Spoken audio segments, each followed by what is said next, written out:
stuck with my crush. The story begins in the city, inside the room of Jung Minjun. In the morning, the computer is open, and Rage Z Zombie, the game, is on. As Jung Minjun sleeps, his phone's alarm rings, signaling that it is 7:05 on February 5th, Wednesday. Jung Minjun suddenly wakes up and says, "Oh, I fell asleep playing games again." He then sits up and takes his phone, saying, "Saying, I want to quit school." As he walks outside his room, on the fridge, he notices a message from his mom that says, "Hey, mom's off to work, so eat well and go to school." Jung Minjun stares at it for a moment before walking outside. He looks at the building ahead, the Palace 104, and thinks to himself, the kids who live over there probably can't even imagine a life like mine. He walks to school alone. A few moments later, at the school, Jung Minjun drops to the ground in pain and says, "Aha! Dang it! Arr!" Park Song-bin says, Sorry, Minjun. Are you okay? I was trying to go easy on." And his friend says, "Hey, if you'd fallen wrong just now, your head would have cracked open, man. But still, that last move from Minjun, freaking awesome." Park Seong-bin says, "But wait, what did you say? Dang it? Did I hear it wrong? This guy Minjun, haha." Park Song-bin, 18 years old, Songgun High School, second year, class 3, says, "It's it because I've been letting things slide lately? You're getting pretty darn bold, huh, you punk?" Hanyena says, "Ugh, so darn noisy in the hallway." As Park Song-bin stops, Hanyena says, "What are you, a toddler?" Park Song-bin, "I told you to stop bullying the losers." And dang it, Park Seong-bin says, "Then I wondered who it was, and it's Hanyena." Hanyena says, whether it's the losers or that jerk Park Song-bin bullying kids, "You're seriously disgusting, so stop stirring up trouble in front of me and don't ruin the school vibe." Park Song-bin grabs Jung Minjun and says, "Hey, dang it, bullying? What Minjun's our class mascot. Just playing with him, lol." Hanyena says, "If you want to play, don't mess around in the hallway. Go outside. Or something." Park Song-bin says, "And the one Minjun hates the most is you, Hanyena, lol." Jung Minjun adjusts his glasses and sweats. Hanyena says, "Shishay, hey, unlike you, I don't hit him, okay? I just ignore him completely." Park Song-bin says, "Team same difference, dang it, lol." Jung Minjun thinks to himself, Hanyena, just like Park Song-bin, she's a girl in our class I've known since middle school. Park Song-bin says, "Anyway, I'm meeting an older guy I know today to hang out. Wanna come too?" Hanyena says, "Are you nuts? After what happened last time I listened to you, I'm never going to anything you're at again." And of all places, it had to be Jung Minjun's basement. Creepy as heck. Jung Minjun thinks to himself, she lives in that fancy apartment complex I can see from my house. Her parents are a hospital director and a professional, rich as heck, total gold spoon. Active on social media platforms like TikTok and Instagram, she's the ultimate social butterfly, the popular one among the popular. On top of that, she's also great at studying and ranks in the top tier academically. I heard she's preparing to study abroad in the United States next year. She seems like a perfect girl with nothing lacking at all, as Hanyena notices Jung Minjun looking at her while they enter the classroom. Jung Minjun thinks to himself, but if there's one flaw, it's that she looks down on poor people like me, and anyone considered a loser. Hanyena says, "Duh, what are you staring at?" Her friend says, "Puffed." LOL. Jung Minjun thinks to himself, when did it start, I wonder? It was back in 8th grade when we first ended up in the same class. I had worked up the courage to talk to her. Jung Minjun says, excuse me, are you going the same way home?" Hanyena looks back and says, "Hey, you smell, so could you stop following me? If you're going the same way, please just go separately, or take another route." Jung Minjun thinks to himself, that was when I realized for the first time. Hanyena says, "Also, I seriously don't even want to talk to someone like you." Jung Minjun thinks to himself that Hanyena despised me, and that I gave off a poor person's smell. Come to think of it, Hanyena always had a nice scent. Is that what rich people smell like? Normally, when someone really hates you, your feelings for them fade too. Hanyena says, "Ugh, this is so annoying. Even in high school, I have to sit next to you. Is there anyone who'll switch seats with me?" Jung Minjun thinks to himself, even though we kept ending up in the same school and the same class, and Hanyena always mocked and looked down on me. Strangely, even I couldn't clearly figure out how I felt about her. Do I really still like that girl? Is this the true feeling of a loser? developing feelings for someone who always mocks and looks down on me. It's really ironic, isn't it? But now, I'm crushed physically by Park Songbin and emotionally by Han Yena. Since then, until now, because of this same miserable situation every single day, I've come to feel ashamed of my life, humiliated. A few moments later, outside, Byung-jun says, Sunho, don't you know this quarter's anime lineup is insane? You probably know one of the originals too. Bae Sunho says, Nah, I'm not that into anime anymore this year. By the way, I think today's the Rage Z offline event. Byung-jun says, and if it weren't for school, I could have gone to the event. This morning, Bae Sunho says, but seriously, who holds a game offline event on a weekday morning? Byung-jun says, not interested in game events. I'd rather go to a Lumina concert. Bae Sunho says, Choto then, want to try getting tickets with me? I think there's a concert this month. And Bae Sunho, 18 years old, Songgun High School, 2nd year, Class 6, and Byung-jun, 18 years old, Songgun High School, 2nd year, Class 5. Jung Min-jun thinks to himself, Sunho and Byung-jun, who are in different classes from me. They're the only friends I have who are similar to me, but they just happen to land in good classes so no one bullies them. Byung-jun says, Min-jun wanna come with us too, to the Lumina concert. Jung Min-jun thinks to himself, they're seriously lucky guys, born with good luck. Byung-jun says, Jung Min-jun. Jung Min-jun thinks to himself, guess I'm the only one cursed with a miserable life. Bae Sunho says, hey, Min-jun. Jung Min-jun snaps back and says in shock, huh? Bae Sunho shows his phone and says, are you coming to the Lumina concert or not? We're going to try for tickets. I've got to go fangirl over Jian Nim. Jung Min-jun sweats and says, ha, no thanks. Jung Min-jun stands up and says, from now on, I don't give a darn about idols anymore. Byung-jun, shocked, says, what? No way. You dare to quit being a fan of Lumina Jian, one of the top 5 idol gods, Jang Kaseo Yujin? That's some next level crazy. Jung Min-jun says, anyway, I'm heading in first. Bae Sunho says, Tank, that guy was just fangirling over Lumina not long ago. He looks even more lifeless than usual today. Byung-jun says, why though? Bae Sunho says, isn't it because of that dating rumor a while ago? Byung-jun says, he's acting like the world ended just because of that? Do such loser freaks even exist? Bae Sunho says, and be the same if Jang Young got a dating scandal. Byung-jun says, but true that. As they look at Jung Min-jun walking away a few moments later at Class 2-3, Jung Min-jun sits silently and says to himself, I wish school would end already. Park Songbin says, a dang punk gave me the stink eye again earlier. Ha. His friend says, sa, Kang Hakcheol? And Park Songbin says, honestly, he's shorter than me. I bet I could kick his butt. His friend says, Songbin, since you go to an MMA gym, of course, he doesn't stand a chance. LOL, Park Songbin says, fine dang, that commie bastard who abandoned his parents in North Korea. No manners at all, seriously. But how did he even escape North Korea? His friend says, Tanai only heard he came here when he was 13. Nothing detailed, but I guess he dodged death and barely made it out, LOL. Their other friend says, hey, as he looks at the door, Kang Hachiol walks in and says, what did you just say? Kang Hachiol, 18 years old, Songgun High School, Year 2, Class 8. Park Songbin looks at him confused and says, what, you dang bastard? You got a problem? Kang Hachiol says, watch your mouth. As Park Songbin grabs his collar, Park Songbin says, son, you son of a biscuit. As he silently holds Kang Hachiol's collar, Kang Hachiol stares at him silently. Park Songbin's friend says, hey, let's stop this. His other friend says, Tongbin, you started this. Shouldn't you apologize to Hachiol? Park Songbin says, don't you came all the way to South Korea? If you don't want to die here, just go to school quietly. A few moments later, Park Songbin and his friends walk away. Jung Min-jun looks behind and sweats, and he says to himself, this crappy class in this crappy school. A few moments later, Jung Min-jun walks home and says to himself, yeah, starting tomorrow, I'm quitting this crappy school. That's the shortcut to happiness in my hellish life. Starting tomorrow, I'm never coming to school again. Suddenly, Park Songbin shouts, hey! Jung Min-jun is shocked and stops. He looks at Park Songbin and is confused. Park Songbin says, perfect timing, ha. I'm trying to get some cigarettes, can you help me out, LOL? I'll just go ask that grandma over there to buy them from the convenience store.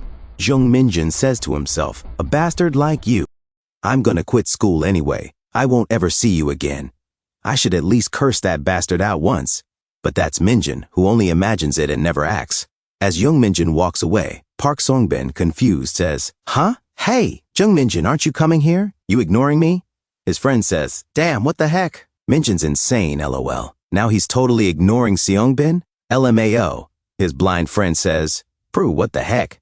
Park Songbin, with his ego broken, says, tis bastard. A few moments later, at a construction site, Jung Minjun says in, pain, ga. Park Songbin says, this crazy mother.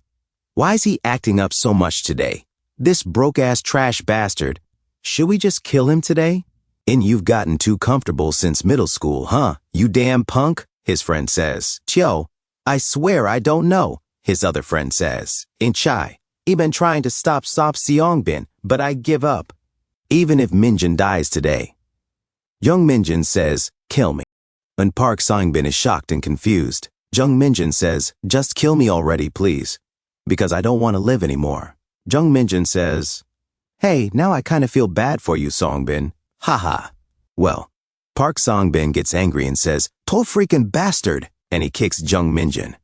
Park Songbin says, hey, listen up. If you even think about writing my name in your suicide note and dying, you better be ready. Because after you die, I'll go find your mom, who'll be left alone, and kill her too.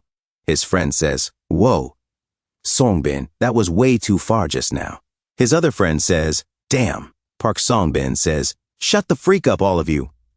Let's go. As Jung Minjun lies on the ground, a few moments later, Jung Minjun walks alone, and he says to himself, I wish the world would just end tomorrow. As he silently walks home, he says to himself, well, wouldn't it be better to die? As he looks at the sky, he says to himself, if I fall from that high place, everything will be over. I don't need anything anymore. There's no reason for me to live this miserable life any longer. Suddenly, Hanyena says, hey! Jung Minjun looks behind, confused, looking at Hanyena. Hanyena says, what are you doing here? This isn't even your home, right? What are you doing at our apartment complex? Don't tell me. You snuck in here? As Jung Minjun freezes in shock, looking at Hanyena, Hanyena says, but it doesn't look like you came to deliver anything. Are you here to steal something or what? Whoa. Jung Minjun says to himself, yeah, you're right. I shouldn't be in a place where people like you live. I just came here to end everything. To die at your apartment. Hanyena, confused, says, but hey, what happened to your face? Did someone hit you? As Jung Minjun remains silent, Hanyena says, hey, seriously, you're so darn frustrating. If guys like Park Songbin bully you, then why don't you just fight back? After getting beaten once, shouldn't you at least try to stand up for yourself next time, even if you get hit again? Seeing someone like you just makes me feel so darn pathetic, seriously. You're not good at anything, so shouldn't you at least have the courage to fight back? Isn't your life just miserable if you live like that? Jung Minjun silently walks away. Hanyena says, what the? Are you leaving again? Still ignoring me till the end? Hey, what the heck? Are you crazy? When someone talks to you, ugh. But seriously, he is pretty darn pitiful, so weak and spineless. I'm definitely saying something to that bastard Park Seongbin tomorrow. As she watches Jung Minjun walk away, a few moments later, Jung Minjun walks into his room and says to himself, let's just play a game. And he opens his computer. Jung Minjun puts on his headphones and says to himself, but this is ridiculous. I gave up on dying just because of Hanyena? Well, what she said was right. Whatever.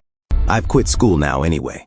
From now on, I probably won't have to see Park Seongbin or Hanyena again. But maybe starting tomorrow, I should help mom with some work. Oh Byungjun says, Jung Minjun, you're here? Bae Sunho says, hurry up and come in, we're waiting. Jung Minjun says, Chin, hold on, I just turned on the game. A few hours later, Jung Minjun still plays at night as people outside shout, Shokya, what the heck? Jung Minjun still plays with Oh Byungjun and Bae Sunho, while noise outside of people running and shouting. Jung Minjun, still playing, says, not there. Over here, 3 zombies. Tache, all cleared. Bae Sunho says, hey, something came up. I think I have to head out real quick. Jung Minjun, confused, says, huh? All of a sudden? Hey, just finish this round before you go. We can wrap it up in 10 minutes. Oh Byungjun says, Minjun, I think I have to go too. Jung Minjun, shocked and confused, says, what? Even Byungjun too? Jung Minjun looks at the clock and says, What time is it now? 10 o'clock? It's already that late? Oh, Byung-jun says. What the heck? Did you see the news just now? It's total chaos. Jung Minjun says, huh? What news? Suddenly, Jung Minjun hears a loud noise. Jung Minjun, confused, takes off his headphones and says, what's going on? Jung Minjun walks out of his room and says to himself, what the? Jung Minjun says, who are you? As the doorknob moves, Jung Minjun says to himself, no way. Who is this person, seriously? So damn creepy. Jung Minjun peeks through the peephole. His neighbor says, help me. Jung Minjun, confused, says, be my upstairs neighbor? The man creepily says, top open, the door. Jung Minjun says, huh? Ah, did the delivery get sent to the wrong floor again? As the man bumps his head on the door, Jung Minjun says to himself, this guy's drunk again. Huh? Jung Minjun grabs the doorknob and gently opens the door. He looks outside and is shocked and confused, saying, huh? As the man is injured and walks toward him, Jung Minjun is shocked after looking at the man's stomach. Jung Minjun sweats and says, Ajushi, are you okay? Should I call 119? The man suddenly groans and shouts, Ingwa. As he jumps at Jung Minjun in fear says, Kuk. The man shouts, Gwa! Jung Minjun screams like a little girl saying, ah! Jushi, why are you acting like this all of a sudden? Jushi, for freak's sake. As Jung Minjun kicks him away, the man is thrown out. Jung Minjun immediately closes the door. As the man outside groans, saying, Wah! Jung Minjun pants, saying, Puff, huff, huff, huff, huff. Jung Minjun's knees tremble and he says, Well, what the hell was that? Jushi's face was completely. Jung Minjun takes his phone and says, police! I need to call the police. But there is no dial tone. Jung Minjun, confused, says, What? The phone's not working at all. Huh? As multiple messages appear on his screen, emergency alert at 9:10 a.m., a warning alert was issued for the Seoul area. Terror attacks are occurring in unspecified locations. Please prepare to evacuate and allow children and the elderly to evacuate first. Emergency alert at 9:35 a.m., an emergency shelter-in-place order was issued. If you see any attackers nearby, avoid going outside and stay indoors, waiting for rescue. Emergency alert, unknown attacks are occurring in Seoul and unspecified areas. If you see any attackers, stay indoors and await rescue. Numerous murders are being reported. Jung Minjun says, "Emergency alert." Jung Minjun hears noise outside. He opens his window. A lady says, "Kya." As Jung Minjun sees the chaos outside, a man is being eaten by zombies, saying, "Gah! Please help me." What? Jung Minjun says to himself, "What on earth is going on?" That Ajushi from the floor above. Jung Minjun closes his window and says to himself, my mom, is she okay?"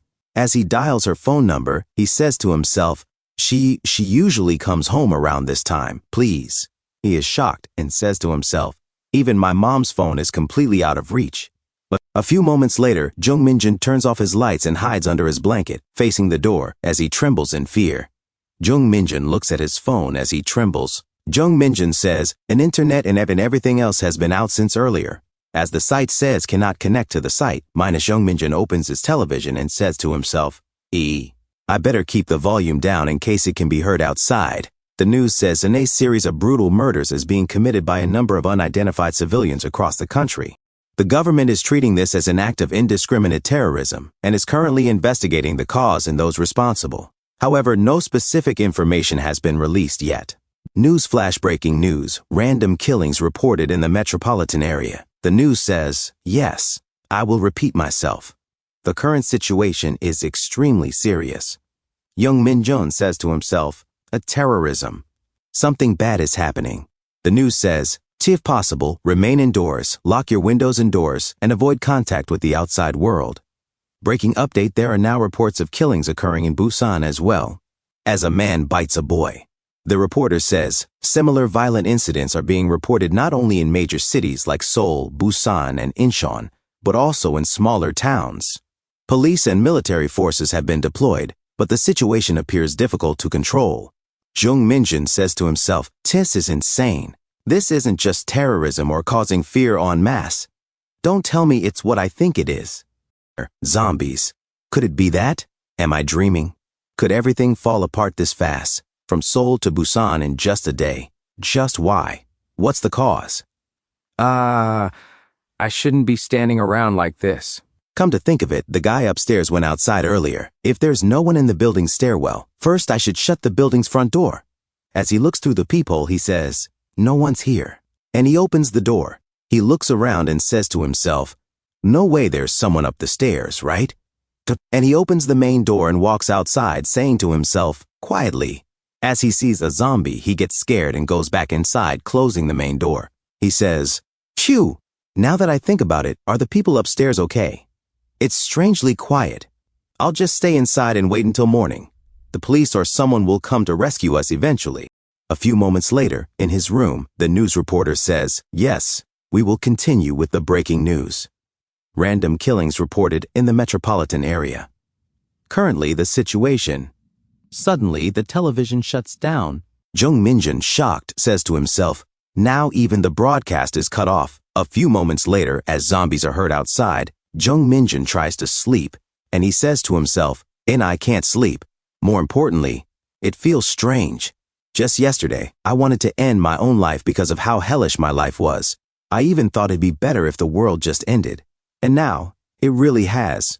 But here I am, desperately trying to survive. Maybe it's not that different from before. Whether then or now, it's still hell for me." The next day, as zombies walk the street, Jung Minjun opens the door gently and peeks outside. As he sees multiple zombies walking, Jung Minjun says to himself, "An air feels unfamiliar, a scent of blood. Just from the atmosphere, you can tell."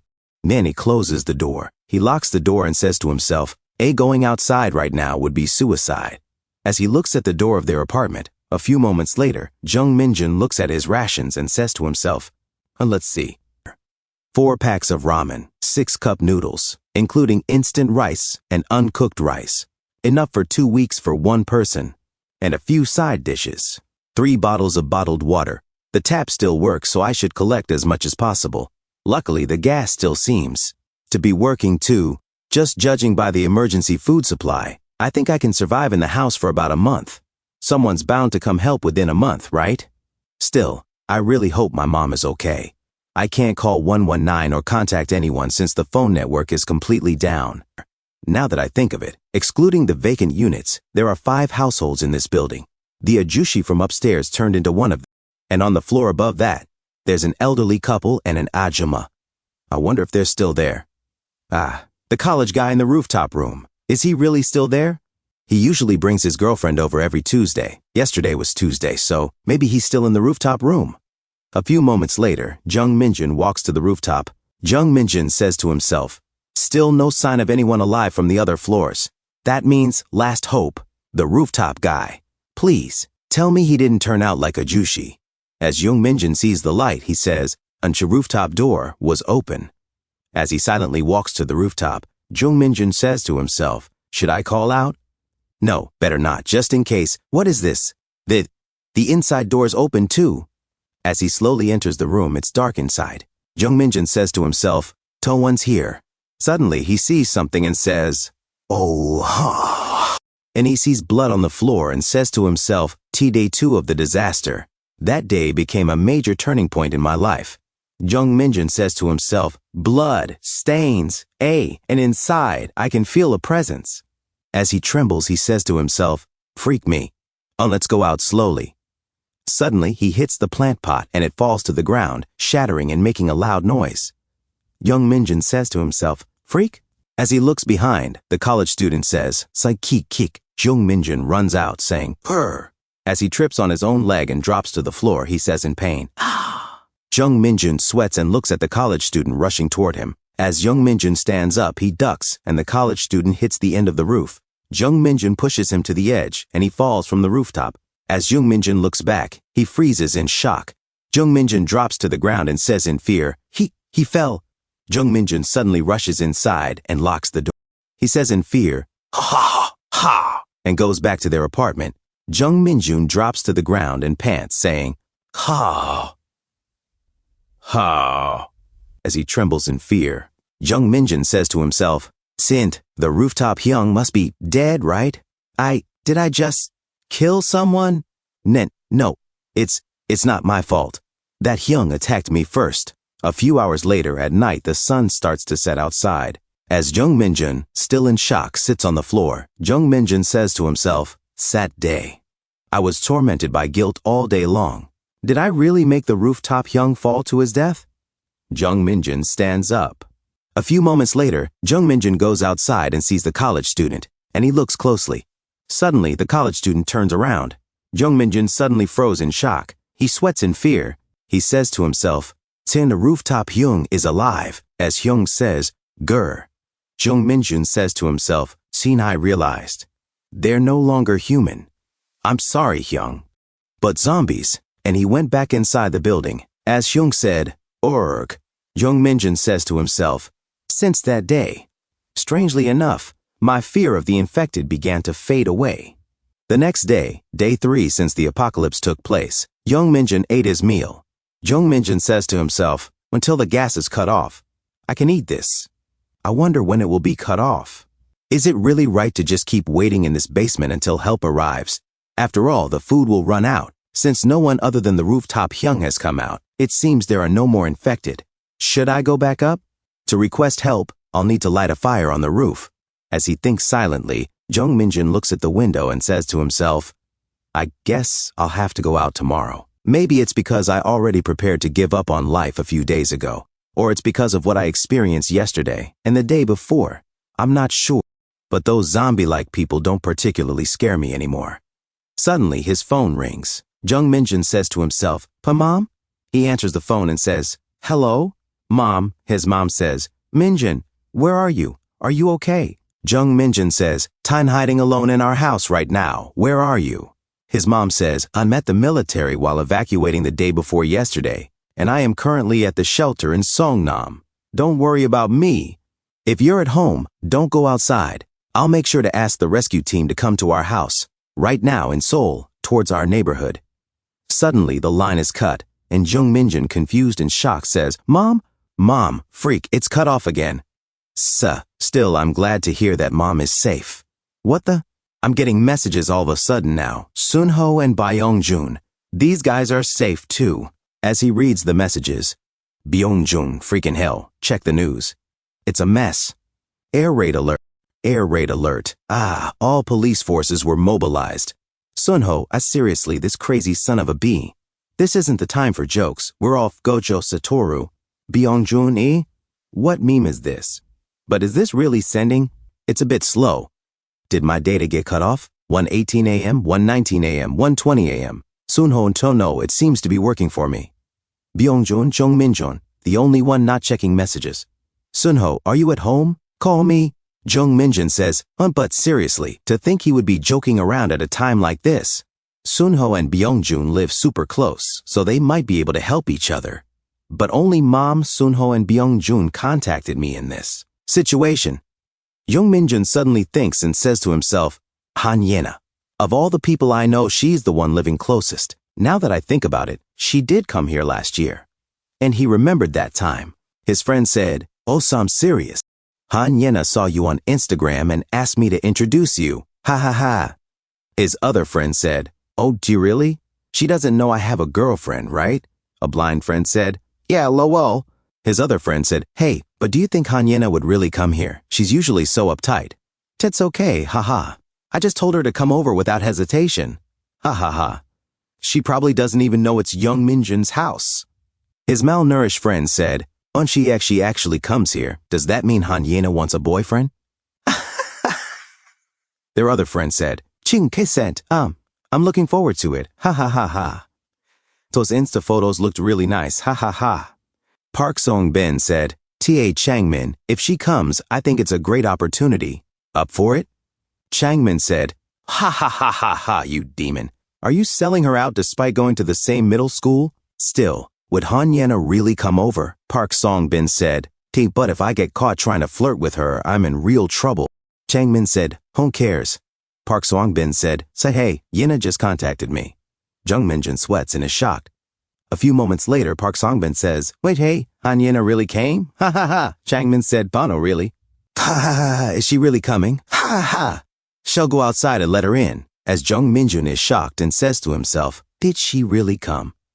A few moments later, Han Yena arrived. As Jung Minjun stares at her, Park Song-bin says, "Come on in." Jung Minjun's house is effing nice, right? Ah ha ha. Park Songbin says, by the way, this is Changmin, whom I mentioned. Ha ha ha ha. We know each other from Insta, right? Say hello. Ha ha ha. Jung Minjun says, hey, I'll just leave. Hanyina said, what? After coming all the way here, where are you going? Jung Minjun says to himself, and what made me feel miserable wasn't having Park Seong-bin and his crew invading my house. Hanyina said, and the smell of cigarettes is disgusting. The floor is sticky. The house is stuffy. And why didn't you mention that it's Jung Minjun's house? Ugh, so annoying. Jung Minjun says to himself, but Hanyina's reaction. A few moments later, in the bathroom, Jung Minjun took a dump and he said to himself, is she safe? If those symptoms are caused by a zombie virus, since my dad is the hospital director, he might know some solutions. But why am I worrying about her in this situation? She must have made it out fine since she lives well. Suddenly, Jung Minjun heard Hanyina outside saying, Jung Minjun. Jung Minjun was shocked and he looked at the door. Jung Minjun said to himself, Che, just now, I feel like someone called me from outside. Did I hear it wrong? Hanyina said, Che, Jung Minjun, are you there? If you are, open the door for me, quickly. Jung Minjun, still shocked, said, Hanyina? As he was still taking a dump. Hanyina said outside, Jung Minjun. The zombies near her said, Unga, ha. Hanyina said, it's really you inside, right? I thought I heard a voice just now. The zombies noticed her and said, Sucker. Suddenly, a zombie ran towards her and said, Gaigag. Hyung said, Sheg Gog, as his new friend also said, Iker, as they rushed towards Hanyina. Hanyina panicked and punched Jung Minjun's wall, saying, Che Jung Minjun, quick, open the door. Please, if you're there, respond. Jung Minjun got out of the door quickly after he took a large dump, and he shouted at Hanyina, saying, come in quickly. Hanyina ran inside as Jung Minjun locked the door. Hyung and his new friend said, as they walked towards the door. A few moments later, inside, Hanyina sweats as she pants, saying, ha ha ha, seductively. As Jung Minjun looks at her sitting on the floor, panting seductively, Jung Minjun looks at Hanyina's perfect feet and he says, hey, are you okay? Why are you here? And suddenly Hanyina grabs Jung Minjun's shirt and she pulled him down and cried close to him. Jung Minjun sweats as he says, what in the world happened? As they sat there for a moment, Jung Minjun says, are you okay? As Hanyina releases him from her grip and says, aw, thanks, Jung Minjun. Honestly, if it weren't for you, I might have died. Jung Minjun blushes while looking at her drenched in sweat. Jung Minjun looks away and says, oh, that's a relief. Anyway, you're safe now, so. Hanyina looks at the window. She stands up and says, is it just you here right now? Jung Minjun says, Ada, my mom went out for work 3 days ago and hasn't been back since. I got through to her by chance and she seems to be okay. She said she met up with a military unit and evacuated to a safe place. Hanyina says, Taisi, glad to hear. Jung Minjun says, Tanyina, what about your parents? Hanyina says, I did get to talk to my dad one last time, and he sounded like he was safe at his workplace. As for my mom, both my mom and dad are doing fine. Anyway, if you have any water, could I get some? I haven't had a sip in days. Jung Minjun says, Cha. Ooh. Hanyina says, and if there's still power, can I charge my phone too?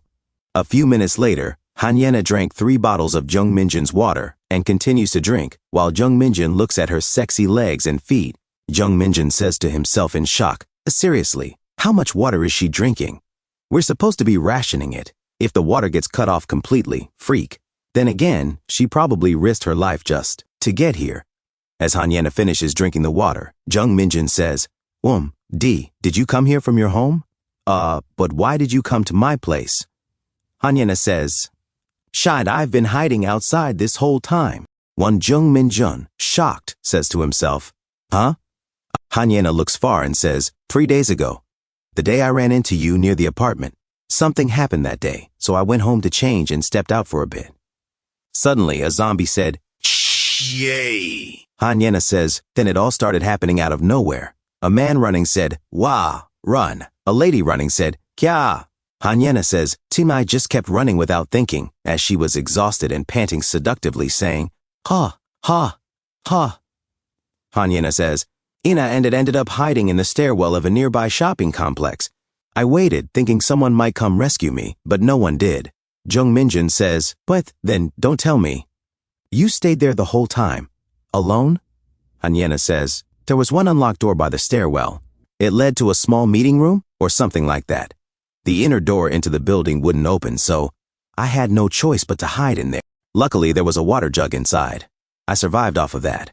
But by the third day, I hit my limit from thirst and hunger. Since it was less than 1 kilometer to my house anyway, I decided to make a run for it, hoping I'd meet a cop or a rescue worker along the way. As she looks at the streets, she was shocked as she saw zombies. And she sweats and says to herself, why'd it have to be this road? Guess I'll have to go through this alley." As she tries to walk silently, Hanyena says, That's how I ended up sneaking my way to your villa neighborhood." A few moments later, she says to herself, "This area, it's Jung Minjun's neighborhood," and she saw zombies ahead and said to herself, "To get back to my apartment, I had to pass through that side of town. I didn't have a choice. I needed to take this route. Looks like I'm getting close to Jung Minjun's house. I've been there once before, so I think I remember roughly where it is. I'm pretty sure I go through that alley over there. That Jung Minjun guy. Pretty sure he went home 3 days ago. He's probably still there, right?" Hanyena continues to tell her story, saying, Should I call them infected? Anyway, I kept dodging those zombie-like people and circled around until I ended up near your place." Jung Minjun said, I'm so glad. "But you're amazing too, for having the courage to come outside." Hanyena shakes her head and said, It's honestly such a relief that you were home. Ha! My hair's all matted and I feel gross. I'm sweating like crazy too." As she stood up and fixed her hair, Hanyena asked, "Is the water still running here by any chance?" Jung Minjun stared at her sexy armpits and froze. He then said, "Yeah, your armpits are totally soaked. You must have been sweating buckets. Shouldn't you change clothes? Want to borrow something of mine?" Hanyena blushes and was shocked and confused. Hanyena kicks Jung Minjun with her sexy feet and said, "Are you seriously insane? Freaking hell, you're every bit the loser I thought you were. Hey, you freaking son of a bee idiot. No wonder you get hit. Ooh, why? Hanyena took off her jacket and said, I don't even have the energy to cuss you out. Anyway, if the bathroom water's running, can I take a shower?" Jung Minjun said, Gee, go ahead." Hanyena said, "Thanks. I mean, freak, what's with that out of nowhere?" As Hanyena took a shower, Jung Minjun waited for a while, and he said to himself, "And anyway, what do I do now?" Originally, before Hanyena showed up, I was planning to go outside. But now that she's here, it'd feel wrong to just leave her and go on my own. And even if we keep waiting here, I only had enough food for one person for a month. If we both stay and wait for rescue, we'll cut our survival time in half.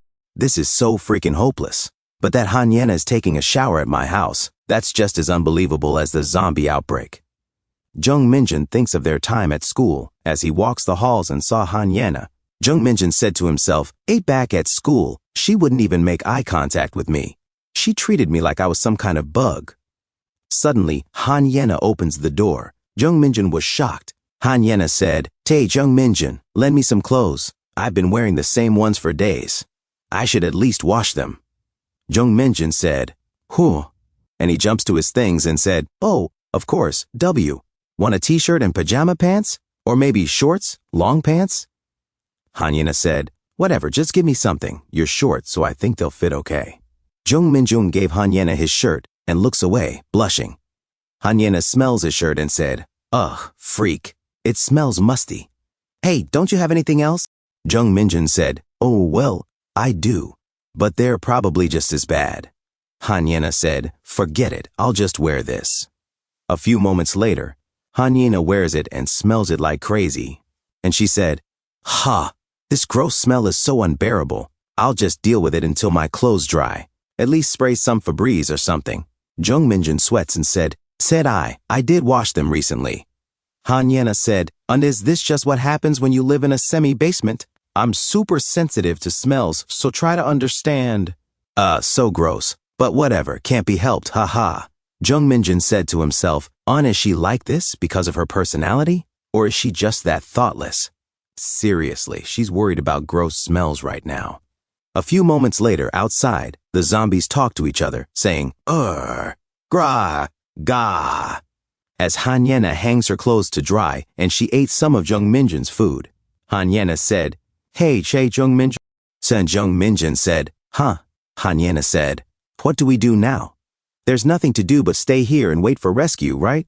Jung Minjun said, Honestly, right before you came, I was thinking of moving to a different location tomorrow." Hanyena said, "What? Are you insane? We still have food in here, so why risk going out? I nearly died just getting here, you know? And now you're saying you're gonna go right back out? I refuse to go." Jung Minjun said, "Minus no. I'm not saying I'm going now. I meant I was thinking about it before you showed up. Anyway, now that you're here, I guess we'll have to stick it out and wait for rescue, right?" Hanyena said, "Tenets minus then. What if we run out of food? What do we do then?" Jung Minjun said, "The only way to last as long as possible is to break into the upstairs or other houses to look for more supplies. But honestly, besides the rooftop room, I can't be 100% sure there aren't infected in the other places. And lately the screams from other buildings have been getting less and less. If we run out of food completely, then I guess we'll have to go outside." Hanyena was shocked and she said, "Minus no way. Out, no I can't, not there." Jung Minjun said, "But you couldn't hold out there either, right? If we run out of food, we'll have to go out eventually." Hanyena said, Minus let's think about that when the time comes. And you haven't even been outside, have you?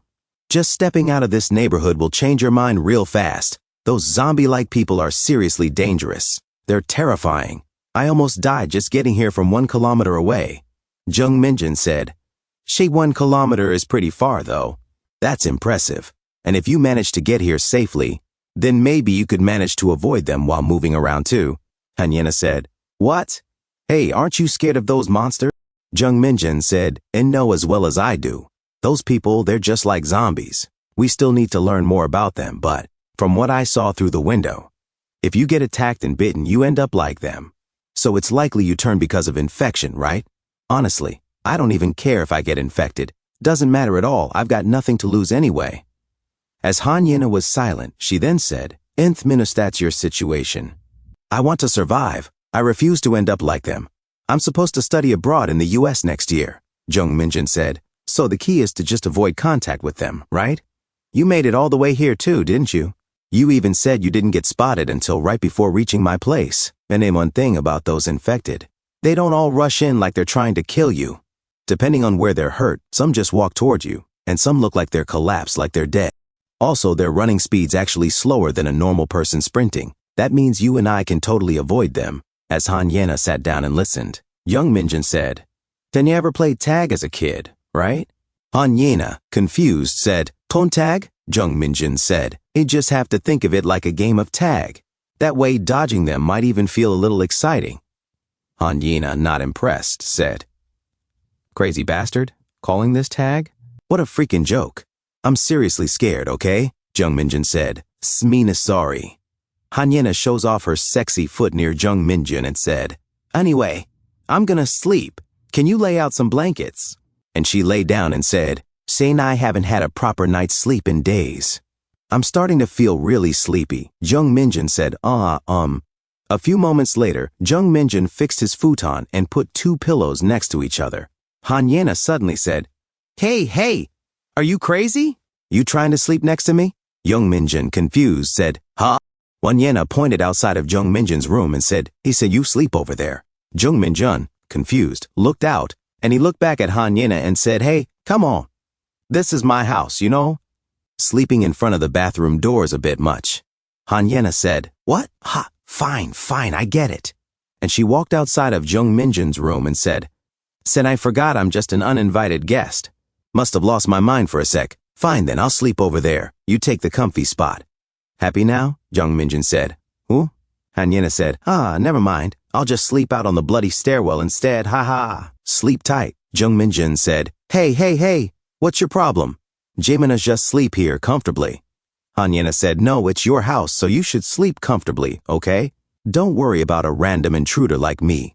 But that doesn't even mean going outside. The stairwell's dangerous if the door's open. This loser is so freaking hilarious. Kekeke. Hey, I'm kidding, Keke. I'll just sleep in the kitchen." Jung Minjun said, "Ochiminu si mean, then what does that make me?" "Fine, I'll sleep in the kitchen instead, huh?" "No, seriously, I'll sleep here. I was totally joking before. Minus but still. A few moments later, Jung Minjun at the kitchen looked at the ceiling, and he closed his eyes and said to himself, so this is how I end up losing anyway. I'll just sleep here alone. That's easier. Ha ha. Well, at least I am still inside the house, ha ha. Still, thanks to Hanyena, I'm not alone anymore. She does talk a lot, though. A few moments later, the zombies outside started to talk to each other, grunting and saying, grr, gra, gra, ra, guarg, ga.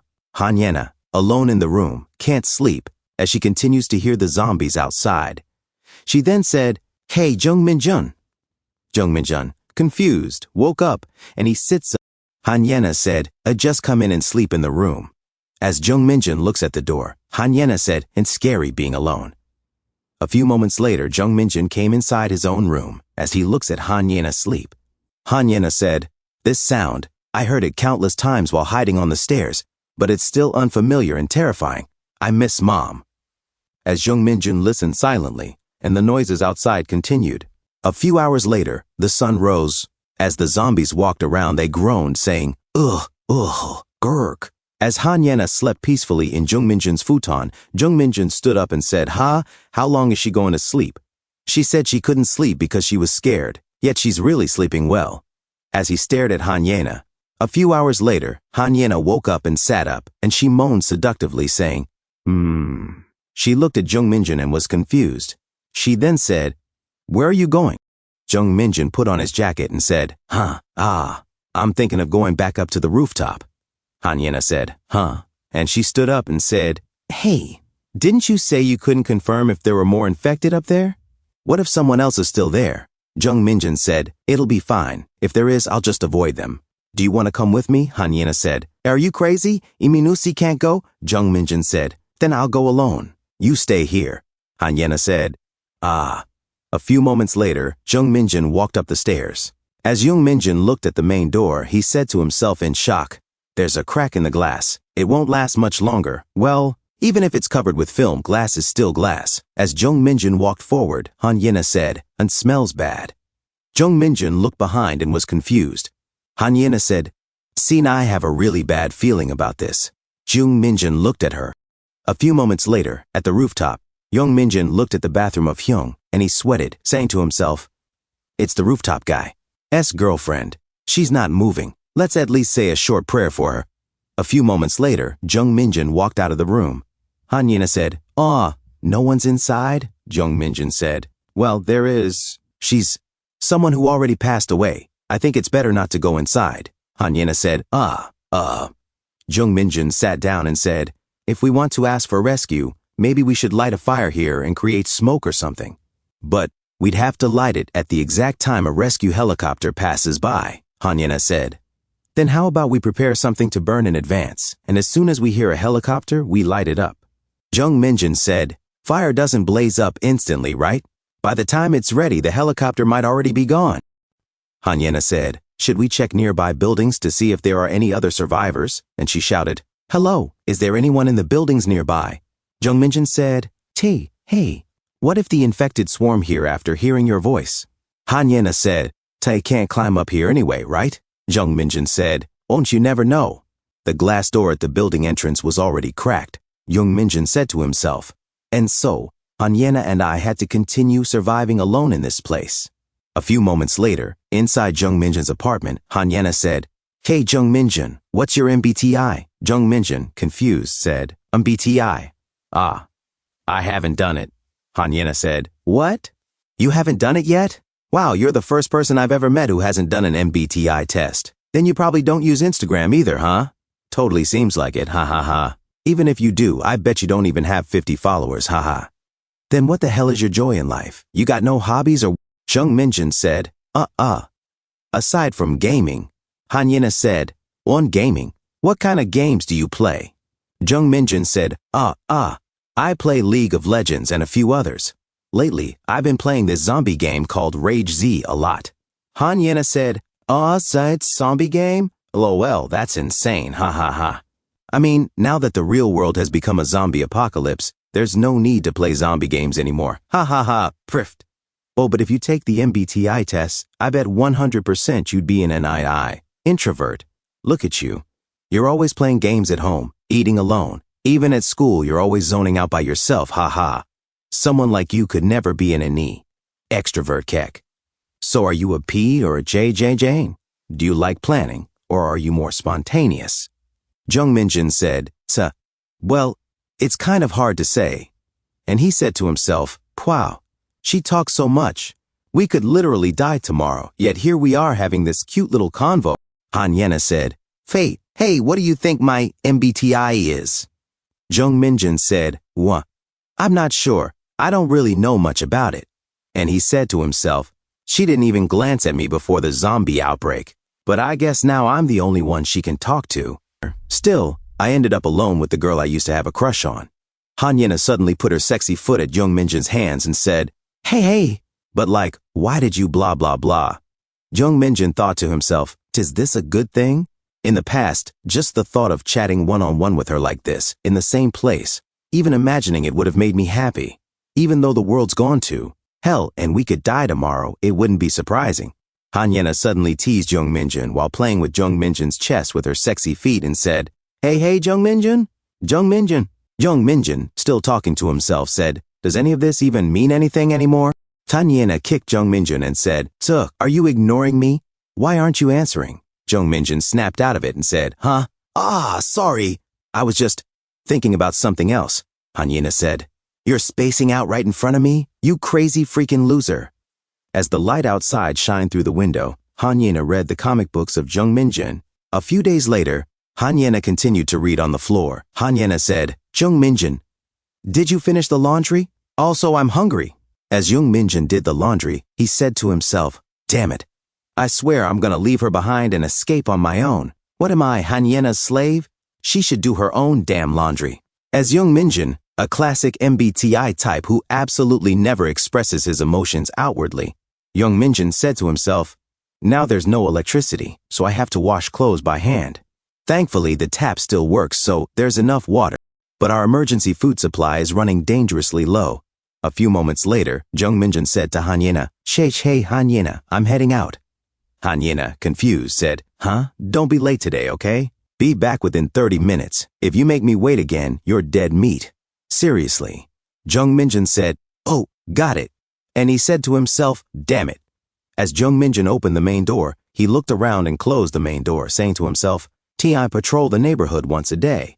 Of course, only through safe paths. After observing and studying the infected people over several days, I found that they behave very similarly to zombies. Like people with rabies, they attack living humans, but do not attack those who are dead or already infected. Possibly due to impaired vision, they don't notice you if you're more than 50 to 100 meters away.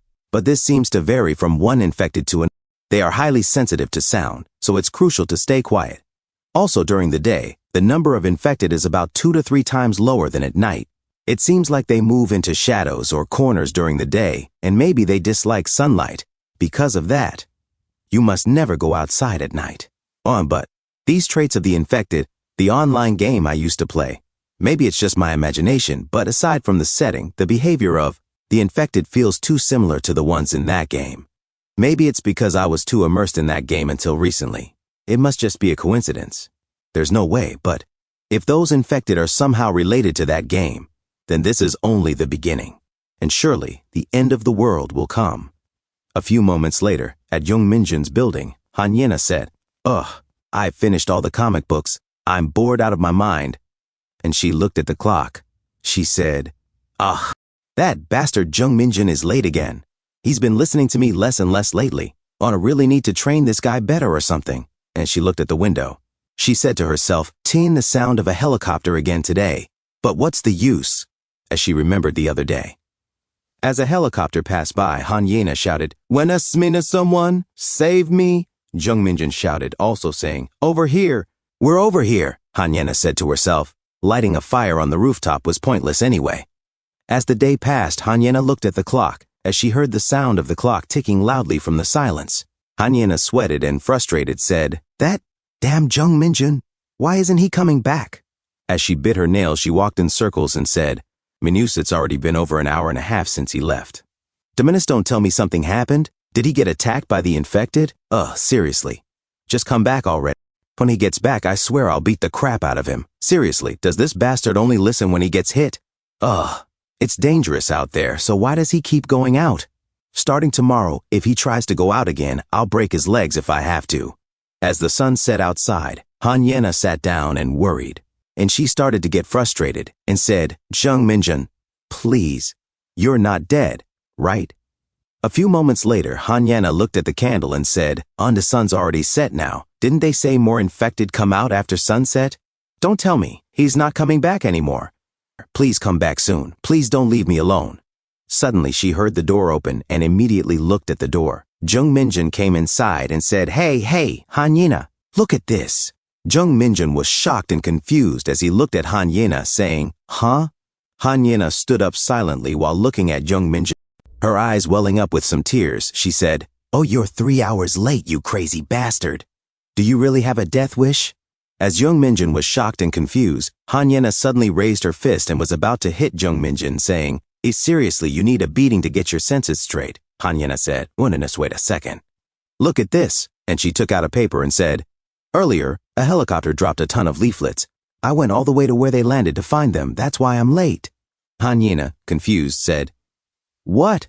Leaflets? And she looked at the leaflets and was shocked and confused. She said, What is this? What the heck is this? Hanyena looked at the flyer and said, They are locking down Gangbuk? That is where we are right now. As it stated, the Gangbuk area is scheduled for lockdown. All survivors in Gangbuk must evacuate immediately by 6 o'clock in the evening on the 10th of the month. Evacuation locations, Gangnam, Gwacheon, Jibwa, Central Disaster and Safety Countermeasures Headquarters. Hanyena exclaimed, And it says tomorrow? No way. How can the whole city of Gangbuk just close like that? Jung Minjun replied, Look at the back. Safety status by Gangbuk area. Hanyena said, From back. Let me see. Qing'or neighborhood is Jeongbuk district. Jongmundong is labeled caution. It looks like our neighborhood has a lower infection rate compared to others. Moreover, it states that Yeongshandong is safe. Jung Minjun added, What is important is that areas near us, like Dongdaemun, Yongsan, and soon, it might reach a more serious level here too. Hanyena stood shocked. Jung Minjun continued, Staying here waiting for rescue was the worst choice. Hanyena, sweating, said, So we need to escape from Gangbuk immediately? Is that even possible now? I heard. Uijeongbu is also dangerous. Where exactly do they plan to lock down? Since they say Gangbuk, does that mean they are closing all of Gangbuk based on the Han River? Jung Minjun thought to himself, So there are quite a few infected in our neighborhood, but the infection rate is relatively low? Then how dangerous is a very dangerous area? If not, then that information must be nonsense. But in this situation, we have no choice but to believe it, he said aloud.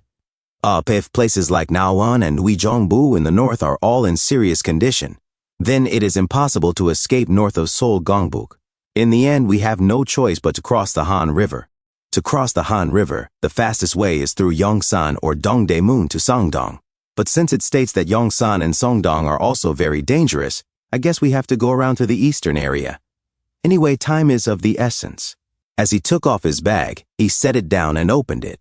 Fortunately, it says that Yeongshandong, which is not too far from here, is at a safe level, so it might be better to head there, even if we have to take a little detour. There must be a reason why the infection rate is low. Perhaps the police or military have set up barricades for management or something of the sort. Hanyena, still surprised, said, Wow, I thought you were a clueless goober, but you are smarter than I expected? Jung Minjun replied, And anyway, we have to leave here immediately. Hanyena protested, Tajet, just a moment. You are not seriously thinking about leaving right now, are you? It is dinner time now, is it not? Jung Minjun answered, If we want to avoid the infected, we have to go out tomorrow morning. Hanyena hesitated. Is it really possible for us to escape Gangbuk? No, even just get to Yeongshandong? Can we hold out for just a few more days? Before that, surely someone will come to rescue us. Jung Minjun shouted, Hanyena, if you want to die miserably in this basement, just stay here. I will leave when the sun rises tomorrow. Hanyena froze in shock. She covered her beautiful face and muttered, Fluff. All right, I should pack my stuff and food first, right? Do you have another bag? Jung Minjun said, Son, I have a small carrier bag left, but it might just get in the way. But next day, The sun rises, hitting the windows opening. Jung Minjun said, "All right. Then shall we go?" Han Yena groaned. "Ugh, yeah." Jung Minjun stopped and looked back at her. "But are you really okay not going to your dad's hospital? Sorry for asking again. You said your dad works at the hospital, right? Shouldn't you check if he is still there, or where he is?" Han Yena paused, thinking silently, then forced a smile. "Ah, it is fine, haha. Let us just go quickly. In the last time I talked to my dad, he said he took my mom and escaped from Gangbuk to a shelter safely. Happy?" Jung Minjun, sweating and confused, replied, "Huh? Now let's go," she said firmly.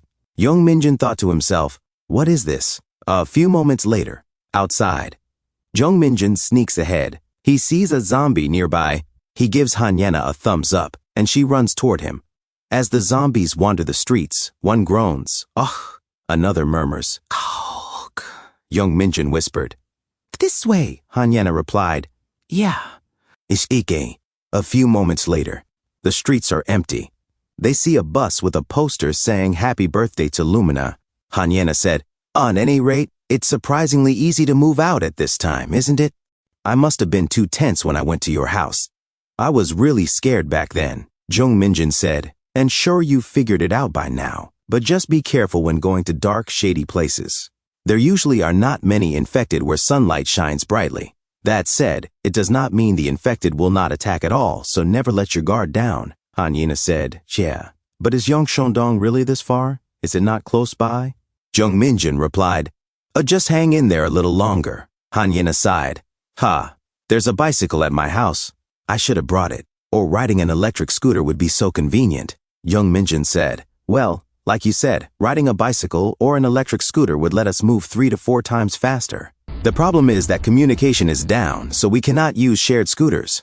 Still, why does it seem like all the bicycles are gone? I cannot see any around." Han Yena said, "Hey, but can we take a 5-minute break? We're walking so fast. My legs hurt." Jung Minjun looked at her silently and said, "Huh," then he kept walking. "Then how about we go to a cafe and have a cup of coffee?" "I'll go ahead," Han Yena shouted. "This brat. Now that we have left the house, you are starting to get on my nerves, you know? Seriously, when we arrive at the safe zone, I will not let you off." Jung Minjun replied, "Be quiet. The infected will hear us." And then a few moments later, Han Yena asked, "How much longer until we reach Yeongcheondong?" Jung Minjun said, "We still have a bit further to go." Han Yena, shocked and confused, said, "What? You said we were almost there." Jung Minjun replied, "Not yet. Just hold on a bit longer." Jung Minjun thought to himself, as I walked while listening to Han Yena's complaints, avoiding the infected. Han Yena said, I'm so thirsty. Can I have some water?" She was teary-eyed. Jung Minjun, sweating, said, "Water is precious. Drink it later." He thought to himself, I was becoming increasingly sensitive too. A few moments later, the road was blocked. Jung Minjun said, "They have set up a huge barricade, huh?" Han Yena said, "Whoa."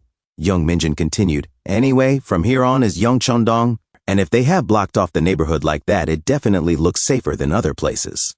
Han Yena said, "Really? That's a relief. Could there be survivors? Let's check quickly."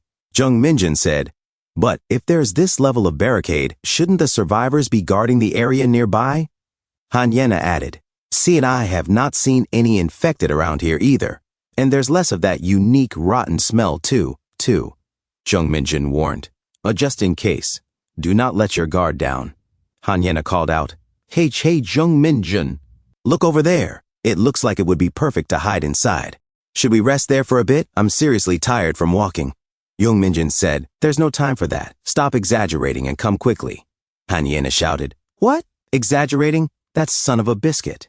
And a few moments later, Jung Minjun thought to himself, so, we came to the exact same situation as Chapter 0. Han Yena started to cry. Jung Minjun looked at her silently. She said, "Sorry." Jung Minjun, surprised, said, "Huh," Han Yena repeated. I said, "I'm sorry." Suddenly, zombies started running toward them. Jung Minjun shouted, "Shad behind!" Shh. Han Yena turned and saw them. A zombie shrieked, "Shar!" Han Yena screamed, "Ah!" Jung Minjun grabbed her delicate, soft wrist and pulled her as they ran. Han Yena shouted, "The heck! They said this neighborhood was safe." Jung Minjun yelled, "Just run away for now." Suddenly, they saw a man in the distance. Jung Minjun said, "Osa survivor?" The man called out, "Quickly, this way," Jung Minjun said. Thank you, the man added. I'll close it, so hurry inside. Jung Minjun said, no, I'll help. Han Yena looked back and shouted, Jung Minjun. Jung Minjun said, Shen Yena, you quickly hide. The man counted, all 1, 2, 3. The zombie roared, Psychar! It managed to grab the cabinet. The man yelled in panic, Heik, get away!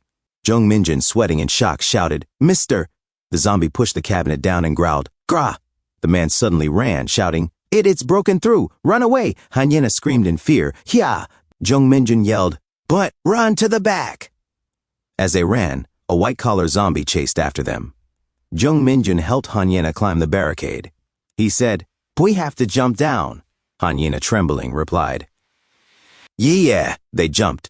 Han Yena cried out in pain, Check ya! She looked at her ankle. Ah, my foot. It's sprained. Jung Minjun, confused, said, What? The zombies roared, Ah! 2 of them charged toward them. Jung Minjun's eyes widened. He remembered Han Yena's words before the outbreak, and seriously, you're so flipping frustrating too. If kids like Park Song-bin bully you, just fight back a little. If you have been hit like that, next time you will still get beat, but you should have the courage to stand up. Honestly, seeing a kid like you makes me feel so pathetic. You should at least have the courage to fight back, even if you are not good at anything. If you live like that, does life not feel miserable?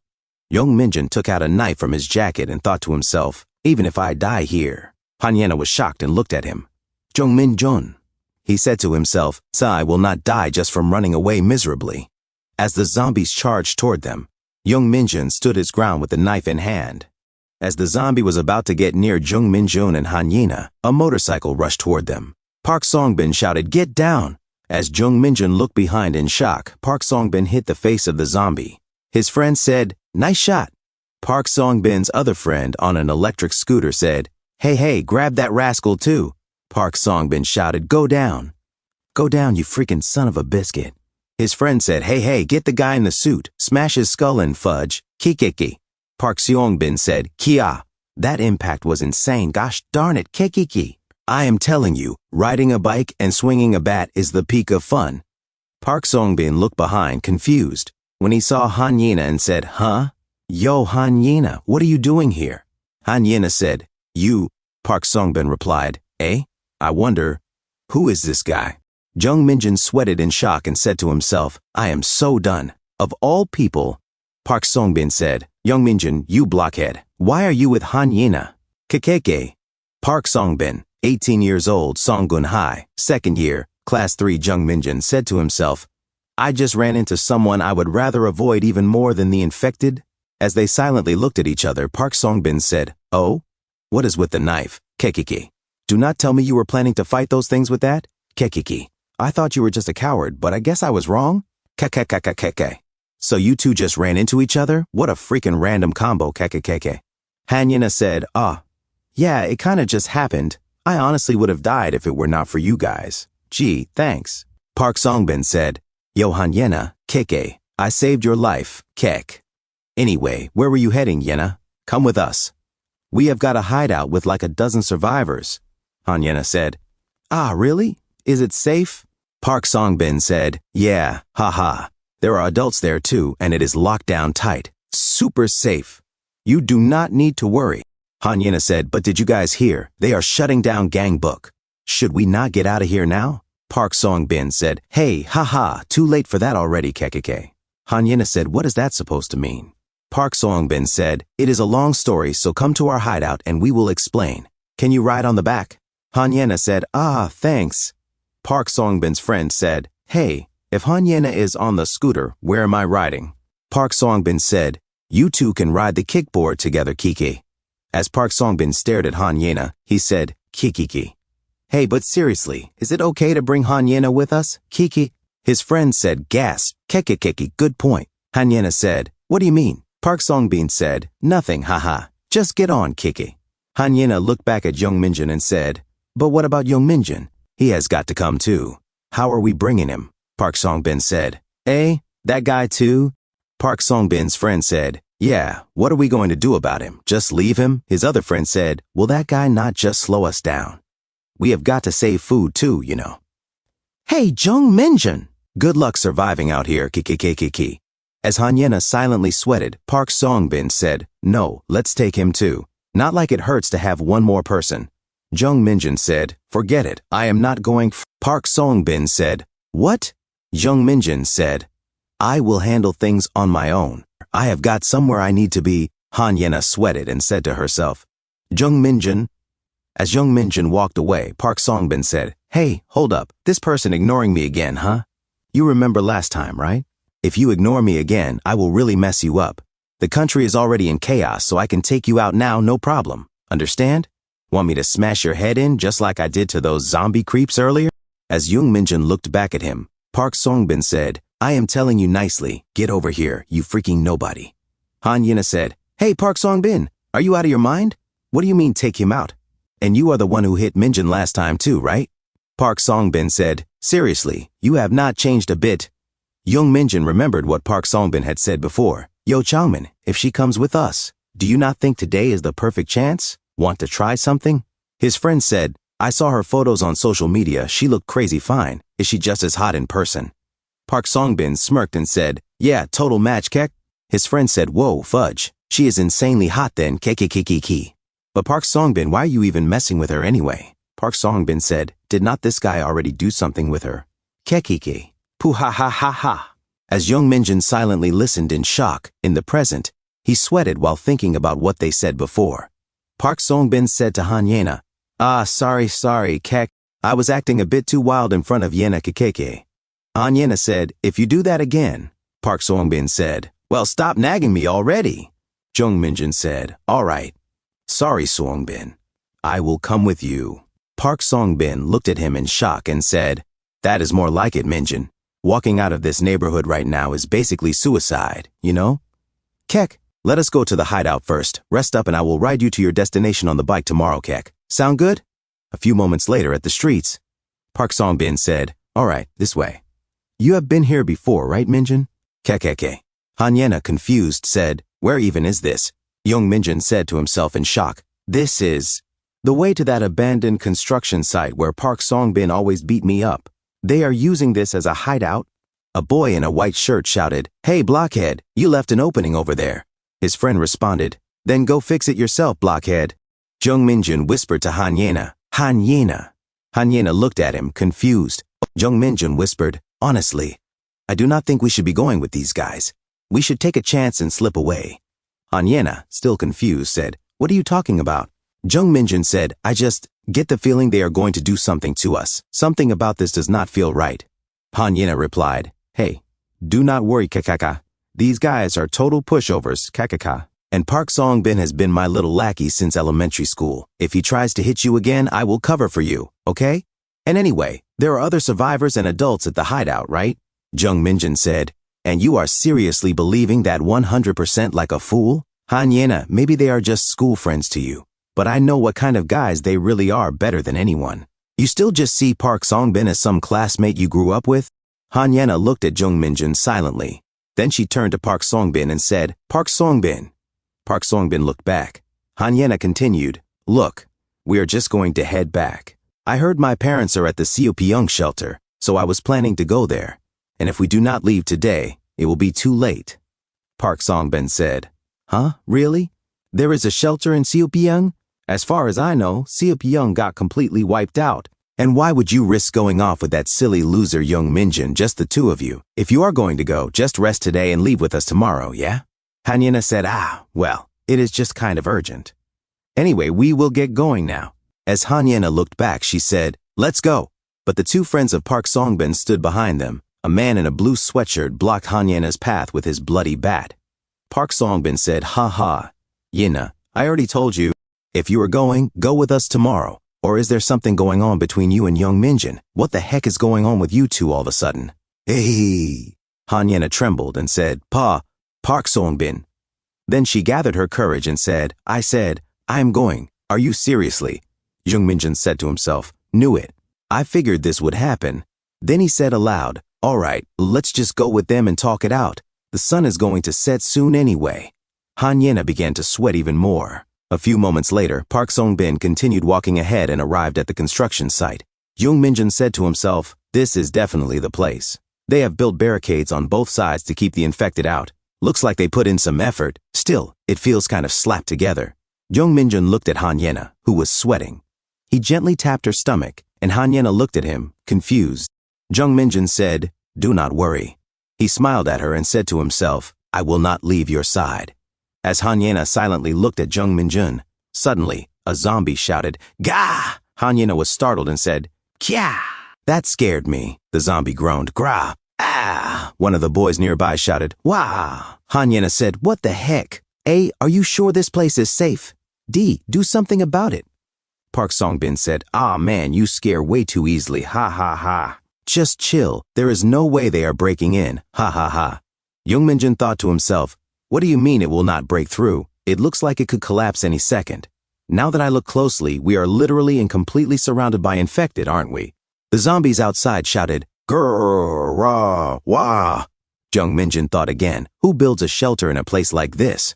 Park Songbin said, "All right, come on, climb up here."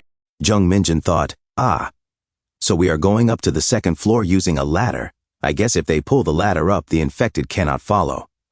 As Jung Minjun climbed up the ladder, Park Songbin called out, "Brought them, elder brother." Jung Minjun froze in shock. Lee Bongyu said, "Eh, what is this?" "We have got new guests," Park Songbin said. "They are from our school, same class. You have heard of Han Yena, right?" Lee Bongyu said, "Ah, you are Han Yena? Nice to meet you. I am Bongyu Oppa." It was Lee Bongyu, 19 years old, runs several businesses. "I have been wanting to meet you, ha ha ha. And I followed you on social media. Why did you not accept my request?" Park Songbin said, "Remember I mentioned Bongyu Hyung before, right?" Han Yena said, Pretty sure that is my first time hearing that." She thought to herself, "Wha? Who is this pig-faced freak?" Lee Bongyu slowly stood up and said, "This place is totally safe, so just relax." Han Yena trembled and said, I heard they are shutting down Gangbuk soon, so staying here might be a bit." Lee Bongyu said, "Oh, that? Total nonsense, ha ha ha. I heard every road to Gangnam and across the Han River is already blocked off, ha ha ha. We are just going to have to tough it out here until rescue shows up, ha ha ha." Han Yena said, "Sorry." No way." Lee Bongyu said, "Honestly, even if no rescue comes, we are set up well enough to eat and sleep just fine here, ha ha ha. Pretty sweet, right? Ha ha ha ha." Jung Minjun looked around. Camping gear was set up, fuel, wood, and logs for fire, and the stairs were blocked. He thought to himself, they seriously put all this together themselves? No way. Did they just break into someone else's shelter that was already here? Lee Bongyu said, "Did you find anything today?" Park Songbin replied, "I was going to check the store, but we ran into these guys on the way, so we did not make it." Lee Bongyu grinned and said, Yo, turned out great. We have already got more than enough food, but bringing a girl? That is a total score, ha ha ha. Pooh ha, ha ha ha." Han Yena sweated and thought to herself, Shoot. Jung Minjun was right. I totally got played by this sorry excuse for a person, Park Songbin. She tapped Park Songbin's back and said, "Hey, Park Songbin, can we talk for a second?" Park Songbin looked back and said, They walked to the back. Park Songbin asked, "What is it, Yena?" Han Yena said, "Seriously, knock it off already. Can you just let me go back? I honestly did not know it was going to be like this. You know I hate this kind of atmosphere, especially the people you hang out with. I am really sorry, but I do not think I can stay here. And honestly, I do not believe all that stuff about the Han River Bridge being shut down either. I think I just need to keep going where I was heading. I am going back." As she walked away, suddenly Park Songbin grabbed her delicate wrist. Han Yena called out, "Jung Minjun, let's go back." Park Seongbin said, "Hey." Han Yena, shocked, looked back. Park Seongbin said, "You lady dog, you think you can just leave? You still think the world works however you want it to, huh?" Han Yena trembled as she began to sweat. You. Suddenly, Jung Minjun grabbed Park Songbin's arm and said, let it go." Park Songbin was shocked. Ha! This clueless loser Jung Minjun has finally lost it, huh? He took off his smelly jacket. Park Songbin said to Han Yena, "You still think the world works however you want it to, huh?" Han Yena trembled in fear and said, You. Jung Minjun suddenly grabbed Park Songbin's wrist and said, Let it go," as he sweated. Park Songbin was confused and said, "Ha! This fool Jung Minjun. You have finally lost it, huh?" As the zombies downstairs walked around, Park Songbin said to Jung Minjun, "Hey, you clown. What if I do not want to stop? What are you going to do, huh? Are you going to stab me with that knife from earlier? Han Yena said, Park Songbin, that is enough. Park Songbin said, what? Now that it is happening, you cannot do it. Come on, stab me, you pathetic coward. Lee Bongyu said, hey, what is going on here? Park Songbin said, Hyung.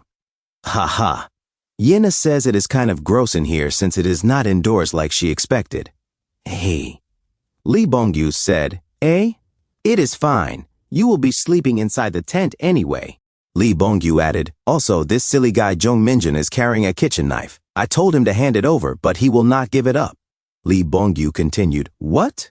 You four-eyed little rascal. You were carrying something that dangerous? Hand it over, clown, unless you want your face smashed in. Jung Minjun said to himself, I cannot let them take my only weapon, but there is no way I can take all 5 of them on my own with just this. He handed over the kitchen knife. The second in command said, hey, Four Eyes, listen up. Bongyu is the boss here, and I am his second in command. If we were the army, Park Songbin would be like what, a squad leader? Anyway, the point is, if you do not listen, you are doomed. This country is in a state of emergency. Without a proper chain of command, this place goes to chaos. Got that? 2 warnings and you are done for. Young Minjun said, yes. And he thought to himself, what a load of absolute nonsense. These jerks. Lee Bongyu suddenly put his arm around Han Yena and said, Yena, you must be tired from the trip, right? Go get some rest in the tent. Han Yena was startled and said, dang, that scared me. Lee Bongyu said, what was that? Did you just say dang? Han Yena said, no, I was just startled. I have kind of been in panic mode for the last few days. Lee Bongyu said, well, I guess that is fair with those zombie freaks out there. Anyway, my tent is a deluxe full-on camping tent, haha. The mat is super soft and cozy too, you know. Go on and get some rest. Han Yena said to herself, this guy is a complete psycho. I have got to think fast and buy some time. Han Yena said, sorry, but, Oppa, I am really hungry. Could I maybe eat something? Lee Bongyu said, you are hungry. Dang, Yena is hungry. Of course we have to eat. We scored a ton of pork belly from the butcher shop. As Jung Minjun sweated silently, Lee Bongyu said, should we have a pork belly party tonight? The others cheered. Whoa! Jung Minjun said to himself, this is the worst. This place has no police. It is basically a lawless zone with no safety at all. Han Yena said, crap. Hold on. As Lee Bongyu held Han Yena's delicate shoulder, Lee Bongyu said, sorry, haha. Dang, Yena, you are so unbelievably cute. Jung Minjun said to himself, especially for Han Yena. These thugs are just as dangerous as the infected. That fat pig is definitely not going to leave her alone. She could be in danger any minute. I have to think. I need to find a way to get her out of here, right now. Should I lure the infected here and throw these guys into a panic? No. But then what about the other survivors? And I cannot be sure those 3 older survivors are totally trustworthy either. Maybe tonight, when everyone's asleep, that's when we should escape. If those bastards do anything to Han Yena by force before I act, darn it. A few moments later, some pork is being cooked on a grill. Lee Bongyu said, I'm going to eat next to our cute little Yena. Han Yena said, Kaya! You smell like pig! Lee Bongyu, confused, said, what? Han Yena said, no. I meant the pork belly smells amazing. Wow, looks delicious too. Heh.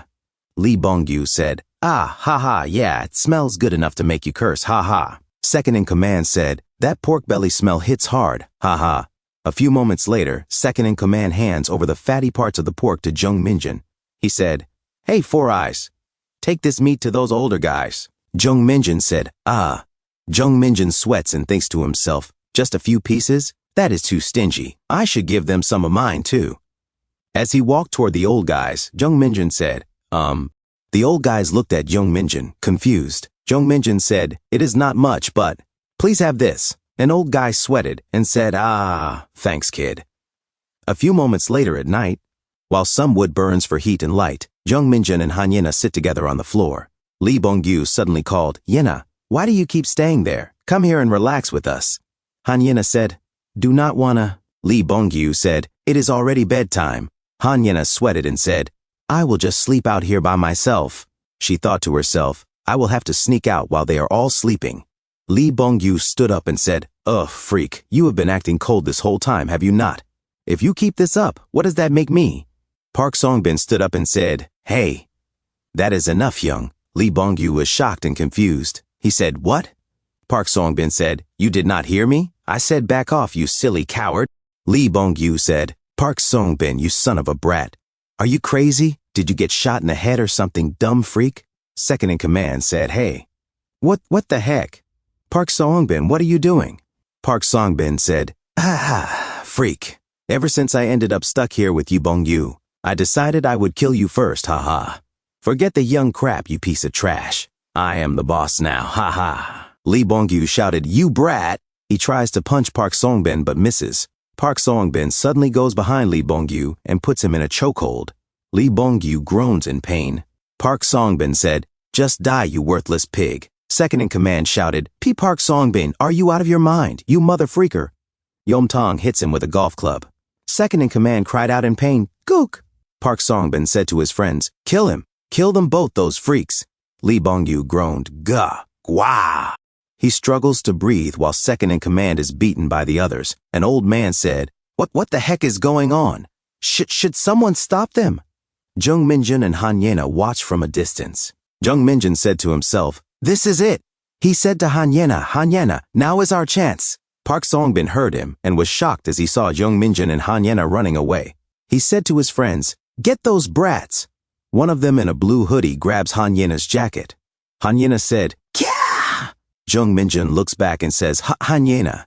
Han Yena struggles and says, Let go of me." The one in the blue hoodie says, "Stay still if you do not want to die, you freak. I said do not move unless you want to get stabbed." Han Yena bites his arm.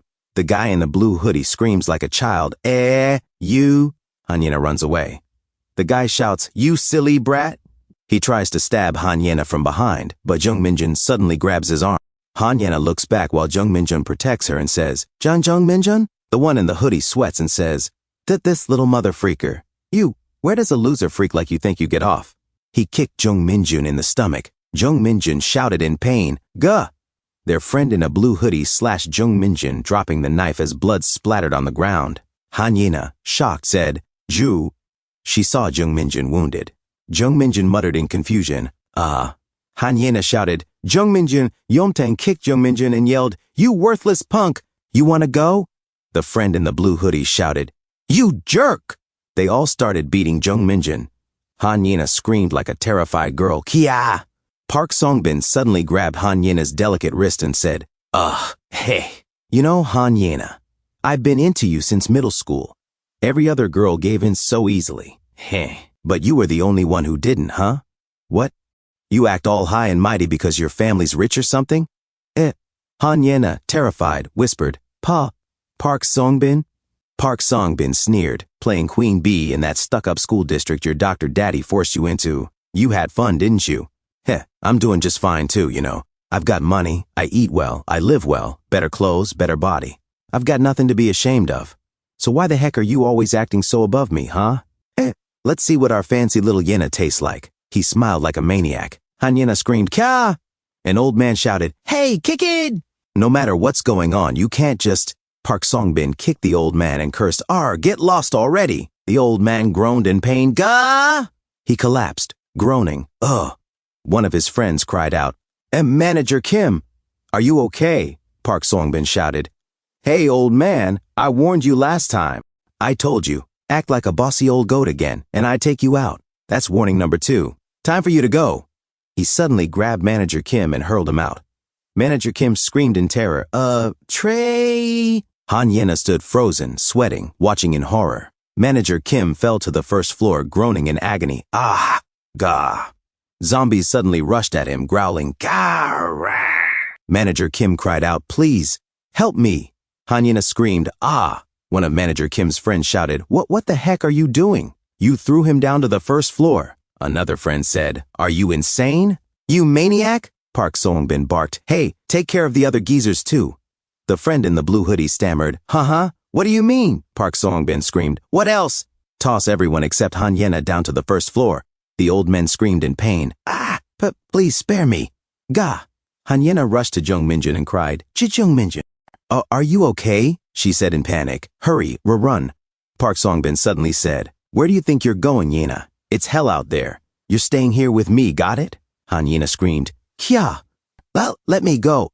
The friend in the blue hoodie approached Jung Minjin and said, "Whew, Jung Minjin, I guess it's your turn to die now, you pathetic little loser. Yeah, I actually kind of felt bad for you. But hey, who asked you to act tough, huh? Yo, Yomtang, help me toss this guy too." He grabbed Jung Minjin. He grumbled, "Ugh, I thought this guy was a stick, but he's heavy as heck." Yomtang said, "All right, 1, 2. The friend in the hoodie said 3. Suddenly, Jung Minjin grabbed the hoodie and growled, "You're coming with me, you twisted jerk." The friend in the hoodie was shocked, huh? They both fell from the second floor. Jung Minjin shouted, "To hell." Han Yena screamed, "Ah!" as Park Songbin stood there, shocked and confused, looking at his friend. Yomtang shouted, "Songyeon!" Park Songbin asked Yomtang, What happened?" Yomtang replied, "Kim Songyeon fell to the first floor with Jung Minjin." Park Songbin exclaimed, "That dumb fool." Suddenly, an old man shouted, "Ah, someone save me!" A zombie growled, "Her." The old man screamed in pain, "Ah!" Meanwhile, Jung Minjin and Kim Songyeon were lying motionless on the ground. Kim Songyeon groaned in pain, saying, "Gah, kya." He tried to move and cried out, "Gah, fudge." He looked around in confusion and muttered, "Huh." Upon seeing his foot twisted in another direction, he stammered, That, why is my leg like this?" Jung Minjin slowly stood up. Kim Songyeon gasped, "Jung Minjin." Suddenly, he grabbed Jung Minjin's leg and, sweating in pain, said, Jung Minjin, you fool. Where are you trying to go? Fudge. My leg seems to be broken because of you. Suddenly, the old man, now a zombie, lunged at Kim Songyeon as he uttered his final plea to Jung Minjin, "Please, help me, Minjin." Liquid splattered on the ground as Kim Songyeon screamed in agony, "Ah!" Yomtang was shocked and sweating as he said, "Oh, fudge. What should we do?" Park Songbin stammered, I do not know. Just leave that jerk." Han Yena stood frozen in shock, sweating. She suddenly spotted an opportunity and ran away. Park Songbin noticed and stared, shocked and confused. He immediately sprinted after her, shouting, "Fudge!" Han Yena jumped onto a scaffolding and then leapt to another platform. Park Songbin yelled, "Han Yena, are you not going to stop?" Han Yena looked back in shock at Park Songbin. In frustration, he muttered, "Urgh. How dare you try to run away, you witch?" Han Yena continued to move forward cautiously. Park Songbin shouted, "Hey, you crazy witch! There are zombies crawling around. Where are you trying to go?" Han Yena saw another platform ahead. Park Songbin shouted, "Just wait until I catch you." Han Yena silently sweated, then started running. She jumped onto a shipping container. Upon landing, she cried out, "Ah!" She turned to look back at Park Songbin. Park Songbin laughed and said, "Crazy witch. Shh, ha ha ha." As he moved forward, he leaped onto another platform and said, "You managed to escape, huh? If you get caught by me." Suddenly, the box beneath him shifted under his weight. He looked down at it in confusion and said, "Huh?" The box fell. He crashed to the ground and groaned in pain. "Cook!" Han Yena looked down in shock and muttered to herself, Now's my chance." She then shouted at the top of her lungs to attract the nearby zombies. "Oh, over here. This way, this way." The zombies turned toward her direction. One zombie growled in confusion, "Gah!" Han Yena kept yelling, "Everyone, come this way." Park Songbin stared up at her in shock. She continued shouting, There's a mean son of a gun here. Can someone please catch him? Ah!" Park Songbin started sweating in fear and muttered, "Han Yena, you!" He screamed in frustration, "You damned witch! I am definitely going to end you!" His scream drew the attention of nearby zombies. One snarled, "Ka!" Park Songbin looked toward the sound in fear. Suddenly, the zombies sprinted toward him, growling, "Oh, Kubek!" Park Songbin immediately turned and ran, yelling, "Fudge!" A zombie screamed, "Queek!" Another growled, "Kiog!" Park Songbin shouted, "Arrgh! Gee! Get away from me, you jerks!" Han Yena looked around and said to herself, "Where's Jung Minjin? Please, thump. He has to be safe." A zombie groaned. "Gah!" Park Songbin shouted, "Ah! Save me!" Han Yena saw Jung Minjin limping in the dark and said, "Jung Minjin, he's safe? What a relief. Here, over here." As Jung Minjin limped toward Han Yena's direction, he said in exhaustion, "Hoo, ha." Han Yena said, "See, can you come up?" Jung Minjin, weak and slow, held onto the container. He grunted in pain while climbing, saying, "Urgh." "Kyuk," Han Yena whispered. "Just a little more, please." She patiently waited for Jung Minjin to climb up the container. Then she grabbed his arm and pulled him up, saying, Jung Min-jun said in pain, "Cuk," as he tried to climb. Eventually, he managed to get up, breathing heavily. Ha ha. Han-yena said, Is your injury okay? Did you get bitten by the infected? Jung Min-jun said weakly, "Fortunately, I managed to avoid them, but I feel so dizzy." Yeomtang suddenly shouted at them, "Hey, you foolish jerks, where did Park Songbin go?" Jung Min-jun and Han-yena looked at Yeomtang. Yeomtang shouted, "Just wait right there, you fool." Jung Min-jun said, We have to hurry and escape." Han-yena said, "Ugh, yeah." As they turned away, Han-yena asked Jung Min-jun, "See, can you run?" Jung Min-jun replied, "Do not worry about me, just run well yourself." They jumped to the ground. Han-yena cried out in pain, "Ah!" Jung Min-jun said, in more pain, "Cuk." Han-yena stood up and asked Jung Min-jun, Are you okay?" Jung Min-jun, still in pain, said, Han-yena helped Jung Min-jun up and supported him as they walked, saying, "Just a little more." Park Songbin continued to shout, "Ah, save me, ka!" Jung Min-jun and Han-yena walked down a dark path. Park Songbin screamed like a little girl, "Ka!" A zombie groaned, "Gah!" Jung Min-jun and Han-yena continued to walk slowly. Han-yena said, There must be infected people nearby. As expected, it is too dangerous at night." Jung Min-jun, sweating in pain, said, "Han-yena, if we get spotted by the infected, no, even now, you should run away by yourself." Han-yena said in shock, What are you saying?" "I will find somewhere to hide somehow." She added, I will save you no matter what." A few moments later, Han-yena said, "This way does not seem to smell, so the infected might not be here." They walked into a quiet alley. Jung Min-jun, exhausted, said, Ha. Han-yena, sweating, said, Huh. She saw an open door. A few moments later, they entered. Han-yena looked around and whispered, "I do not feel any presence at all. Ah, there's no one, right?" She helped Jung Min-jun and said, "Let's take a short rest here." Jung Min-jun groaned in pain, Then he lay down on the ground. Han-yena called out, "Jung Min-jun." She looked at him and said, "Please, be safe." Jung Min-jun, in pain, said, Ha. As Han-yena watched Jung Min-jun, tears formed in her eyes. She whispered, "I was wrong. If it were not for me, you could have stayed at your house. Because of me, I attracted the infected and got you into danger. Because of me, you got dragged to a construction site and ended up like this. Because of me, you suffered at school." She grabbed onto Jung Min-jun's hoodie and continued, "Please." Suddenly, she heard footsteps and looked back in confusion and shock. As the footsteps grew louder, she saw a shadow coming near them. She said to herself, Who could it be?" Suddenly, a man with an axe was shocked and startled when he saw Han-yena. He began to sweat and said, What the? It's a person?" His friend said, "Gosh, you scared me." Then he noticed Han-yena and said in confusion, Aren't you the one from back then?" Han-yena, also confused, replied, As she remembered the man who helped them 2 days ago, she said to herself, "That's the guy who helped us back then." The man then said, "No way, you guys, you're alive." Han-yena replied, "You're safe too, sir." The man in the black jacket said, Is this boy hurt?" Han-yena said, He's bleeding." The man in the black jacket said, "Don't tell me he got bitten by the infected." Han-yena said, No, he wasn't bitten. He was stabbed with a knife. Please help. He's losing too much blood." The man in the green jacket, sweating, said, "Oh no. Do we still have the first aid kit?" The man in the black jacket said, "Yeah, it should be in the backpack." The man in the green jacket turned to Han-yena and asked, "Are you all right?" "Yes, I'm fine." Thank you."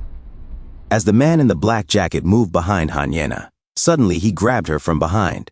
Han-yena struggled, trying to shout, "Oomph! Oomph!" The man in the black jacket laughed maniacally. "Wah-ha-ha-ha-ha-ha! What a jackpot!" The man in the green jacket panicked. "What do we do now?" As another man walked in the shadows, the man in the black jacket said, "What do you mean, what? We drag her with us." Han-yena continued to struggle. The man in the black jacket growled, "Ugh, darn, but she is putting up quite a fight." The man in the green jacket said, "Then beat her until she passes out." A voice then interrupted, "Enough." The man in the green jacket, the man in the black jacket, and Han-yena turned in confusion to see Kang Hakcheol. Kang Hakcheol said coldly, "You've got until the count of 3 to back off."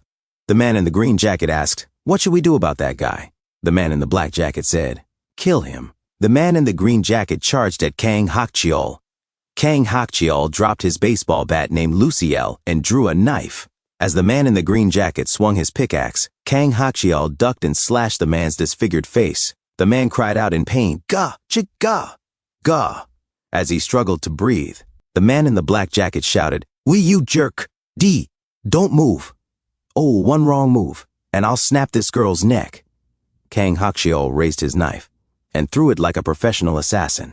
The blade struck the man in the black jacket, ending his life. He muttered in pain, "Gah! Gah!" Hanyena gasped, You, Kang Hakcheol." It was Kang Hakcheol, 18 years old, Songun High, second year, class 3, a defector from North Korea. The hallway fell silent. A few moments later, Kang Hakcheol took out the medical kit and said, "Thankfully, the wound is not deep. He'll be fine." As young Minjun rested, Kang Hakcheol observed, "Looks more like he collapsed from being beaten or shocked rather than from blood loss. He will need at least a day of complete rest." Hanyena said, "Thank you, B. But you're really good at this kind of treatment. Where did you learn it?" Kang Hakcheol said, "Just sort of picked it up back in the day." Hanyena said, "B. But if you know how to do stitches like that, it is more than just basic knowledge, is it not?" Kang Hakcheol replied, "More importantly, this area is really dangerous. So what were you doing here?" Hanyena said, We saw a flyer drop by a helicopter. One of the safe zones listed was Yongchon neighborhood, so we came here. But we ended up getting caught by Park Songbin's group." Kang Hakcheol said, "Park Songbin? That abandoned construction site?" Hanyena said, "Huh, you know about it?" Kang Hakcheol said, "Yeah, roughly. So what about him now?" Hanyena said, "Last time I escaped from that place, everyone was getting bitten. It was total chaos. Park Songbin was also running from the infected, but I did not see what happened to him after that." Kang Hakcheol said, "So he might still be alive. About Yongchon neighborhood being a safe zone, it is nothing more than a rumor now." As he cleans his pocket knife, Kang Hakcheol continued, "Early on, after Seoul went to ruin, the people who stayed in this area tried all kinds of ways to keep the infection from spreading. Up until just a few days ago, infected were rare here, but the system was not well organized, and now it is collapsing. As of yesterday, the infected have started showing up rapidly again. And now, this place is crawling with people even crazier than the infected, especially someone like you, a young woman. People like you do not even show their faces outside anymore." Hanyena was shocked and confused as she sweated. Kang Hakcheol said, "If you are walking around unguarded and get kidnapped, there is no telling what could happen, so you have to be careful. It is not just the Yongchon neighborhood. Most of Gangbuk is practically a lawless zone now. Honestly, if things keep going this way, other areas, and even all of Seoul might end up like this." Hanyena said, "Nin, no way. But why are you here, Mr. Kang Hakcheol?" Kang Hakcheol said, "I have got my reasons. I was planning to cross into Gangnam at sunrise tomorrow." Hanyena said, "Huh? Really? Ah, right. Mr. Kang Hakcheol, you heard about it too, did you not? That Gangbuk is getting sealed off." "Ah, right. The flyer said the lockdown starts today." Kang Hakcheol said, "Yeah, but the situation has gotten even worse. Outside, the zombies made chaotic sounds, ga, wa, ra." Kang Hakcheol said, "I do not know if all of Gangbuk is locked down completely, but the bridges to Gangnam have been blocked since at least 2 days ago. And on top of that, there are so many infected near the bridges in Han River Park that it is basically impossible to even approach. The moment this all started, people panicked like it was a war and rushed south. Then the government suddenly sealed the bridges, and eventually everything went to chaos. That whole process caused a massive buildup of infected near the Han River." Hanyena said, "Hetch! How do you know all of that?" Kang Hakcheol said, "I heard it from survivors who went to check the bridges themselves. They even showed photo evidence, so it is solid." Hanyena said, "So, that was all true," Kang Hakcheol said. "But it is not like there is no way across. If we can get a duck boat or a small boat, we might be able to cross the river somehow.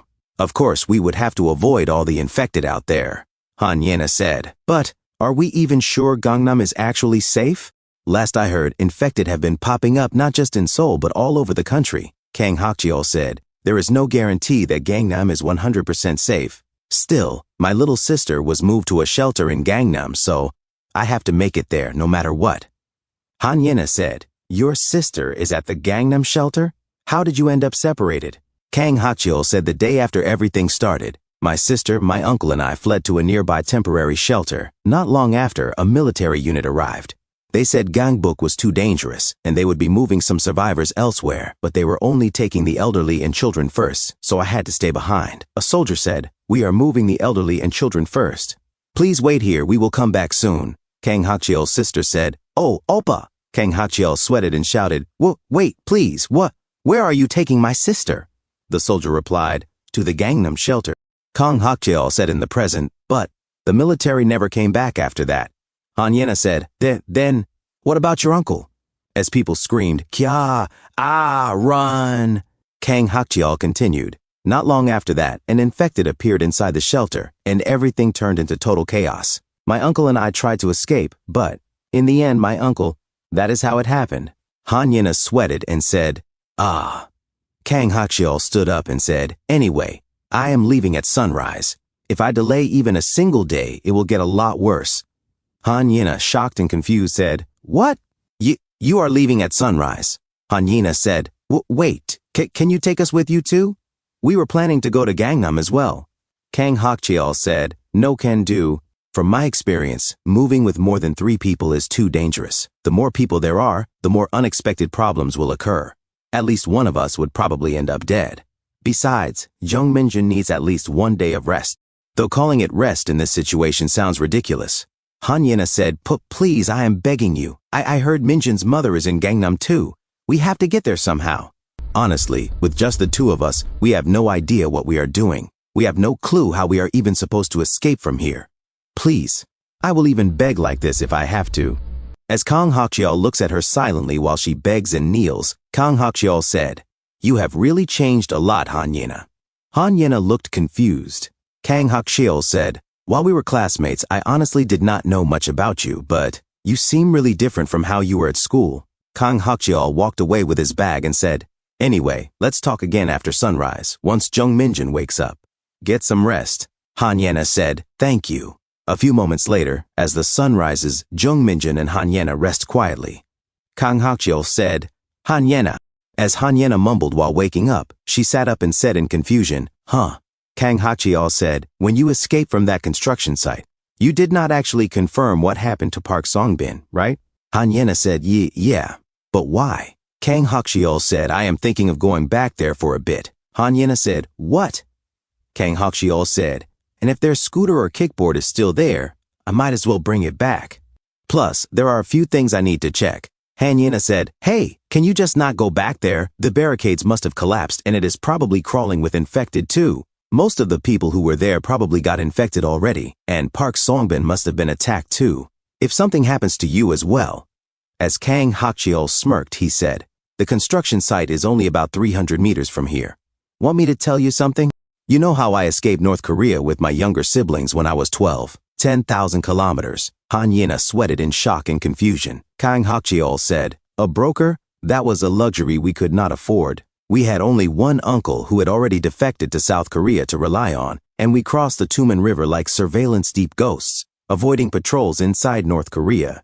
Without any broker, hiding from police and checkpoints, we crossed China, passed through Laos, and made it to Thailand. It took 2 years to cross 10,000 kilometers and escape.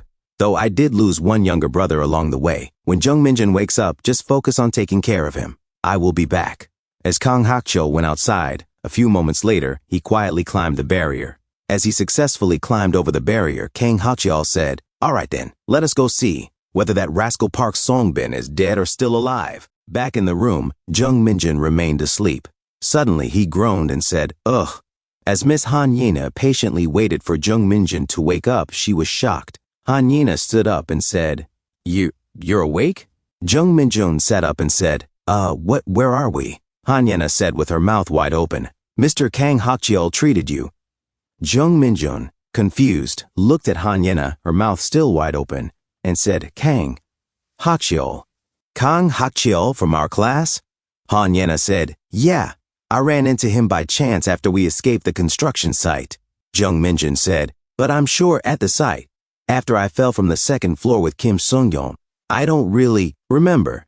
Maybe it's the concussion. I vaguely remember you helping me and us going somewhere." Han Yena grabbed Jung Minjun's hands and said, "Anyway, I'm so relieved." Jung Minjun, still confused, said, "Huh?" Han Yena said with teary eyes, Do you know how scared I was, thinking you might die? As she placed Jung Minjun's hands close to her soft, large chest, Jung Minjun blushed and said, "Ah." As they stared at each other for quite some time, Han Yena said in confusion, "Huh?" Suddenly, she came to her senses and pushed Jung Minjun's hands away. He winced in pain and said, "Ah." Han Yena said, I mean, who told you to get cut by a knife like that? I appreciate you helping me, but still, that was reckless. What was I supposed to do if you died? You scared the stuffing out of me. Seriously, you idiot." Jung Minjun said, sorry, as he scratched his head and started sweating. Han Yena said, "No. Why are you the one apologizing? Just thank you, okay? Do you even know how hard it was dragging you all the way here?" Jung Minjun said to himself, "What do you want me to say then?" Han Yena said, and Mr. Kang Hakshio said you need to rest for at least 1 day. So you should get some real rest today, and we'll see how you're doing by tomorrow morning." Jung Minjun said, really? But they say gangbuks going into lockdown? We don't really have time to waste. As he felt pain in his wound, he said, "Ugh." Han Yena said, "Are you okay, you idiot? Why are you trying to move already? Just lie still." Jung Minjun said, okay." A few moments later, Mr. Kang Hakchiol knocked on the door as Jung Minjun and Han Yena looked at it. Kang Hakchiol said, "It's me. I'm coming in." Han Yena said, Kang Hakchiol, huh?" Kang Hakchiol came inside and put down a bag. Jung Minjun said, "Oh." Kang Hakchiol said, "This is your bag, right? The one you always carried at school." Jung Minjun said, "Yeah, that's right. My bag."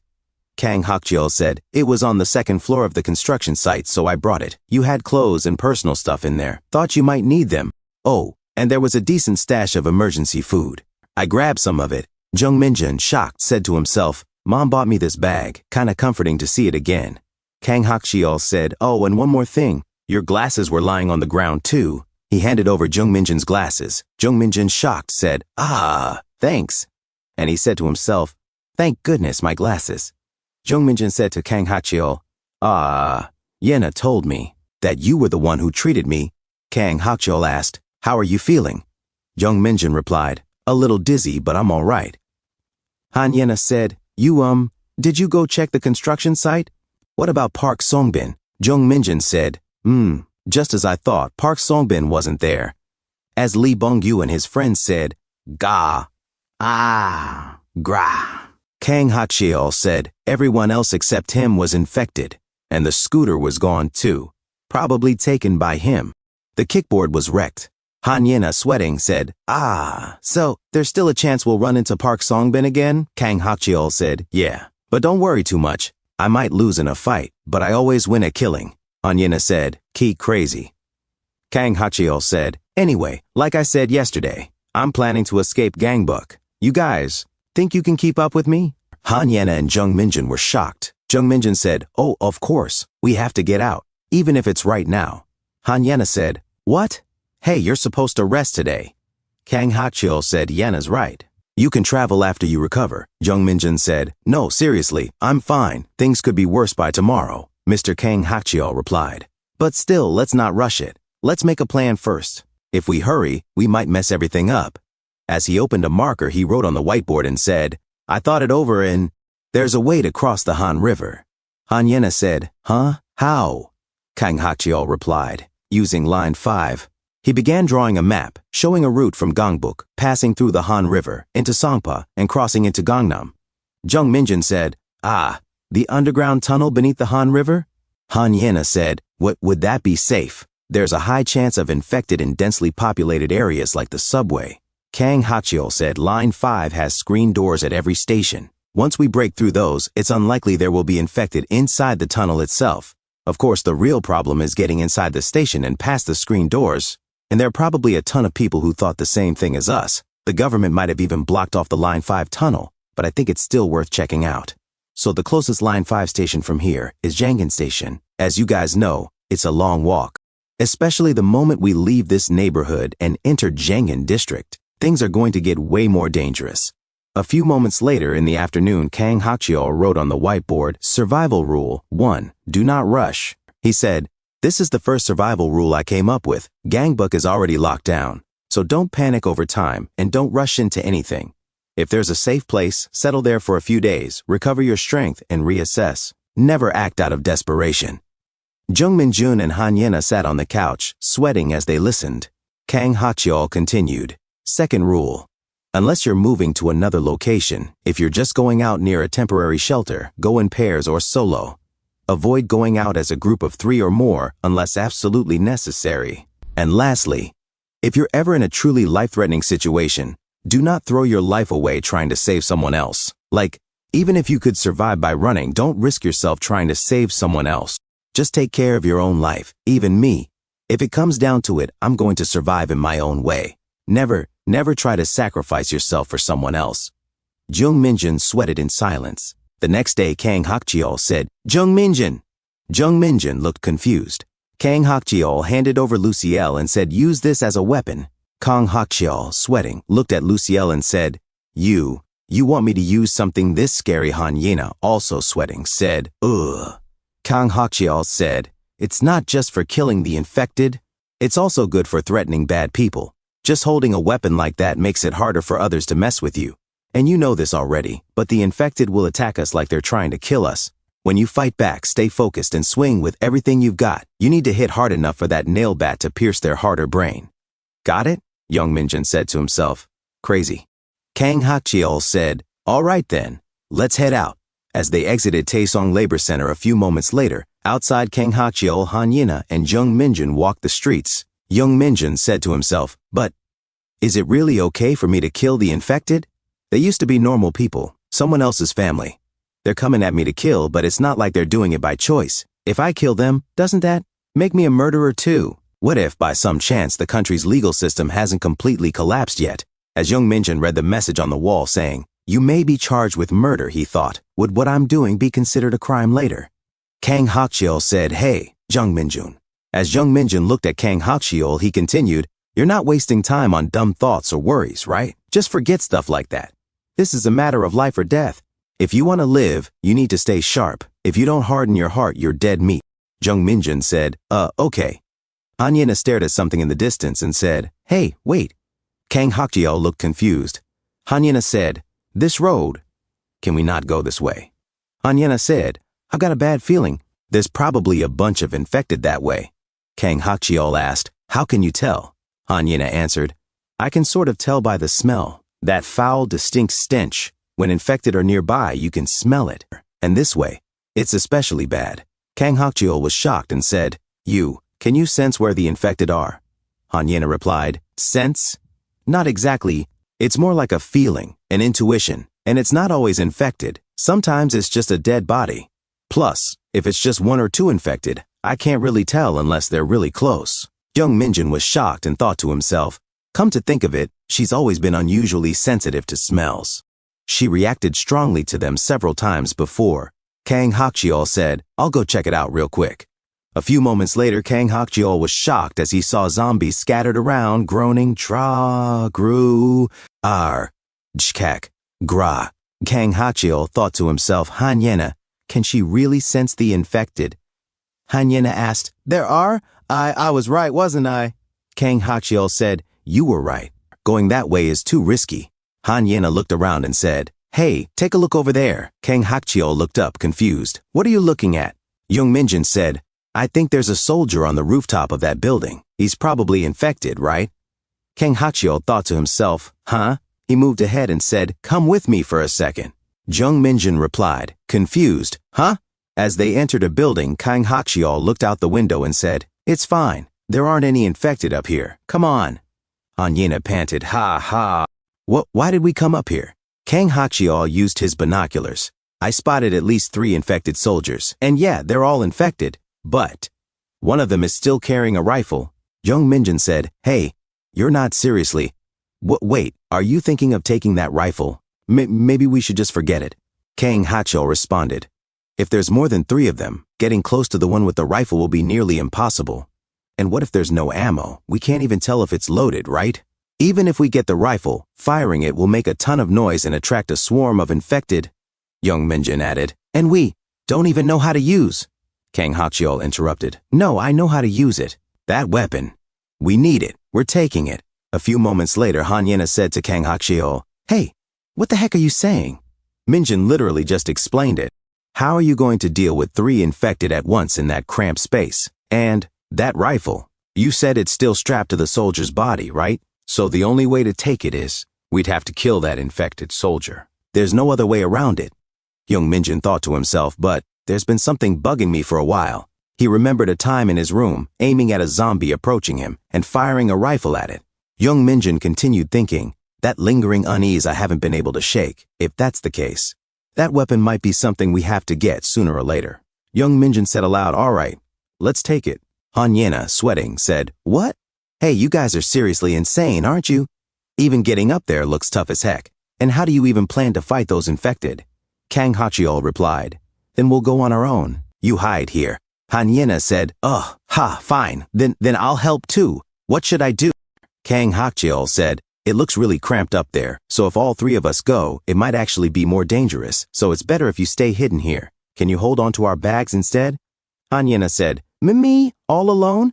It's even scarier being alone though. A few moments later, at noon a zombie girl faced a camera and groaned, Gula. Kang Hachiol sneaked behind her. He said to Jung Minjin, let's grab this railing and climb up. You okay with that? Jung Minjin said, yeah. Kang Hachiol said, but Minjin, you do not seem that scared of the infected. You didn't even hesitate coming this far. Jung Minjin answered, I am nervous, but I think that's making me more focused. As they reached the rooftop, Kang Hachiol peeked past the barricade. The 3 soldiers groaned. Gra, gar. Kang Hachiol said, as expected, only 3 infected soldiers. But they're all huddled too close together, so sneaking up on them won't be easy. Jung Minjun said, right.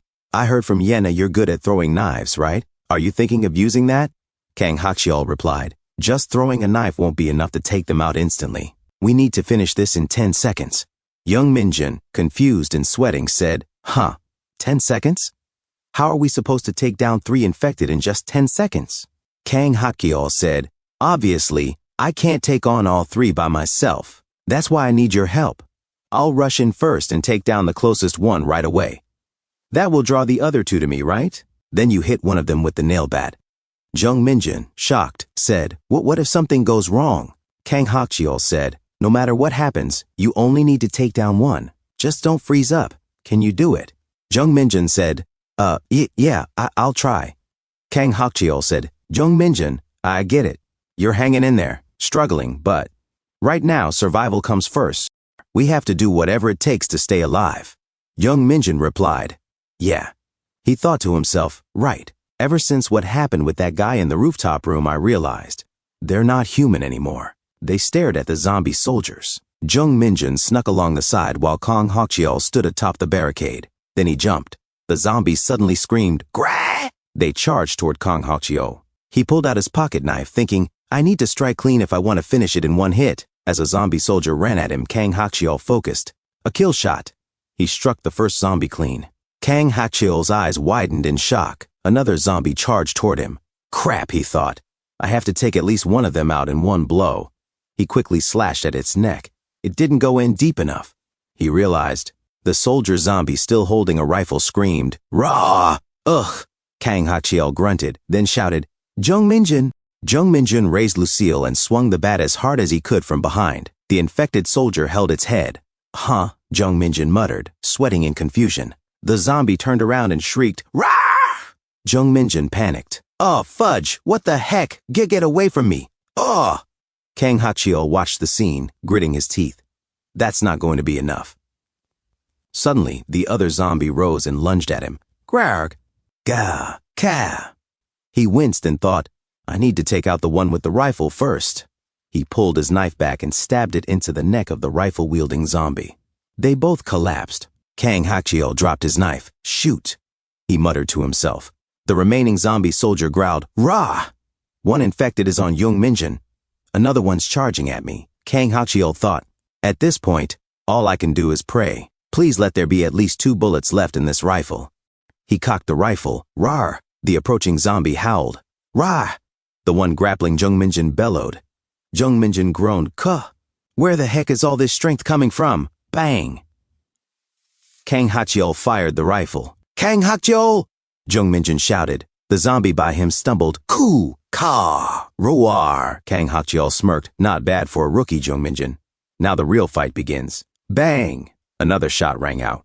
Han Yena, startled, jolted by the sound. That was 2 gunshots, was it not? She whispered. Shoot, that was loud, she muttered, pulling out her binoculars. Please, please, please, please. She looked through them. They're safe, I think. Jung Minjin, catching his breath, said, Sorry, I don't think I was much help.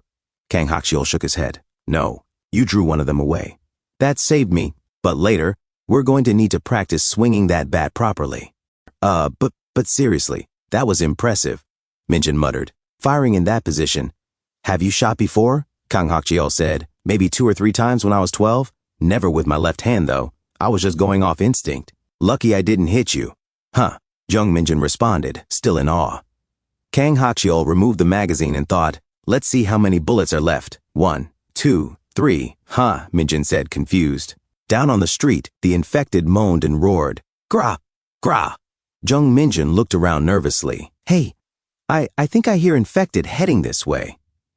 Yeah, Kang Hakchiol nodded. That gunfire probably drew them in. We need to hurry. Can you check if there's any ammo over there? Yeah, Minjin said. Meanwhile, in the other building, Han Yena kept watch through her binoculars. Haven't seen Minjin or Hakchiol for a bit now, she mumbled. Did they already go down earlier? Is it okay to head down to the first floor and wait now? Suddenly, a zombie outside screamed, Rar! More infected roared, Rar! Groar! They all rushed toward the sound. Han Yena trembled. The infected are all gathering that way. She started sweating. There's no way I can get down there right now. Should I just stay up here and wait? No, more importantly, will they even be able to make it back safely? Suddenly, her eyes widened. Huh, she muttered. An old zombie stood outside, and it smiled at her. Her heart stopped. She immediately ducked down and whispered, trembling, Did it just look at me and smile? As Han Yena hides, sounds were heard downstairs, then it went silent. The old, dirty zombie said, Ga! Gra! Gra! Ah, gra! Gak! Han Yena said to herself, That's impossible. She sweated and continued telling herself, I'm sure we locked the first floor entrance on the way out, and we added the nearby stuff on top of it. The old dirty zombie said, Ra! Ah! Roar, Han Yena said to herself. But, don't tell me, they got inside? The zombie continued to say, Gra, Han Yena said to herself. How the heck are infected even capable of doing something like that? The old zombie said, Gra, ra, ra. Han Yena said, No, it's climbing up here. The old zombie walked up the stairs. Han Yena heard the footsteps. The old zombie said, Gra. The old zombie looked at the window. Han Yena covered her soft, delicate mouth. The old zombie stopped.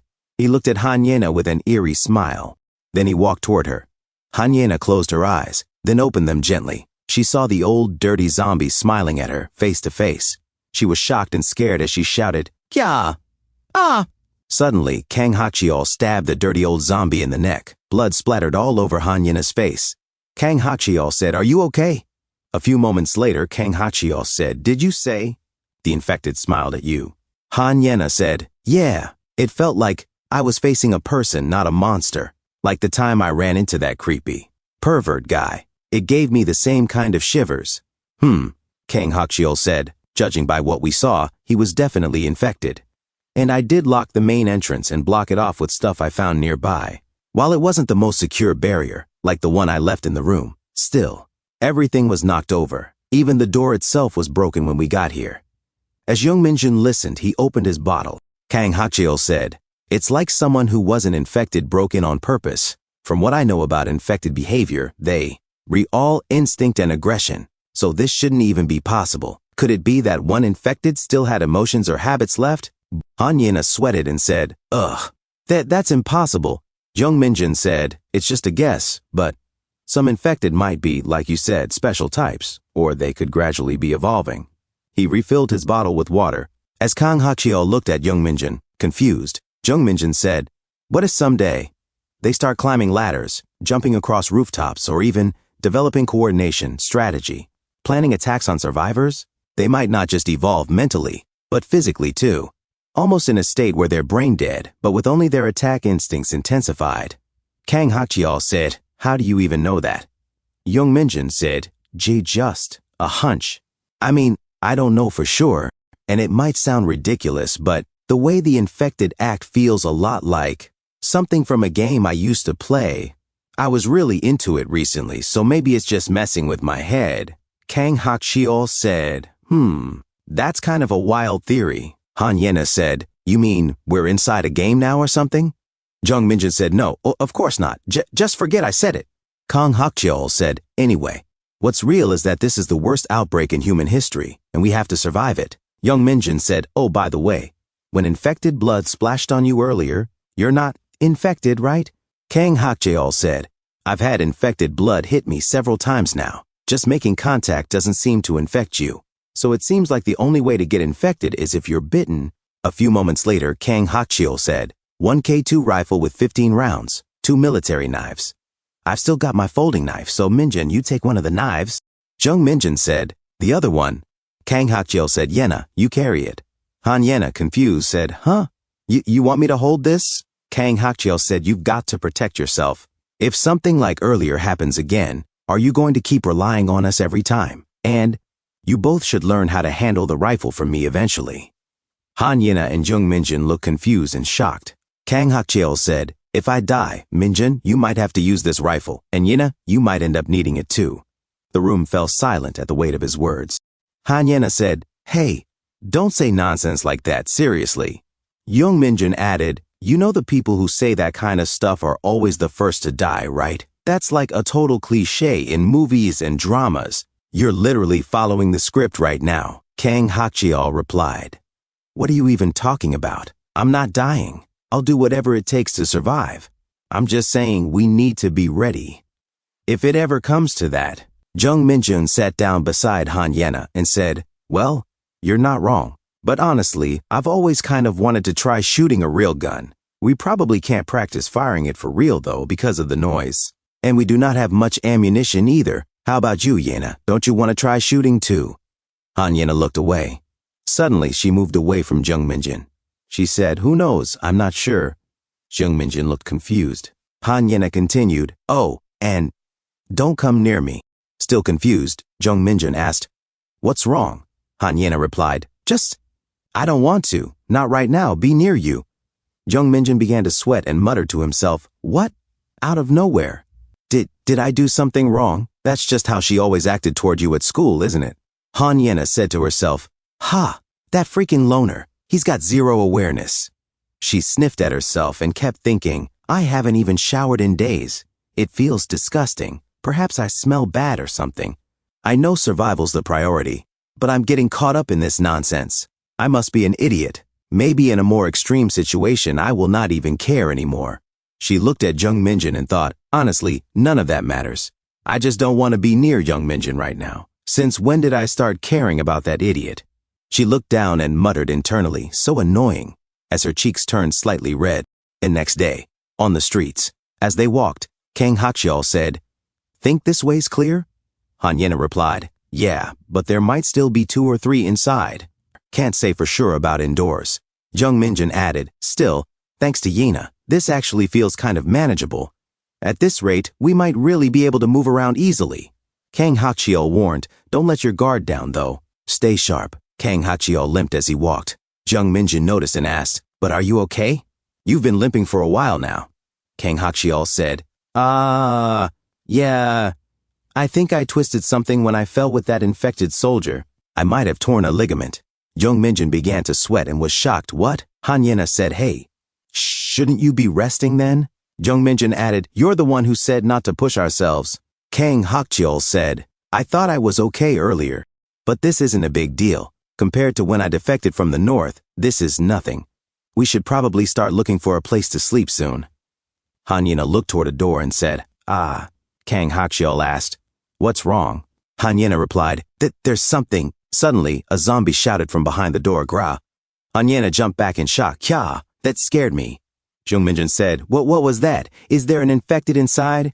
A voice shouted from above, hey, you're survivors, right? The 3 looked up, confused. An old man called down from a rooftop, I've been stuck on this rooftop for 2 days, but please help me. Kang Hakchiol asked, how did you end up stuck up there? The old man replied, I went out to grab some supplies. Then got chased up here by infected. Right now, there are infected inside the stairwell. I'm completely trapped. Kang Hakchiol asked, but who closed the shutter on the front door? The old man answered, I asked a passing survivor for help, but they said they were infected inside and just shut it and left me here. Kang Hakchiol said, Are there a lot of infected in the stairwell? The old man responded, I was being chased by maybe 6 or 7 of them. 6 or 7. Kang Hakchiol thought aloud, from the looks of it, there really are infected inside, so he's probably telling the truth. 6 or 7 though, even if he's right about the number. He turned to the old man and said, I'm sorry. That's too many for us to handle right now. We're not in a position to help anyone.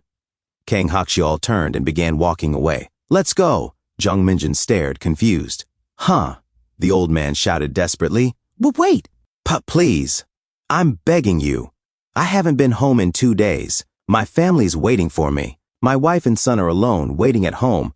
And I still haven't found my daughter. If I don't get back... Wah! Please, I'm begging you. Jung Minjun said, Sir! If you yell like that, you'll put all of us in danger. Please calm down. Han Yena said, is it really okay to just leave him? Kang Hakchiol said, we're not in a position to help anyone right now. We shouldn't take unnecessary risks. Let's move. Jung Minjun stood frozen, shocked. Then suddenly, he said, Hey, isn't there some kind of way? Kang Hakchiol stopped and sighed. Sigh. What kind of way? Jung Minjun said, actually, I just thought of something good. I think I might be able to save him. The sky was clear.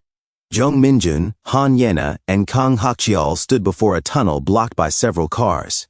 Kang Hakchiol glanced behind them and said, So basically, after opening the shutter, you will lure those 6 or 7 infected over here, back to the path we just came from. Then, once you lose them outside the tunnel, you will run back this way. And while you do that, Yena and I will push this white car to block off the tunnel entrance? Jung Minjun nodded. Yeah. He is not around anymore, but I used to help my dad push parked cars when they were in neutral, so I think we will be able to move this one too. Hakchiol, since your leg is messed up, I will lure the infected out of the tunnel, lose them, and then circle back. As soon as I get back, you and Yena push the car in place to block them out. As Han Yena wiped sweat from her brow, Kang Hakchiol listened carefully. He frowned and said, Unless you can really outrun them, this plan has a high chance of failing. Are you a decent runner? Jung Minjun hesitated. I mean, I am above average, so I should be fine. And honestly, I am not that scared of getting chased by the infected. Fair enough, Hakchiol muttered. This tunnel is just wide enough for one person to get through, so if we angle the car this way, it should completely block the path. They approached the van. The door's unlocked, Hakchiol said, testing the handle, and it looks like the parking brake is off too, but why are you going this far to save that guy? I told you before, do not sacrifice yourself for someone else. Even if we risk our lives to save him, what do we actually gain? Han Yena added, Yeah. When you say it like that, it does sound too risky.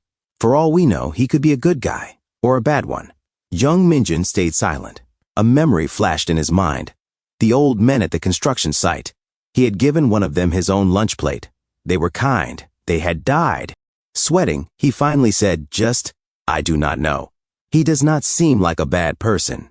He reminds me of those guys who died at the construction site, and, weirdly, he reminds me of my dad too. Kang Hakchiol was quiet, then finally said, Let's push the car forward a bit first, just enough so we can block off the gap easily. Okay, Minjun replied. A few moments later, Kang Hakchiol sat in the driver's seat. If we just turn the wheel a little, we should be able to position it right. Let's give it a gentle push. All right, 1, 2, Minjun counted. 3, he shouted. Han Yena grunted, approximately. Oh, it's moving, she said with a gasp. Kang Hakchiol carefully steered the van as it inched toward the gap. After adjusting it into place, he said, This should be good, right?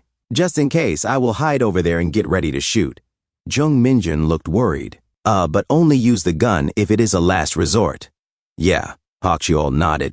Han Yena, still anxious, said, But what if there is an infected right by the shutter on the first floor? Would it not just rush out the second it opens? And if they are scattered across the floors, that could be a problem too. Jung Minjun thought, then replied, If we ask the guy to make a loud noise near the rooftop exit, the infected will probably all head upstairs. Then I will open the shutter, make noise on the first floor, and lure them out all at once. Kang Hakchiol turned to Minjin. Jung Minjin. Yeah, Minjin said. You do realize how dangerous this plan is, right? He cocked the gun. If there really are special infected like you said, then anything could go wrong. Ah, true. But if there was a special infected in there, I doubt it would have just stayed trapped this whole time. It should be fine. I am not willing to risk my life for anyone except my little sister. Understand? This is the last time. After this, no more risky plans like this. Young Minjin nodded, sweat running down his neck. A few moments later, at the alley near the old man's building, Jung Minjin shouted, "Here, over here, get here, here." He ran down the stairs and burst out of the building. The infected roared in excitement, tumbling after him down the stairwell. Wah! Minjin screamed as he ran for his life. Roars and growls echoed as the infected gave chase. "Come, try and catch me," he shouted behind him. From around the corner, Kang Hakchiol watched the chase unfold. He turned to Han Yena. "All right, it's now." "Yeah," she said. They rushed to the tunnel and took their positions. Han Yena, sweating, whispered, "Jung Minjin, please." Kang Hakchiol stared intently down the tunnel. Snarling and growling from the infected echoed from within. Suddenly, Jung Minjin appeared, running full speed. "Now!"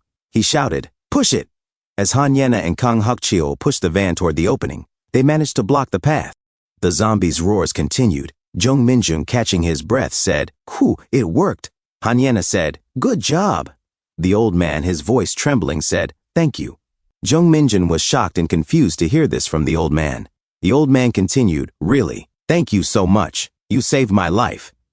Jung Minjin said, "Sir, we should not stay here. Let's get somewhere safe first." Kang Hakchiol watched them silently. A few moments later, Jung Minjin asked, "Wait, how many butane cans do you have?" The old man replied, "The electricity and water are still working at home. It is just the gas that is out." He went on, "Lucky for us, our house is near the restaurant district, so I have been able to find food easily. I was planning to find a portable induction cooker, but ended up getting a ton of butane instead." Jung Minjin asked, How do you still have power, though?" The old man said, "We have solar panels, so we can run small electronics." Kang Hakchiol looked at the coolers and said, "Then as long as you stock up on food, you are basically set to survive. And actually, there is more useful stuff here than I expected." The old man nodded and said, "Honestly, I have been coming out once a day to search nearby and look for my daughter. So how about you students? Where are you headed?" Young Minjin said, But you do not need to speak formally to us. We are way younger than you." The old man shook his head. "No, you saved my life." After approximately, Jung Minjin said, Just speak however you are comfortable then," he thought. To himself, he really does seem like a good guy. Han Yena said, You heard about the gangbuk lockdown, right? We are trying to escape before it happens." The old man said, That is going to be incredibly dangerous. Will you be okay?" Han Yena hesitated, then said, But earlier you mentioned you do not know where your daughter is." The old man sighed. Yes. Actually, the last I heard from her was the day this all started. She was on her way home. I left my wife and son at home and drove out to find her. My car got stranded, and I nearly died, but I somehow made it back. I should have evacuated my wife and son first, but the situation outside was so bad that I missed the chance. In the end, we decided to stay together as a family, just in case, however slim the chance, that my daughter comes home. Han Yena wiped sweat and said, I hope you really do find her." The old man changed the subject. By the way, where did you get that rifle?" Kang Hakchiol said, "I just found it on the street." The old man nodded slowly. Now that I think about it, the sun is going to set soon. Do you have a place to stay tonight?" Young Minjin said, "We were planning to find one now. Worst case, we would break into a nearby building and spend the night." The old man smiled. "Then how about staying at my house tonight? It is close by, and it is a detached home with plenty of space. Electricity, running water, and food, everything is there." Jung Minjin and Han Yena exchanged looks and said, Kang Hakchiol said, "Really? That would honestly be a huge help." Han Yena asked, Is this really okay?" The old man said, "Yeah, it is fine." Jung Minjin said, "If Hakchiol says it is fine, then I guess it is." Han Yena nodded nervously. Yeah." Young Minjin added, "If you have more stuff to carry, we can help you move it." The old man smiled gratefully. That would be great. Just do not overdo it." As the sun set, they arrived at the old man's place. He said, "Here it is." Young Minjun was shocked. Oh, it really is a detached house, with solar panels too, Kang Hakchiel muttered to himself. A brick wall, a steel gate, even barbed wire. And it has running water. It is a perfect safe house. Jung Minjun cocked the rifle again. The old man looked shocked and confused, and asked Kang Hakchiel, why are you loading your gun? Kang Hakchiel said, I have just seen too many crazy people out there. Please understand, we are walking into a stranger's place after all. But as you can see, my friends and I are not bandits or anything. The old man wiped sweat from his forehead and said, yeah.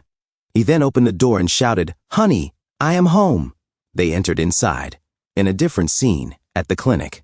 The room was quiet. Suddenly, the door was kicked open. Park Songbin stormed in and said, Hey, fudge. Thought I was going to die again today. Barely made it. He wiped Young Minjun's kitchen knife on his pants. Park Songbin continued, But seriously, why are there so many jerks worse than the infected in this neighborhood? I think I have killed more people than infected at this point. This flipping place ought to be nuked and wiped off the map. He sat down and muttered, It is kinda cozy here. Might as well take a break. He then noticed a whiteboard and frowned. What is this? He saw a drawing of a map and smirked. Keke, this little rascal. So this is where they have been hiding? They even ran into Kang Hakchiel? Jiangin Station, huh? So they are planning to cross the Han River using Line 5. As Jung Minjun, Han Yena, and Kang Hakchiel entered the home with Seo Jae-hoon, the professor shouted, Honey, son, Dad's home. Kang Hakchiel turned to Jung Minjun. Jung Minjun, wait. Jung Minjun looked confused. Huh? Yeah. Kang Hakchiel continued, I'll go in first. Inside the house, Seo Jae-hoon called out again. Honey, Kang Hakchiel muttered to himself, wary. What if this guy is just tricking us? Worst case, we take the house by force. Then came another shout. Uni! Kang Hakchiel froze in place, startled. From inside, a young voice called out, Dad! Seo Jae-hoon's wife ran out, eyes wide with emotion. What took you so long? I seriously thought you were dead. Their son burst into tears. Wah, Dad! Seo Jae-hoon knelt to embrace them both. I'm so sorry I was late. I'm really sorry. From the doorway, Jung Minjun silently observed the reunion and slowly lowered his guard. A few moments later, Seo Jae-hoon turned to his guests. Sorry I didn't introduce them earlier. These are the ones who saved my life, Jung Minjun and his friends. His wife bowed quickly. Thank you so much. Jung Minjun waved his hands nervously. Not at all. Haha. Moon Ji-yoon, 45 years old, housewife. She smiled warmly. I'll go make some food, so just relax and make yourselves at home. The water works, so feel free to wash up too. Han Yena, drenched in sweat, lit up. Really? We can actually take a shower? Moon Ji-yoon nodded. Of course. She took Han Yena's hand gently. Oh my, but how old are you, sweetie? You're so pretty. Why would someone this gorgeous be out in danger like that? Han Yena flushed. Sorry, Moon Ji-yoon grinned. You could totally be a celebrity. Wow, you're so stunning. Jung Minjun silently watched the exchange from behind. Han Yena blushed even harder. Thank you. You're really beautiful too, ma'am. Moon Ji-yoon fell silent for a moment, then quietly said, My daughter. She's about the same age as you. Han Yena's smile faded. Moon Ji-yoon continued, voice trembling slightly. She just started college this year, but she went missing a few days ago. Han Yena gently replied, Yeah, we heard about that. Your daughter, I'm sure she's still alive. Moon Ji-yoon smiled faintly. Thank you. Anyway, I shouldn't have brought that up. You all just rest. I'll handle the food. Han Yena stood up. We can help with that. Moon Ji-yoon waved her off. No can do. You saved my husband. And you look about the same size as my daughter. Let me know if you need clean clothes. Meanwhile, Jung Minjun glanced toward the stairs. He caught sight of Seo Jae-hoon's son staring nervously at him. The boy quickly ran back up. Jung Minjun thought to himself, that must be their son. Looks like he's in elementary school. Kang Hakchiel sank into the couch. Whew.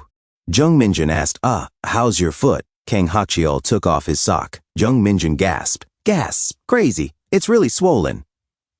Kang Hakchiel nodded grimly. Yeah, I think it'd be best to rest here a bit longer if we can. Still, just in case, we should check out the house, make sure everything's secure. Jung Minjun chuckled. Wow.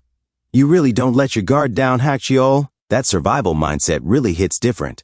A few moments later, in the shower, Hanyena stood under the hot, steamy water, sighing in pure relief. Kia, I can't believe I finally get to shower again.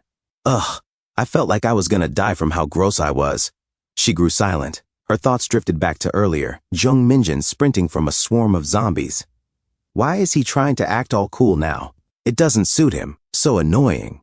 She shook her head. Sigh. Jung Minjin. Seriously. I didn't think he had it in him, but he's got guts. If he tries pulling that crazy stunt again, I'm gonna stop him for real. A few hours later, it was already 6:30 in the evening. Dinner had been served. Moon Ji-yoon clapped her hands. All right, let's eat. Dig in, everyone. Jung Minjin's eyes widened. Wow. It's been so long since we had a proper meal. SCO Jae-hoon spoke up. Oh, right. I heard you're planning to escape to Gangnam. You do know all the bridges and roads to Gangnam are already shut down, right? How do you plan on crossing? Kang Hak-cheol answered, we were thinking about going through the Line 5 underground tunnel on the east side. If it hasn't been sealed off, we think we can make it. SCO Jae-hoon froze slightly. Line 5? If it's Line 5, then... Kang Hak-cheol tilted his head, confused. Seo Jae-hoon, 50 years old, university professor, said quietly, the last place we heard from my daughter was Gwangnaru Station on Line 5. Jung Minjin's eyes widened. Ah, really? Kang Hak-cheol murmured to himself. Gwangnaru Station? That's one of the last Line 5 stops near the Han River. It's about 6 or 7 stations away from here, starting at Janghan Station. Janghan Station to Gwangnaru. It's our final destination, the last stop before we cross the river. Kang Hak-cheol said, our plan was to cross the river through Janghan Station, then head toward Gwangnaru Station through the underground tunnel. If your daughter's still alive, she might be somewhere nearby. Seo Jae-hoon nodded, eyes heavy with memory. Ah, that's exactly what I was thinking too. I drove toward Gwangnaru Station to look for my daughter, but I got stranded. I had to ditch the car and walk all the way to Janghan Station, but Janghan Station had already been completely overrun by the infected, and walking all the way to Gwangnaru was just too far. I couldn't leave my family behind to go alone. That's why I've just been stuck here, unable to do anything. Kang Hak-cheol nodded slowly. Right. Gwangnaru is almost 10 kilometers away from here. Are the roads around here also too dangerous to drive on? SEO Jae-hoon replied, I can't say I've checked every road, but most of them are blocked by abandoned cars or debris, so it's really hard to get through. You can drive a bit, but if your car ends up stuck along the way, it could turn into a deadly situation. Kang Hak-cheol frowned to himself. So driving is basically a no-go, huh? Hanyena suddenly spoke up, changing the mood slightly. But I don't think we've properly introduced ourselves yet, haha. Seo Jae-hoon smiled, slightly embarrassed. Ah, right. Sorry, I should have done that sooner. I teach at a university. Hanyena's eyes widened. Whoa, you're a professor. Then we should all introduce ourselves, ha ha ha. And a few moments later, Moon Ji-yoon opened a bedroom door. This is my daughter's room. Would you three like to split up between this room and my son's room? He can sleep in our room with us. Jung Minjun quickly waved it off. Ah, no, it's fine. Hak-cheol and I will just crash in the living room, Moon Ji-yoon insisted. Then at least Yena should rest in here comfortably. You probably haven't had a proper night's sleep in days. Jung Minjun glanced at Hanyena. Ah, Hanyena met his eyes, then turned to Moon Ji-yoon. Ah, it's okay. I'll just sleep in the living room with my friends, haha. Jung Minjun looked puzzled. Huh? Hey, just take the bed and rest properly. You haven't slept comfortably in forever. Hanyena shrugged. Ah, it's fine, haha. Jung Minjun frowned. Why? Don't you sleep better alone? Earlier, you were all grossed out sitting next to me, and now suddenly you're all friendly. Hanyena suddenly punched him. Ah, you're scared of sleeping alone, aren't you? He teased. She continued to punch him. Ah, I said I'm fine, okay? Ha ha. Ack. Jung Minjun winced in pain. Hanyena walked out of the room, muttering, Ugh, Jung Minjun, you're seriously annoying. I swear, I want to beat the stuffing out of you, you idiot. Sigh. Jung Minjun groaned. I mean, what did I do? Kang Hak-cheol remained silent, watching everything. Later that night, Moon Ji-yoon said softly, Good night, everyone. Hanyena responded cheerfully, Yes, good night, sleep well. Jung Minjun leaned toward Kang Hak-cheol. Did you check the house? How is it? Kang Hak-cheol replied, Nothing seems out of place. I think we can rest easy.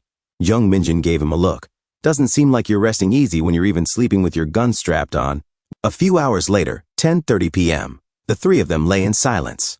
Hanyena pretended to sleep. Then she quietly opened her eyes and whispered, Are you guys asleep? Jung Minjun responded, Looks like Hak-cheol's already out. I'm still awake. Hanyena sat up. Jung Minjun blinked at her confused. You must be tired. Why aren't you sleeping? She asked. Well then let's chat a bit, haha. What were you thinking about? Jung Minjun looked at her, glasses off. Just thinking about my mom. Wondering if she's okay. If nothing bad has happened to her, she's probably really worried about me right now. Being here around this family makes me think of her even more. Hanyena stayed quiet for a moment, then said softly, I'll help you find your mom, no matter what. Jung Minjun looked at her, then looked away. Thanks. He sat up slowly, hesitant. But this might sound like I'm prying, but I've just been curious. Your parents, we still don't know where they are. Are you really okay with that? They're your only parents after all. Hanyena looked down. Yeah, I guess I can tell you, Jung Minjun. He blinked, surprised. I haven't told this to anyone before, about my parents. Hanyena said, actually, my family is a blended family. We are a total wreck of a family.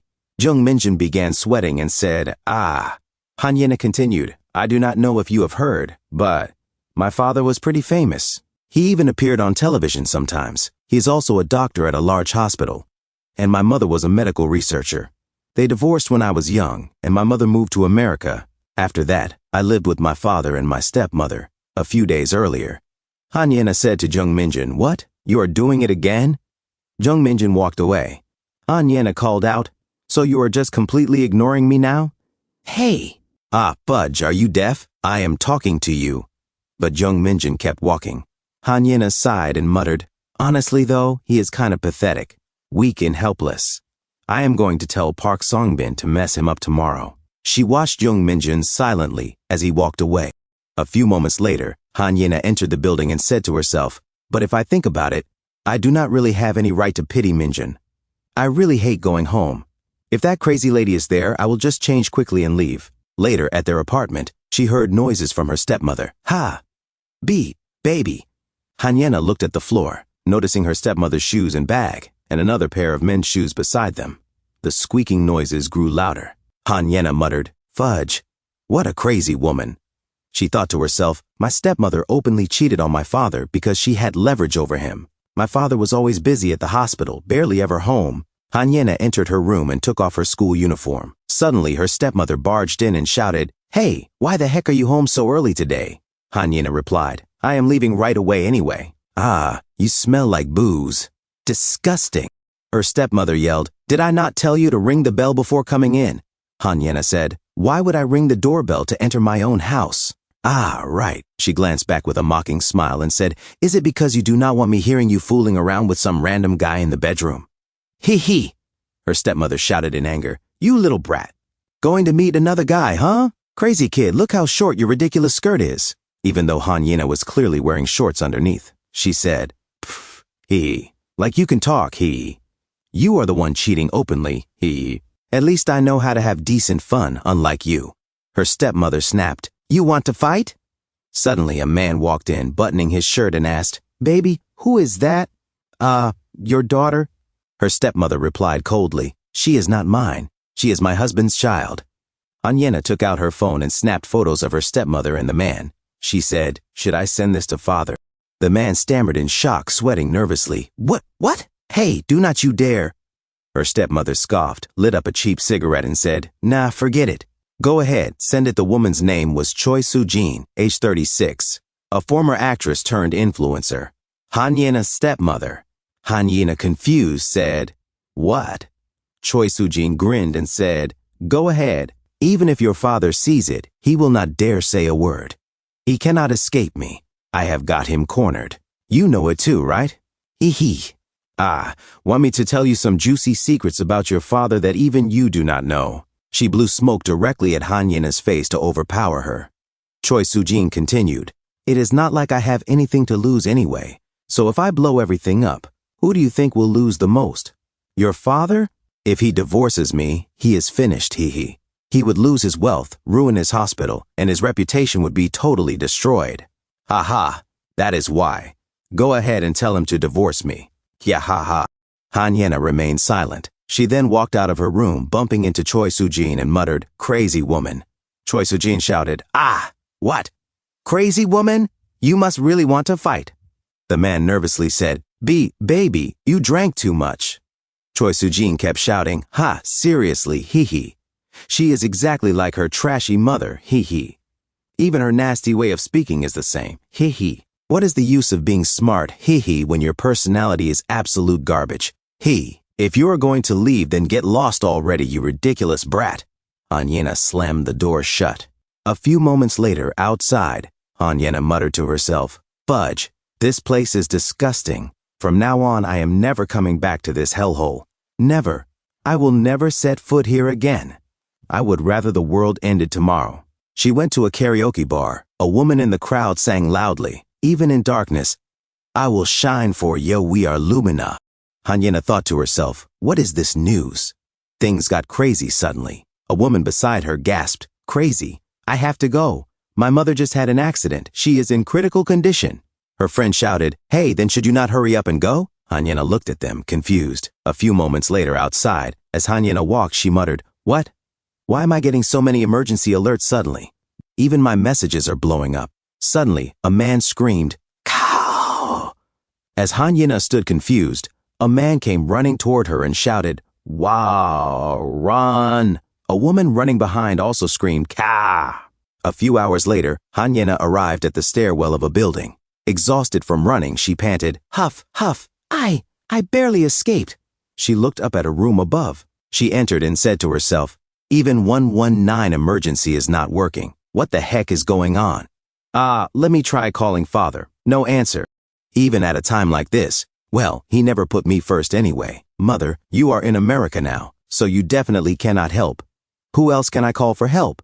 She paused, staring at her phone.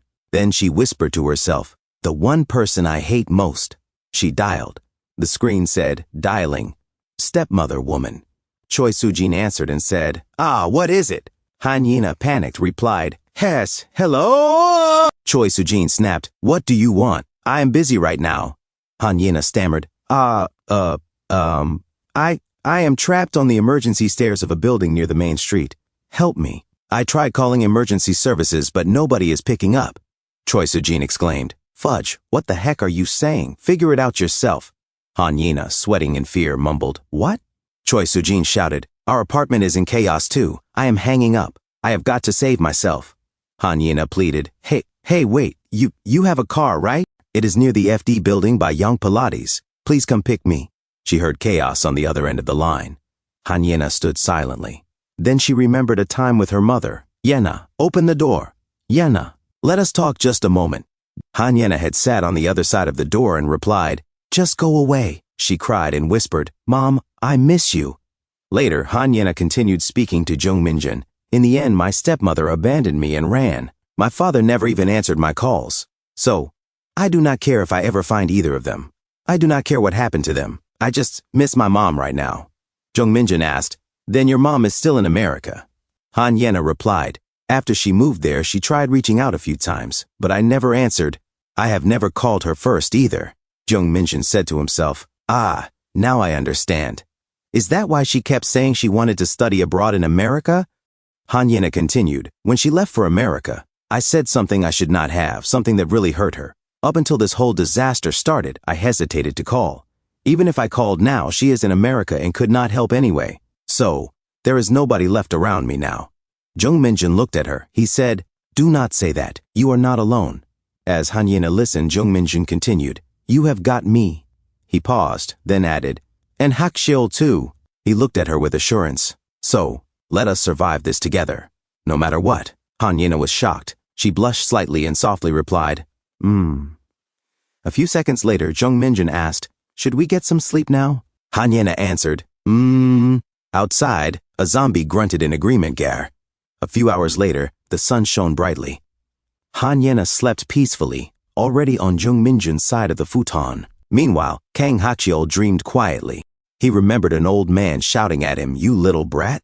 Should I drag you off like your parents and put a bullet in your head too? What, choking up now? Blame your traitorous uncle who ran off to South Korea." "Ha ha ha." Kang Hakcheol pleaded, Please spare me." The old man shouted again, "You and your worthless siblings are destined to live in filth forever. That is your fate. Why, you are angry? Then come at me." Suddenly, Kang Hakcheol woke up. He heard the noise of an engine outside. He sat up immediately and thought, "A car engine. Seo Jae-hoon entered the living room and said, "Did you hear that? I think a car stopped outside." Kang Hak-cheol responded, "I will go check it out." As he heard the sound of car doors opening and closing, he muttered, "Car doors opening and closing? What is this? If the infected react to the sound of the engine, it could be dangerous. Who the heck brought a car here?" He looked around and spotted a ladder. He placed the ladder up to the roof. A few seconds later, Kang Hak-cheol climbed toward the rooftop. As he looked around, he was suddenly shocked and confused. As Kang Hak-cheol saw two men outside the gate, the college boy said, "How about checking here this time? I wonder if there is anyone here." The older brother said, "Considering there is barbed wire in place, there may be people. There might be infected around us, though." The college boy replied, "Ah, fudge. Then what are you doing? We had better hurry up before the infected discover us." Kang Hak-cheol said to himself, "A gun?" And he pointed his rifle at them and said, "Freeze! Drop your weapons and put your hands up." As the college boy and the older brother were shocked and confused, the college boy said, Whoa, that flipping scared me." Kang Hak-cheol shouted, "Drop your weapon, you sons of biscuits. If you do not drop it within 3 seconds, I will make holes in your skulls."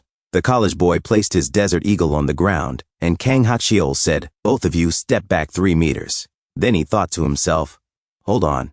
Where did he get that gun from?" The college boy asked, Who are you?" Kang Hak-cheol replied, "That is my question. Are you looters?" The older brother said, "We are not strange people." Kang Hak-cheol said, "You even came with weapons. Who are you trying to lie to, you fudgeheads?" The older brother said, "We thought this was an empty house." Kang Hak-cheol asked, "Where did you get that gun?" The college boy answered, "We got it from a dead body. I do not think he was a soldier." Kang Hak-cheol replied, "Lie. A civilian possessed such a weapon? Is this America, silly head?" The college boy protested, I swear. Fudge, why does it matter where that weapon came from? You are the one armed with a rifle." Kang Hak-cheol said, "This rifle is a widely used gun in the military. That pistol, however, does not seem to be a military or police firearm, right?" The older brother said, We are really not bad people. I am just an ordinary office worker, and this guy is a college student who just got discharged from the reserve forces. We came here after patrolling and getting isolated at the Gunja station shelter." The college boy said, "That is enough, older brother. Let us just leave." And then he said to Kang Hak-cheol, "Please just let us go. We will take our weapons away." Kang Hak-cheol said, "Did you just say Gunja station?" "Line 5, Gunja station." Then he thought to himself, "It is 2 stations before Gwangnaru station." The older brother said, "Yes, there is a large shelter there." Kang Hak-cheol asked, "Do you have any proof that it is true?" The college boy responded, "Whether it is true or not, you should go see for yourself. Well, you might die on the way there, but even if you get there, it will be difficult to get in and out." Kang Hak-cheol said, "If so, everyone has probably thought about crossing the Han River via the Line 5 underground tunnel." The college boy replied, "We have tried several times, but it is quite difficult now. All stations around Gunja are occupied by the infected, and I cannot say more details." Kang Hak-cheol was silent for a moment and then said, "I want to hear more. If you have any helpful information, we are willing to listen. Have you seen or heard about a woman named Seo Hak-young, 20 years old?"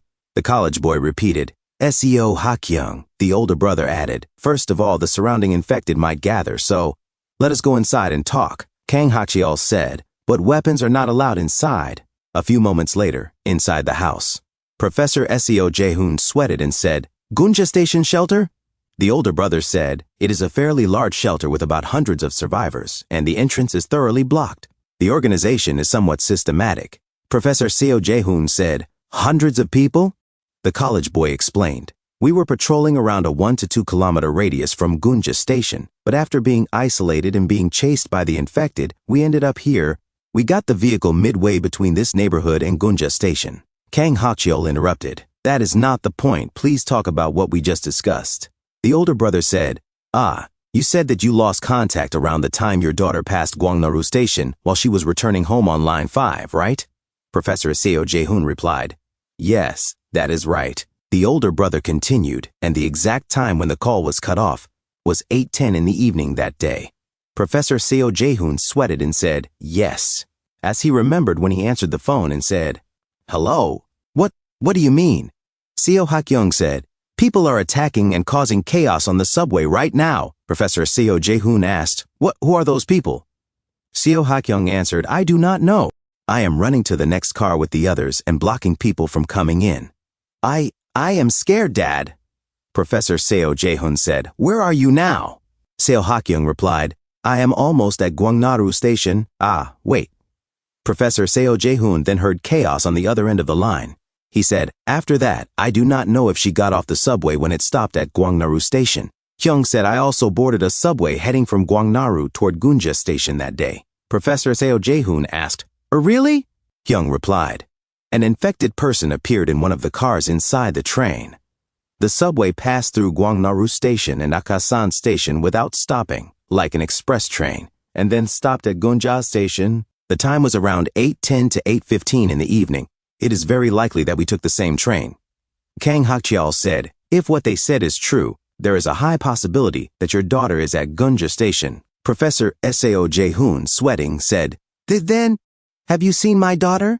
Her name is Seo Hakyung. Wait a moment, I will show you her picture. Hyung said, There are so many people at the shelter that we might not be able to recognize her. Professor Seo Jae-hoon handed over his phone. The college boy said, From the picture, it is a bit ambiguous. Hyung added, As expected, we cannot be sure. The train had over 200 survivors on board at that time. Many infected individuals emerged inside the train, so we cannot be certain if your daughter has already been infected or if she is among the survivors at the shelter. Then, are you going to come with us? What will you do? The college boy said, Entry is strictly blocked for outsiders, so they probably will not let you in easily. If you are going, it is better to go with us. Some guards are blocking the entrance with rifles, like this Mr. here, so you could get shot if you are careless. Kang Hakcheol said, Our numbers are large. It would be tough to move all together.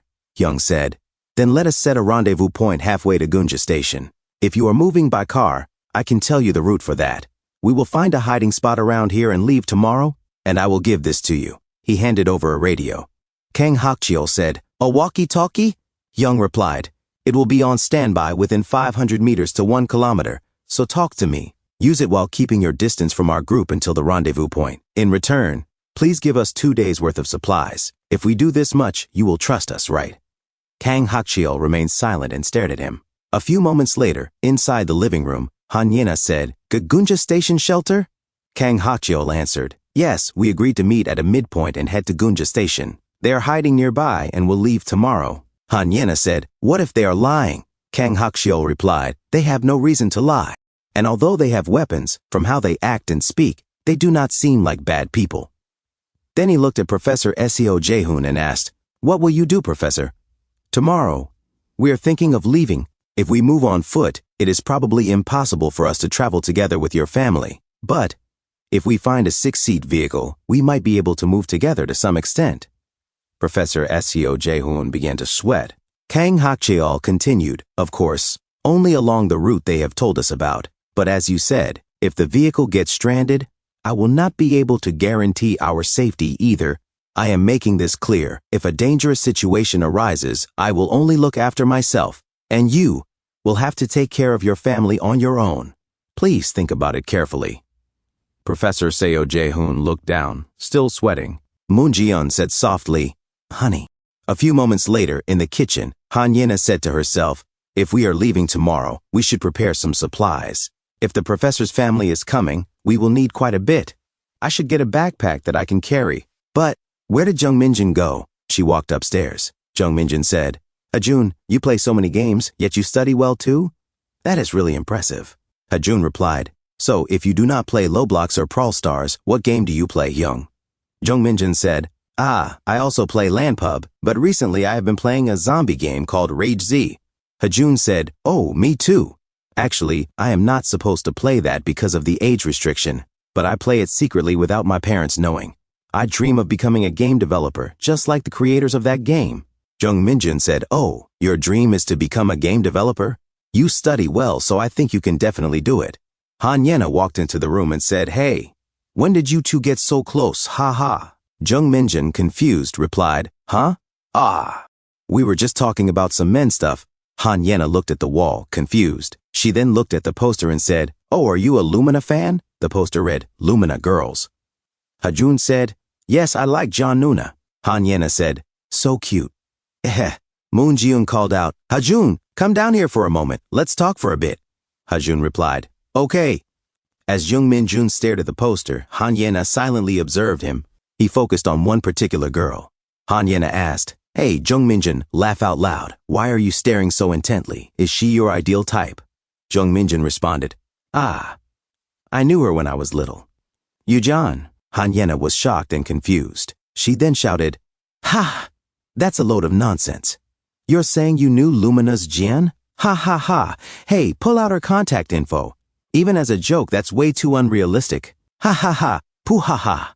Jung Min-jun, sweating, said, "It's true, she's a year younger than me.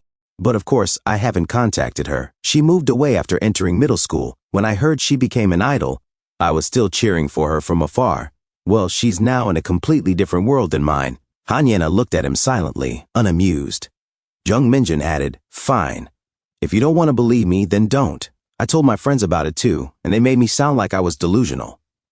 "Heh," Han Yena said, "Ha ha, I knew it. It's impossible that someone like you knew Lumina's Jian." Jung Min-jun walked out of the room and said, Yeah, just joking, just joking." Han Yena stood silently, then looked at the poster and muttered, "Still, there's no way. Ha! But she really is incredibly beautiful." A few moments later, in the living room, Professor Sao Jae-hoon said to Kang Hakcheol, "I have discussed it with my wife and son. Honestly, I do not think there is any hope if we stay here any longer.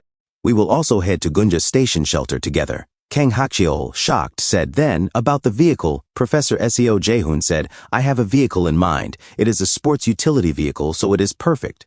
But it is parked in a trapped area, so it is difficult to bring back. There is an ambulance about a kilometer away from here. It has an infected driver inside, but if we can handle it, it should start." Kang Hakcheol asked, "An ambulance?" Professor Sao replied, "Yes, the back has enough space for 6 people, so it should be perfect. But the problem is, when I last approached and checked the ambulance, there were 2 infected in the driver and passenger seats, and I could hear infection sounds from the back, so there are at least 3. Kang Hakcheol asked, "Did you check it yourself?" Professor Sao Jae-hoon said, "I saw 2 infected in the driver's seat with my own eyes. That was about 3 days ago, so they should still be there." Kang Hakcheol said, "Understood. If there are 3 inside, with your help, we can handle it. It will be too risky if there are more than that. Then let's finish all preparations and head there together tomorrow." Professor Sao Jae-hoon said, "Understood." When sent, a few hours later, Kang Hakcheol said, "Looks like all the luggage, including Yena's backpack, is packed. Anything else?" Jung Min-jun said, "Hey, Hakcheol, is there any chance? You know how to make Molotov cocktails. How about making a few?" Kang Hakcheol asked, "Molotovs?" Jung Min-jun said, "Yes. I thought we might need them later, so." Kang Hakcheol said, "Molotovs, yes, good idea." At night, in the living room, Kang Hakcheol stared silently at the ceiling. Young suddenly spoke on the radio. "Mr. Hakcheol, did you get a vehicle? Over." Kang Hakcheol picked up the radio and said, "There is an ambulance parked some distance from home, so I plan to check it out tomorrow morning. If everything is good, we will just head out with that ambulance. But there could be variables." "Over," Hyung replied. "We are waiting near a building at the nearby intersection. We will also head out tomorrow once you have everything in order. I hope there is no big problem." Outside, the fog covered the streets. Zombies lurked around the ambulance. Inside the ambulance, the infected groaned, "Creak, grr," Hyung said over the radio. Then, "I wish you all good luck." Over. At night, while Han Yena was sleeping, she moaned silently. She was in a dream where she was still at school and had fallen asleep at her table. Han Yena moaned again while sleeping, then sat up and said, What a horrible dream. Zombies, seriously." She looked around and said, "What the? Did everyone already go home?" She looked at the clock and said, "Wait, why didn't anyone wake me up?" It was already 5:30 p.m. Han Yena said, "What time is it? Crap, I'm going to be late for cram school." She then walked toward the door and bumped into Jung Min-jun saying, Fudge, what?" As she looked at Jung Min-jun, Han Yena said, Jung Min-jun?" Jung Min-jun stared at her silently. Han Yena said, What are you doing here? Why didn't you go home?" Still silent, Jung Min-jun stared. Han Yena said, Why are you staring at me like that? What's your problem? You couldn't even make eye contact before." Suddenly, Jung Min-jun held Han Yena's delicate wrist, and Han Yena shouted, "Kya!" Jung Minjun pushed her against the wall. Han Yena felt something nice while staring at Jung Minjun and said, Jung Minjun? What the heck? She sweated nervously and said, You wanna die? Let go of me. Jung Minjun whispered, Fudge, and said, Hey, you witch. Does it feel good ignoring me like that all the time? Han Yena was confused and shocked. Jung Minjun said, Last night, last week, and 2 weeks ago, you outright cursed at me, remember? You treat me like I'm dirt at school. So why are you suddenly talking to me now? Should I treat you just as roughly? Han Yena blushed and sweated as she said, What? Roughly? She looked away, enjoying it a little to herself, and said, You're just a loser. What's with some pathetic tone all of a sudden? Jung Minjun said, Shut up. Call me a loser one more time and I swear I'll poke you from behind. Han Yena said, Let me go. Why are you so strong? If you keep this up, I'm going to scream. Jung Minjun said, Scream all you want. It's just you and me here right now. You're talking big, but you're not resisting at all. KKK.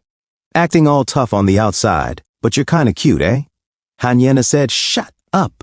I don't even want to look at a penniless creep like you. If you keep mouthing off, it won't just be words next time. I might actually hit you. Han Yena said, What? Hit me? Ha, go ahead and try it. You weak little loser. Jung Minjun said, Want to test if I'm weak or not? I'm serious, I'll hit you. Back in reality, Han Yena whispered to herself while dreaming, This bastard Jung Minjun, if you keep doing this, She felt nice to herself and moaned. She was silent. She gently opened her eyes and said to herself, Was that a dream? What the heck kind of nightmare was that? She suddenly saw Jung Minjun close to her and said in confusion, She was hugging Jung Minjun close, making Jung Minjun her human warm pillow. She was shocked and confused. She then sweated and blushed, saying to herself, what the heck? Did I fall asleep hugging Jung Minjun? Did this bastard push me all the way over here? Is that why I had that kind of dream? Seriously, this perverted bastard. Is he pretending to be asleep and doing this on purpose? She removed her hand from Jung Minjun. Kang Hakchol snored silently on the couch. Han Yena was still close to Jung Minjun, pressing her huge soft chest against his arm, and said to herself, So annoying, Jung Minjun. She stared at him closely and said to herself, But something's seriously weird. Before I definitely thought that he smelled like a musty basement or something. That's why I didn't want to be anywhere near that stench. But now I don't smell anything like that. Jung Minjun peacefully slept while resting his arm against Han Yena's delicate, soft, huge chest. Han Yena smelled Jung Minjun close and said to herself, Did he shower or something? Now he actually smells kind of nice. But why? Why does he suddenly look kind of handsome? Am I still dreaming?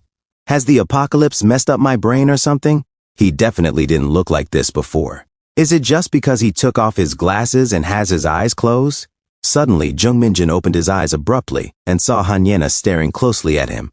Han Yena, confused, said, Huh? She panicked and shouted, Wah! Then punched the life out of Jung Minjun, yelling, Kya! You perverted jerk! Gak! Jung Minjun cried in pain. Kang Hakchol suddenly sat up and pointed his assault rifle at them. What? Freeze! Jung Minjun quickly said, No, it's nothing, Hakchol. Just go back to sleep. Han Yena, covering her body, shouted, You were staring at me right in front of my face. My heart almost dropped. Jung Minjun said, Awake? But weren't you already up when I opened my eyes? Han Yena snapped, No, I wasn't. When I opened my eyes, you were already up. Jung Minjun frowned. That's not right. Han Yena, irritated, said, This. Fudge. Jung Minjun remained confused. You yelled at me, and even hit me. She suddenly kicked Jung Minjun's face with her perfect foot. So annoying, seriously. Ack! Jung Minjun groaned in pain. Han Yena hid under the blanket while Jung Minjun stared, confused and sweating. I cursed at Han Yena. Kang Hakchol said, Jung Minjun, did you actually yell at her? Jung Minjun replied, No, I didn't. Did I say something in my sleep? It was 2:15 a.m. A few moments later, outside, Kang Hakchol said, Anyway, listen up again. If the professor and I manage to secure the ambulance as planned, we'll drive it straight back here. Once we arrive, Yena and Minjun open the garage shutter so we can bring the car in, toss the supplies in the back, and head out right away. Got it? Kang Hakchol said, Minjun, go upstairs and keep a lookout. Make sure to stay alert and monitor the area until we return. Do not get distracted. Jung Minjun said, Okay. Kang Hakchol said. Then we're heading out. Han Yena said, be careful, Kang Hakchol. Moon Jiun added, take care, honey. Seo Jae-hoon said, don't worry. A few moments later, as water dripped into the basin, dark fog covered the streets. Jung Minjun used binoculars to scan the area. He waited patiently, staring into the distance. Han Yena asked, still no sign of them. Jung Minjun said, yeah, the fog is really thick today. Han Yena frowned. Don't tell me something happened. It's already been an hour. Jung Minjun explained. They said the vehicle was about 1 kilometer away, so walking while staying alert would easily take over 30 minutes just to get there. And there were infected inside the ambulance too, so taking care of them probably took more time. Suddenly, a noise echoed in the distance. Both of them were shocked. Was that a gunshot just now? Han Yena asked. Did Hakchol fire it? Jung Minjun said, no. It didn't sound like the rifle Hakchol's using. It sounded different. Han Yena said, what? Then whose gunshot was that? Maybe the people who came here yesterday. Minjun said. Han Yena began sweating nervously. She stood up, covered her tiny mouth and nose, and said, oomph. Jung Minjun asked, what's wrong? Han Yena replied, what is this smell? It's so foul I feel like throwing up. Something's approaching, huh? Jung Minjun muttered, confused. Suddenly someone shouted, open the door. Jung Minjun jumped up and looked ahead. He saw someone running toward them. Who? Hurry up and open the door, the man shouted. Minjun thought, that person from yesterday? Han Yena asked, who is it? Jung Minjun replied, it's that person who came yesterday morning. But where's the car they came in? And there was one more person. The man arrived at the gate and said, huff. He knocked on the gate with his gun. Open the door. Please let me in. Jung Minjun asked, yeah, you're the one from yesterday, right? Where's the other person? He got attacked and died. Hasn't Hakchol come back yet? Why the heck isn't he answering the radio? He whispered, a monster showed up. Then shouted, a monster showed up. Guns don't work on it. Jung Minjun looked ahead through the binoculars, sweating in disbelief, hesitating to open the gate. No way. In the distance, Lee Bongyu said, Han, Yena, where are you? Minjun remembered what Bongyu said the day before. Nice to meet you. I'm Bongyu Oppa. Now Bongyu walked slowly, muttering, my Instagram. Why won't you accept me? Jung Minjun, recalling his past while playing zombie games, said, Hey, there's a fat zombie at the ping location. Run. Jung Minjun thought to himself. That thought that kept lingering in my head. That anxiety. If there's even the slightest connection, then the world truly is heading toward apocalypse. As he remembered seeing a boomer in his game, and now looked at Lee Bongyu walking in the same eerie way, he continued to think. And now that fear became certainty. Lee Bongyu, groaning, said, wei, yena. And Jung Minjun whispered to himself, and finally I was sure. Outside, the sky was cloudy. The streets were gloomy. A few minutes earlier, a zombie inside the ambulance groaned, Gook, Grook. Kang Hakchol said, there are 2 in the front seats. If the vehicle starts, can we back out? Professor Seo Jae-hoon replied, yes, the road behind is clear, so we can definitely. But how should we handle this? Suddenly, Kang Hakchol was shocked and confused as he heard noises coming from the direction of Professor Seo Jae-hoon's home. Professor Seo Jae-hoon exclaimed, what is that sound? Kang Hakchol's radio suddenly crackled. Kang Hakchol, did you secure the vehicle? Quickly, come this way. There's a problem. Kang Hakchol, sweating, said, it's gunshots. From the people who came yesterday. Professor Seo Jae-hoon said, What on earth is happening? Kang Hakchol shouted, hurry, Professor. It would be better to handle this quickly with the rifle. If you open the driver's door, I'll shoot. After shooting the front seats, the infected will swarm immediately. So hurry with the back seats too. Professor Seo Jae-hoon responded, yes. At the home of Professor Seo Jae-hoon, Jung Minjun rushed down the stairs as he heard the older brother from yesterday shouting outside the door. Please open it. I'm going to die at this rate. Jung Minjun immediately opened the door. Quickly, come in, he said. The man replied, thank you, but his friend, already a zombie, leaped at him from behind. Jung Minjun was shocked as the friend tackled the man to the ground. The zombie shrieked, Gra! The man screamed in pain, Argh! Va! Help me! Please save me! Han Yena looked outside and was shocked. The zombie growled, Grook! Jung Minjun shouted, Mister! Han Yena cried out, infected are swarming, Jung Minjun! Quickly, come inside! She suddenly froze in shock as she looked ahead. Huh? She gasped as she saw Lee Bongyu running toward them. Lee Bongyu said, I found you. Hanyena dropped to the ground in shock as Jung Minjun immediately shut the gate. The man outside screamed, "Help me!" The zombies groaned, "Geek! Grah!" Jung Minjun gasped, "Huff!" Still in shock, Hanyena said, What is that thing?" Jung Minjun replied, "It's Lee Bong-gyu, the one we met at the construction site, the older brother who knew Park Sung-bin." Outside, Lee Bong-gyu growled, "Grew, Yina." Jung Minjun, sweating, said, We need to run." Then he shouted, "That thing can't be easily handled even with a rifle. Kang Hak-cheol needs to come help." Suddenly he heard the gates being pounded hard. He was shocked and looked at the gates. A huge bump bulged from the metal. Moon Ji-yoon came out of the house and asked, "What is going on out there?" Jung Minjun shouted, "Go inside, ma'am. Take Ha-jun and hide on the second floor."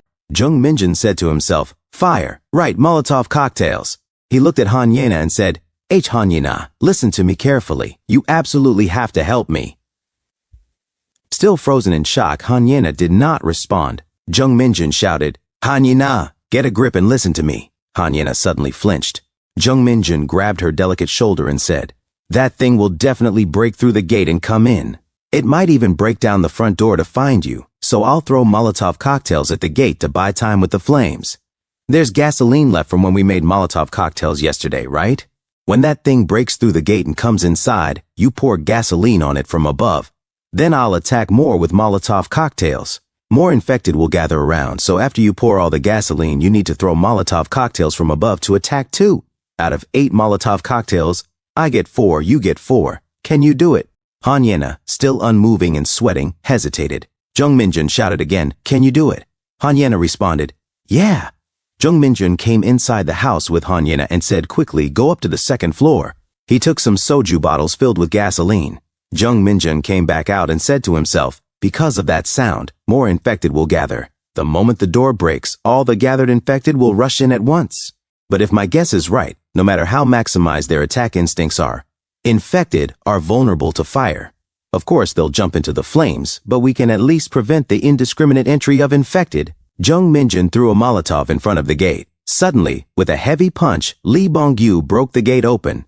He groaned, grew. As he stepped inside, Jung Minjun said to himself, "Most importantly," Lee Bong-gyu called out, "Yina." As he slowly walked into the flames, Jung Minjun thought, "If we don't handle that scoundrel first, it's over." Hanyena shouted, "Did you find me, you perverted scoundrel?" She poured gasoline onto Lee Bong-gyu. Lee Bong-gyu groaned in pain. Jung Minjun threw another Molotov at him and yelled, "Go to the void, you flippin' monster!" Lee Bong-gyu exploded in a fireball. He howled in agony. "Keek!" Jung Minjun shouted to Hanyena and Moon Ji-yoon, "That's not nearly enough. Even though I blocked with flames, 1 or 2 still got through, so keep throwing and attacking." Hanyena responded, "Yeah." Suddenly, the zombie from earlier sprinted toward Jung Minjun and shrieked, "Grah! Arg!" Jung Minjun shouted, "One's coming in." He thought to himself, "We're running out of Molotov cocktails. It'll be dangerous if more swarm. If only we had Hak-cheol's rifle." Yina on the second floor seems to have used almost all of hers too. Lee Bong-gyu screamed in pain. "Grook!"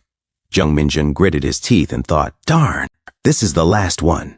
As another zombie rushed toward Jung Minjun, it shrieked, "Grua, arr!" The zombie tackled Jung Minjun to the ground. Hanyena broke into a sweat, shouting, "Jung Minjun!" Moon Ji-yoon cried out, "What should we do?" Hanyena said, "If I throw now, Min-jun will burn to death too. I'll quickly come down and help." She shouted, "Jung Min-jun, just hold on a little longer." Another zombie ran toward him, screaming, "Grah! Arr!" The zombie on top of Jung Minjun howled, "Grah! Grah!" Jung Minjun gritted his teeth and shouted, "Don't come down. Hide, Hanyena." He struggled to push the zombie off him. In his mind, he thought, if more infected get in, then this swarm, this is as far as we go. In the end, suddenly, the zombie on top of him was shot in the head. Blood splattered across Jung Minjun's face as he closed his eyes. Darkness. He gently opened them again and saw the gloomy clouds above. Then he heard Kang Hak-cheol's voice, "Get up!" Kang Hak-cheol shouted again, "Get up before more come!" Jung Minjun, still stunned, muttered, "Kang Hak-cheol." Kang Hak-cheol helped him stand. Meanwhile, Lee Bong-gyu, still burning, screamed, "Keek!" Kang Hak-cheol shouted to the others, "Hurry up!" Outside, other zombies heard the noise and rushed toward the house, screaming, "Grah! Kia! Ag!" Kang Hak-cheol opened the back of the ambulance. A female zombie inside shrieked, "Keek!" He shot her down and said to himself, The last bullet. Moon Ji-yoon and the others climbed into the ambulance and shut the doors. Kang Ha-cheol got inside and said to Professor Seo Jae-hoon, "Let's go." Professor Seo Jae-hoon replied, "Yeah." As he started the engine, zombies ran toward the vehicle, screaming, "Gra-ar!" The ambulance sped forward. Professor Seo Jae-hoon, sweating, glanced at the side mirrors. His home was burning behind them as the zombies chased. Flames devoured the house slowly in the distance. He sweated more as he steered the vehicle into the chaotic streets. A few moments later, as the streets gradually darkened, they continued their journey. Inside the ambulance, Jung Min-jun quietly held the stab wound he had received at the construction site. He sweated. He remembered the old man from earlier shouting, "Please, open the door. We are going to die if you do not." He had opened the door and said, "Huff, hurry, come in." The man said, "Thank," before his zombie friend leapt on him. Jung Min-jun thought about it deeply. He whispered to himself, "Ugh, it hurts again." Han Yena, worried, asked, "Are you okay?" Jung Min-jun replied, "Yeah, my side's been hurting since earlier." Han Yena asked, "Did you get your stitches out yet?" "Have Ha-cheol take a look when we get a chance." Jung Min-jun said, "I'll wait until tomorrow to see." As they passed by several motels, Professor Seo Jae-hoon said, "I think we're almost at the meetup spot the guy mentioned. Of course, he probably will not show up." Kang Ha-cheol added, "He said to turn left at Insenghof and just keep going straight." Professor Seo Jae-hoon replied, "If we've come about 4 kilometers, we're probably halfway there. It's still too early for sundown, so how about heading straight for Gunja Station?" Kang Ha-cheol said, "It looks like it's about to rain, and the sky's pretty dark. Maybe it's safer to wait at the meetup point." Professor Seo Jae-hoon suddenly pointed and said, "Oh, I see it. The Sky Motel." He parked the ambulance in front of the Sky Motel. A few moments later, they entered the building. As they walked through the dim hallways, Han Yena said, "Whoa, this place is seriously creepy, isn't it? If anything jumps out at me, I might pee my pants." Jung Min-jun said, "Seriously, Yena, watch your mouth." Han Yena nervously asked, "Hey, are you sure we're going to be all right here?" Kang Ha-cheol reassured her, "Yeah. I checked the whole second floor really carefully. Rooms 202, 203, and 206 are all safe, so we can each rest in one of those rooms." Han Yena said, "Ha-cheol, you really aren't scared at all, are you?" Kang Ha-cheol replied, "Honestly, I'm more afraid of people than ghosts or infected." They stopped at room 209. There was a huge X mark on the door. Kang Ha-cheol said, "I heard we only need to watch out for rooms that are marked like this." Han Yena said, "Yikes." Kang Ha-cheol warned, "Oh, and there are infected on the 4th floor hallway, so don't even think about going up there." Han Yena asked nervously, They won't come down to the 2nd floor, right?" Kang Ha-cheol replied, "The stairwell's locked, and there's no way they're taking the elevator." Then he turned to Professor Seo Jae-hoon and asked, "So, there are 3 rooms. How should we divide them up?" Professor Seo Jae-hoon said, Han Yena cut in, "Ha-cheol, stop shining that light on the professor. It's creepy as heck." A few moments later, they arrived at room 203 and entered. Kang Ha-cheol asked, "Yena, are you sure you're okay sleeping alone?" Han Yena replied, Honestly, I'd rather sleep with you guys than be alone, ha ha ha." Kang Ha-cheol said, "Or maybe you and Mrs. Moon could share a room. Since there are 3 rooms, Min-jun and I could take one. The professor and Ha-jun can have another." As Jung Min-jun entered the bathroom, Han Yena said, "Eh? What do you mean? Let's just all stick together." She gave a nervous laugh. "Ha ha!" Jung Min-jun rested silently against the wall. He muttered to himself, "Ha! The pain's getting worse and worse." He lifted his shirt and slowly unwrapped the bandage to check his wound. His eyes widened in shock and confusion. What the heck is this?" "My wound. My wound. Why is it like this? This feels just like an infected wound." "Do not tell me. I got infected? When did it happen? Where? Was it when that infected grabbed me earlier?" No, there are not even any bite marks. I'm pretty sure I didn't get bitten. Did I get infected through the stab wound at the construction site?" He struggled to recall every moment, from being hit in the face, thrown off the building, and hitting the ground. "My memory's fuzzy after that fall, but if I had been infected back then, the incubation period shouldn't be this long. I would have turned into an infected already, unless it happened when I got attacked earlier." He remembered being pinned to the ground, trying to push the zombie off him, and Kang Ha-cheol rushing in to help. But my stomach wound was covered by my clothes, so it would have been hard for anything to get in. Maybe if some fluid got into my eyes or mouth. Then he remembered something Kang Hakchiol said days ago. By the way, Young Minjin had asked, earlier when the infected's blood splattered on you, "You're not going to get infected, right?" Kang Hakchiol had replied, "I've already been splattered with infected blood multiple times, and it seems fine as long as it's just skin contact. As far as I know, the only way to get infected is by being bitten." Now, Young Minjin clenched his teeth and thought, maybe Hakchiol's theory was wrong, or maybe it's just an infection in my wound. Suddenly, a sharp pain hit him. He dropped to the floor and whispered, "No, I can just feel it. I'm infected." A few moments later, a dim lamp lit the room. Hanyena sat on the bed, waiting. She glanced at the frosted glass door of the bathroom. He's been in there for over 30 minutes. What the heck is he doing in the bathroom? This is driving me nuts. She called out, "Jung Minjin, what are you doing in there? I'm in a hurry. If you don't come out soon, I'm coming in there myself." The bathroom door opened slowly. Jung Minjin stepped out. Hanyena stood up. "What have you been doing in there? And you didn't answer at all." Jung Minjin, sweating, said, "Cool. There's still an extra room, right? Sorry, but the water was running. I couldn't hear anything. Do you mind if I sleep alone tonight?" Hanyena, confused, asked. "Why?" Jung Minjin hesitated. I just want to be alone right now." Hanyena said, all of a sudden? At least give us a reason. I just don't feel good. Right now, I just want to be by myself." Hanyena glanced at Kang Hakchiol and muttered, "Ah." She thought to herself, Then you want me and Hakchiol to share a room, just the two of us? Ugh, that's kinda awkward." Jung Minjin grabbed his bag. "Hey, Jung Minjin, wait a second. You're uncomfortable because of me, are you? Haha. I guess it is weird to share a motel room when it's not even home." Jung Minjin looked back at her, his tone deadly serious. "Hanyena, I'm not joking around, please." Hanyena froze. "Huh." She watched him walk away. Kang Hakchiol observed them silently, like watching a couple break apart. He said, "I'll just stay with the professor and Ha Jun. It'll probably be less awkward if you and Mrs. Moon share a room." Hanyena replied, Okay, all right. In room 202. Jung Minjin closed the door behind him. Everyone probably thinks the same thing, that their life might play out like the main character of a movie or drama. That just like in a movie, they'll get a happy ending someday. That even if things are tough, it'll all work out in the end. He leaned against it, sliding down slowly. He sat gently on the floor, his back still against the door. Holding his side tightly, he muttered, "But that's just not how it is." He looked at the scattered trash on the floor. "My life is nothing like a main character's. In the end, I'm just going to get infected and disappear quietly. I was just another ordinary extra. What was I even hoping for? In this miserable life," he sobbed and sniffled quietly, curled up in the dim motel room. I guess this was always how it was going to end. Outside, the zombies groaned, "Roar, roar." The next day, Sky Motel Hanyena, wearing her nightclothes, knocked on the door of room 202.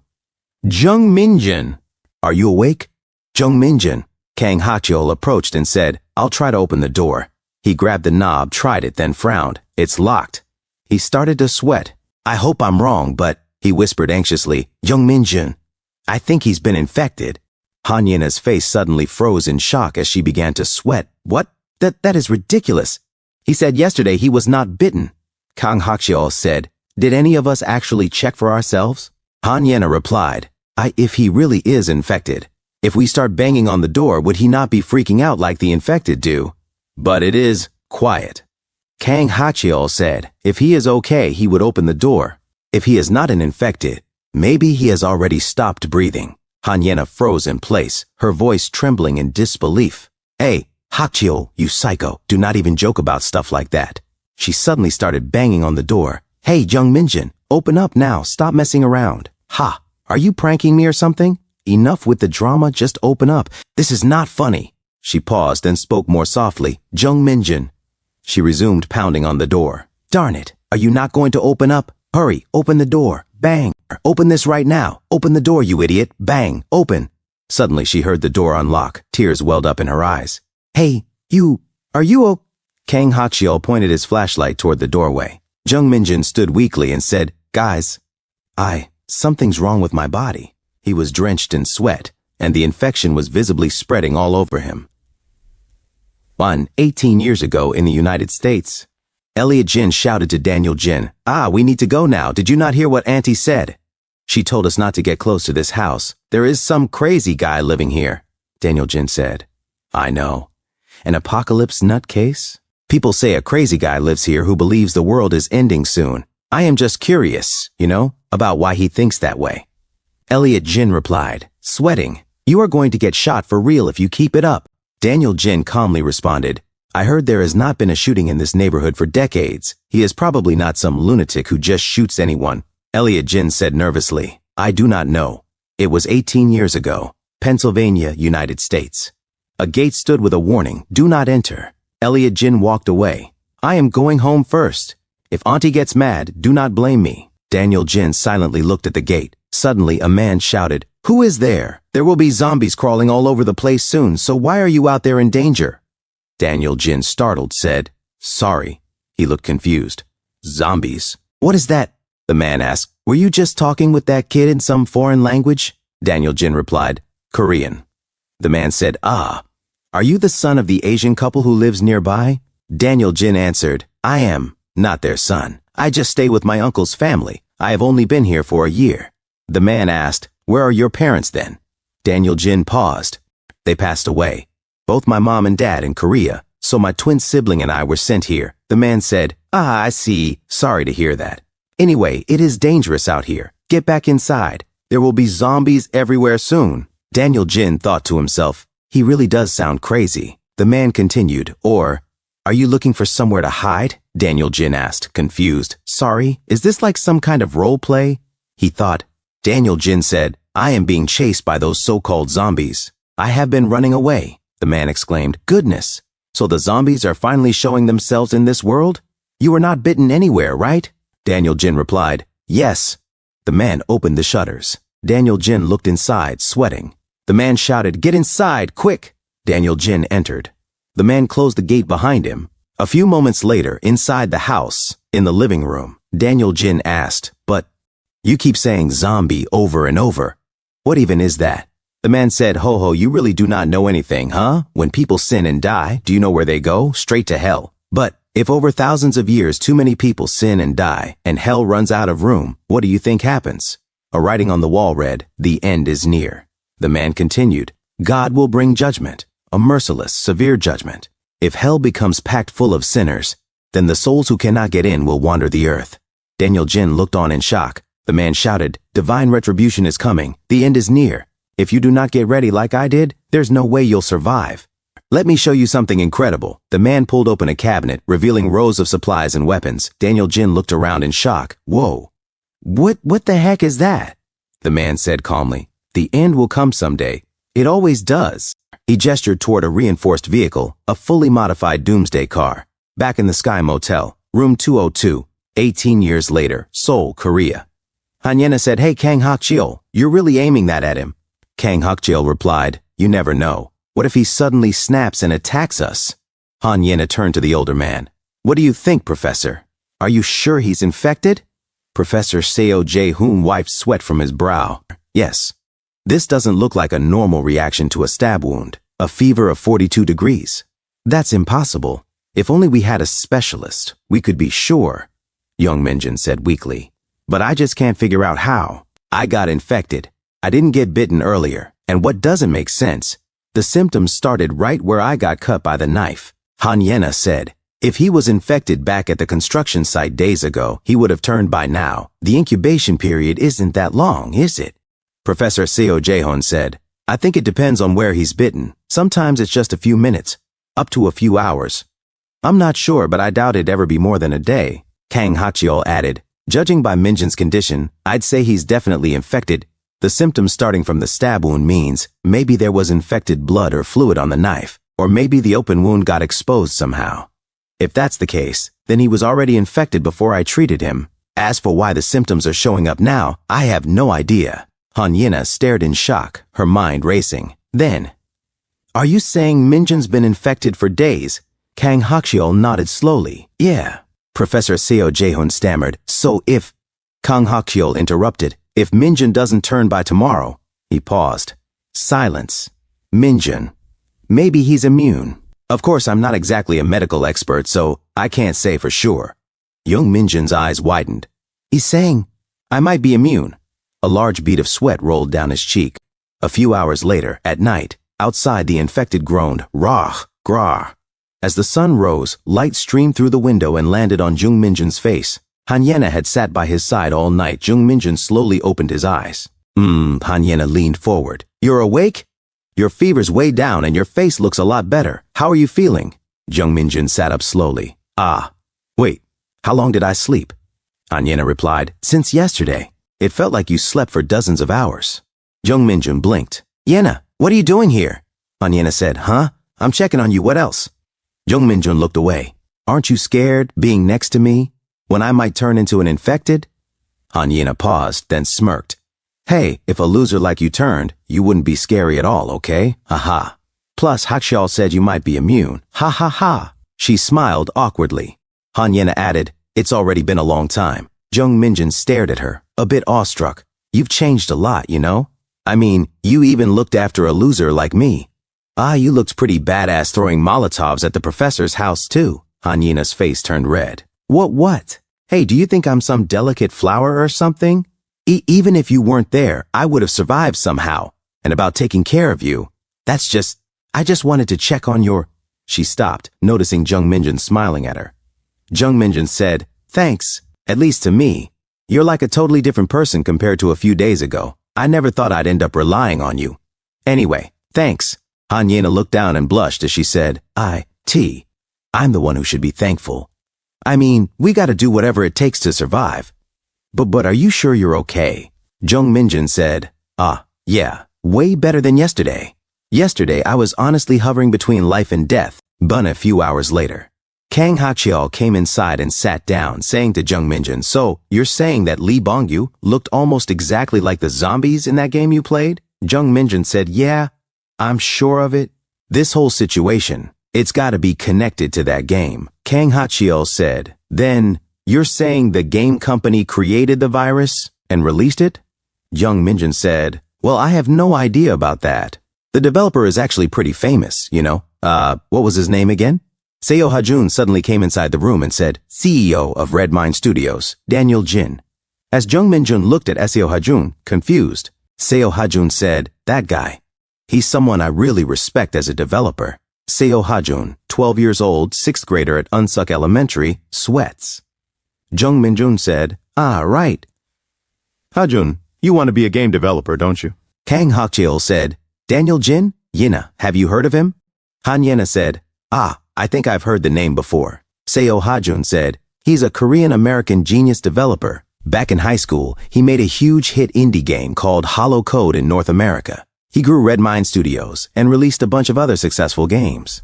Especially 5 years ago, his game Rage Z became a mega hit and made him a ton of money.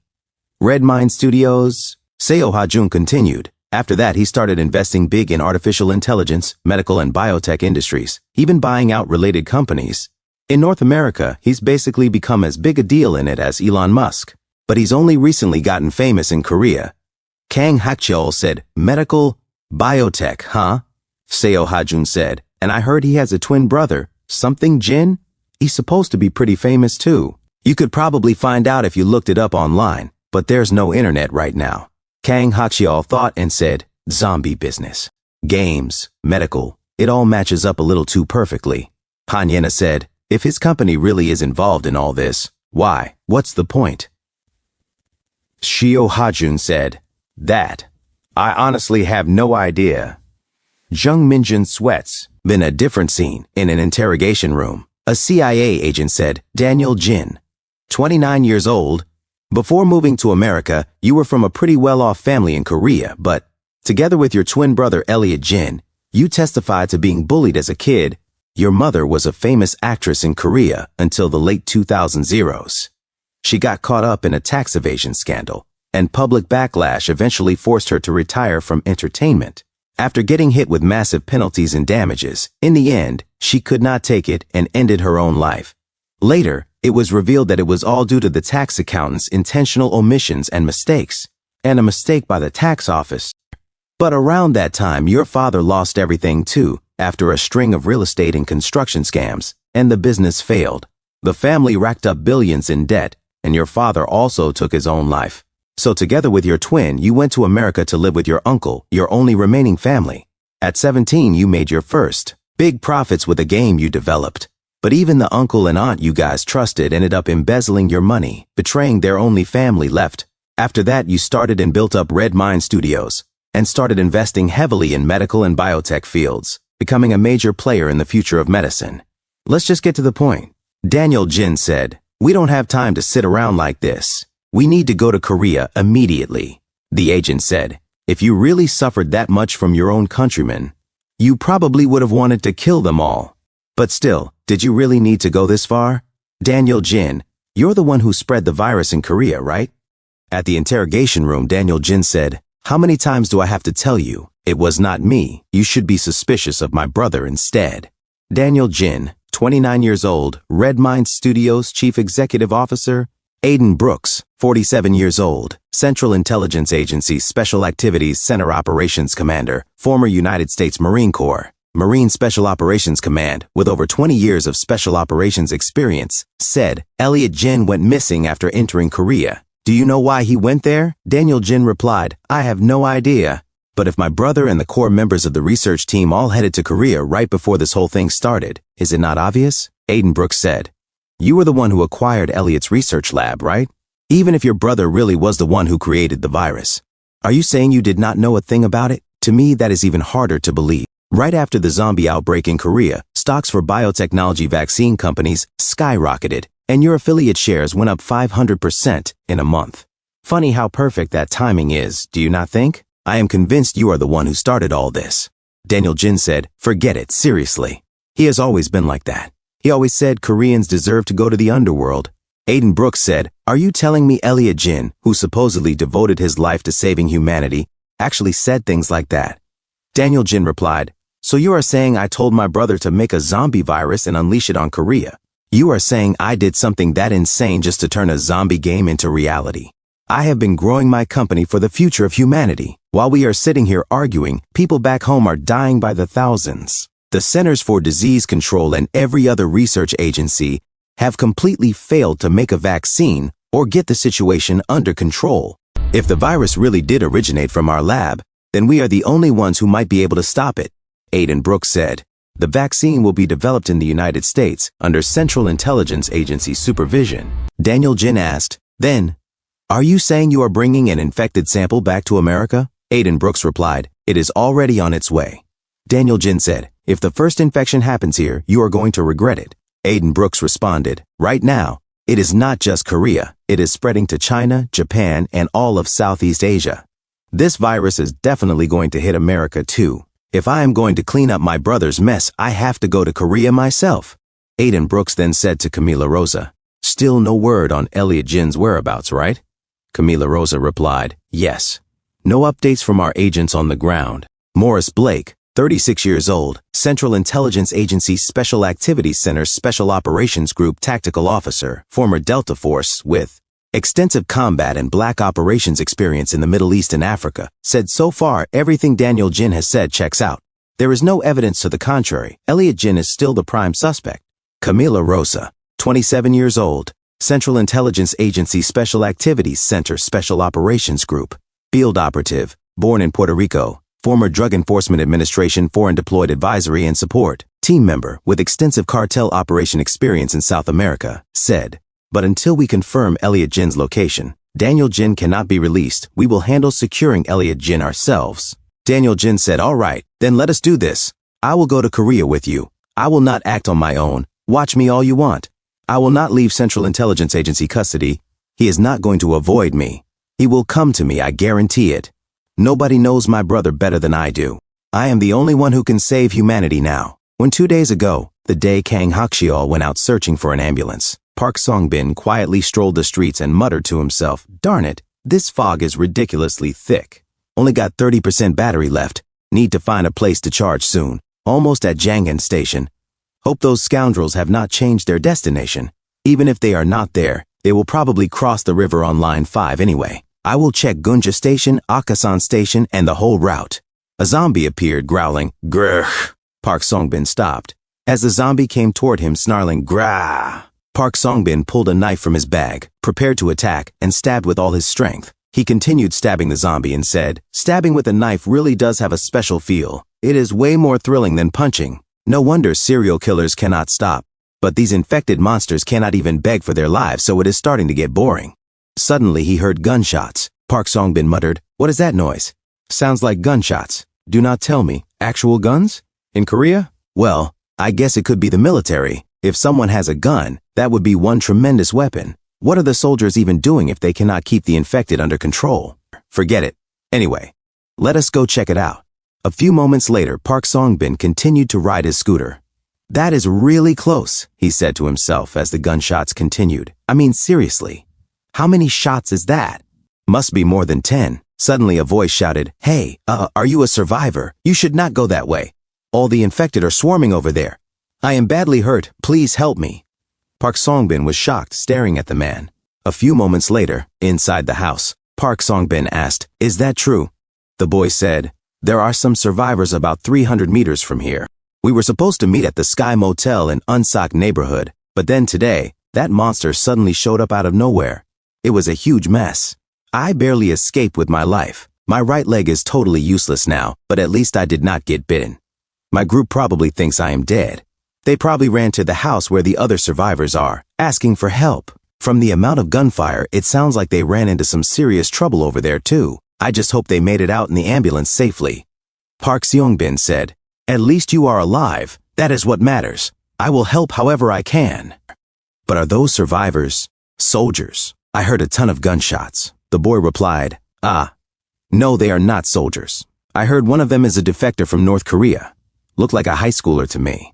Park Song-bin's eyes widened. "Did you just say one of them was a North Korean defector? A high schooler?" "Yes," the boy said. "Then among the group you met," Park Song-bin asked, "was there a man with glasses and a tall girl with long hair, about 170 centimeters? The boy said, "I am not sure if there was a girl with them. There was a man in his 40s. But there was a guy with glasses. He looked like a high schooler too." "That North Korean defector," Park Song-bin said. "Was his name Kang Hak-cheol by any chance?" The boy replied, His name is... My colleague actually spoke to him over the radio. I think his name was Hak-cheol. I am not certain about his last name, but the name sounds right." "Hak-cheol," Park Song-bin muttered. Then he said with a sudden grin, "Kang Hak-cheol, Jung Min-jun, Han Yena." The boy looked puzzled. Park Song-bin smiled creepily. "Those are my friends. I have been searching everywhere for them." The boy, sweating and still confused, said, Really?" Park Song-bin asked eagerly. "Then are they in that house right now?" "Yes," the boy said. "But from all the gunfire earlier, I think something went wrong. I also thought I heard an engine, so maybe they got away in the ambulance. But I am not sure. I hope my colleagues survive too. With my leg like this, I cannot go far unless I have a vehicle. My old car was wrecked by that monster, so I need a new ride. Could you help me find a car or a scooter or something? Or at least if you meet those people, can you let them know I am alive?" Park Song-bin chuckled darkly. "The house, the ambulance, Sky Motel, hey, not bad.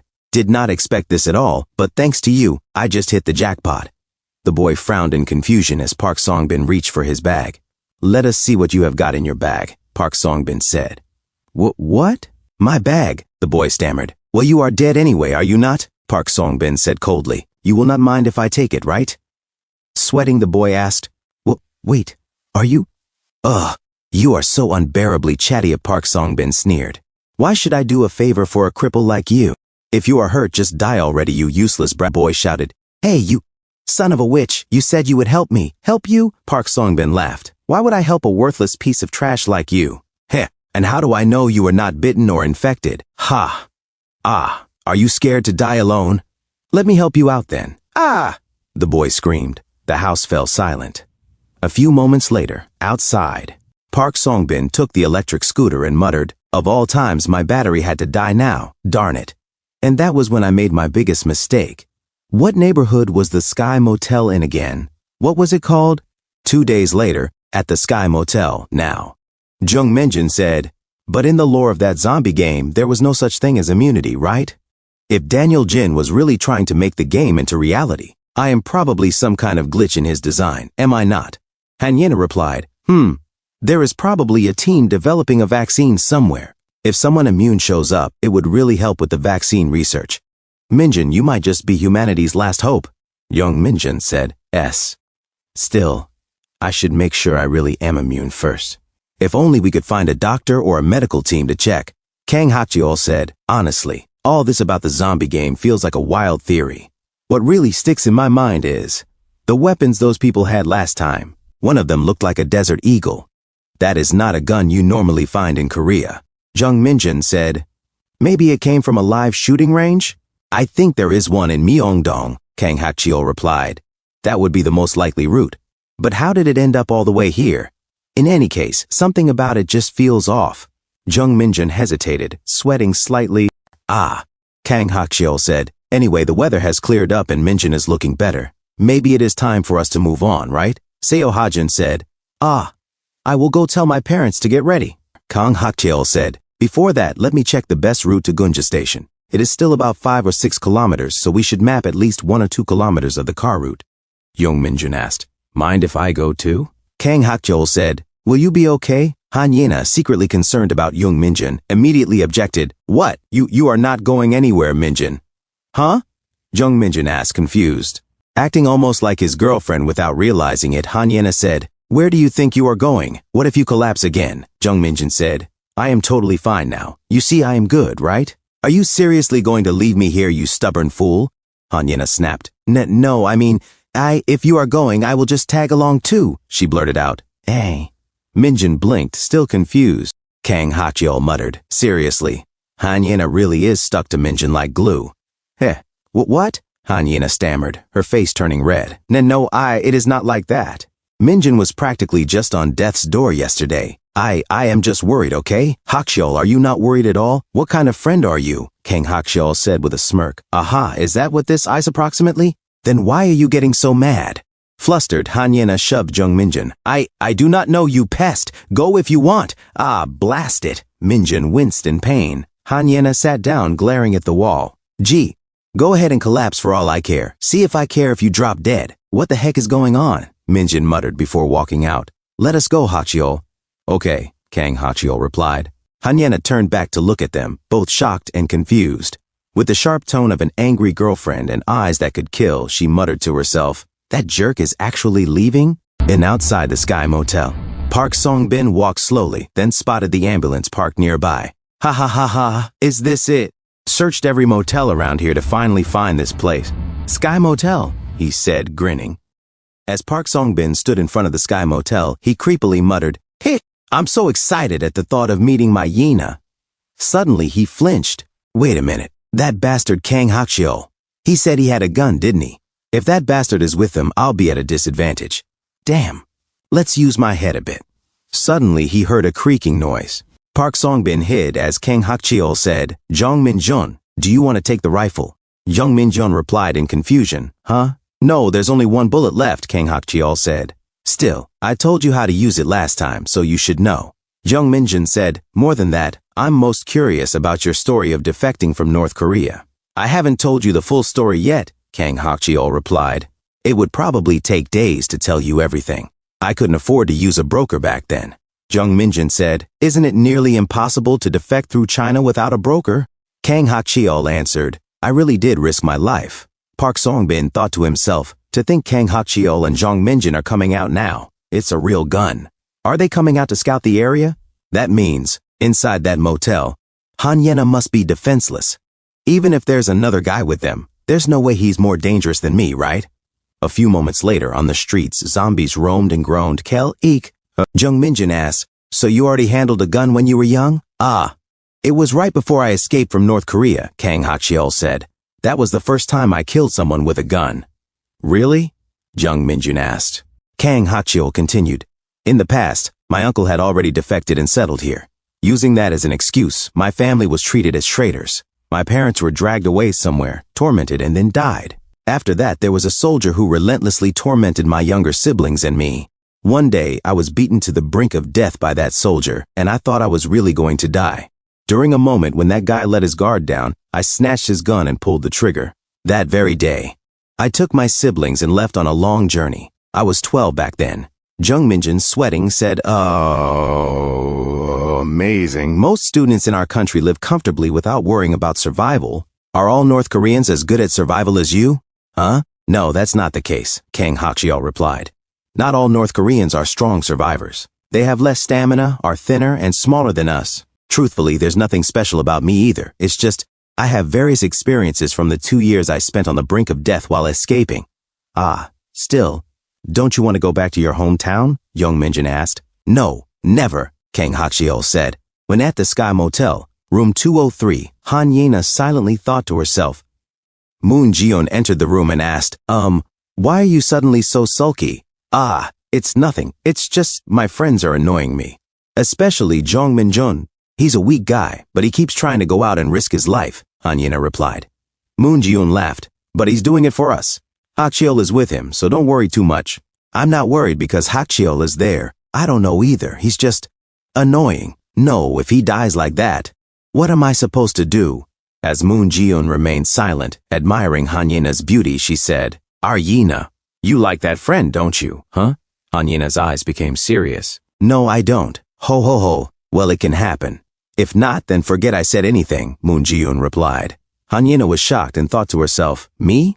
Like Jong Minjun? No way.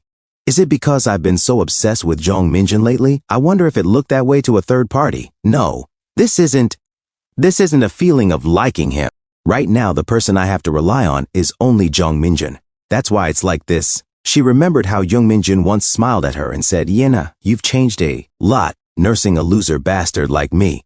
Han Yena thought, right, I have changed, as the world ended, because everything has become equal. Before the zombie outbreak, except for my dysfunctional family, I had a life others would envy. I got everything I wanted, wore everything I wanted. When I dressed up and walked down the street, I'd get asked for my number 3 or 4 times a day. There wasn't a single guy who didn't fall for me, back in middle school, except for that one guy. Damn. Is that why? Because Jong Minjun doesn't show any signs of liking me. Most guys are head over heels for me, but that loser, he should be clinging to me and going crazy, but he shows no reaction. Someone like Jong Minjun isn't begging and pleading for me. That's why. Because that loser bastard is like a wooden doll showing no emotion, and I can't tell if he likes me or not. You bast. Suddenly he's so arrogant? As Moon Jiyeon looked at Han Yena in confusion, suddenly someone knocked on the door. Knock knock. Han Yena and Moon Jiyeon exchanged confused looks. The knocking continued. Moon Jiyeon stood up. Who is it? Honey? Hajun? The knocking stopped. Or did Hachiol and Minjun come back? She asked. Han Yena stood up. Just a moment. The knocking began again. Hey, answer me. Who is it? Han Yena demanded. As she looks through the peephole and glances around outside, there is no one there. Park Songbin smiles like a maniac and mutters to himself, wow, fuck. I'm even more excited than my first time in middle school. That was definitely Han Yena's voice just now. And there was another woman's voice too. Room 202. I'll keep this room in mind for now. There might be other guys with them, so I should check the other rooms. Holding a kitchen knife, he walks down the hall. A few moments later, he looks at room 207. Does the X mark mean I shouldn't go in? I have a feeling there are infected inside. Shocked, he glances toward room 206. Room 206. From inside, Seo Jaehoon's voice calls, Hajun, wait here for a moment. Dad, go to mom and... The door opens, and Seo Jaehoon freezes, shocked and confused as he sees Park Seongbin. You? Who are you? Seongbin smirks. Who else would I be? I'm the one who came looking for that bitch Han Yena. Who else is here besides you?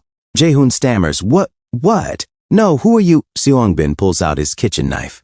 If you're not going to answer, then die, you bastard. A sharp slashing sound cuts the air. Ah. Seo Hajun sees his father being stabbed. Dad! Jaehoon groans in pain. Ka'ik! Hajun cries out, don't touch my dad! Seongbin kicks Hajun hard. What is this, you fucking brat? Kate! Hajun gasps in pain. Inside room 202, Han Yena hears the commotion outside. Ugh! Jaehoon groans. Moon Jiyeon cries out, Ho! Honey! Hajun! Han Yena stops her. Ma'am, wait a minute. I'll go.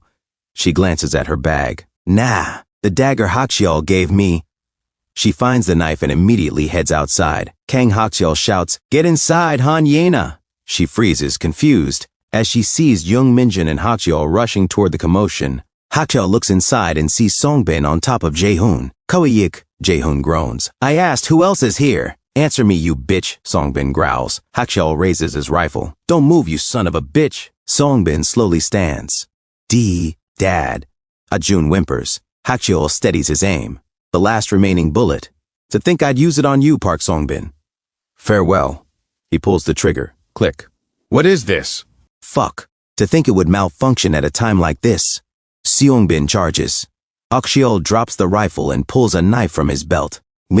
Earlier that day as Jung Minjun and Kang Hakshiol walk outside the Sky Hotel, Hakshiol asks, "What's wrong, Minjun?" Minjun sweats. I think the symptoms are suddenly coming back. He shows his wound, where infection is spreading. Look at this. I feel dizzy, and I think I'm suddenly getting a fever. I was definitely fine, so why all of a sudden again? Let's go back, Minjun, Hakshiol says. Yeah. Minjun replies quietly, holding his wound and thinking, why all of a sudden? Is this happening? They hear a sudden scream. Huh? Hakshiol mutters. Uwak! Seo Jaehoon cries. When the present get inside, Hanyina, Hakshiol shouts. He slides into the room and aims his rifle at Seongbin. The last remaining bullet. To think I'd use it on you, Park Songbin. Goodbye. Click. What is this? Fuck. To think it would malfunction at a time like this. Seongbin lunges forward. Hakshiol drops the rifle, draws his knife, and grabs Seongbin's wrist to keep the kitchen knife away. His other hand moves to stab, but Seongbin blocks with his arm. Kelak! Seongbin yells in pain as the blade cuts him. Hakshiol pulls the knife free and thrusts again, hitting the same spot. Songbin kicks him away. Ak, you son of a bitch. Hakshiol stays alert, watching Songbin pant heavily. Is it because he did MMA? He's good at blocking, Hakshiol thinks. Seongbin huffs, his eyes locked on his opponent, and he said to himself, Kang Hakshiol, you fucking bastard. In an instant. Oh ho. How many times was I stabbed? As Park Songbin looks at Kang Hakshiol's knife, he thought, if I get hit in a vital spot, it's over for me. Even if I tackle him, if he stabs me in the back, it's hopeless, and there's that bastard Jung Minjun behind him. Kang Hakshiol asked, how many people have you killed with that knife? Park Songbin looked confused. Kang Hakshiol continued, seeing you come all this way with a kitchen knife, you must have killed a lot of survivors, not just the infected, right? To go this far against an innocent professor, you're clearly not sane. Me too. I get a thrill from stabbing someone with a knife, especially criminal bastards like you. Kang Hakshiol's face was void of emotion as he stared at Park Seongbin. Park Songbin, sweating, said, Kang Hakshiol, I don't think there's any reason for us to fight each other here. Make a deal with me. Kang Hakshiol listened. I only have business with Han Yena and Jung Minjun. You see? Because of that bitch and that bastard, my hideout was destroyed and all my friends died. If you hand over Jung Minjun and that bitch, I'll leave without killing anyone else. Fuck off, you piece of shit, Kang Hakshiol said. Then why did you try to kill the innocent professor? Park Songbin replied. Then let's stop this cowardly knife fight and fight man to man, barehanded. Throw away your weapon and let's fight with our fists, you bastard. Why, are you afraid of a barehanded fight? Don't back down like a coward. Kang Hakshiol suddenly lunged, slashing toward Park Songbin. Park Songbin raised his hands to protect his face, only for two of his fingers to fly off. Ack, my fingers, Park Songbin screamed in agony. I was talking, you son of a bitch. I said let's fight fairly with our fists, you fucking bastard. Sweating and teary-eyed, Park Songbin muttered, you shit. Please spare me just once. Jung Minjun looked on, sweating nervously. Park Songbin raised his hand in surrender. I'm sorry for attacking that old man. Shh, he's probably not dead yet, so I'll do whatever it takes to save him, please. Kang Hakshiol's eyes stayed cold. The price for your sins must be paid with death, Park Songbin. I'll end it now. Fuck, Park Songbin muttered, dropping his knife. Removing his bag, he said, all right, let's do this. Kang Hakshiol said in confusion. Placing the bag in front of his chest, Park Songbin growled, even if I lose an arm, I will definitely kill you. He charged forward. You bastard, Kang Hakshiol snarled. Park Songbin grabbed Kang Hakshiol's knife hand with his wounded arm and seized his wrist with the other. He stepped forward and slammed Kang Hakshiol to the ground. You bastard, Park Songbin roared. He grappled Kang Hakshiol, choking him. Keek, Kang Hakshiol gasped. As the grip tightened, he wheezed, Kyuyuk. Kang Hakshiol, you underestimated me, you bastard. Ha-ha, wah-ha-ha-ha. Park Songbin laughed wildly. Suddenly, his eyes darted to Jung Minjun, who was raising his spiked bat. Jung Minjun's face was pale, drenched in sweat. He staggered, groaning in pain. Keek! Park Songbin froze in confusion. Kang Hakshiol, Jung Minjun gasped. Kang Hakshiol collapsed, dropping his knife as he passed out. Park Songbin stood up, laughing madly. Poo-ha-ha-ha, wow, Jung Minjun, you bastard. This fucking loser bastard. Hey, were you trying to hit me with that? You dare try to hit me? He chuckled darkly. Jung Minjun thought to himself, of all times, why, at this timing? Park Songbin said, Kang Hakcheol is unconscious, and that old man is out of commission. Are the only men left now the kid and you? Shit. I just got my fingers cut off because of that bastard Kang Hakcheol, you know? I'll kill you bastards in a truly cruel and gruesome way. As the infection spread across Jung Minjun's body, he dropped the spiked bat. He screamed in agony. Park Songbin frowned. Huh? What the? Ack. Jung Minjun groaned in pain. What the fuck is wrong with this bastard? Park Songbin said. Is he infected or something? If he's infected, I have to kill him anyway. You fucker. Jung Minjun staggered away, ignoring him. Huh? Park Songbin muttered. Jung Minjun suddenly knocked on the door of room 205. He continued pounding loudly. Inside room 205, the zombies groaned. Kioweek, crack, what the? Aren't there zombie bastards in that room? Park Songbin said in disbelief. Jung Minjun pounded harder as the zombies screamed, ah, wah, crack, ack, what the? Jung Minjun, are you crazy? You'd rather be bitten by zombies than be killed by me? If you're going to die, die by my hand, you bastard. The door suddenly unlocked. Jung Minjun pushed it open. Silence fell as Park Songbin stared at the doorway. From inside, the zombies groaned, crack, kawa. A zombie stepped out, muttering, creak, keek. Then Jung Minjun emerged, flanked by the undead. Park Songbin, sweating in confusion, said, What the fuck? Kang Hakcheol stirred awake. Jung Minjun hid behind the zombies, his mind flashing back to countless humiliations at Park Songbin's hands. Memory. Hey, Jung Minjun, Park Songbin had said once, grinning. We should rehearse before Hanyena gets here, right? Take off your panties and jerk off, you bastard. Re-na-na-na-na. His other friend laughed. Shit, wouldn't Hanyena faint? Hee. Park Songbin continued. Your name is Minjun. I'm Park Songbin. Nice to meet you. Ah, it was a joke, you bastard.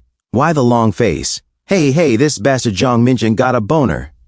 You fucking retarded loser. Another time, Park Songbin shoved him to the ground. You fucking useless bastard. Later, he smirked and said, I just don't like you. LOL. Your dad died, so why aren't you dead yet?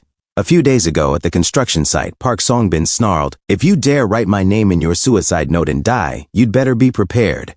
He kicked Minjun to the ground. After you're dead, I'll find your mother, who's all alone, and kill her too.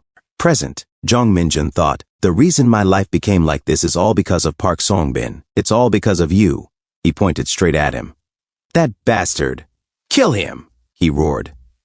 The zombies lunged at Park Songbin. Crack! Therefore, Jung Minjun thought, I will be the one to judge you.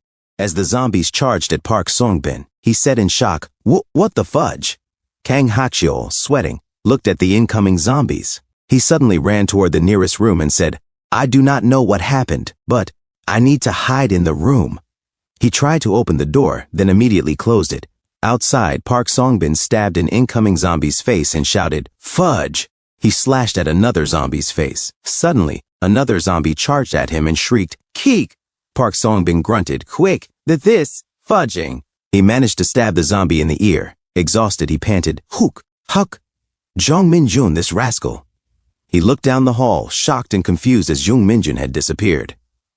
Minjun, you son of a biscuit, where did you go? Suddenly, a zombie's voice echoed, Q-eok. Park Songbin began sweating in fear. He looked down the hall as a zombie stepped forward and groaned, Kellyo-ew, Kellyo, crack! Gritting his teeth, Park Songbin said, This, such a fudging. Inside the room, Kang Hakcheol muttered to himself, Big. What the heck happened? Jung Minjun. Seo Hajun called out, Dad. Kang Hakcheol suddenly remembered and began sweating. He looked back, Professor. He saw Seo Jae-hoon lying on the ground. Outside, the zombies charged at Park Songbin, screaming, Kia, ak, fudging. Park Songbin cursed as he looked at room 210. He opened the door and muttered, It is open. He immediately shut it. The zombies outside ran toward room 210, shrieking, Krak, keik! Park Songbin panted, Hook, heck! Suddenly, a zombie inside room 210 growled, Kuroro. Park Songbin looked back just as a zombie charged at him, screaming, Krak approximately, Uwa, fudge! Outside room 210, zombies rampaged, roaring, Kuok, krok, krak, ki-eek, crack. Meanwhile, Jung Minjun silently walked down the hallway as the zombies continued, keek, crack, Inside the room, Kang Hakcheol called out, Professor, are you okay? Seo Jae-hoon said weakly. Mr. Hakcheol, I am done for. What are you talking about? With a wound of this severity, he can definitely be saved. The ambulance medical unit has enough equipment, so... Seo Jae-hoon interrupted. The wound is not the problem. That knife. Kang Hakcheol froze in shocked realization, then looked at the wound. Seo Ha-jun said, Dad. Kang Hakcheol replied, we do not know if he will get infected yet, so I will go to the ambulance and get some equipment. If you just stop the bleeding well and treat the wound, he will be fine. Ha-jun, you help with stopping the bleeding. He glanced outside and saw Jung Min-jun closing room 210. He ran toward him. Jung Min-jun, what the heck happened? I have herded all the infected into this room, Jung Min-jun explained. The zombies inside room 210 screeched, Bag crack, Kelluk. But the problem is, Park Song-bin, that rascal, managed to escape out of that room's window, avoiding the infected. But I saw you earlier. The infected did not attack you, though. I do not know for sure, Jung Min-jun admitted. But I just feel it instinctively. When the symptoms appear, it seems the infected do not attack me. I still do not know when or why the symptoms appear, but Jung Min-jun suddenly realized that Seo Jae-hoon was wounded in the other room and said, the professor. Kang Ha-cheol looked down and said, that is, the wound is not serious, but Moon Ji-yoon ran towards them and said, Honey, Han-yena said, Professor, are you okay? She glanced at Jung Min-jun, noticing his sweat. Kang Ha-cheol said, Yena, stop the professor's bleeding and lay him on the bed. I will go to the ambulance and get some equipment. He picked up the rifle. Han-yena said, Jung Min-jun asked, the last bullet, can it really be fired? Kang Ha-cheol was shocked, staring at Jung Min-jun. Kang Ha-cheol took the rifle, firmly inserted the magazine, and cocked the last bullet. He handed the gun over and said, now it will definitely fire. Do you remember the gun usage instructions I told you before? Park Song-bin, that rascal.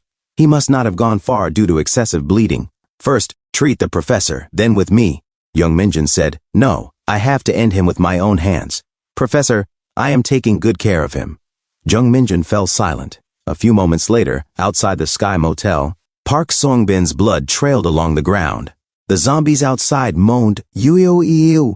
Jung Min-jun followed the blood tracks and said, Park Song-bin's blood and traces. He looked at his arm and muttered to himself, the symptoms are subsiding. If I do not hurry, I might be attacked by the infected. A female zombie groaned, "Elio-eo." A few moments later, Park Song-bin's blood trails spread across the streets. Zombies chased after the scent and growled, "Crack! Kiwi-ika!" Park Song-bin, exhausted and sweating, panted, "Huck! Heck, I have to live!" The zombies kept chasing him, shrieking, "Crack! Crack!" Hiding, Park Song-bin muttered to himself, "I will survive somehow." Fudging. I need something to treat it. I should have at least ransacked the ambulance on the first floor and escaped, stupidly. A few moments later, Park Song-bin climbed in through an open window. Inside the apartment, he scavenged for items and muttered, fudge, is there no first aid kit or something? I have bled too much. Because of that rascal Kang Hakcheol, what kind of hardship is this? Fudge. Suddenly, he heard footsteps. Park Song-bin turned around, shocked and confused, as he saw Jung Min-jun pointing the rifle at him. Park Song-bin stood up and asked, Here.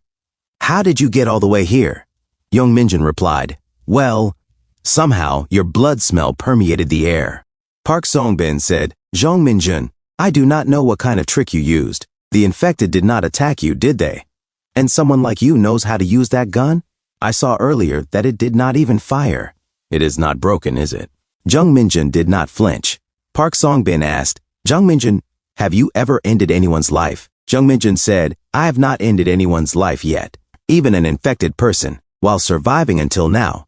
I have never killed anyone, not even once. My first kill in my life will be today. Park Song-bin smirked through his sweat and said, Fudge. It is the first time in my life I have laughed so hollowly. Jung Min-jun, you cannot end me, because you are a good person. You are not a rascal like me. Jung Min-jun aimed at Park Song-bin's head. Park Song-bin said, the world is ruined, so you are just going to go wild now, is that it? Honestly, what do you think will happen if you, Jung Min-jun, end me? You know that killing is the most serious crime, do you not? Even if you do not get punished, will your own heart truly be at peace after committing it? Is it because I have been giving you a hard time since a long time ago? Hey, Fudge, haha, you just have to apologize. I am sorry. I was just thinking of you as my friend, you fudge. I am truly disappointed. Jung Minjun said, even if the world is destroyed, a thug like you has no right to live. Park Songbin's eyes widened in shock. Suddenly, Jung Minjun pulled the trigger. For a brief moment, Park Songbin saw his life flash before his eyes as the muzzle flash lit up the room. The bullet struck him. Liquid splattered onto the ceiling. Trash fell along with some used tissues. Jung Minjun stood silently, dropping the rifle. His heartbeat pounded loudly in the quiet room. He looked at Park Songbin, now sleeping forever, his eyes still open. Jung Minjun remained still, silently staring at Park Songbin. At the Sky Motel, Jung Minjun walked silently. Suddenly he was shocked and said, "Ah." He saw Han Yana waiting for him outside. She immediately hugged Jung Minjun with her entire body, pressing against him, and started to cry. Sob, sniff, the professor. They stood on the quiet street, no zombies in sight. Han Yana still clinging to him, savoring the moment. Meanwhile, inside room 206, silence lingered. A few moments later, Seo Hajun, standing next to Seo Jaehoon, cried out, "Wah!" Moon Ji-yoon said softly, "Honey." Seo Hajun, crying, sobbed, "Nk." Seo Jaehoon smiled faintly and said, "I told you I am fine, Hajun." As Seo Hajun continued crying, Seo Jaehoon added, "I told you, did I not? I am sorry I could not tell you in advance, but I was diagnosed with cancer a few months ago. I would not have lived long anyway, so it is okay. Do not be too sad. You have to find your sister, right? Everyone. When the time comes, we all die. It is only a matter of whether it comes sooner or later. My friend passed away from illness less than a year after his child was born. And there are so many people who face death even earlier than that, you know? Hajun, you must find your sister, right? Just seeing how much you have grown. I think I have lived a truly happy life, so do not be too sad. That is just how life is." Jung Minjun listened silently to Seo Jaehoon. A few moments later, still in room 206, Seo Jaehoon whispered, "What I told Hajun was a lie." Kang Hokcheol, confused, said, "Pardon? Then that means—" Kang Hokcheol began. Seo Jaehoon nodded. "Yes, the cancer diagnosis was not true. I only said that so the child would be a little less sad." As the virus began to spread through his body, Seo Jaehoon continued, "If he realizes I am leaving like this so suddenly, it will be even harder for Hajun to bear. So please keep it a secret." From Hajun, "This is about all I can do as a father, to the very end. Still, I lived fairly long. It was a good life. Kang Hokcheol, my daughter, I really wanted to see her. Please help my family reunite with my daughter Hokcheol and Honey." He held Moon Ji-yoon's hands tightly. "Please take care of Kang Hokcheol and Hajun." Han Yana burst into tears as the room fell silent.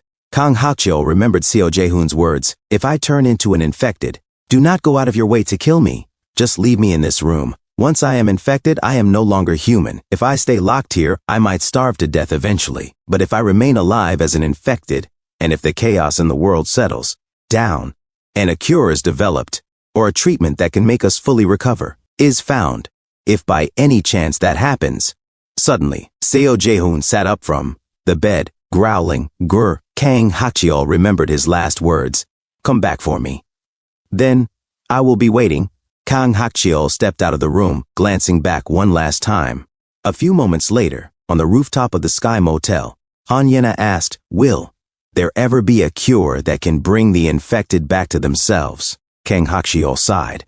I am not in medicine, so I do not know for sure. But I think it is almost impossible. Like the professor said, once you are infected, you are no longer human. And no one has ever proven that an infected will starve to death after months without eating. Of course, it would be amazing if a cure could be developed soon." Han Yana frowned and said, "Oh, right. But what happened back in the hallway?" Kang Hokcheol replied, "The infected did not attack Jung Minjun. The way I see it, Jung Minjun, you were like giving orders to the infected." Han Yana stared at Jung Minjun, shocked and confused. "Does that even make sense? You are saying Jung Minjun gave orders to the infected?" Jung Minjun shook his head. "No, that is not it. I was just overwhelmed with rage and shouted like that. There is no way the infected heard me and attacked Park Songbin because I said so, right? Maybe they just rushed at a non-infected because he was right in front of them." Kang Hokcheol said, So the infected only do not attack you when your symptoms flare up, right? Will the symptoms come back again? Jung Minjun said. Oh, seems like it. I do not know when it will happen again, though. Come to think of it, in the game Rage Z, there is a ruler of the zombie horde. They call it the only special infected in that world who is fully conscious. It thinks like a human and gives orders to the infected so they act more intelligently. Of course, I do not think I have become that undead king. My symptoms come and go. When the symptoms disappear, the infected attack me again. I do not know if I am fully infected or immune, but with side effects. Whether I can actually command the infected or not, I will have to test it next time the symptoms flare up. Han Yena sweated and said to herself, but if Jung Minjun stays infected like this, could I catch it from him too? Then would it be dangerous to get close to? No way. Oh, of course I would not do it, but then, for Jung Minjun, kissing or making out, sharing love, that kind of thing would be impossible. Obviously there is no way I would ever get involved with him.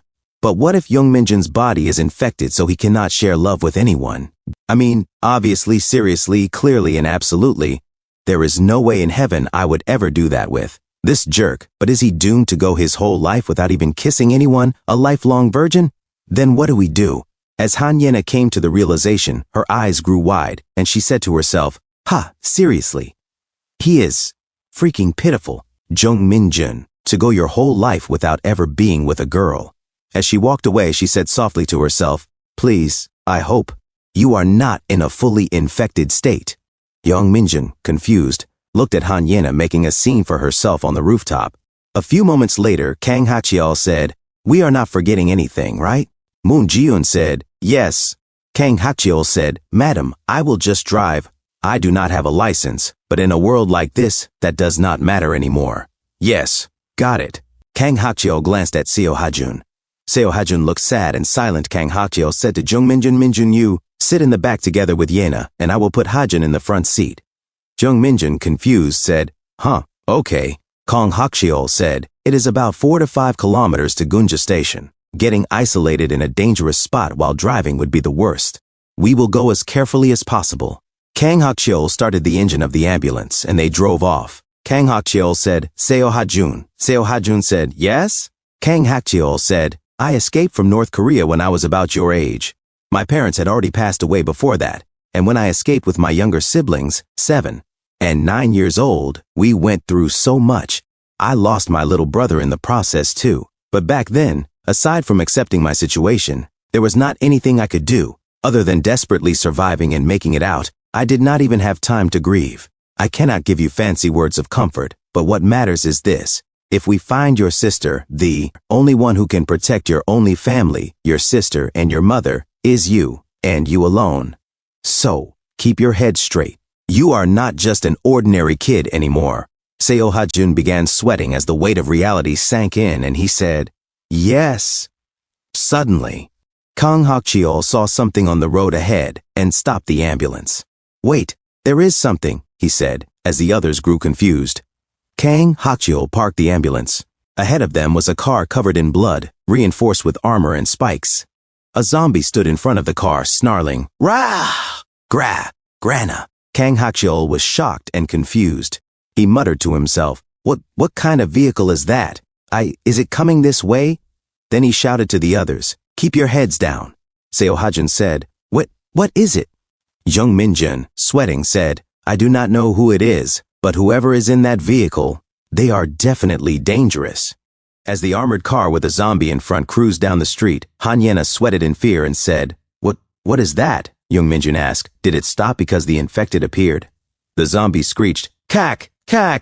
The armored car rolled forward in their direction. Kang Hachiel, shocked and confused, muttered to himself, It stopped? Did it notice us?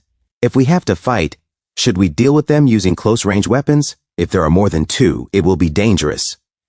He gritted his teeth and pulled out his knife. A zombie staggered toward the armored vehicle, growling, Kak! Kya! Kang Hachiel thought nervously, is there another infected nearby? Suddenly, a small window on the armored vehicle slid open, and the barrel of a silenced rifle poked out. A muffled shot rang out, striking the zombie in the head. Kang Hachiel, still sweating, froze. Did that sound a gunshot? But somehow it didn't sound like one. Inside the vehicle, a man laughed. Darn, did you see that headshot? Keke, his friend scoffed. It was right in front of you anyway. Another voice chimed in, Ha, but are all the survivors gone? I don't see a single one. They must have hidden as soon as they saw the vehicle, the friend replied. Isn't that obvious? Forget it, the first said coldly. Just decide where to raid. We need to fill the quota, whether it's people or food. The armored vehicle rumbled past them. Kang Hakchiol breathed a sigh of relief and muttered, Luckily, it looks like they're passing by. He scanned the surroundings carefully. Phew, looks like they're gone for good now. Seo Hajun exhaled shakily. That's a relief, Kang Hakchiol replied. We need to move quickly. But inside, he thought grimly, I don't feel good about this. He started the engine of the ambulance. A few moments later, they reached the Korean telecom building. The parking entrance was blocked. As the ambulance crept forward, Kang Hakchiol said, At least the road isn't blocked anymore. Seo Hajun asked anxiously, What if we can't use the car anymore? Then we'll have to walk while avoiding the infected. Hakchiol answered, We should be within 1 to 2 kilometers of Gunja Station soon. I think we can walk after that. Suddenly, Kang Hakchiol frowned and glanced at the side mirror. Huh? His face drained of color. Darn, those bastards from earlier are following us. Seo Hajun blurted, Are you kidding me? Hakchiol slammed the gas pedal, forcing the ambulance to speed down the street. But the armored vehicle turned after them, staying close behind. Darn it! Hakchiol cursed. The road is blocked. His eyes darted to the side. A parking lot. There could be infected inside, but let's try to get in first. The ambulance smashed through the barrier and roared inside. Han Yena shouted, What is going on? A dangerous-looking vehicle has been chasing us since earlier. Hakchiol barked. What? Yena gasped. Hakchiol's face hardened as he looked forward. It's blocked? Darn it, he thought to himself. At this rate, we have no choice but to fight. He turned to the others and declared, It's a dead end, so we'll have to deal with them. Stay inside the car for now and be prepared. Something might happen soon, Moon Ji-yoon stammered. Just a moment. What do you mean? Hakchiol threw the door open and stepped out. They might not be bad people, Hakchiol, Moon Ji-yoon pleaded. You have to be careful. I also hope they're friendly, Hakchiol muttered under his breath. But if they're hostile, we'll have no choice but to fight. My weapon is just a hastily assembled bulletless K2 rifle with a makeshift dagger and a single emergency knife. We don't know how many opponents there are or what weapons they might have. If they carry guns, I'll be at a disadvantage no matter how skilled I am at close combat. Fighting with a knife is completely different from fighting with guns, especially if they're proficient. If it's truly dangerous, even if I'm alone. He broke into a nervous sweat as he scanned the street. A voice echoed from the armored vehicle. What's that? Are they not coming down? Another replied. Hakchiol peeked from the other direction. Kah! A zombie screeched. From the vehicle, a masked man cursed. Darn it! You're telling me to go by myself? Fine. Since we can't both be absent. Fine, I'll go. If they're not worth making into slaves, I'll just kill them. They can't possibly be more dangerous than me, right? Hakchiol's eyes widened in terror. That weapon. I need to run quickly. He dashed down the parking lot and flung open the ambulance door. Everyone get out quickly. We need to hide somewhere else. Jung Minjun blinked in confusion. Huh? Hakchiol grabbed him by the shoulder. Jung Minjun, how's your condition? Are your symptoms worsening, eh? Why all of a sudden? Minjun stammered. I'm fine right now. Hakchiol cursed under his breath. Darn it. Yena, what do you sense inside the parking lot? Can you feel anything? Yena hesitated. I think I can, but not many. Maybe 4 or 5 people. Hakchiol switched on his flashlight, scanning ahead. A zombie groaned nearby. Ugh! The group carefully sneaked past, avoiding the infected. Hakchiol spotted an open door leading into the building. This way, he hissed, motioning for the others. He saw the stairwell and let out a breath of relief. Luckily, it's open. Kang Hakchiol said to Jung Minjun, lead everyone upstairs and find a safe place. The enemy's companion might come into the building on the first floor, so be careful. Jung Minjun asked anxiously. What about you? Hakchiol answered firmly. I'll deal with that guy. Even if he has a gun, since he's alone, I can take him on. Jung Minjun protested. No. Even so, you don't have any bullets. Hakchiol replied. Then I'll try to lure him outside as much as possible. Take them and go inside the building somewhere. Lock the door and hide. Don't come out until I return. Jung Minjun bit his lip. Be careful. Hakchiol gave a small grin. Don't worry. He ran outside. Suddenly, the zombies charged toward the masked man, shrieking, Quack, Krah! The masked man cursed, darn it. Hakchiol thought grimly. He's been spotted by the infected. Even though he has a silencer, if he fires inside, all of them will gather here. Gunshots rang out. Ugh, cack! The zombies groaned in pain. Hachiol narrowed his eyes. He seems to have plenty of bullets. Still, where on earth did he get an AR with a silencer from? He clenched his fists. Phew, if this situation turns truly dangerous, I'll have to flee by myself. Inside the building, young Minjun whispered, Is there no one? Hanyena nodded. Yeah, it seems okay. A few moments later, inside a small room, Hanyena, Jung Minjun, Moonjiun, and Seo Hajun entered quietly. Hanyena sat down with a sigh. Phew, I hope Hachiol is safe. Jung Minjun, sweating nervously, declared, For now, everyone hide here. I'll go and help Hachiol. Huh? Hanyena gasped. She suddenly grabbed Jung Minjun's hand tightly. Don't go. Jung Minjun froze, shocked and confused as he stared at Hanyena's flushed, trembling face. Clinging to him, Hanyena whispered, Stay close to me. Jung Minjun's eyes went wide, sweat trickling down his temple. Huh? Hanyena quickly let go of his hand, looking away in embarrassment. I'm worried about Hachiol, but the enemy has a gun, so it's too dangerous. And Hachiol told us not to come out until he returns. But Jung Minjun hesitated. Hanyena looked at him with conviction. I'm saying this because I trust Hachiol. Let's stay here and wait for him. Jung Minjun stared at her, then finally nodded. All right. Time passed. When they checked the clock, it was already 1:30 in the afternoon. Hanyena muttered, Will Hachiol be okay? He said he'd lure him outside, but suddenly, noises echoed from the fire exit. Jung Minjun slipped out of the room and looked around cautiously. The sound of a doorknob rattling made him tense. Sweating, he whispered, Hachiol? Hanyena's face paled. No, there's probably an infected on the other side of the door. They held their breath, waiting. Then a voice came from the other side. What? Why won't it open? Another voice followed. Isn't there someone inside? Hanyena stiffened. 2 people. Aren't they infected? Or special infected? Jung Minjun's eyes widened as sweat dripped down his chin. It was definitely open a few days ago.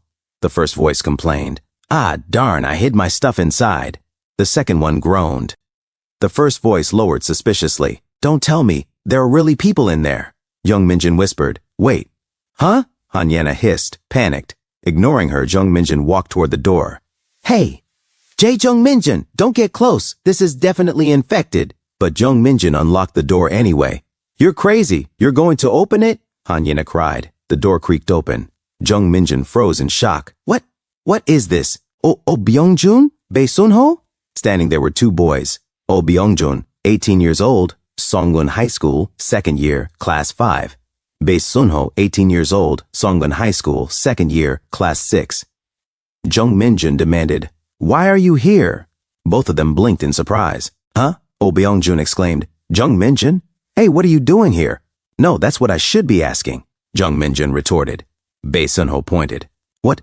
Isn't that Hanyena? Jung Minjun, your class? Hanyena covered her nose, grimacing. What? That smell. It definitely wasn't human. Byungjun frowned. Jung Minjun, how are you with Hanyena? That's such a weird combination. Jung Minjun stammered. Anyway, I'll explain slowly later. Just come in quickly. But Hanyena broke into a sweat, glaring at Byungjun. He's infected. That bastard is infected. Get him out quickly. Byungjun flinched. Huh, I'm not infected. Don't lie, Hanyena shouted. You smell like a loser, like a pig. Weird sour smell, rotten smell, corpse smell, all kinds of nasty smells. That's definitely not human. Jung Minjun sighed, leaned in, and sniffed Byungjun's neck. Then he quickly covered his nose. That's just his sweat. Byungjun's sweat has always smelled awful. Huh, that can't be right, Hanyena muttered, baffled. Byungjun rubbed the back of his head in shame. Darn. Sorry, I washed properly. A few moments later, Jung Minjun's eyes widened. You came from Gunja Station Shelter? But aren't you too young to be on patrol? Bae Sunho explained. Anyone 18 and older has to do patrol and security duty. And now, there are almost 300 to 400 people there. Bae Sunho explained. Gunja Station alone can't hold everyone, so we've occupied the surrounding buildings and spread out. We're gradually expanding our territory. Jung Minjun blinked. That's quite large in scale. Bae Sunho nodded. Anyway, this is about 2 kilometers from Gunja Station. It was a temporary base where we rest during patrols. I never imagined you'd be here, Jung Minjun. Moonjiun spoke up timidly. Excuse me. Bae Sunho turned, confused, as she showed him her phone. Have you perhaps, at Double Academy, seen a 20-year-old woman named Seo Ha-kyung? She's my daughter. The battery is low, but here's her photo. Bae Sunho squinted. Ah, Seo Ha-kyung? I think I've seen this girl before. Oh, Byung-jun suddenly said, isn't she the girl in the women's isolation area near Gunja Station, exit 1? Bae Sunho added, yes, I think I saw her at the shelter. Just from the photo, it seems like it could be her. Moon Ji-eun's eyes went wide. Really? Thank you. She's healthy and doing well, right? Bae Sunho raised his hands nervously. Yes. But just from the photo, I can't guarantee 100%. If you check in person, you'll know for sure. Should we head to the shelter right away then? Jung Minjun broke into a sweat. But there's a problem right now. Did you see anyone with weapons when you came in here? Like a strange vehicle with infected hanging from it? Huh? Oh, Byung-jun tilted his head. Hanyena, still covering her nose, said, what? While we were traveling by car, those people suddenly started chasing us. According to Hakcheol, they had guns and weapons. Byung-jun frowned. But aren't you being too obvious about covering your nose? Hanyena shot back. Your sweat smell is terrible, you bastard. Bae Sunho asked curiously, but who's this Hakcheol you just mentioned? Kang Hakcheol was traveling with us too, from our school, Jung Minjun explained. That kid who defected from North Korea, same class as you, right? Bae Sunho said. Yeah, that's right. Bae Sunho chuckled. What a unique combination. Anyway, Jung Minjun said, Hakcheol said he'd lure them outside, but it's been 30 minutes with no news, so I'm worried. Bae Sunho frowned thoughtfully. When we came in here, there was nobody. Want to go up to the rooftop and check? Sure.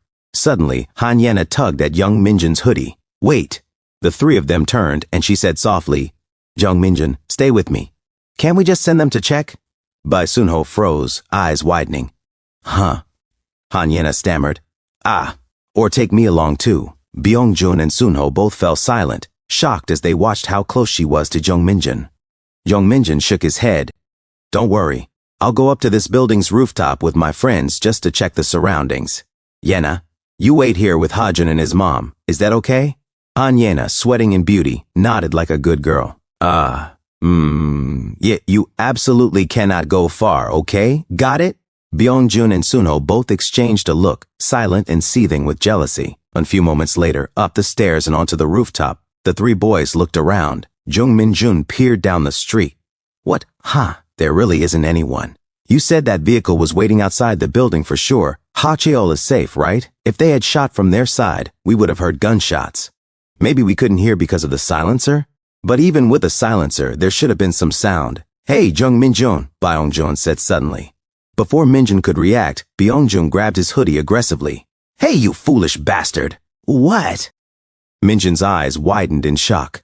Tell me the truth, you bastard, Byung-jun shouted. Are you dating Hanyena? Well, what? No, what kind of nonsense is that suddenly? Why would Hanyena and I, if you mess around, I'll drop you from the rooftop, Byung-jun roared. Tell me straight, Bae Sunho cut in, his voice cold. Hanyena is not that kind of girl. She openly despises losers like us, including you. Songun Hai's ultimate popular goddess. But to losers, she's Hanyena with a rotten personality. Still, she's so beautiful that even being despised by her doesn't feel bad. You're not even in the same class, but you thought of Hanyena like that? Right, Byung-jun agreed bitterly. I didn't even feel bad when she looked at me with disgust. Sunho added, honestly, if you're pretty, everything is forgiven. Cut it out, you crazy bastards, Minjun snapped. But Sunho pressed on. Besides, Hanyena hated you the most, Jung Minjun. But now what? She tells you to stay by her side? Byung-jun sneered. If this isn't dating, what is it? You're jumping to conclusions over something like that? Jung Minjun retorted. It just happened that I ended up traveling with Yi Na early in the crisis. That's how it turned out, Bae Sunho said. Look at this bastard calling her Yi Na instead of Hanyena. Byung-jun said, they are dating, this bastard. Jung Minjun looked away and said, and Yi Na has something like separation anxiety. Yi Na's parents are missing. Well, I am the only one she can rely on. She has changed a lot from before. Oh, Byung-jun slapped the truth in Jung Minjun's face, saying, that is called dating, you foolish bastard. How far have you two gone? Jung Minjun said, you foolish loser bastard. Oh, Byung-jun said, the world ended, so Hanyena went crazy and started acting affectionate toward Jung Minjun. I cannot believe it, Jung Minjun said. Stop that nonsense. Anyway, we are nothing to each other. That is not what is important. We need to find Kang Hakjeol first, Bae Sunho said. Actually, I heard there was a shootout outside the shelter a few days ago. I heard the other side had guns and weapons too, but we had so many people. I do not know if the guys who chased you are the same ones. Jung Minjun said, a shootout? Then it is so dangerous outside. Are you guys okay? Your weapons are just axes and pickaxes, such close-range weapons, that is too weak. Oh Byungjun said, that is why when dangerous situations happen, we immediately request an SOS by radio. Then armed support comes by vehicle to help right away so we do not worry much. Bae Sunho said, and since then we have not seen hide nor hair of them for days, so maybe they ran away. I do not really know if the people who chased you are those same people. Jung Minjun said, Bae Sunho continued. If you are really worried about Kang Hakjeol, how about waiting here longer before going to Gunja Station? That would be okay, right? Jung Minjun said, would that really be okay? Oh Byung-jun said, by the way, there are so many people at the shelter now that accepting survivors has become very strict. Since we know you, you will probably be accepted after just a few tests. Jung Minjun said, huh? That's the same radio Hakjeol had? Hakjeol should have a radio from people who came from your shelter. Can you try connecting to it? Oh Byung-jun said, oh really? You met people from our side? If he had one it would have connected already. But let me report to headquarters first. Jung Minjun said, come to think of it. We came out in such a hurry Hakjeol's bag was left in the ambulance. If the radio was also left in the ambulance, it might not connect at all. Oh Byung-jun used the radio and said, this is Oh Byung-jun. Arrived at Grand Plaza building on Cheongo-dero. Found 4 survivors. The survivors are friends from our school. Is it okay to bring them? Someone replied on the radio and said, even if they are acquaintances, you must take them to Hope Clinic and isolate them for at least 1 day. You know that, right? Jung Minjun, sweating in shock and confusion, said to himself, infection testing? Oh Byung-jun said, yes, I obviously know the rules, and of course they need to be tested. However, one member of our friends group is still missing. We need to find that friend first. If it is late, we might move tomorrow. The radio said, understood. Make sure to report if anything happens. Over. Jung Minjun said, to enter the shelter. Do you have to get infection testing? Oh Byung-jun said, yeah. It is mandatory. There is a hospital called Hope Clinic outside the shelter. There is a specialist doctor there, and they say they can determine infection status almost accurately. Jung Minjun stood frozen in shock. He then said, then, if you test positive for infection, what happens then? Bae Sunho said, infected people turn into infected soon, so naturally, immediate execution. Jung Minjun was completely shaken. Oh Byung-jun said, Jung Minjun, you are not infected, right? Same goes for the others. Jung Minjun said to himself, clutching his wound, darn. Do not tell me, if I get tested, I will come out as infected. In the distance, a man observed Jung Minjun, Oh Byung-jun, and Bae Sunho on the rooftop from another building. He raised his binoculars and spoke into his radio. This is Patrol Team 2. Found survivors on a building rooftop on Cheongo-dero. 3 men, judging by the green identification bands on their arms. They are definitely the Gunja Station guys we had a shootout with in this area a few days ago. The man on the radio asked, what about the one who escaped from the ambulance? The man with the skull mask said, our rifle-armed group went after him, but there is no news yet. We thought it was just 1 guy, but it seems like 4 or more. We cannot determine exactly how many. Plus, seeing that the guy who escaped from the ambulance had a K2 rifle, we do not know what weapons they might be armed with either. Right now, I only have close-range weapons, so by myself, the radio said. Back then, one of our people died because of those bastards. If they are definitely the Gunja Station guys, capture them alive by any means and kill them if they resist. Skull Mask Man said, all right. And he muttered to himself, darn it. We do not even know whether one of our team members is dead or alive after chasing the guy with the K2. How am I supposed to capture all of them by myself? On top of that, they are all men. Who knows how many more there are? He raised his binoculars and whispered, first, I need to check which floors of that building they are on. Let us just kill them all. Meanwhile, Oh Byung-jun, Bae Sunho, and Jung Minjun walked together. Jung Minjun thought to himself, Sunho and Byung-jun, they are definitely my closest and most trustworthy friends. About my infection, should I tell them about it? Will they believe that I am immune? More importantly, no, wait, what if I get tested and I am not actually immune? What if I am infected, just asymptomatic? Or worse, what if I am some kind of special case? Either way, if they start treating me like I am infected, things could get dangerous. Should I send everyone else to the Gunja station shelter without me? But we would still need a proper diagnosis from a medical expert to be sure. Is there another way? I do not know. I will just delay telling them for now. First, I need to find Hakshul. When Soro 7 in the afternoon, Oh Byung-jun looked down at his radio and frowned. Still no response. If Kang Hakshul had the radio or was not in trouble, he would have definitely responded. Young Min-jun, sweating, whispered to himself, I will wait just a bit longer. If that does not work, I will have to go find him myself. Suddenly, they heard a noise. Both Jung Min-jun and Oh Byung-jun turned toward the fire exit. Jung Min-jun narrowed his eyes and thought, As the sun went down, a window in a nearby building opened. Skull Mask Man whispered, "It should be around here." Double Academy. I heard voices coming from here, and I confirmed the door was locked. They are definitely all gathered inside. I even lured some infected people to trap them. Guess it is about time to get started. At Jung Min-jun's building, the halls were silent. Han Yena barked, "Hey, you two losers, stop hanging around and go keep watch outside." Oh Byung-jun blinked. Huh?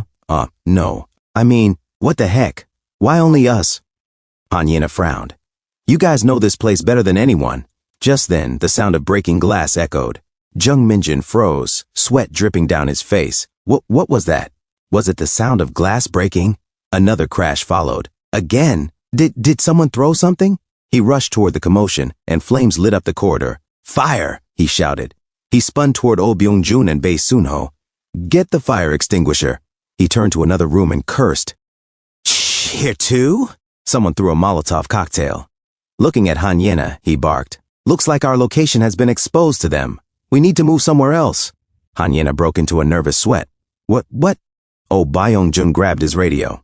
"This is Oh Byung-jun. We are under attack by unknown individuals. We need backup. Everyone pack your things," Jung Min-jun commanded. Oh Byung-jun kept speaking into the radio. "We have not confirmed how many there are. Move as fast as possible." Han Yena froze, staring at Jung Min-jun. Jung Min-jun, wait!" she cried. Jung Min-jun yanked open the door. His body went cold as sweat poured down his face. Grah! Ugh! Zombies swarmed the stairwell. "What the heck?" he gasped. "Gar!" He slammed the door shut. Bae Sunho's voice cracked. "Why are they inside?" "The emergency exit. The infected people are swarming in." Jung Min-jun panted. "Someone purposely guided the infected people towards us." What? For real?" Bae Sunho shouted. Jung Min-jun clutched his wound and thought, darn it, are my symptoms not kicking in? Back when it was Park Song-bin, the symptoms activated and the infected did not attack me. Was something different back then? Park Song-bin, anger towards, what was it? Jung Min-jun screamed. Oh Byung-jun and Bae Sunho froze, confused and shocked. Park Song-bin, you bastard! Bae Sunho stammered. What are you doing? Oh Byung-jun asked. Why is he suddenly cursing Park Song-bin? Jung Min-jun's voice shook. By Byung-jun, how long until support gets here? Oh Byung-jun gritted his teeth. By vehicle at least 10 minutes, and if they are out somewhere it could take even longer. With this many infected ones inside the building, it will take even longer for them to reach us. Jung Min-jun growled. Oh Byung-jun said, you are right. As the fire spread quickly, Jung Min-jun said, Then let us do this. Han Yena, Moon Ji-eun, and Seo Jae-hoon broke into a sweat. Jung Min-jun continued, I will somehow lure the infected towards the stairs. In the meantime, all of you escape to somewhere else. We do not know how many of them are outside, so avoid open areas as much as possible. Han Yena said, Jung Min-jun, wait. Bae Sunho exclaimed, What?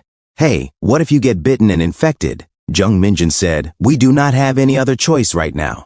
I will lure them no matter what. Sunho, take my bag for me. If we get separated and cannot regroup easily, I will head straight to the Gunja station shelter, so let us meet there. Please take care of Yena, Hajun, and Mom, you guys, Han Yena shouted.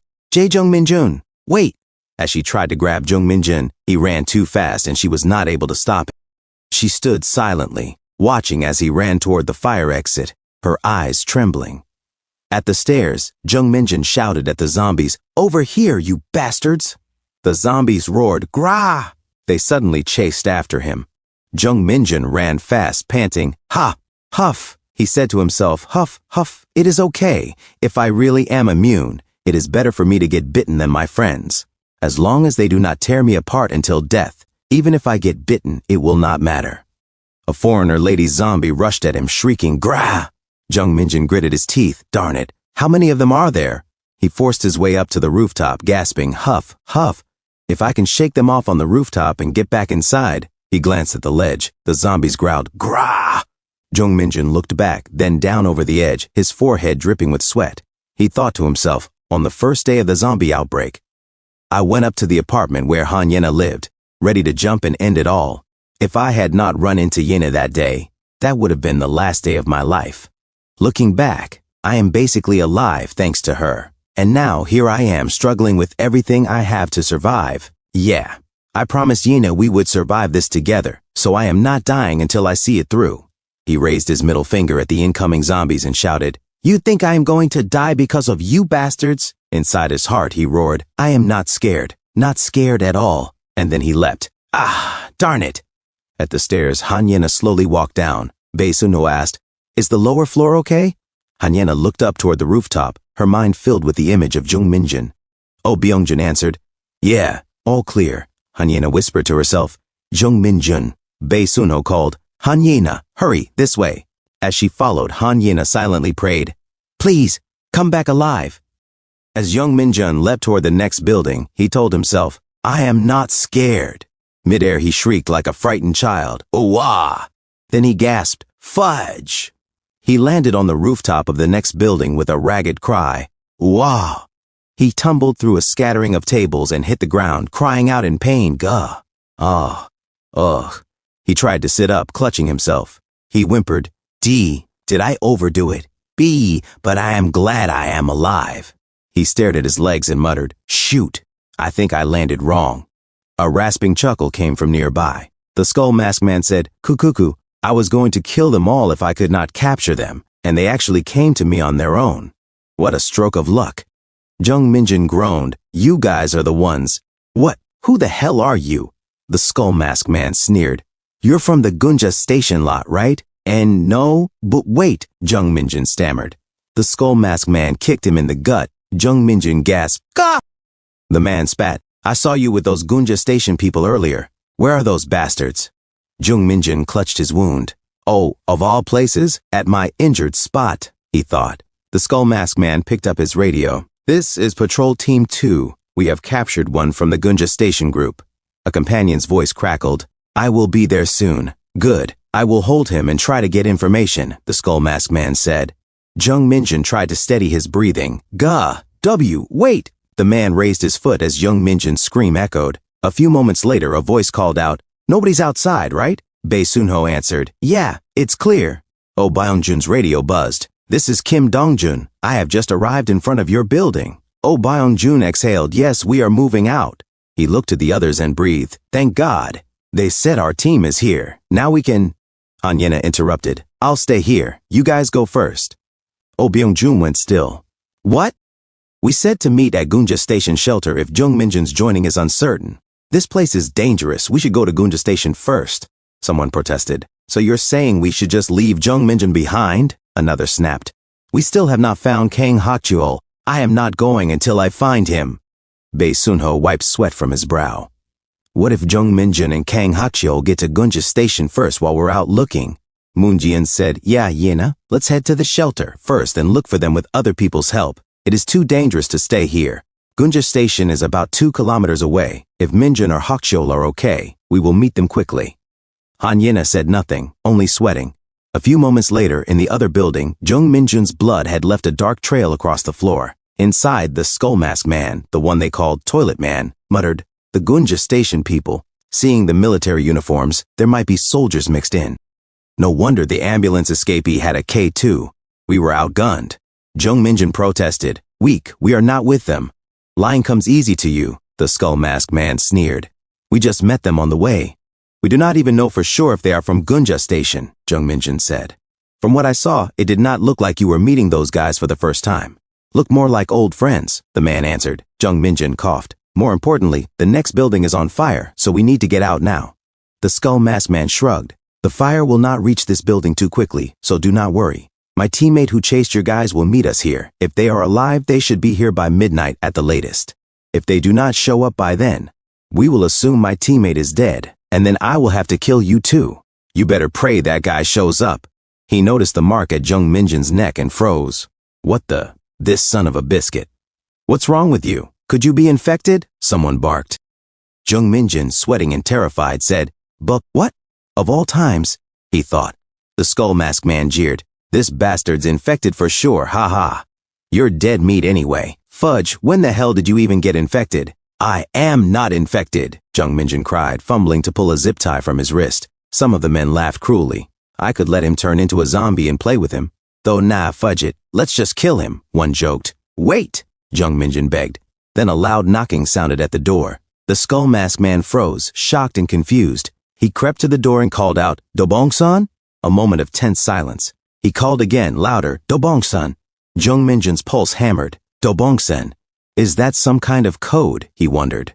Voices answered from the other side. "Gangnangi?" The skull mask man tried to force a laugh, relief flooding him. "Ah, fudge, it's you." He opened the door and blurted, "Good to have you." Then he went silent, stunned. Kang Hakjiol stood in the doorway, rifle trained straight at him. "Huh?" the man managed. Kang Hakjiol made him go to sleep forever in an instant. Jung Minjun watched everything and broke out in cold sweat. Kang Hakjiol came inside. Jung Minjun gasped. "You!" Kang Hakjiol barked. "Jung Minjun! Kang Hakjiol, you made it!" Jung Minjun exclaimed. "I was in a building right nearby," Kang Hakjiol said. "What? You were in a nearby building? What the hell happened?" Jung Minjun demanded. "I was trying to catch the other bastard and squeeze information out of him, so I got delayed," Kang Hakjiol replied. "You're something else. You must not be a high schooler. Are you some kind of special forces?" Jung Minjun blurted. Kang Hakjiol untied him. "Do you think I am a spy or something? You have to put your life on the line to survive, too." "What about Yena and the others?" Jung Minjun asked. When that outsider looked through the window earlier, it seemed like the Gunja Station people had taken them, Jung Minjun said.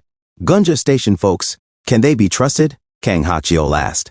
"They're friends from our school, Bayongjun and Sunho, so if they came from there, they should be okay." "I also saw some soldiers mixed in over there," Jung Minjun answered. "Let's get out of here first," Kang Hakjiol said. "Ah, sorry, I think I hurt my leg landing from the neighboring roof," Jung Minjun winced. "Can you walk if I support you?" Kang Hakjiol asked. "Ah, yeah." Jung Minjun forced a smile. "Here, your glasses. I found them on the roof." Kang Hakjiol handed them over. "Wow. How do you always manage to find my glasses?" Jung Minjun muttered gratefully. "But my infection symptoms are flaring up again. If we go to the Gunja Station shelter now, won't they treat me like I am infected?" Jung Minjun fretted. "Those guys might come back, so at least let's move closer to Gunja Station," Kang Hakjiol said, already scanning exit routes. "So who the hell are those people? What are they really?" Jung Minjun asked. Kang Hakjiol fell silent, recalling what he had heard earlier. On the floor, a captured man, one of the Skull Mask group, had been babbling before Kang Hakjiol put him down. "I already told you everything I know, the meetup point, the password. We do not have a main base yet since we've been constantly on the move, but for now we're temporarily around the Yunnangshan area. We will likely move somewhere else tomorrow," the man had said. "Anyway, we're just ordinary people who came up from the provinces," he insisted. Kang Hakjiol had cut him off. "Lies. Ordinary? Yesterday one of my companions got stabbed by some low-life thug. The wound wasn't deep, but the knife was covered in infected blood. He ended up infected." The captured man had broken into a sweat. "Before he turned, he told us to come for him if a cure is ever developed. Honestly, I think that is impossible, don't you think?" the captive had added. "The knife.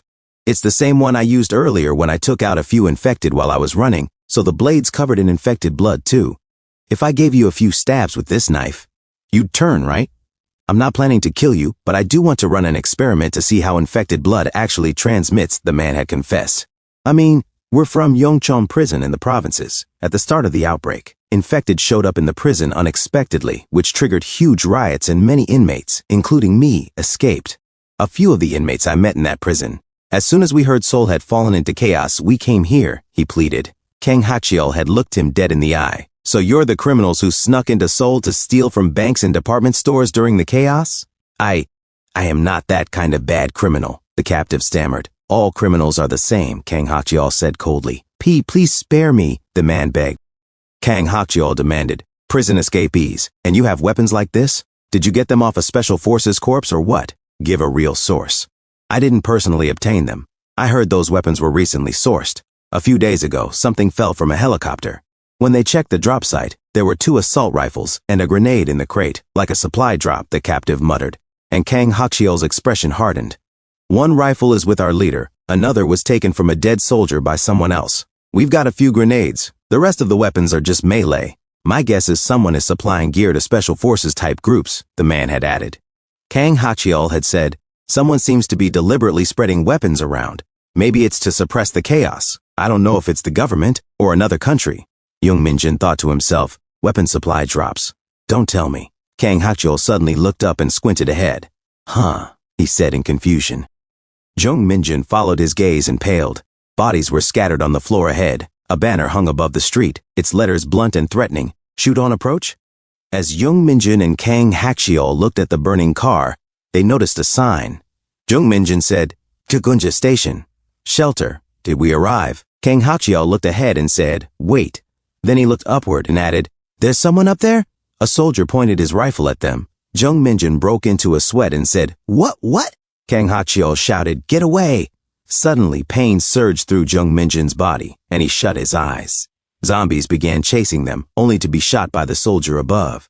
Jung Minjin gasped, they're infected! The zombies screamed in agony. Geek! Kang Hakchiol said, more will swarm after hearing the gunshots. Let's escape over there for now. Jung Minjin replied, yeah. They dashed into an alley. Moments later, as the sun began to set, Jung Minjin said, Hakchiol, since those guys won't attack me anyway, how about you run away first? Kang Hakchiol replied, since we've come this far, let's look for the shelter entrance together. A few moments later, Kang Hakchiol frowned and said, What? Is this a dead end? Don't tell me this is near the shelter entrance. The zombies rushed toward them, growling, Grah! Kang Hakchiol turned back, aimed his silenced rifle, and fired. The zombie screamed, Keek! Suddenly, a metal gate creaked open, and a man shouted, come in this way! It was Ha-do Hyun. Jung Minjin jumped inside, panting, huff! Ha-do Hyun quickly shut the door as another zombie outside roared, Grah! Keek! Kang Hakchiol said, thank you. But Ha-do Hyun's comrade shouted, drop your weapons and put your hands up. Kang Hakchiol stared at him, and another guard barked, drop your weapons and put your hands up, you scoundrels. Ha-do Hyun said, besides us, someone else is aiming from somewhere, so don't try anything. Kang Hakchiol slowly dropped his gun. Ha-do Hyun examined it and said, what's with this gun? Where did you get it? Kang Hakchiol replied, we happened to get it on the way here. Jung Minjin said, you're from Gunja Station Shelter, right? My friend should have come here first. Ha-do Hyun's comrade shouted, shut up, you rascal. Only answer what we ask. Jung Minjin stammered, sorry. The comrade demanded, where did you come from? Kang Hakchiol answered, we're just ordinary high school students. The comrade scoffed, ordinary high schoolers know how to handle that gun? Stop talking nonsense. Kang Hakchiol explained there was a shootout with some guys a few days ago, right? Those men were rejected when trying to enter here, and a conflict broke out. We were being chased by those same people too. The comrade shouted, you lying scoundrel, are you with those guys? How do you know about that? Ha-do Hyun interrupted, hey, that's enough. They're not those men. That was the first time we fought armed outsiders, so we've been on high alert since then. We're not people who kill just anyone, but we need verification as a procedure. Please understand. He continued, first, you'll move to the isolation building and get tested. You weren't bitten, right? Jung Minjin tensed and thought to himself, fortunately the symptoms are disappearing. Still, it'll be dangerous if I get tested. Then he said aloud, oh Byung-jun, Bae-soon Ho, they're my friends. My group should have arrived with them a little while ago. I'd like to meet them first before testing. Can you check by radio? Ha-do Hyun's comrade said, no one can meet before being tested. Ha-do Hyun replied, those guys went out on patrol today, so it's fine. He took out his radio and said, this is West Gate 3, secured 2 unidentified survivors. They claim to be friends of Oh Byung-jun and Bae-soon Ho. Please confirm if those 2 have returned. A man's voice came through the radio, checking. Ha-do Hyun said, wait a moment, we'll get an answer soon. Jung Minjin sweated nervously. A few moments later, the radio crackled. This is the situation control room. Bae-soon Ho confirmed returned. Oh Byung-jun not returned. Additional survivors, 1 woman, 1 boy. Jung Minjin's eyes widened. Not returned? He shouted. What does that mean? Your people definitely came and all our group members got in a car together. And there should be 2 women among the additional survivors. The radio continued, according to the field report. One of the female survivors said she would stay behind to find her friends. Jung Minjin muttered, what? The radio added, Oh Byung-jun is said to be with that female survivor. First, take those people to the isolation building. Ha Do-hyun responded, Yes, understood. Jung Min-jun cried out, Wait a moment. The friend who stayed there, can you confirm if her name is Han Yina? Kang Ha-cheol said, It's definitely Yina. There's no other female survivor looking for us except her. It seems like Oh Byung-jun is with Yena there. Ha Do-hyun said, You can put your hands down now. Jung Min-jun muttered to himself while sweating, Darn. Then he said aloud, Excuse me, I think I need to go back there. The person that friend is waiting for is us. Ha Do-hyun replied, Oh really? Then you don't need to go. We'll send people to bring them back, so don't worry. It's already getting dark, and it's dangerous. According to our rules, except for patrol teams, no one goes out after 6 o'clock in the evening. Once you've entered our zone, you can't leave as you please. First, go to the hospital in our isolation building and get tested for infection. Then go through health checkups and several procedures. Jung Min-jun stood up, his voice trembling. Ah!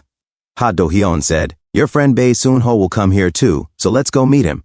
Kang Ha-cheol said, I'll support you. Jung Min-jun replied, It's okay. I can walk slowly. As they walked, Jung Min-jun asked, Then, Mr. Ha, where are the two from our group who came first? Ha Do-hyun said, One woman, one child, right? They should be in the isolation room now. Kang Ha-cheol looked around and said, This place is quite large. Ha Do-hyun nodded. It started at Gunja Station's main hall. As survivors gathered, we built a shelter. After that, even stragglers from military units joined, and the number of survivors increased dramatically, so we occupied surrounding buildings, and now we've expanded the zone several hundred meters around Gunja Station headquarters. Up to this outer gate where we are now is the shelter zone. As you can see, we've set up multiple barricades and fences inside for thorough security. Jung Min-jun glanced at the nearby walls and said, looking at those signs, There must be infected within this zone too? On the wall, a warning read, Beware of zombies, entry prohibited. Ha Do-hyun explained, We haven't occupied all the buildings in the zone, so infected still remain in the ones we couldn't secure. See that office building over there? We're working on occupying that one too. It would be difficult to eliminate all the infected inside, but even occupying just the safe floors could accommodate many more survivors. Kang Ha-cheol said, Amazing. When did you get this far? As Jung Min-jun wiped sweat from his forehead, he thought, Testing. I'm anxious. A few moments later, Han Yena looked at the burned area and said, Jung Min-jun's bat. Then he would have jumped here, from that building. He's definitely alive. The smoke Min-jun sent is coming and going, but why did he leave the bat behind? Did he forget? Oh Byung-jun said, Hey, the fire might spread to this building too. Let's hurry and escape. Han Yena turned and said sharply, Hey pig. Oh Byung-jun froze. Haha. Han Yena said, I told you to leave me behind. Why did you come back? I said I can find them alone. Oh Byung-jun stammered. Ah. Han Yena bent down to pick up the bat. Oh Byung-jun blushed and said nervously, But still, I can't leave you alone. Besides, I got a gun from that group earlier, so don't worry. Han Yena looked back and said, Really? Worried? Do you even know how to use a gun? Oh Byung-jun stuttered. That. Ha ha. I practiced shooting once or twice. Han Yena sighed. I see. But why is this guy stuttering so much? I don't need anyone except Jung Min-jun or Kang Ha-cheol. I can survive on my own. Oh Byung-jun muttered to himself. Fudge. Her personality is still awful. This Han Yena became favorable toward Jung Min-jun? What the heck happened between Jung Min-jun and her? Han Yena said, You're a disgusting, pig-smelling loser, but still, thanks for worrying about me. Oh Byung-jun froze, his eyes wide. Han Yena thanked me? This definitely means she has feelings for me. Han Yena smirked and said, Did you think I'd say that, you loser? I know you're trying to mess around just to be alone with me, right? Oh Byung-jun panicked. What? No way? Han Yena crossed her arms. Really, I say one nice thing and you lose your mind completely. Still, I'm glad to have someone like you next to me. I hate being alone. Oh Byung-jun blushed, steaming and sweating, thinking, This girl, what am I supposed to do? She knows I'm a loser who can't resist pretty girls, and she's totally playing with me. Suddenly, Han Yena's eyes widened. Huh? The doorknob rattled. Han Yena froze, shocked and confused. Oh Byung-jun whispered, Han Yena, hide. The doorknob turned again. They quickly hid behind some furniture. Han Yena thought to herself, Jung Min-jun? Or could it be Kang Ha-cheol? If it's not them, they both stared at the door as it slowly creaked open. Oh, and a few moments later, at the checking area, Jung Min-jun thought, wow, Even though this is an isolation building, there are lights and it looks peaceful. Mom should be in a safe place like this too. A voice called out, Jijun, Minjun. Jung Minjun turned. Sunho, what about Yena? You sent people, right? Bei Sunho hesitated. Well, we did send people back there, but we can't contact Oh Byung-jun. Jung Minjun froze. What? At the burning building, a voice came through the radio. Oh Byung-jun, please respond. The sun went down. In isolation room 2, Jung Minjun shouted, Please let me go. I said I'll go find my friends myself, so why are you stopping me? Ha Do-hyun replied firmly. The 2 people we sent there are also out of contact now. It's definitely those guys doing. Plus, it's too late and dangerous. After sunset, there are way more infected on the streets, Ha Do-hyun friend said. If he's determined to go even if it kills him, just let him go. He's a survivor who just came in today anyway, so he's not one of our people. Whether he gets bitten by zombies or taken by those guys, he'll take responsibility. Ha Do-hyun said, This is a bit confusing. He was Ha Do-hyun, 28 years old, Republic of Korea Army Sergeant, discharged GOP service experience. He continues to say among all the survivors who've entered this shelter, You're the first to want to leave on the first day. Kang Hak-cheol said, Jung Min-jun, even I think going out now in the evening is crazy. Let's wait until sunrise, and your leg condition isn't good either. Jung Min-jun said, Then Kang Hak-cheol, you stay here. I'll go find Yina and Byung-jun. You said this as a survival rule at first, right? Never sacrifice your own life for someone else. But I think I need to break that rule you mentioned. Ha Do-hyun said, When the sun rises tomorrow, a few of our people will go. If you really want to go now, I'll let you go, but I'll prepare some equipment for you. It would be better to go out through West Exit 1. Seo Ha-jun said, Min Jun-hyung. Ha Do-hyun said, Since your leg is injured, I'll lend you an electric scooter. It's fully charged, so there shouldn't be any problem moving. As you know, moving with loud engine vehicles or scooters in the dark is insane. An electric scooter would be much better than moving on foot while hiding. Then, equipment first, Jung Min-jun said, I'll pack it in my bag. As Kang Hak-cheol listened and looks down, Kang Hak-cheol said, Jung Min-jun, let's go together.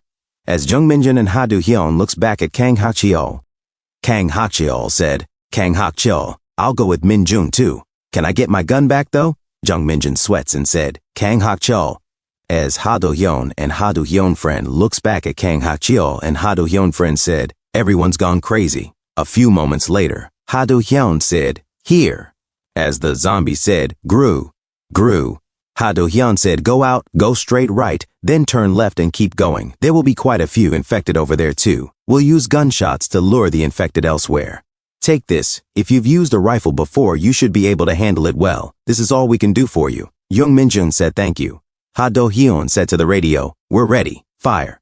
As gunfires were shot, the zombies ran like crazy saying, Kak, geek. Ha Do-hyun said, They'll all be drawn that way, so you can move now. Ha Do-hyun opens the gate. Jung Min-jun said, Let's go. Ha Do-hyun, friend said, Guns are really hard to get. They definitely won't be safe. Ha Do-hyun said, Is it okay to just give it away? The people going to search must be as precious as family or someone they love. As Ha Do-hyun looks at the horizon, at the luxury room, Han-yena fell to the ground seductively and said, Kiak, as Han-yena sweats and looks at the men. Kwante-sik said, Nin. Our 2 colleagues died, but I never thought there'd be such a pretty girl here. Those 2 bastards were useless anyway, so it worked out. Haha, approximately Song Ji-hoo said, approximately refreshing. Kwante-sik looks back at Song Ji-hoo's 6-pack abs and said, Ji-hoo, you want to start first? Haha, Song Ji-hoo said. Start what? Get out of the way. Song Ji-hoo looks closer at Han-yena. As Han-yena was shocked and confused staring at Song Ji-hoo's body, Song Ji-hoo touched Han-yena's delicate chin, and he said, Pretty. How old? Han-yena was starstruck on how pretty Song Ji-hoo is, and she looks away and sweats. As Song Ji-hoo stares at Han-yena, and he said, You guys, don't do anything weird to her. Too young. Kwante-sik smiled and said, Nan. Hey fudge, the world ended and the legal system collapsed. Kwante-sik, 34 years old, life sentence. 15 previous convictions. Former organized crime boss, special assault, drugs, illegal weapons possession, attempted murder, robbery with injury, assault, threats, kidnapping, etc. Kwante-sik said, What ethics or morality is there to consider in this situation? What does it matter if she's young or old? Just freak. Ma Sang-cheo, 30 years old, 12 years imprisonment, violence, robbery with injury, special theft, and more. Ma Sang-cheo said, You know, are you crazy? Kwon Tae-sik said, Ji-hoo, you know, As Song Ji-hoo puts on his shirt, and he said, you know how I ended up in prison, right? Be careful, kid, if you don't want to die by my hands too. As he looks at Kwon Tae-sik. Kwon Tae-sik looks down sweating and said, sorry. Fudge, Song Ji-hoo said, and kill that pig bastard. Let's use this girl as bait. Oh, Byung-jun said, What, wait a minute, Song Ji-hoo said, if we use this girl well, we can definitely take over Gunja Station. It's quite large, so there must be lots of food and weapons. Han Yena said, wait a moment, you're going to kill that friend? Please spare him. Oh, Byung-jun was shocked and looks at Han Yena. Han Yena said, I'll do anything. As Oh Byung-jun was shocked and blushed, saying to himself, Yena called me her friend. And even begged to save me? Begging so sincerely to save me like that's not ordinary feelings. She definitely likes me. There's no other explanation. If we both survive here, I could even confess. Han Yena said he's a disgusting loser fatso, but being a loser isn't a crime. Of course, outside I wouldn't even glance at such a total loser. But he's a friend of my precious friend. If he dies, my precious friend will be sad. Oh, Byung-jun steams in embarrassment and said to himself, Fudge, even in this situation, getting excited about her, I should just die. Kwon Tae-sik said, Nana, right Ji-hoo. That pig bastard would be a waste to just kill. He must have some use, or we can play with him and then kill him. Ha ha. Oh, Byung-jun said, play with him. Song Ji-hoo said, have you killed zombies? As Han Yena sweats in silence and beauty. Song Ji-hoo said, then how did you survive? As Han Yena remained silent, Song Ji-hoo said, take this girl. Let's start that. Kwon Tae-sik said, huh? What? Really? Hey, girls like that are hard to capture alive. Isn't it too wasteful? Ma Sang-cheo said, what, Young Nim? It'll be fun. Hey, hurry up and prepare. Kwon Tae-sik said, yes, approximately. Han Yena said, what? What is that? Kwon Tae-sik said, as expected, Ji-hoo is utterly ruthless, ha. I thought he was going easy because she's a girl, but I guess not. Song Ji-hoo said, you have to protect your own body, otherwise you'll easily fall victim to bastards like that. As he gave a fork to Han Yena holding her delicate soft hands, Song Ji-hoo said, it's nothing much. Don't worry, just use this. Just focus on the face and stab mercilessly. Think of them as guys trying to mess with you. While feeling survival instincts and anger throughout your body, do it with the determination to go insane. Han Yena said, wait a moment. What are you trying to do to me with a fork right now? Song Ji-hoo said, that's how you can survive. It's simple, right? He is Song Ji-hoo, 26 years old. As they opened the door, Han Yena was thrown inside, as she fell to the ground and said, Kyak!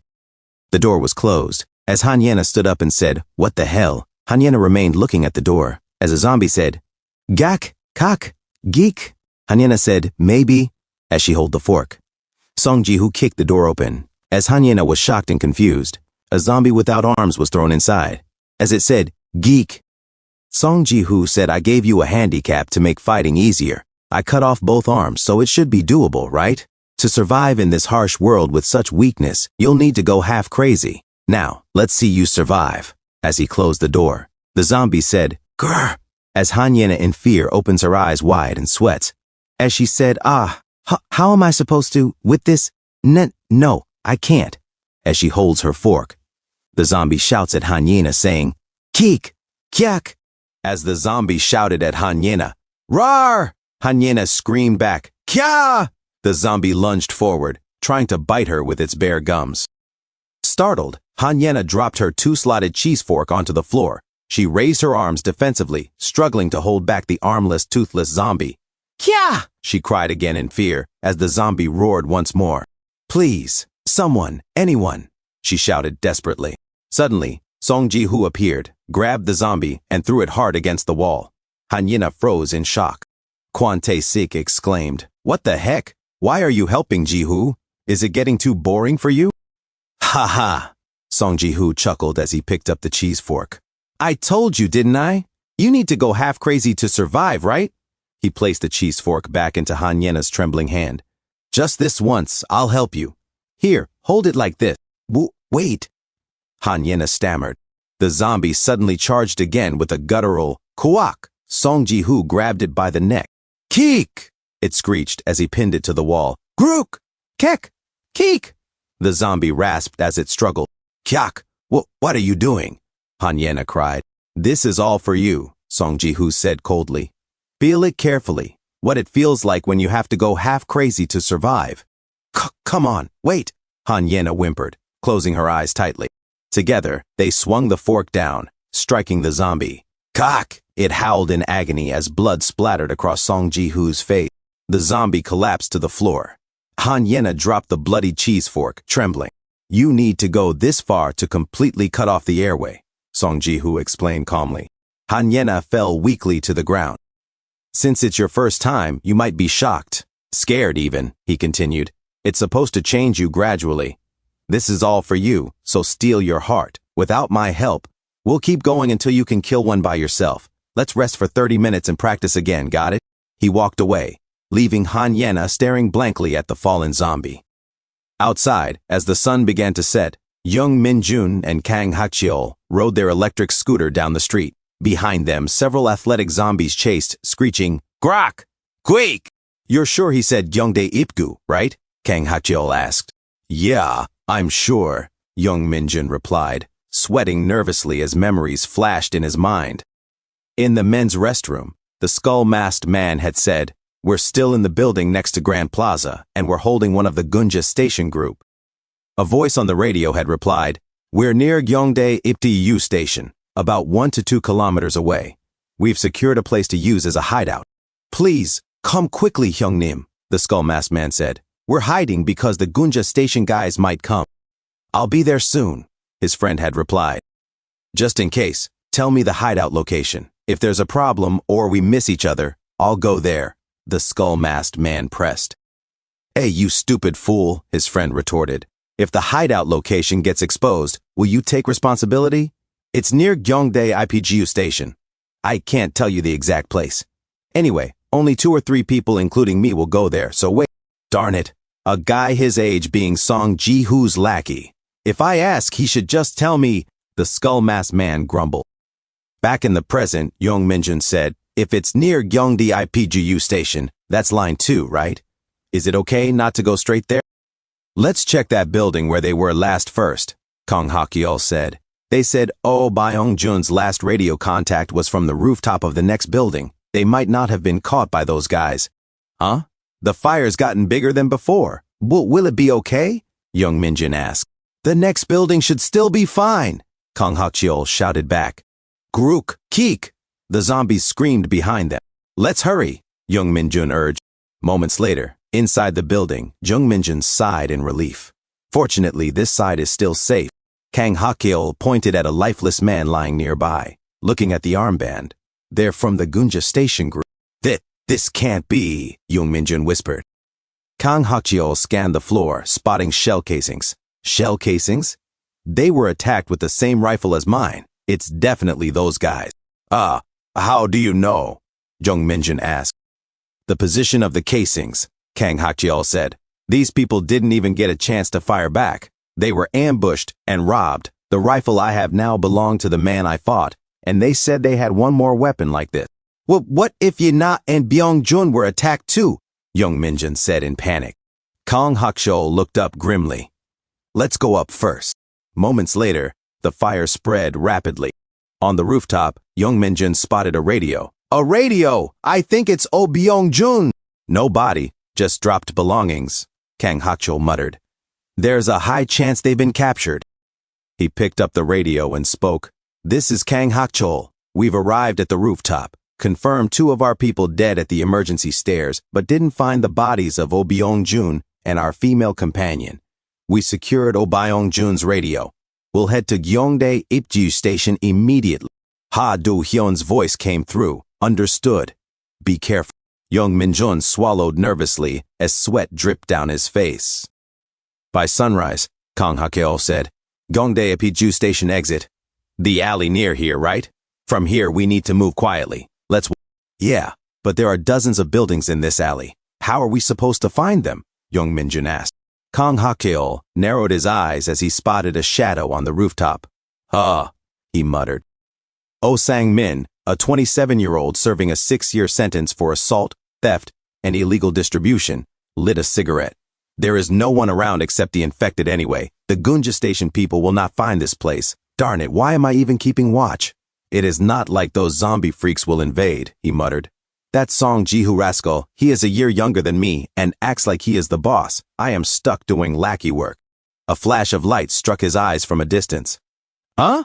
He barked, pointing his rifle toward the glow. What the? Who is there? He shouted. Suddenly, Kang Hak-chil appeared behind him. Who is it, you rascal? Oh, Sang-min began, then froze.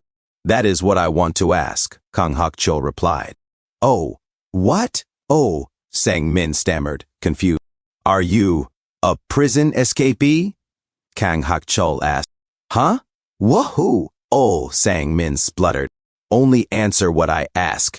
How many are inside? You have 3 seconds. 3, 2, 1. Oh, Sang-min broke into a sweat and spat out, You fool! Then cried out in pain, Gah! Let us go in quickly, Jung Min-jun. No time, Kang Hak-chil ordered. Yeah, Jung Min-jun replied. They crept up the stairs. This way, Kang Hak-chil hissed, peering around a corner. Huh? The elevator door is open. He looked down and swallowed hard. I think I hear sounds from below the elevator. A few moments later, Oh Byung-jun, badly beaten, croaked, I really do not know. Been in there long, Kwon Tae-sik snapped. Stop messing around, fool. Jung Ji-hoon, a 30-year-old ex-Special Forces soldier serving a 10-year sentence for assault, grievous bodily harm, attempted murder, and other offenses, grinned. Should I cut off a finger? Hee. A noise from outside caught their attention. Ma Sang-chul noticed and looked back. Huh? He stepped into the corridor and saw the elevator opening. On the top floor, Jung Min-jun and Kang Hak-chil waited. Kang Hak-chil keyed the radio. It had been an alley bar building near Gyeongdae Ipchiyu Station Exit 1, and now they had finally found the prison escapees' hideout. I will go in then, Kang Hak-chil said. He turned to Jung Min-jun and added, I will head down first. Do not come unless something happens. Be careful, Jung Min-jun warned. A few moments later, Song Ji-hoo had come into Han Yena's room with the zombie, which hissed, Gwick. Song Ji-hoo muttered under his breath, You can handle yourself this time, right? The zombie snarled, Rawr. Han Yena sobbed and trembled. Please, why are you doing this to me? She begged. Song Ji-hoo threw the zombie, which yelped. Grow. Please let me go, Han Yena pleaded. This is not about tormenting you, Song Ji-hoo said. I am doing this because I think you are special, so do well this time. He stood, watching as the zombie staggered to its feet. Please, Han Yena whispered. Song Ji-hoo closed the door. The zombie rasped, Grarg, and Han Yena screamed, Kya! Song Ji-hoo heard a noise and glanced toward the elevator.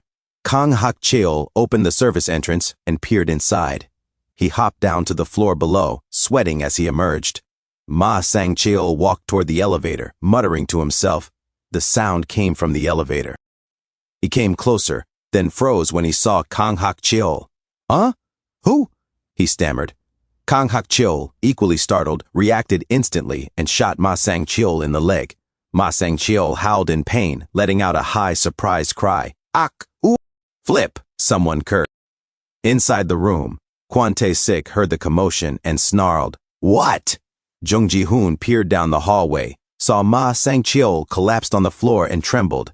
Ki-hun, he whispered. Kang Hak-chil leveled his rifle at Ma Sang-chil's face. Stay still if you do not want to die, he warned. He exhaled slowly. Whew.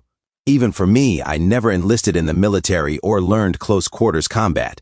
Is this operation even appropriate? He recalled the interrogation earlier. There had been 7 people in total back then, including the kidnapper and the lookout outside. 3 were already dead.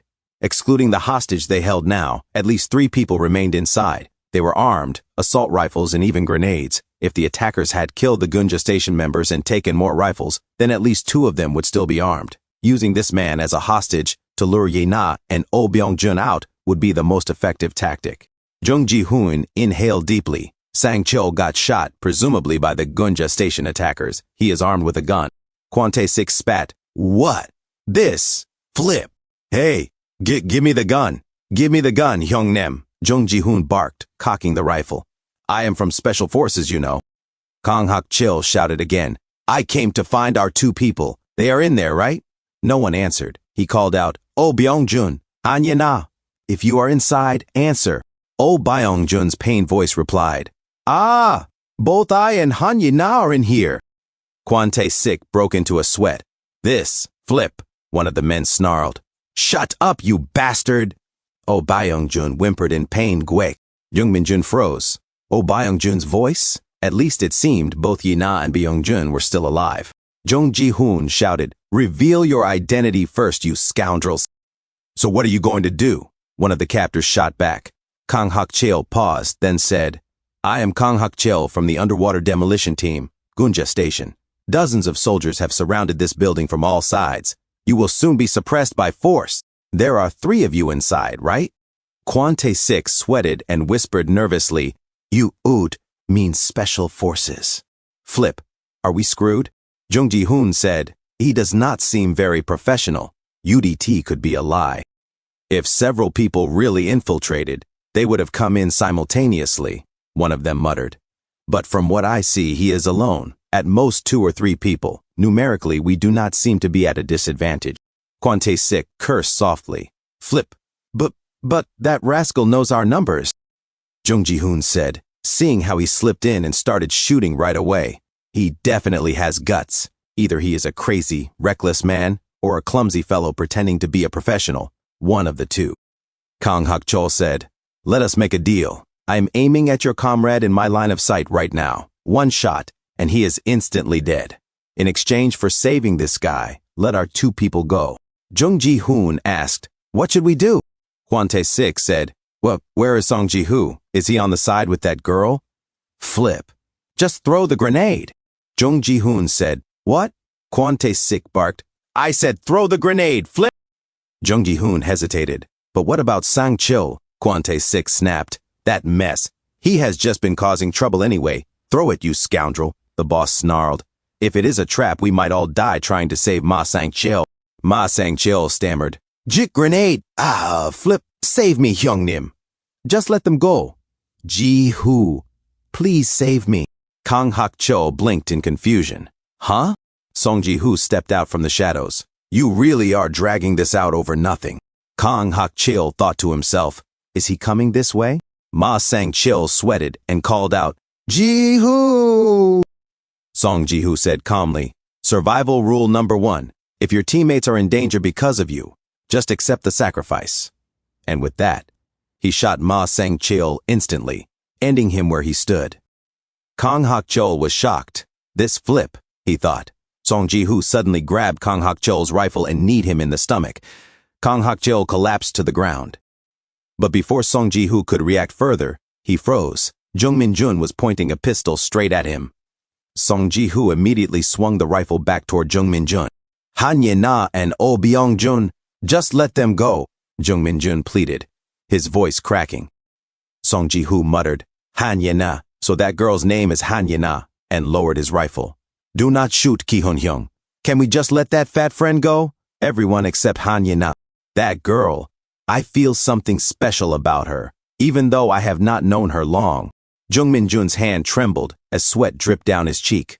Let Yi-na go right now, before I shoot. Song Ji-hoo said coolly, seeing that you are really ready to shoot, Han Ye-na must be your trigger button. Are you two in a relationship? A voice suddenly echoed from upstairs, through the elevator shaft. I think it is this way. Should we go in? Another voice shouted. The other 4, move to the back of the building and surround it. Song Ji-hoo's eyes widened. What? I did not think there would really be reinforcements. If you shoot me now, our people aiming at you from over there will shoot you. Does that not look disadvantageous? So lower your gun. Shut up, Jung Min-jun hissed, his finger trembling on the trigger.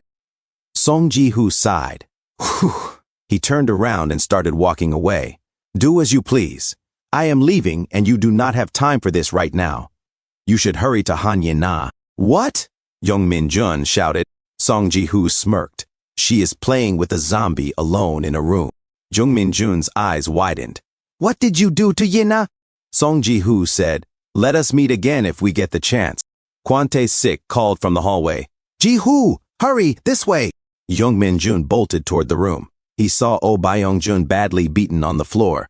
Byung-jun, Yana, is she here? Oh Byung-jun weakly lifted his head. Young Min-jun, you came to rescue me. Young Min-jun rushed off as Oh Byung-jun shouted after him. She is not here, she's in another room. Oh Byung-jun gritted his teeth, steam almost seeming to rise from his face in frustration. Those flipping bastards, they are definitely dating. In another room, Young Min-jun opened the door carefully and stepped inside. Yina. Prison escapee list. Song Ji-hoo, age 26, death row inmate. Criminal record unknown. Kwon Tae-sik, age 34, life sentence. Crimes, special assault, drug trafficking, illegal weapons possession, attempted murder, robbery with injury, assault, threats, kidnapping, and others.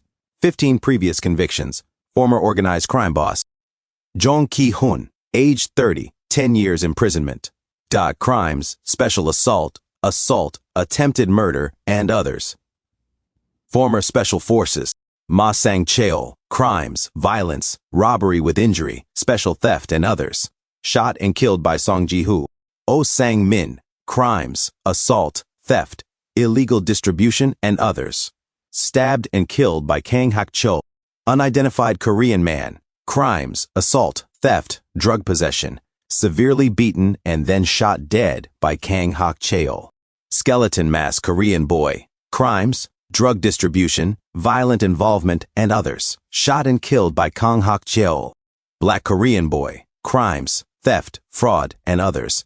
Shot and killed in a gunfight near Gunja Station shelter. As the cheese fork of Hanyena fell to the ground, its sharp sound echoed through the silent room. Jung Min-jun saw Hanyena collapsing onto the floor. He hurried closer and said, Hanyena. He looked at her, sweating, and asked, Are you all right? Suddenly, Hanyena jumped forward and wrapped her arms around Jung Min-jun. He was shocked and confused as they both fell to the floor, feeling the warmth of a girl's body pressed against him for the very first time. Hanyena burst into tears and cried, Ah! Jung Min-jun, sweating even more, gently placed his hand on her head and said, I am all right. You do not need to worry anymore. Hanyena continued to sob softly in his arms. A few moments later, outside the room in the hallway, Mr. Ha Do-hyun held his walkie-talkie and listened to his teammate reporting. I chased them for about 300 meters, but I ended up losing them. Mr. Ha Do-hyun said, It is too dangerous if we split up, so come back. We will regroup here and return to Gunja Station, his teammate replied. Understood.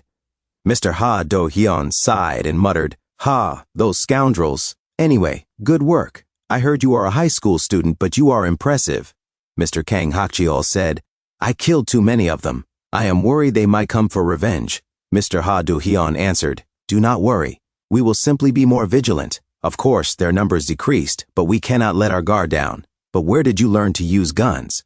Mr. Kang Hak-cheol replied, Well, I defected from North Korea when I was young. The first person I ever killed with a gun was a North Korean soldier who tormented me. I took advantage of the moment he let his guard down, snatched his gun, and shot him. Mr. Ha Do-hyun said quietly, So that happened to you. Mr. Kang Hak-cheol continued, After settling in Korea and graduating high school, I wanted to enlist in the army like you, Sergeant.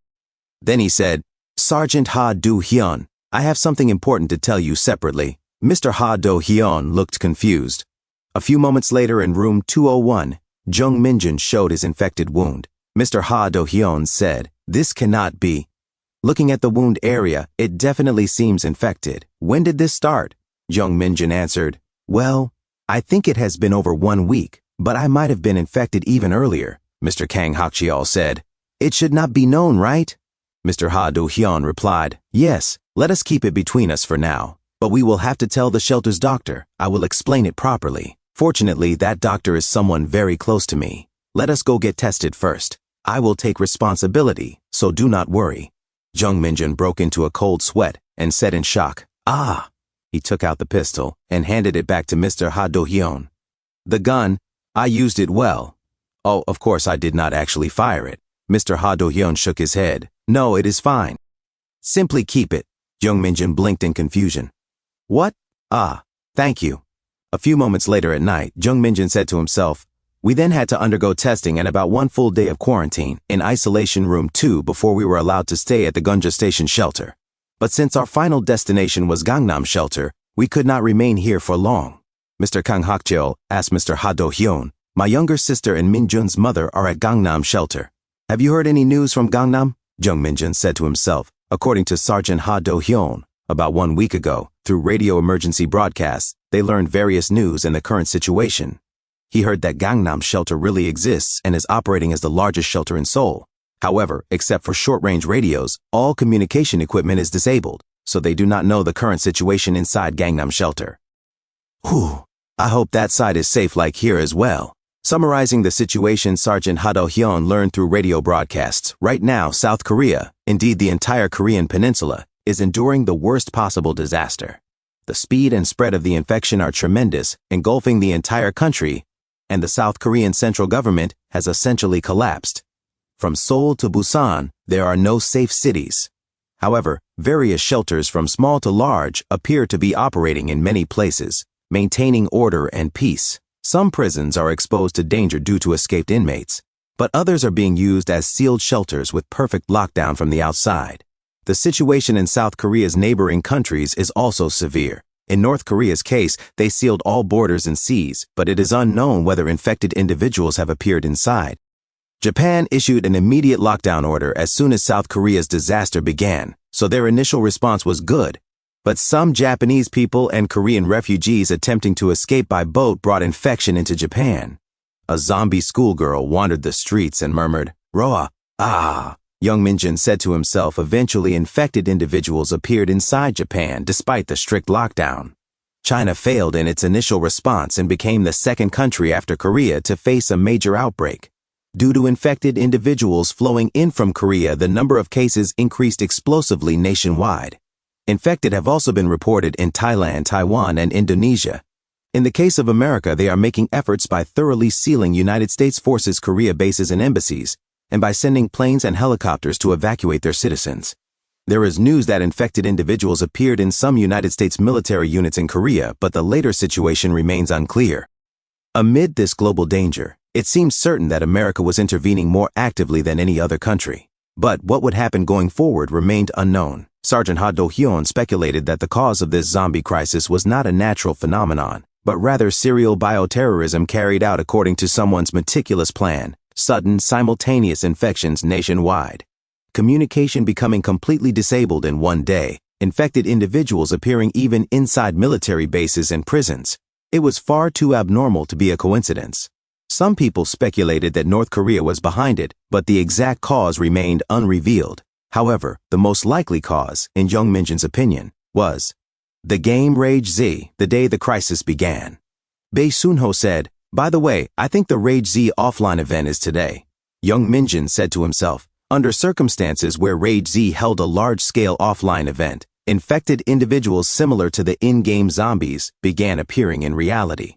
Existing Rage Z players like me, Byung-jun, and Soon-ho were already suspecting the same thing. Jung Minjun told his friends, "Hey, but anyway, this current situation is related to that game, right?" Bae Soon-ho replied, "Ah, you thought that too." Jung Minjun thought to himself, there was a theory that someone intentionally spread the virus across South Korea and dropped weapons and supplies to turn life into a survival game. Some believe the developer intentionally designed this disaster, or even that some overseas tycoon obsessed with the game planned all of this. The truth was still unknown. However, why Korea of all places? If they were going to do such a thing, they could have done it anywhere in the world. But one thing was certain. Someone was trying to turn that zombie game into reality. A few moments later, Seo Ha-kyung, 20 years old, a university freshman and the daughter of Professor Seo Jae-hun, said, "Ah, Mom." Madam Moon Ji-yoon cried out, "Ha-kyung." Seo Ha-jun shouted, "Sis." Jung Minjun said to himself, Ha-jun and his mother safely completed testing, and thanks to the sergeant's consideration, they were allowed to reunite with the professor's daughter during quarantine. However, since the professor had been infected during transit, it would have been wonderful if he could have come with her. We could not simply celebrate. A few moments later, Han Yena sat silently, almost statuesque in her stillness. Jung Minjun, puzzled, said, Yena? She continued staring into space. Jung Minjun raised his voice. Han Yena! Han Yena suddenly snapped out of it, looking at Jung Minjun with shock and confusion. Huh? Jung Minjun asked, Are you all right? Han Yena said, Yeah, Jung Minjun said softly. You are really all right, correct? You have been spacing out since earlier. Han Yena broke into a nervous sweat and said, Yes, I am fine. I am completely fine, haha. My mental state did break earlier, but I am all right now, haha. Jung Minjun said to himself, even though they were infected, even I would find it hard to kill someone by stabbing them like that with only a fork. He recalled Han Yena sitting helplessly on the floor. She must have been extremely shocked. Bae Sunho suddenly interrupted and said, Yena, you are next to go in. Han Yena, clearly annoyed, snapped, Hey shrimp, can you not call me Yena? Are you close to me? Bae Sunho blinked. Huh? Then how should I address you? Should I say, hey, Han Yena shot back, just do not call me at all. It is irritating being called by someone like you. Bae Sunho muttered, You are too harsh. This witch. Jung Minjun thought to himself, seems like the usual Han Yena. Both Yena and Hak Cheol's test results came out negative. However, Hak Cheol had many minor injuries, so he was diagnosed as needing hospitalization and several weeks of rest, even after quarantine. A few moments later, Jung Minjun thought to himself, finally, my turn. I felt anxious, but right now I could only trust Sergeant Ha Do-hyun and the doctor. Dr. Moon Seo Rin examined Jung Minjun's wound and said, It has really been over 1 week. This cannot be. You truly have no symptoms at all? Jung Minjun replied, Occasionally, the skin color all over my body changes like the infected, or I get an extremely high fever but then become fine again. Dr. Moon Seo Rin said, I can tell simply by looking with the naked eye. I am certain, and she began to sweat nervously.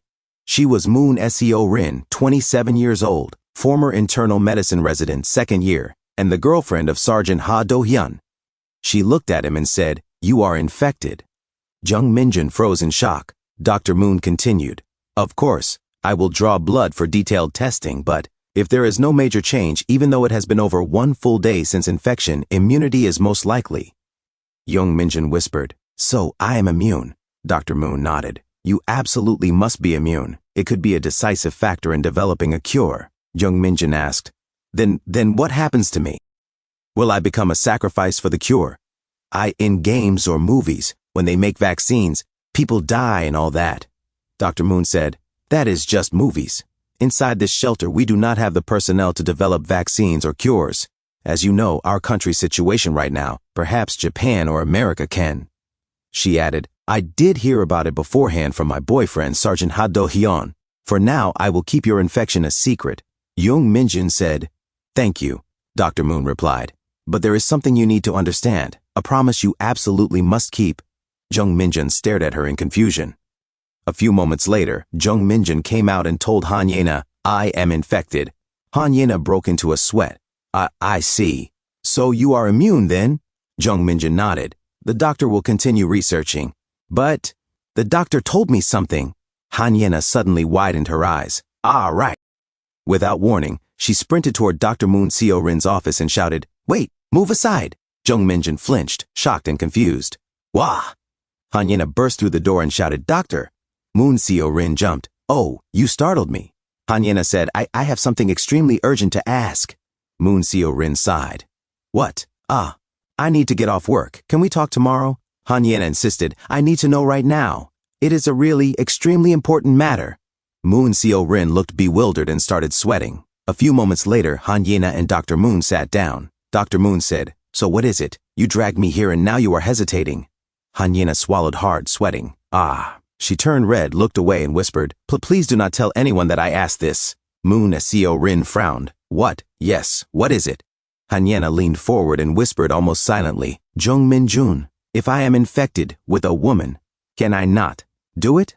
Dr. Moon Seo Rin's eyes went wide. She was shocked to her core. What? Moon Seo Rin looked at Han Yena in confusion and said, What?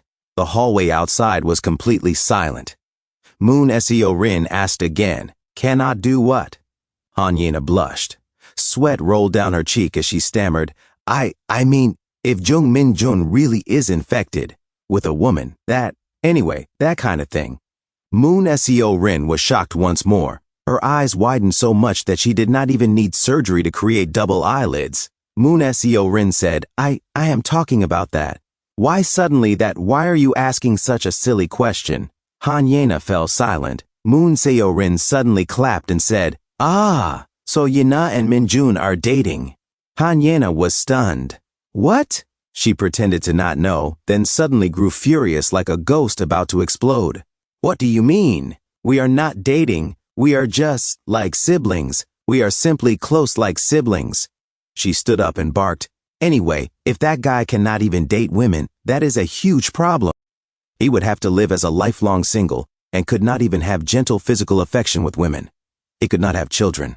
That is such a terrible life, is it not? Moon Seo Rin said, Yes. First, please calm down. I understand what you are worried about. Let me ask you one thing. Yena, could you kiss a zombie walking on the street? Han Yena slowly calmed down and sat.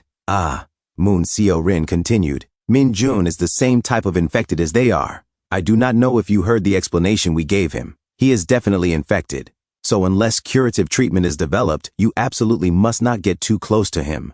Infection mainly spreads through wounds or blood, but we cannot rule out transmission through saliva or bodily fluids. Using the same utensils or having physical contact is also dangerous. Anyway, Minjun has a very dangerous body. Han Yena later stepped out of the room sadly. She remembered Moon Seo Rin's words. I will keep it secret for now at Sergeant Hado Hyun's request, but in truth, Minjun is in a condition where he cannot be allowed inside the shelter. Of course, right now he will not bite anyone, but if he has too much contact with others or shares water or food, it could become dangerous. I strictly ordered him to follow that. However, he could turn aggressive at any moment, so you must always be cautious. If he turns into a zombie, he might be shot immediately. You must accept that risk. Han Yena walked gracefully toward Jung Minjun. Jung Minjun stood up and asked, what did you two talk about? Han Yena replied, It is nothing. Jung Minjun, sweating nervously, said, It was about me. The doctor said that when we ate together before, it was actually dangerous. Because of me, other people could have been infected. So from now on, whenever I go outside, I must wear long clothes. There is no airborne infection, but I still have to be careful not to touch people directly. So, about that, if you continue traveling with me from now on, you will be exposed to infection risk too. Going to find my mom, I think I should go alone. Of course, it is your choice, but tears welled up in Han Yena's eyes. She suddenly ran, her huge, soft chest bouncing with each step. Jung Minjun stared, shocked and confused, sweat dripping down his forehead. A short while later, Han Yena sat alone in a corner. Jung Minjun found her and asked, still sweating, Are you angry? No, it is just... You have worked so hard coming this far with me. I am truly grateful. But I am really worried. I worry about you being infected too. And it is safe here. There are many people. You will feel less lonely without me. I said all that because I was thinking of you. Han Yena muttered to herself such foolish thoughts. Then she spoke aloud. Jung Minjun, I suddenly missed my mom in America, so I became a little gloomy. It is not because of you, so do not worry. Being with you is not exactly enjoyable, but I promise to help you find your mom. I simply want to keep that promise. That is why I want to go with you. Whether I get infected because of you or not, that is my problem to deal with. Jung Minjun said, sorry, Han Yena added. And thank you for coming to find me today. You must be tired. Go inside and rest. Jung Minjun replied, Okay. He walked out and closed the door. Han Yena, sweating, whispered to herself, because of Jung Minjun, I could get infected. She let out a frustrated sigh and sat alone. Silence filled the hallway. A few days later, Hakchul received a diagnosis. He needed a treatment period of 5 weeks. Kang Hakchul, leaning on crutches, said, That was what they said. Jung Minjun said, Wow, so you came all the way here in that condition? Jung Minjun thought to himself, so before going to the Gangnam shelter, we have no choice but to stay here for at least 5 weeks. When he first entered the Gunja station shelter, he expected strict discipline since soldiers ran the place, but it was surprisingly free and relaxed. Ha Do-hyun introduced, This is Chief An Hyung-ji, the director of the Gunja station shelter. Before the crisis, he was the battalion commander of the 82nd Mechanized Regiment. An Hyung-ji said, hello, you must have struggled a lot, surviving outside and avoiding the infected. Stay comfortably here. If you need anything, tell us anytime. He was An Hyung-ji, 50 years old.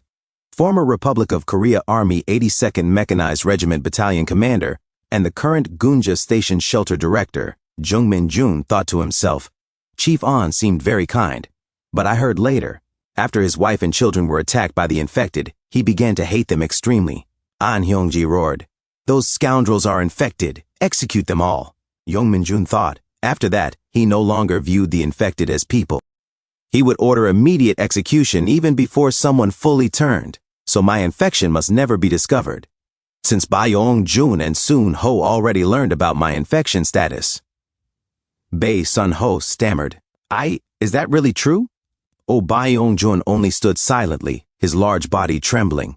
Jung Min-jun continued thinking. Besides these two, Ye-na, Hak-cheol, and the professor's family, the only people who knew the truth were the sergeant and the doctor. And because I might turn into a zombie at any moment, one of the conditions for living in the shelter was that I had to be monitored by Sergeant Ha Do-hyun. To make that possible, I had to use the room next to his in the Goshi 1. Jung Min-jun said, this was practically heaven. Hak-cheol and Ye-na even came to stay in the same Goshi 1 building. The hallway was quiet. Water flowed from a working faucet, something precious beyond belief. Jung Min-jun thought, wow, there is even running water. This is unbelievable. If we have nowhere else to go, we could just live here.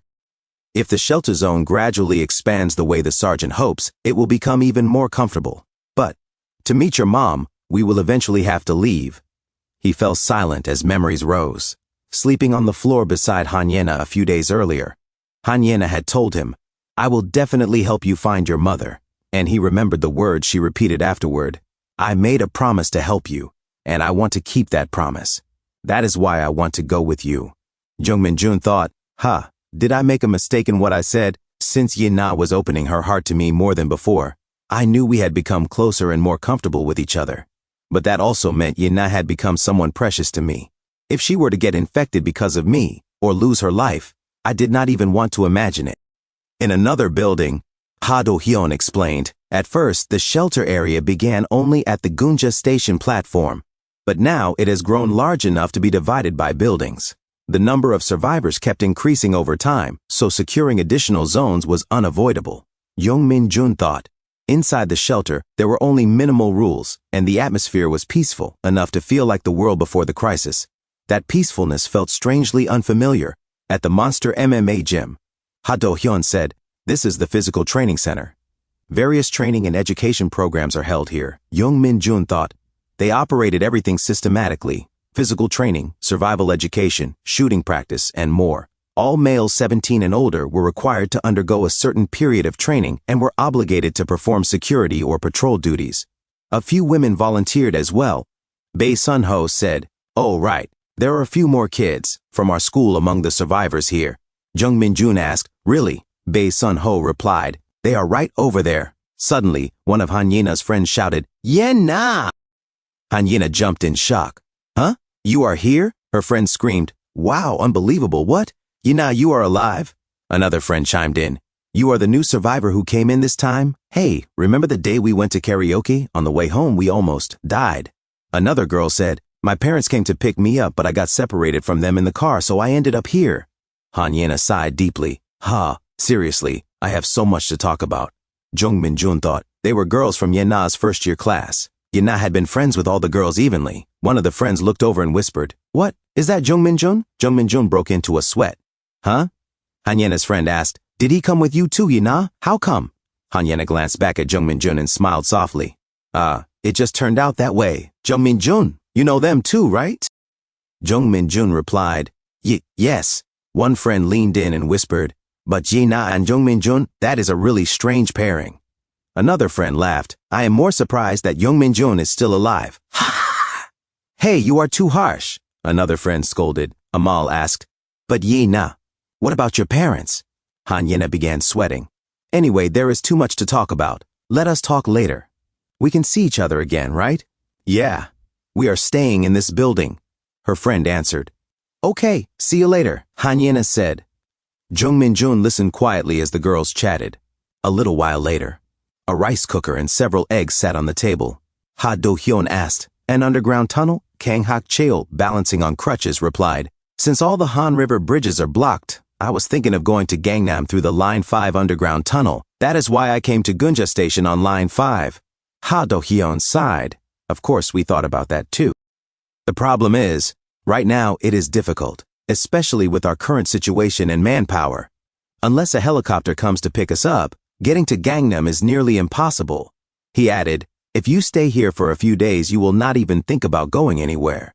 Come on, let us go down to the station. I will show you what the platform looks like now. At Gunja Station, inside the dim station corridors, Ha Do-hyun gestured at a heavy fire shutter. Back then, this fire shutter helped block the infected. Now, except for patrol teams, entry is prohibited. But at first, several survivors lived down here. We even slept on the floor. Fortunately, there were convenience stores inside, so surviving for a few days was manageable. They continued walking down the Line 5 passage. A zombie groaned. Ooh. Ha Do-hyun continued. I went to the next station, Akasan Station, once before. That place was filled with infected. I do not know whether a screen door on Line 5 broke open or infected came from the trains, but eventually they flowed into this area too. There are quite a few infected in the tunnel as well. It is dangerous, but someday, like you said, I want to open a major route to cross the river through the Line 5 underground tunnel. But we do not have the capacity yet.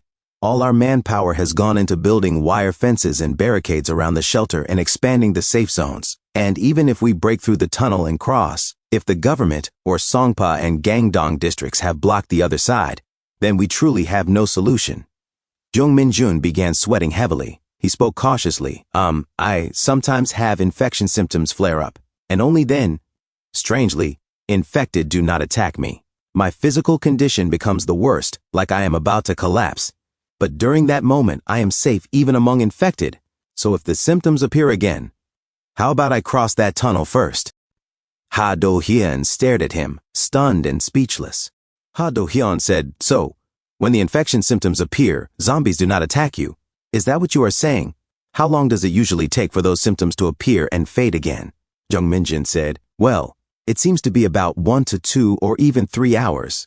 I do not know the criteria for when the symptoms show up either. But during that time, my physical condition is at its worst, like I am about to collapse. Ha Do-hyun said, that is unbelievable.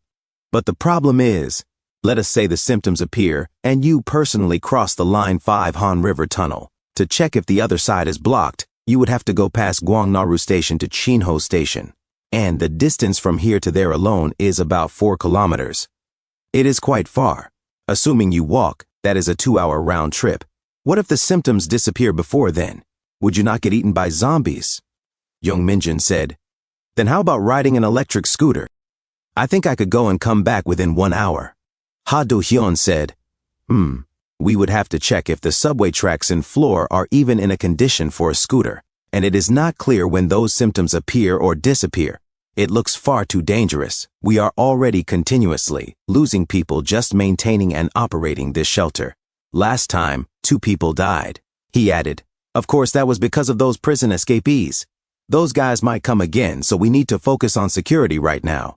Jung Min-jun said, can I not just go alone? I am infected anyway, and here I am practically an illegal resident. Han Yena, sounding like a strict girlfriend, said, absolutely not. If you risk your life again so recklessly, who is going to become a widow? Jung Min-jun, sweating as he looked at her, said, widow. Han Yena said, huh? Well, overload. If you strain your body, you will overload and it will be dangerous. Kang Hakchiel said, right, the sergeant is right. The symptom manifestation and duration are uncertain. It is far too reckless an idea. Ha Do-hyun said, let us observe more. Later, it would be better to break through with help from the soldiers here. Jung Min-jun said, A few moments later, at the city railroad entrance, a guard stood silently at the gate as Jung Min-jun, Han Yena, Kang Hakchiel, and Ha Do-hyun arrived. Han Yena looked to the side, confused. She froze in shock. She saw Choi Soo-jin standing with another man. Choi Soo-jin said, what? Han Yena. It was Choi Soo-jin, 36 years old, an influencer after retiring from acting, Han Yena's stepmother. Choi Soo-jin said, oh my goodness, ha. You are still alive? Ha. Han Yena recalled a few days earlier, when she had been trapped in a room, calling her stepmother. Choi Soo-jin answered the phone and said, yeah, what is it? Han Yena, panicking in fear, said, hello? Choi Soo-jin snapped, what? I am busy right now. Han Yena said, I am trapped in the emergency stairs of a building on the main street right now. Help me. Even calling 119 or the police is not connecting. Choi Soo-jin said, What are you saying? Figure it out yourself. Han Yena, sweating, said, What? Choi Soo-jin said, Our apartment is also in chaos right now. I am busy trying to survive, so I am hanging up. Han Yena said, Wait a moment. You have a car. I am right near here at the FD building with Meow Pilates. Come pick me up here. Choi Soo-jin ended the call. Han Yena was left silent, back to the present. Han Yena's eyes were wide as she stared at Choi Soo-jin in disbelief. Jung Min-jun looked between the two women, confused. He said, Do you know that person, Yena? Han Yena said, Yeah. That person is the one I told you about. The wild famous woman who, my dad abandoned me during this whole disaster. Choi Soo-jin, shocked, said, Hey, did he abandon you because I wanted him to? Our apartment was also in chaos that day and I almost died. I ran because my life was in danger and now you make me out to be some villain? Choi Soo-jin's boy Toy said, Honey, let us just go. Choi Soo-jin in a witch-like voice said, To be blunt, you are not even my daughter. Why would I risk my life to save you? You and I are not blood-related at all. We are strangers. And that day, no, if you had not acted so annoyingly toward me even before all this, I would not have done that. It is all your karma, you personality girl. Jung Min-jun, sweating, quickly tried to shield Han Yena, saying, What is this wild woman? Let us go. Choi Soo-jin continued yelling, What? Wild woman? Hey, who are you? What are you, goodness? Hey, are you not stopping there? Ha Do-hyun said, There is such a troublemaker inside our shelter too. Kang Ha-cheol said, Who is that person? Ha Do-hyun said, A survivor couple who came in a few weeks ago. I do not like them. At the parking area, that man keeps opting out of support forces saying he is sick. Neither of them listens. They frequently break the rules, and they only cause trouble. That woman says she was some famous actress before or whatever. But whether she is an actress or even the president, what does it matter in this situation? If they keep muddying the shelter waters like that, we will have no choice but to expel them. Though I did not know she had that kind of relationship with Yena. Han Yena remained silent. Jung Min-jun sweated as he glanced at Han Yena. Ha Do-hyun suddenly stopped. His radio crackled with noise. The radio said, Discovered one United States soldier at South Gate 2. We'll disarm and let them in. Ha Do-hyun said, United States soldier. The radio continued. The officer said, If there are any survivors capable of English interpretation, please urgently send them this way. Ha Do-hyun said, A straggling United States Forces Korea soldier. Who among the survivors can interpret English? Han Yena said, Me. Ha Do-hyun looked at her, confused. Han Yena said, I can speak English. At the internal medicine reception, the United States soldier sat patiently.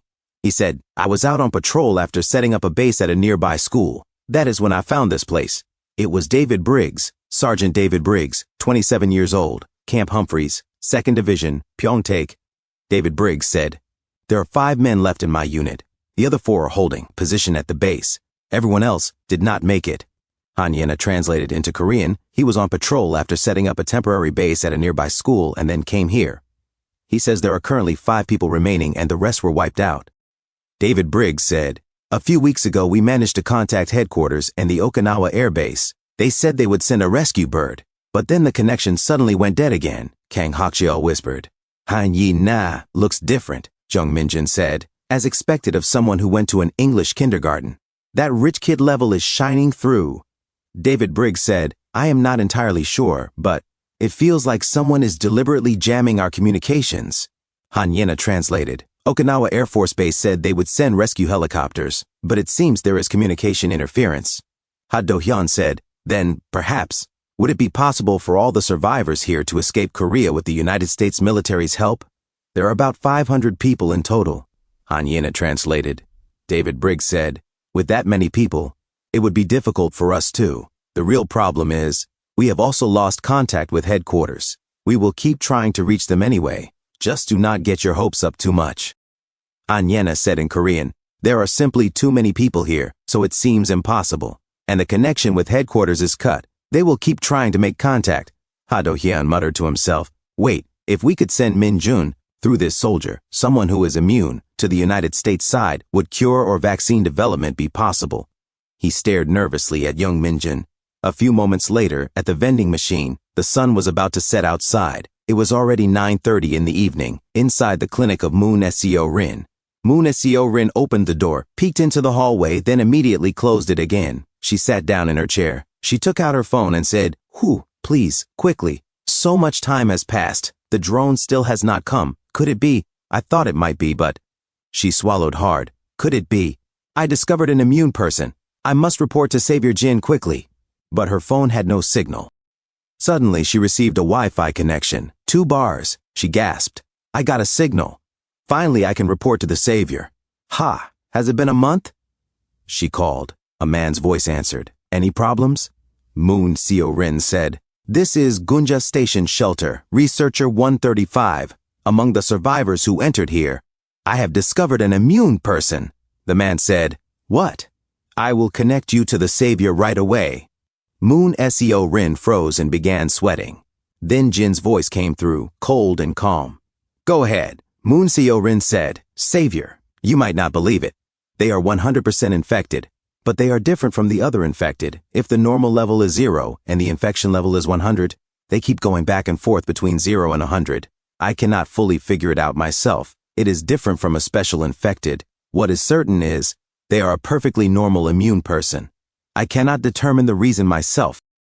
I was planning to send a blood sample through the drone, but for accurate and detailed testing, we will probably need to send the immune person themselves for physical experiments." "What should I do?" Jin said. "An immune person? That cannot be. There cannot be an immune person. I can only think of it as a fatal bug." Moon Seo-rin said.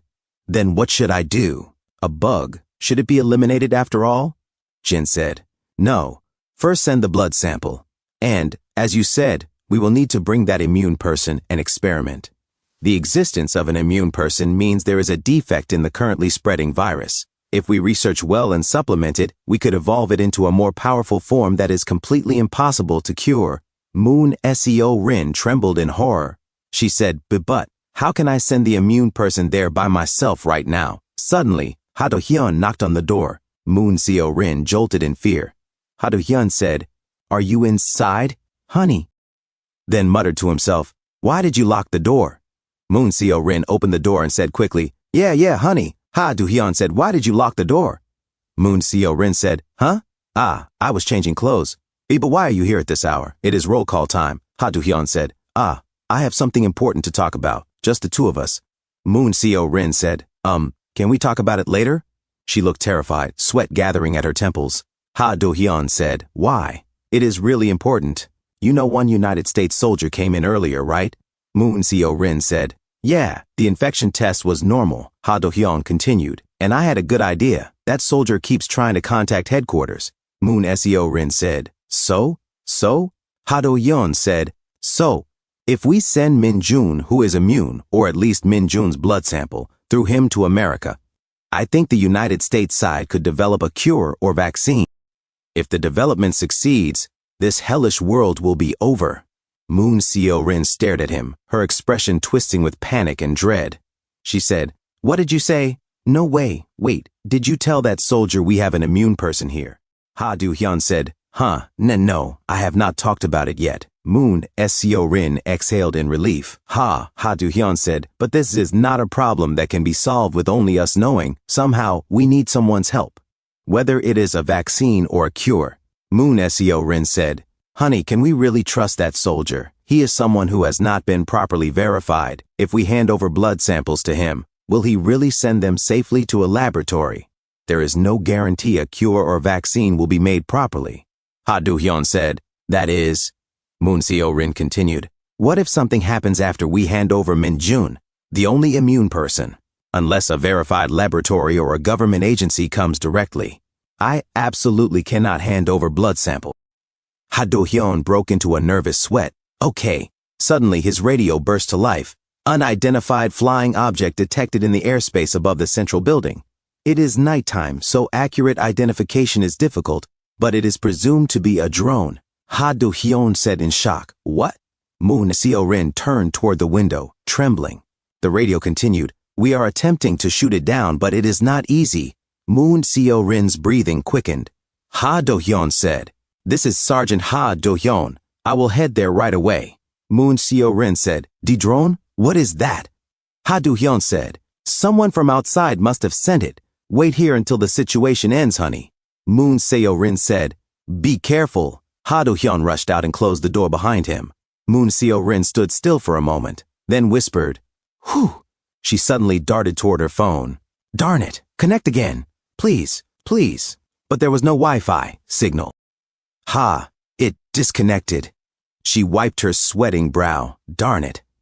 The hallway remained silent. Outside, the midday sun hung high. Kang Hakcho brushed his teeth and said, A drone? Ha Do-hyun replied, We missed it. Could it be a drone sent by the United States military? They said their 4 colleagues nearby do not know anything about it. They said it is not their drone. It is highly likely to be other outsiders. Whether those prison escapees or someone else, we do not know for sure. If unexpected intruders keep increasing like this, eventually we will need more weapons. We can somehow resolve food supplies. But ammunition is the biggest problem. Guns are illegal in Korea, so ammunition resources are limited. I wish someone would drop more supplies like last time. Kang Hakcheol said, Are those supply drops also not related to the United States military? Ha Do-hyun said, Sergeant David said those supplies do not seem to be from the United States military either. Kang Hakcheol said, Then who is sending them? Kang Hakcheol said, I do not know. Anyway, someone must intend to help survivors. A few moments later, the 4 members of David's unit who had been waiting at the nearby school also entered the shelter. A black soldier said, This shelter is incredible. You could probably fit a few thousand people in here. A white soldier laughed. Ha ha ha, this is Korean power. They decided to attempt establishing contact with United States headquarters from inside the shelter. David Briggs said, Thanks to you guys, we finally have a safe place to stay. We really appreciate it. Ha Do-hyun thought to himself. Just the fact that Americans were now inside the shelter meant a high possibility of receiving support from America. The situation suddenly felt hopeful in a different corner of the shelter. A boy said to Han Yena, What is your name? I am from Junggok-dong, haha. What neighborhood were you from? I feel like I have seen you somewhere, haha. Han Yena thought to herself, even here, flies keep swarming. The boy continued, How old are you, by the way? Haha. Han Yena said, Sorry, but I am busy walking around and interpreting. She thought, even though the world ended, this girl's popularity never ends. The boy insisted, Weren't you just taking a break? Haha. Oh right, who is that guy who came in with you? A friend? Not a boyfriend, right? Han Yena sweated and looked around. Jung Min-jun, where is this rascal wandering? Suddenly she froze. She saw Jung Min-jun in the distance, with another girl. Jung Min-jun said, Oh really? Thanks, Nuna. Ha. Han Yena screamed internally. Jung Min-jun? She dashed between Jung Min-jun and Seo Ha-kyung. What? What are you talking about? Jung Min-jun blinked. Huh? Oh, just talking about the shelter facilities, he said. Han Yena immediately leaned into Seo Ha-kyung and grabbed her arm. Oh, Unnie, I was looking everywhere for you. Unnie, I need tint and blusher. Can you get some? I went to the store, but they did not have any sob. Seo Ha-kyung said, Ye nah, but Han Yena said, Unnie, why is your skin so good? I totally break out if the water does not suit me, but Unnie, the water here must suit you well. Han Yena said, What do you use when washing your face? Seo Ha-kyung replied, Ye nah. Han Yena immediately cut her off and said, Right. Ha-jun was looking for you earlier, Unnie. You should go quickly. From a distance, Oh Byung-jun began crying and said, as expected, Han Yena and Jung Min-jun, they are definitely dating. As expected. A loser like me should just fall over and cry. Bae Sun-ho, sobbing dramatically, said, No, they are not dating. I am Bae Sun-ho's solo career of 18 years. I am certain. With this intuition trained by countless imaginary idol dating experiences, Oh Byung-jun gasped with admiration. As expected, relationship expert. Bae Sun-ho lifted his chin proudly and declared, Han Ye-na likes Jung Min-jun. Oh Byung-jun shouted, shocked. What? Why? Bae Sun-ho said, Reason, unknown. The trigger that made Han Ye-na like Jung Min-jun is a mystery even to me. In the past, Han Ye-na, a rich girl from a wealthy family who grew up under a doctor father in Gangnam, must have been used to getting everything she wanted. In other words, we can speculate she is a woman with tremendous possessiveness. As time passes, we can logically deduce that the more anxious person will be Han Ye-na rather than that clueless Jung Min-jun. Oh Byung-jun whispered, devastated. How could that be? How is that possible? Jung Min-jun was a loser just like us. I was even overwhelmingly superior to him in face, in body, in every aspect. So what exactly does she like about him? Bae Sun-ho rubbed his chin. Hanyena had heard everything. Annoyed, she marched toward them and said, "Hey, you two losers!" Oh Byung-jun and Bae Sunho shrieked as if they had seen a ghost. "Hiek!" Bae Sunho broke out in a sweat. "Sorry, well, we were not secretly spying." Hanyena said, "You said something about Young Min-jun? You two were close with him before, right? Then you know him well. What do you usually talk about when the three of you are together? Like who you are interested in, or ideal types? Do you not talk about girls?" Bae Sunho answered, confused. "Huh? Girl talk? Hanyi, nah, you have no clue about losers' interests like us. We mainly talk about games, animation, manga, and being idol fans. Just stuff like that." "Idols?" she said. Suddenly she froze as a memory hit her. She remembered teasing Min-jun before. "Hey, Jung Min-jun, haha. Why are you staring so intently? Is she your ideal type?" And he had replied, "Ah, she is someone I knew when I was young. Yuji An." The realization made her heart stop. In the present, Hanyena asked tensely, "By any chance, are Lumina Jian and Jung Min-jun acquainted?" Bae Sunho scoffed. "Huh? Did he tell you the same strange story about how idol Lumina Jian was someone he knew or whatever? I guarantee you it is 100% my parents' acquaintance's friend, someone who somehow knows idol Jian type of thing. If Jung Min-jun really knows Jian, I will cut off my long stick." Hanyena laughed nervously. "Right? Ha ha. I thought so. Ha ha ha. Pfft. How dare Jung Min-jun? That does not make sense. Ha ha ha." Oh, Byung-jun fidgeted. "But, do you, by any chance, Jung Min-jun, like..." Hanyena narrowed her eyes. "What?" Oh, Byung-jun stammered. I mean, there is some rumor. Do you by any chance?" Hanyena said, "I am warning you for the last time. Speak properly." Oh, Byung-jun said, like, by any chance. That, Jung Min-jun, lick." Hanyena cut him off. "Just get beaten, you rascal." Meanwhile, inside an apartment, bottles of soju and cheap beer were scattered empty across the floor. Kwon Tae-sik grumbled, those fools. I need to get revenge somehow. Is there not a good way? Should I infiltrate like a guerrilla operation? Or lure zombies to attack the shelter and completely devastate their insides?" Song Ji-hoo remained silent before finally saying, "Let us just give up on that place." Kwon Tae-sik glared. "What? Hyung, 5 people from our side died because of them," Song Ji-hoo said quietly. "Now only 3 of us are left. And there is a huge difference in numbers." Kwon Tae-sik snapped, "We can recruit more people. Bring in survivors nearby." Song Ji-hoo shook his head. "Forget it. Just move to another place." Kwon Tae-sik clenched his jaw, then suddenly smirked. "You are thinking about that girl, are you not? Hey Ji-hoo, be honest. You liked her, right? Saying she was too young was just talk. You actually liked her, right? She had looks that would make any man go wild, right? Ha ha. Dude. Just honestly say you want to do." Before he could finish, Song Ji-hoo grabbed a pair of scissors. He pinned Kwon Tae-sik by the neck. Kwon Tae-sik choked. "Guk." Song Ji-hoo lifted the scissors calmly and said without blinking, "Should I chop you into pieces like the people who did that to my sister?" "Say it one more time." Kwon Tae-sik trembled. "Gik. It is just a joke. Hyung, spare me. Before Hyung saved my life once. I will never mention your sister again." Song Ji-hoo released him. Kwon Tae-sik gasped. "Gek." At that moment, Ma Sang-cheol burst in. "Ji-hoo, Tae-sik Hyung Nim, come out here for a moment." Kwon Tae-sik wiped his sweat. "What is it?" Ma Sang-cheol, also sweating, said, I discovered something incredible." A few moments later, the 3 of them stood outside. Below them, zombies growled, grew, cat. Kwon Tae-sik stared down the stairs and whispered, sweating, What is that?" Among the swarm, a massive zombie loomed over the others, snarling, "Keek, grew."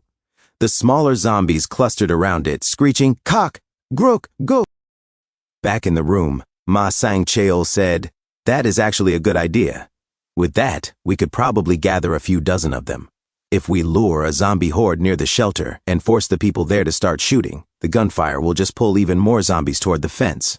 I do not know exactly how strong that huge monster zombie is, but with a horde that size, I am pretty sure the shelter fence will give way. Most of their guards will rush over to that side, and we can use that opening to slip in from the opposite side," Kwon Tae-sik said with a scary face. "Then we just kill every last survivor in there. Bah-ha-ha, kukuku. This is good. Those sons of biscuits, we are going to wipe them all out. A shooting rampage, a full-on massacre that has been on my bucket list forever. Call it revenge on this crummy world that threw me into prison." He then looked back and said, Ji-hoo, you get me, right? Pooh ha ha ha.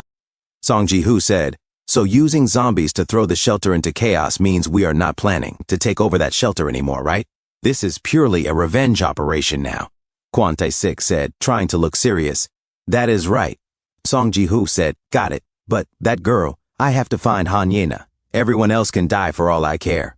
Kwon Tae-sik said, Han Yena? Ah, you mean that girl, Kukuku, sure. I honestly do not know what is going on in your head, but either way, you are agreeing to the plan, right? Then we need to figure out how to lure that many zombies over. It is not 4 or 5. We are talking about a whole horde. You cannot drag that with normal tricks, and we will have to identify the weakest spot in their fence beforehand. Ma Sang-cheol said, should we find a survivor to use as bait? Kwon Tae-sik said, there is no rush, so let us take our time and plan it out. In a different scene, Han Yena said, really? Hae-sang actually crossed the Han River. Karen said, yeah. The last time we heard from her, she said she was crossing with her parents. If she made it, she is probably at the Gangnam shelter. Han Yena said, ha, I see. Marie said, but honestly, I think we just need to get out of Korea. I do not see any other way. Karen said, would we not have to go somewhere like New Zealand, Hawaii, or some other island if we really want zero infection risk? Marie said, the airports are completely shut down though, so how are we supposed to fly anywhere? Han Yena wiped sweat from her brow and said, ha ha. Jung Minjun suddenly came inside and said, Yena, the sergeant is asking for you. He says to come quickly. Han Yena said, again? Okay. As Karen and Marie watched Han Yena and Jung Minjun walk away, a few moments passed. Marie then said, Kike. Back in school, she acted like she was hot stuff. Is it not hilarious seeing her like that now? Karen said, she was just born lucky with rich parents. Honestly, she is not that different from us. Marie said, exactly. Haha, the zombie apocalypse hits, and she is stuck in here with us like everyone else. Her life is not that special now. Karen said, ha. You really never know how life is going to turn out. As Kang Hakcheol walked inside, he looked confused after hearing Karen and Marie talking. Marie said, but what is really funny about Han Yena is how she completely ignored Jung Minjun at school, and now she is all friendly. So fudging hilarious. Karen said, seriously, it is something I never would have imagined. Marie said, still, I bet even if she acts nice on the surface, she totally hates Minjun inside. Karen said, yeah, given the situation, she is just playing along. Marie said, once things go back to normal, she will probably go right back to ignoring him. Fake people are seriously disgusting. Kang Hakcheol suddenly butted in and said, if you think about everything Yena and Minjun went through together before getting here, their bond must be something we cannot even imagine. Only the two of them would really understand it. Karen and Marie looked at Kang Hakcheol in confusion. Karen said, what the heck? Do you know that guy? Marie said, nope. Was he from our school or something? Ha ha ha. Karen said, why is he butting in anyway? Whatever. Let us go. Marie said, ah, freaking hilarious. Kang Hakcheol said quietly, A few moments later, at the tire store, Han Yena translated saying, they say they have managed to establish contact with a United States recon team from Okinawa that entered the Seoul area. Ha Do-hyun said, then are they coming to rescue us soon?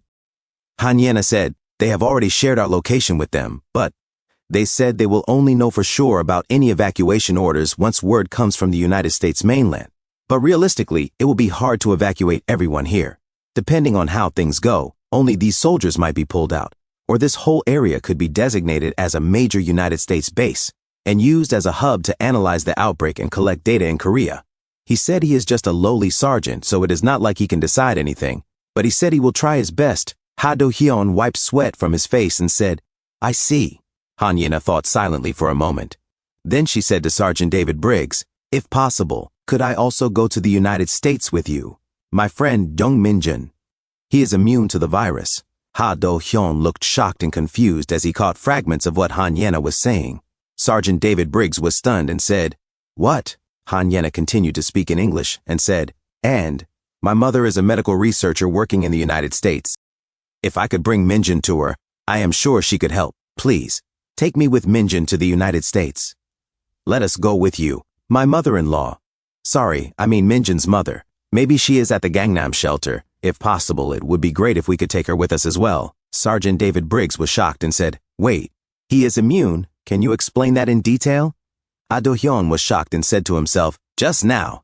Yena told them Minjin is immune, did she not? In another scene, at the clinic of Yoon Seo Rin, it was 9 o'clock and 4 minutes in the evening. Yoon Seo Rin had been waiting for a Wi-Fi signal on her phone for a straight 8 hours.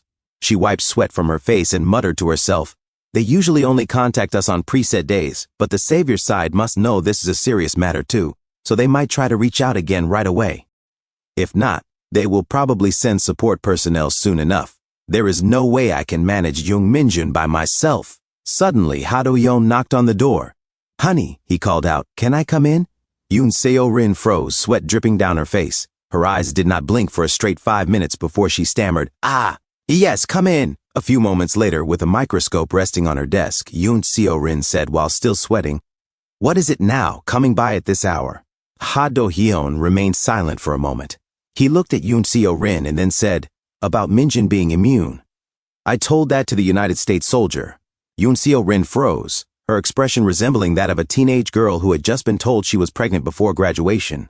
Ha Do-yeon continued, "Just passing the information to Sergeant David will not cause any immediate problems. They have not even received evacuation orders yet, and I told them this has to be handled carefully after the United States rescue arrives." Yoon Seo Rin trembled, sweat pouring down her face as she said, I. Suddenly, she burst into anger and shouted, I told you not to tell them. Why will you not listen to me? Why do you never listen to what I say?" Ha Do-yeon was shocked. "Honey, Jay, just calm down." Yoon Seo Rin screamed, For fudge's sake, seriously." Ha Do-yeon's face turned red with anger as he exhaled sharply. Ha. Then he said quietly, "Honey, I have been thinking you have been acting really strange lately. Anyway, that is what I decided. Once the evacuation gets approved, after we talk things over, they will come to collect Minjin's blood sample. It is still not certain whether they will take Minjin himself." As Ha Do-yeon walked toward the door, he said, "For you, for me, and for humanity to get out of this hell, this is our best option." A few moments later, as Ha Do-yeon opened the door to leave, Yoon Seo Rin said coldly, "If something goes wrong, it will all be your fault. Every bit of it will be on you." Ha Do-yeon stepped out and closed the door behind him. Yoon Seo Rin suddenly turned toward her pedestal and muttered, "Now that it has come to this, we have no choice but to get rid of Jung Minjun." She pulled out a handgun. A few moments later, Yoon Seo Rin glanced at the room assignments. Her eyes widened, and she rushed toward Jung Minjun's room. As she ran, she muttered, "I, as a proud servant before our Savior, for the complete destruction of this corrupt, rotten Republic of Korea and its eternal downfall, I offer up my body and soul in loyalty." She stopped in front of room number 5. Yoon Seo Rin stared at the door, then slowly raised her hand and knocked. "Excuse me, Jung Minjun, yes?" Jung Minjun replied from inside. Yoon Seo Rin said softly, "I am your attending doctor, Yoon Seo Rin. Could you open the door for a moment? I found something in your blood, so there is something I urgently need to check." She smiled creepily as she pulled out her concealed weapon. The door creaked open slowly. Jung Minjun, sweating, said, "You could have just called me. Why come all the way here?" Yoon Seo Rin revealed her weapon and pointed it at him like a gangster. Jung Minjun wet himself slightly. Yoon Seo Rin said coldly, "You are a critical bug in the system." Jung Minjun trembled and said, "D doctor?" Yoon Seo Rin smiled like an old woman and said, "For Savior Jin, I am going to have to ask you to sacrifice yourself." Suddenly, Ha Do-yeon shouted, "Do not move!" He aimed his weapon at Yoon Seo Rin. Yoon Seo Rin slowly turned her head to look at him without blinking. "Appa?" she said. Ha Do-yeon replied, "No wonder. I kept thinking something was off. You have not been the same as before either."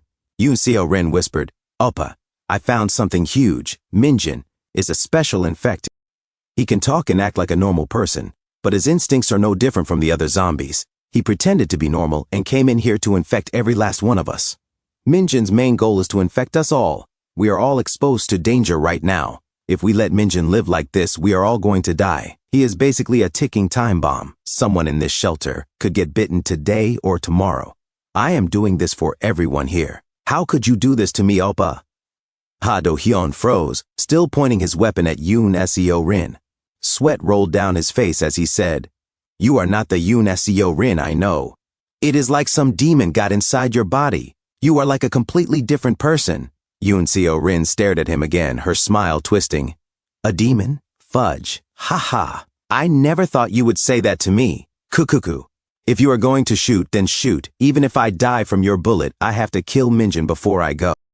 Ha Do-hyun said, someone is forcing you to do this, right? Since when has it been like this? You were not like this before. Yoon Seo-rin still had not closed her eyes since she walked out of her room. Ha Do-hyun said again, since when? I am asking you. Yoon Seo-rin was drenched in sweat as she struggled to keep her eyes open even longer. Ha Do-hyun said quietly, I thought it over again. Even if you shoot Minjin dead right there, I still cannot kill you, the biscuit who turned you into this. I will find him. Yoon Seo-rin trembled violently, then suddenly screamed, Kya! Jung Minjin was shocked and broke into a cold sweat. Yoon Seo-rin suddenly snapped to attention like a soldier facing Ha Do-hyun directly. She shouted, before our proud savior, for the corrupt and rotten, the eternal downfall of South Korea, with my body and soul, I pledge my complete loyalty. Ha Do-hyun was sweating heavily as he called out, Yoon Seo-rin! Yoon Seo-rin screamed, I swear it with all my heart. She bit down on the barrel. Ha Do-hyun shouted desperately, Seo-rin, wait! They heard a sharp click. Yoon Seo-rin spat blood onto the ceiling. Ha Do-hyun lowered his weapon. His hands trembled violently as he stammered, Say, Seo-rin. Jung Minjin collapsed to the ground. Yoon Seo-rin finally relaxed, her eyes closing forever. The hallway fell completely silent. A few moments later, inside Yoon Seo-rin's room, Kang Hak-cheol asked quietly, Are you okay? Ha Do-hyun said, Up until last year, Seo-rin was going through a really rough time. Her parents were scammed, and their entire family fell apart. Then her father died in a drunk driving accident, and her mother took her own life, so she was struggling in every possible way. After that, there was a time when Seo-rin tried to jump off a Han River bridge, and I stopped her. After a shock that big, she must have been at her mental limit. I do not know if what she became started back then, but she definitely returned to being the Seo-rin I knew, at least when we first entered this shelter together. She was devoted to treating the injured and researching the infection, saying we had to save humanity. As the doctor in charge, she truly seemed to be doing her best. Right up until just recently. When did it all start to go wrong, I wonder? Jung Minjin said quietly, Savior Jin, that is what she said.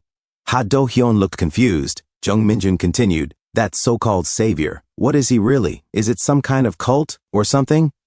Han Yena stared at Jung Minjin and said, now that you mention it last time, Ha-jun definitely said that the developer of that game was named Daniel Jin. Do you not think the two might be connected somehow? Jung Minjin looked at Han Yena in silence.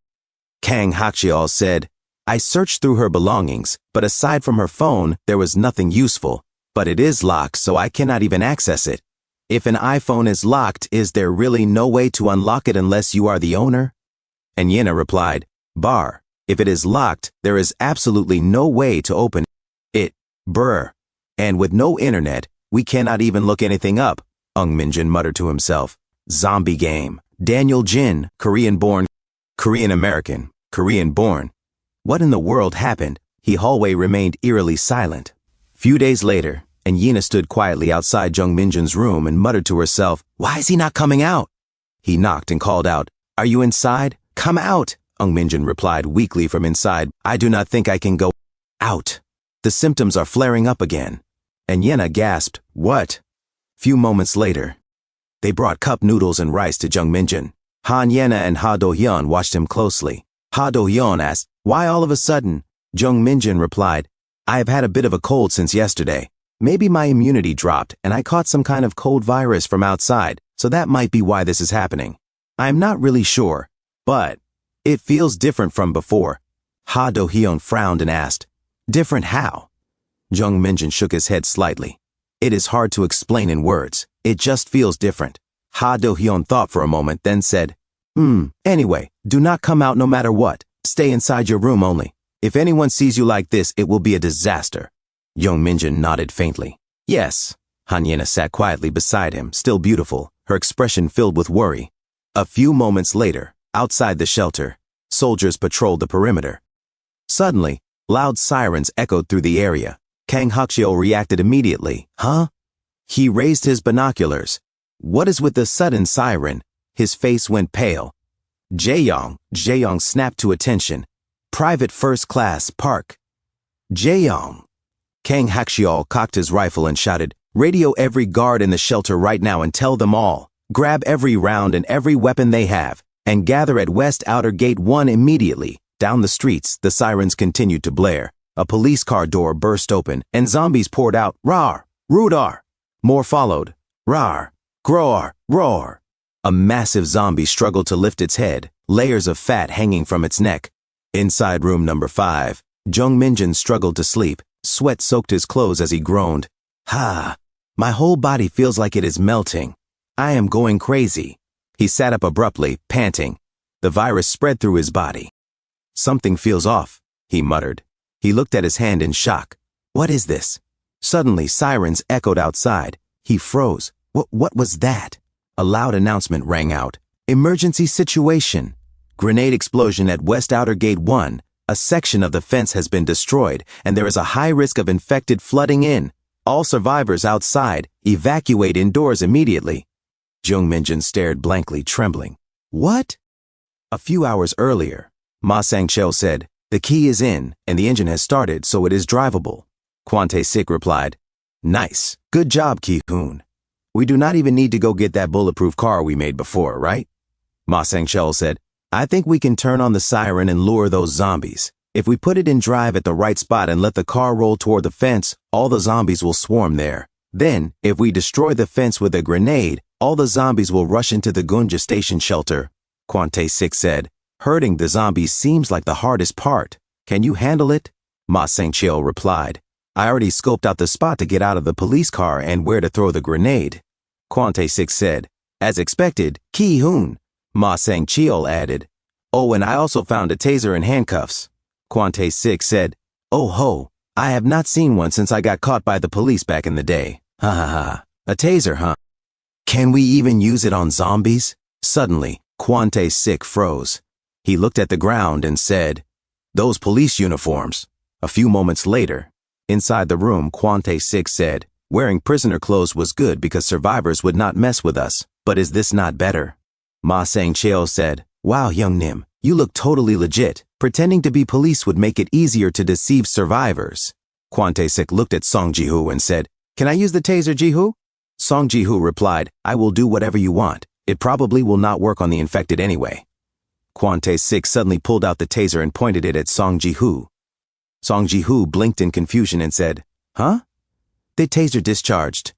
"Kuh-kuh," Song Ji-hoo cried out in pain. Kwante Sik burst into laughter and said, "Bwah ha ha ha. How is it, Ji-hoo? Ever been tasered before? You cannot even move. Feels like you are going to wet yourself, right?" Song Ji-hoo groaned weakly. "Kuh-kuh." Suddenly, Song Ji-hoo lunged forward. Kwante Sik was stunned. Song Ji-hoo shouted, "You worthless rat!" He tackled Kwante Sik to the ground. As Song Ji-hoo raised his fist, he cursed, "You humping mustard." His punch landed. Guk, cook. Ma Sangchel broke out in cold sweat and muttered, "Oh my fudge." He rushed forward and struck Song Ji-hoo on the head with the butt of his rifle. Song Ji-hoo collapsed to the ground. Kwante Sik staggered to his feet, drenched in sweat, and said, "Fudge, wow, this monster rat." "The taser does not even work?" Ma Sangchel asked anxiously. "What are you doing, Tae-sik Hyung-nim? Why are you suddenly doing this to Ji-hoo?" Kwante Sik sneered and said, "This rat was going to use us and then betray us anyway. I can tell from his attitude and the look in his eyes toward me. A sly rat." He continued coldly, "You know this guy is a psychopath serial killer, right? He will kill even his own side. If you killed that many people and chopped them up, are you not a psychopath?" He spat the words, "You worthless rat." Ma Sangchel hesitated and said, "Still, he probably was not officially diagnosed as a psychopath, right?" Kwante Sik scoffed, "This rat is talking back. He drove people to suicide one after another like that." He snapped, "Hey, this rat is talking back." Ma Sangchel lowered his head and said, "I am sorry, Hyung-nim," Kwante Sik said with a twisted smile. "I wanted to torture you a bit before killing you, but I will just take care of you right away," he shouted. "Die, you rat!" Ma Sangchel quickly interrupted. "Wait a moment, Hyung-nim. We need to save bullets, so let us use another method." A few moments later, Song Ji-hoo was cuffed beside the window. Kwante Sik said mockingly, "This brat kept looking down on me. This death row rat. Ha ha ha. I will not kill you right away. Instead, I will chop you up like you did to others. I will cut off your limbs." "Kia ha ha." Ma Sangchel said firmly, "We do not have time for that, Hyung-nim. I will take care of him." Ma Sang-chil picked up a megaphone, and he said quietly, "It cannot be helped, Ji-hoo. Like Tae-sik-hyung-nim said, I was kind of uncomfortable traveling with you too. I have spent more years with Tae-sik-hyung-nim, so what else can I do?" He dropped the megaphone, the alarm button still pressed. The siren wailed as it hit the ground. Ma Sang-chil added, "I feel bad about killing you, so at least become zombie food and live on as an infected." He then walked outside. A few moments later, Song Ji-hoo sat silently on the bed as the siren continued to wail. Then, the door opened. At the parking building, Kang Hak-cheol was scouting around the perimeter when he heard the siren. "Huh," he muttered in confusion. He raised his binoculars, searching for the source of the sound, and said, "Why is there a siren all of a sudden?" Suddenly, cold sweat ran down his face. "Huh?" Kang Hak-cheol shouted, "Park Jae-young!" Park replied sharply, "Private First Class Park Jae-young." Kang Hak-cheol said urgently, "Radio everyone inside the shelter right now. Tell them to gather all available ammunition and weapons and meet at West Outer Gate 1. A few moments later, a police car was struck, and its alarm suddenly blared even louder.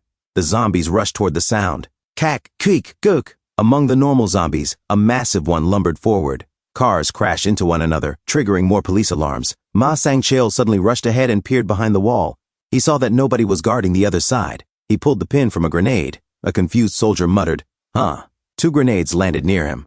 An instant later, the explosion tore through the area, his body bursting apart like popcorn pushed far beyond its limit. Inside the shelter, an announcement echoed loudly. "Emergency situation. Grenade explosion at West Outer Gate 1. Presumed outside intruder." Karen shouted in shock. "What?" Han Ye-na broke into a sweat, yet she still looked strikingly beautiful. The announcement continued. Due to the explosion, part of the fence is destroyed, creating a risk of mass infected influx. All survivors outside must evacuate indoors immediately. Han Ye-na whispered, her expression changing. "Wait, this feeling." She remembered Lee Bong-yu's words. "Fire." Han Ye-na suddenly rushed toward the door and shouted, "Shooting with guns is useless. We need to use fire." Karen yelled after her, "Hey, Han Ye-na, where are you going?" People panicked. "Kya!" Wan screamed. "The fence is breached. Run away quickly." Han Ye-na grabbed a soldier and pleaded, Wait a moment, do you not have any Molotov cocktails?" The soldier barked, "What are you doing here? Get inside quickly. Just a moment, listen to me." Han Ye-na begged. The soldier shouted, "Concentrate fire on that monster rat." Gunfire erupted. Kruak, ka. Bullets rained down on the incoming zombies. Han Ye-na trembled and thought to herself, We need to evacuate right now. Sergeant, if I tell the sergeant, where in the world is he? She ran, searching for Ha Do-hyun. Suddenly, a thought struck her. Jung Min-jun, his infection symptoms must be flaring up. Maybe Min-jun has some solution. There might be a way. "Let us go to Jung Min-jun first," Carlos shouted. "Come this way, quickly. Now, let us close the door." Han Ye-na, Choi Soo-jin shouted. Han Ye-na turned around, sweat beading on her face in confusion and strained beauty. Choi Soo-jin rushed toward the gate with her boy toy and cried, Wait, do not close the door," Carlos shouted. "Hurry up and get in." Get out of the way," Choi Soo-jin screamed as they forced their way inside. Carlos slammed the gate shut. A girl screamed outside. "Kya!" Han Ye-na froze in shock. The girl ran with her eyes shut, crying, "Please save me!" Behind her, a zombie roared. "Kruak!" Choi Soo-jin shouted harshly. Do not open it." Han Ye-na yelled in disbelief. "What are you doing? Open the door quickly. There is a zombie right behind her." Choi Soo-jin snapped. "Do you want us all to die?" Han Ye-na shouted back. "Then go out and lure it away, or attack it to buy time and save her." The zombie tackled the girl to the ground. Kya, please, someone save me." Han Ye-na stood frozen, drenched in sweat and shock. Kruak. Suddenly, Han Ye-na shoved Choi Soo-jin aside and screamed, "Come out, you crazy witch!" Choi Soo-jin shrieked like an old woman. Ka! Han Ye-na rushed forward to help the girl. She pulled out Kang Hak-cheol's knife. In that instant, she remembered Song Ji-hoo handing her a cheese fork, teaching her how to defend herself. Song Ji-hoo's voice echoed in her mind. "Feel it carefully. What it feels like to survive. To survive, you have to go half crazy." She remembered his hands holding her soft fingers as he guided the fork. Han Ye-na whispered to herself, "To survive, you have to abandon yourself." She raised Kang Hak-cheol's knife and stared straight at the zombie. Han Ye-na suddenly stabbed the zombie in the neck as it attacked the girl on the ground. Blood splattered across her face as the creature collapsed. She looked down at the twitching body beneath her. The girl suddenly stood up, trembling. "Thank you, Annie." Han Ye-na grabbed her arm. "Are you okay?" Hurry, let us get out of here. She pulled the girl and ran toward the gate. Suddenly she stopped. The gate was closed. Locked. Hanyena froze, shock washing over her. Honey, the girl whispered. Before Hanyena could react, another zombie charged forward. It slammed into the little girl, knocking her to the ground. Hanyena turned around in horror. The girl was dragged down and devoured. Hanyena stared, frozen, as blood stained the pavement. More infected rushed in from all directions. She closed her eyes, hands shaking, and prayed desperately to her gods. A gunshot rang out. The charging zombie dropped to the ground. Hanyena gasped and turned toward the sound. Are you okay? Sergeant Ha Do-yun shouted. Right side clear, David called out. Sergeant! Hanyena cried. This way! Sergeant Ha Do-yun ordered. That little girl, Hanyena stammered. It is already too late, Sergeant Ha Do-yun said grimly. Hanyena glanced back at the child's lifeless body among the infected. Move, now, get over here, the sergeant barked. She forced her legs to move as chaos erupted across the street. Gunfire echoed. A wounded zombie screamed, Roar! Another infected, once a salaryman, charged at them. Get into the stairwell, Sergeant Ha Do-yun shouted. Hanyena sprinted forward and shoved the door open. Moments later, all of them collapsed inside the stairwell. Ha! Hanyena panted. Ha! Sergeant Ha Do-yun breathed heavily. Ha! David gasped. Sweat dripped down their faces. That woman locked the door, Hanyena said hoarsely. She clenched her fists and stood up. If she had not blocked it from the start. It is tragic what happened to the child, Sergeant Ha Do-yun said firmly. But right now, our priority is to fall back and stabilize the situation. That woman will be dealt with later. Sergeant, please listen to me, Hanyena pleaded. I have dealt with that huge monster before. It is weak to fire. We have to use fire. But nobody listened to me. We were already considering stopping gunfire and switching tactics, Sergeant Ha Do-yun replied. We have a few Molotovs and one flamethrower, but it will not be enough. Then what do we do now, Sergeant? Hanyena asked. Sergeant, do you have a plan or something? David pressed. Sergeant Ha Do-yun hesitated, sweat dripping from his brow. Sergeant! Hey, Sergeant! Hanyena shouted. Do you have a plan or not? The radio suddenly crackled. This is Sergeant Ko Young-hoon. The southern sector has been wiped out. Survivors inside the southern buildings are isolated. This is Shelter Director An Hyung-ji. No matter what, we must hold the northern sector. All units, rally at the northern plaza main gate and establish defense. Over. What an idiot. Sergeant Ha Do-yun muttered. Dang it.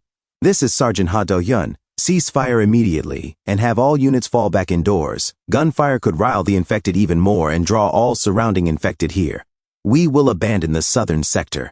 If those large monsters and infected are weak to fire, move all gasoline, Molotovs and flamethrowers in the shelter to the northern fence. What matters most is holding the Gunja Station underground platform, where weapons and ammunition are stored. Make sure entrances 1, 2, 3, and 4 of Gunja Station are not breached. In case the fences near the station entrances are broken through, place gasoline and Molotov cocktails inside the entrances in advance. What does a reserve sergeant think he knows?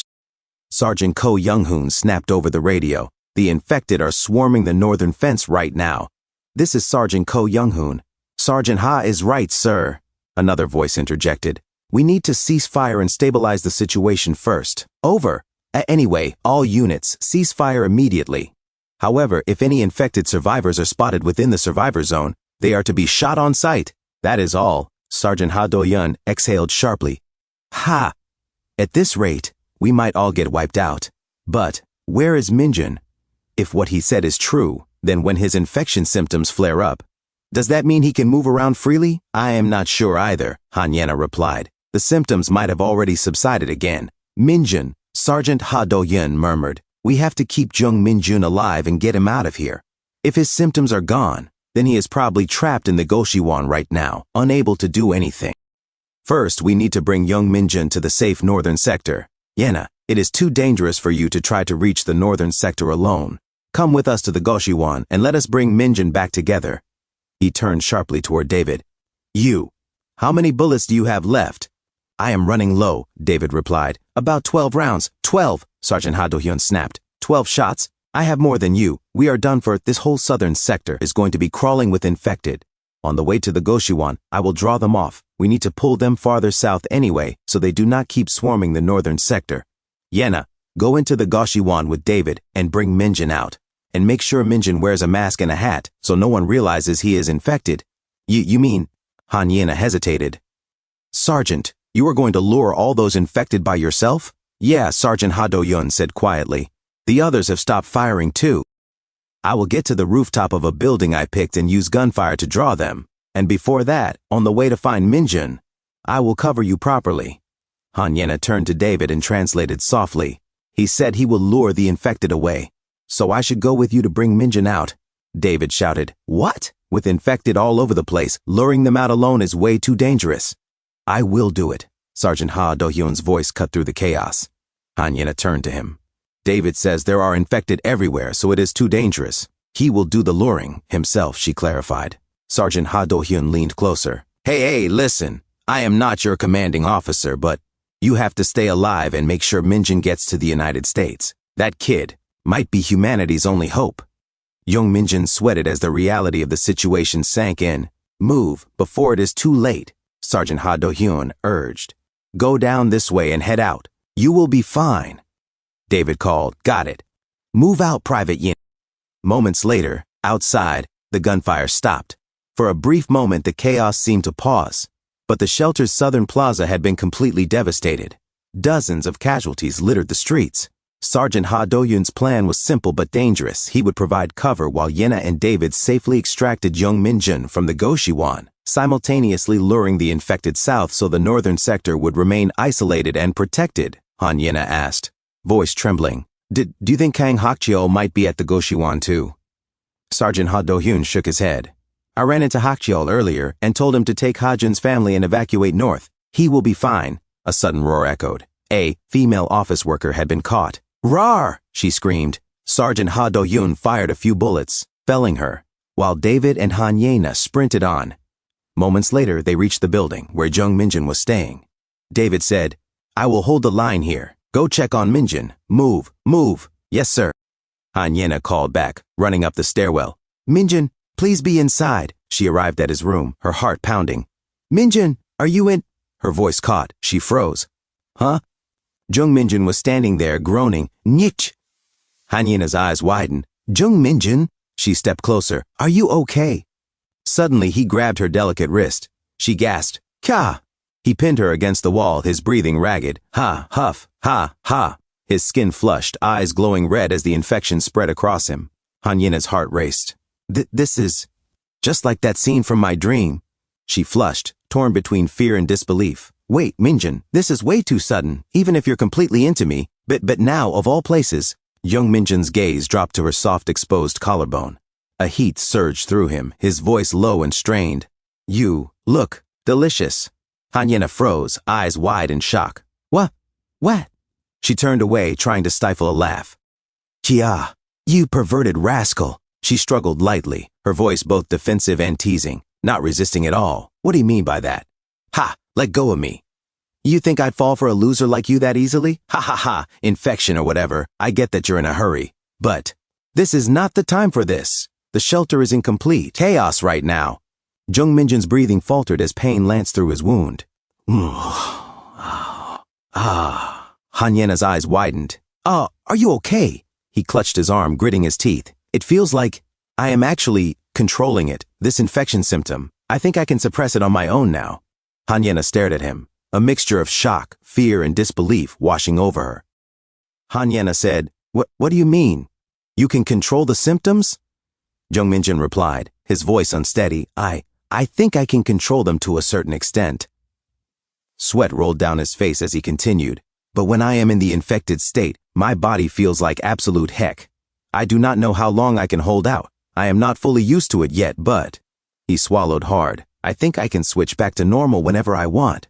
Han Yena froze, then said breathlessly, Is that not an insane ability by itself? If you can trigger the symptoms at will, that means even among the infected, they would not attack you.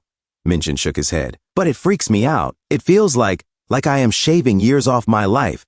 Han Yena hesitated before speaking again. Then, like what we discussed before, do you think you could communicate with them too? Minjin blinked. Communicate? I mean what we talked about previously, she clarified. Whether you could give the infected order. She added quietly. You said you would test it the next time your symptoms flared up.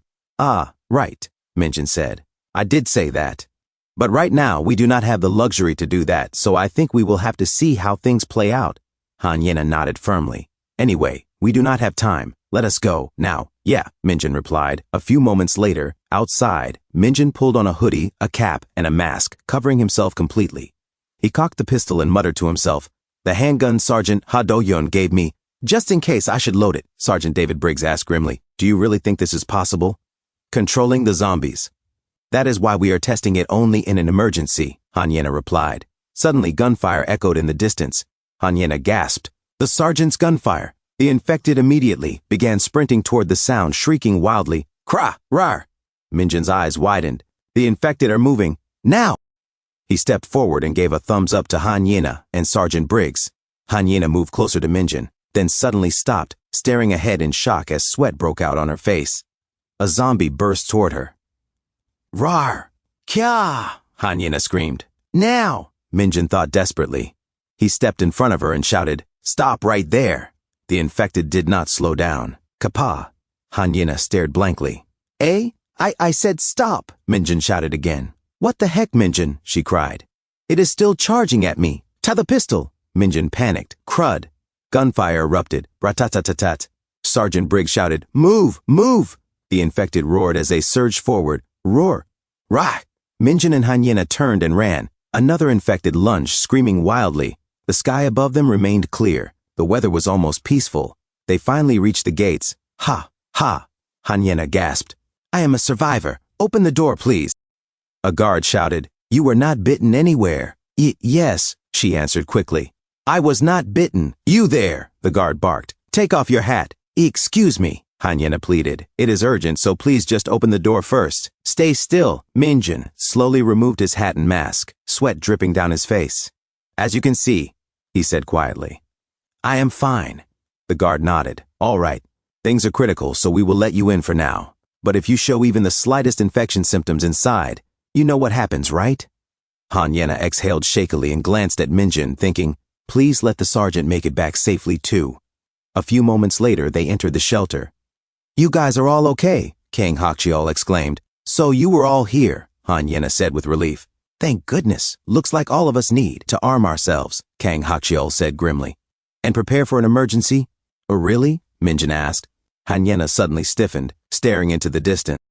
She saw Choi Soo-jin standing with her boy toy. Without hesitation, Han Yena rushed forward. "Huh?" Choi Soo-jin said, confused. "Smack." Han Yena slapped her across the face. "You flipping witch," Han Yena shouted. "If you had not locked the door, we could have saved that little girl. She died because of you." Her voice broke. She was just an elementary school kid. "You crazy little," Choi Soo-jin screamed as she grabbed Han Yena's hair. Han Yena grabbed her hair back. "Witch, what did you just say?" Choi Soo-jin yelled. "You want to die, you crazy witch?" Excuse me," Kang Hakchiol shouted. "What do you think you are doing right now?" "Stop her," Minjin cried. "You have proof?" Choi Soo-jin sneered. "Proof that I locked the door, huh?" "Fudge, you crazy witch," Han Yena hissed. She suddenly turned. "Oppa, you were there earlier. You saw it too, right? You saw her lock it." The older man avoided her gaze, sweating. I do not know. Everything was so frantic. I was not thinking straight." Han Yena froze in stunned silence. "Huh." Choi Soo-jin laughed. "So this witch killed her then? She messed up and got that kid killed, and now she is trying to pin it on me. Is this witch for real?" She shouted loudly. "Everyone, look over here. This witch got someone killed because of her mistake, and now she is dumping it on me. She is trying to completely ruin me." "What?" a woman in white murmured. "What happened?" Another woman in green asked. Choi Soo-jin pointed accusingly. "If we go by the shelter rules, you deserve to be punished. You are getting executed on the spot. You hear me?" Ha Do-yeon arrived and said firmly, "Stop it." Han Yena turned toward the voice, eyes wide. "Say, Sergeant," Ha Do-yeon continued calmly. "Gunja Station Shelter Emergency Regulation, Article 2, Clause 1. If you deliberately abandon a survivor who could be rescued or prevent them from escaping, you will be punished for gross negligence, Article 4, Clause 5. If you cause confusion in the shelter through false statements, or tell a serious lie that results in harm to another person, disciplinary procedures will be initiated." He paused, then added coldly, "If both apply, it may not end with mere expulsion." Choi Soo-jin began to sweat. Ha Do-yeon looked directly at her. "Just like what you said earlier, Punishment on the level of execution. He narrowed his eyes. What you just declared, can you take responsibility for it? Ninksh. Choi Soo-jin clenched her fists. You are really making me say this again, she snapped. I am telling you, I did not lock the door. Show proof. Proof! Her boy toy stepped forward nervously. I saw it too. We only closed the door. We did not lock it. Choi Soo-jin swallowed and forced a calmer tone. Earlier, everything was so chaotic. We just ran to safety. If it was locked, or why it was locked, I do not. You have already violated multiple shelter regulations, Ha Do-yeon interrupted. The only person nobody can trust here right now is you. When things calm down, we will hold an internal review meeting and thoroughly examine everything you did. As soon as the facts are confirmed, you will be held accountable accordingly. Do you understand? Choi Soo-jin ground her teeth, sweat dripping down her face.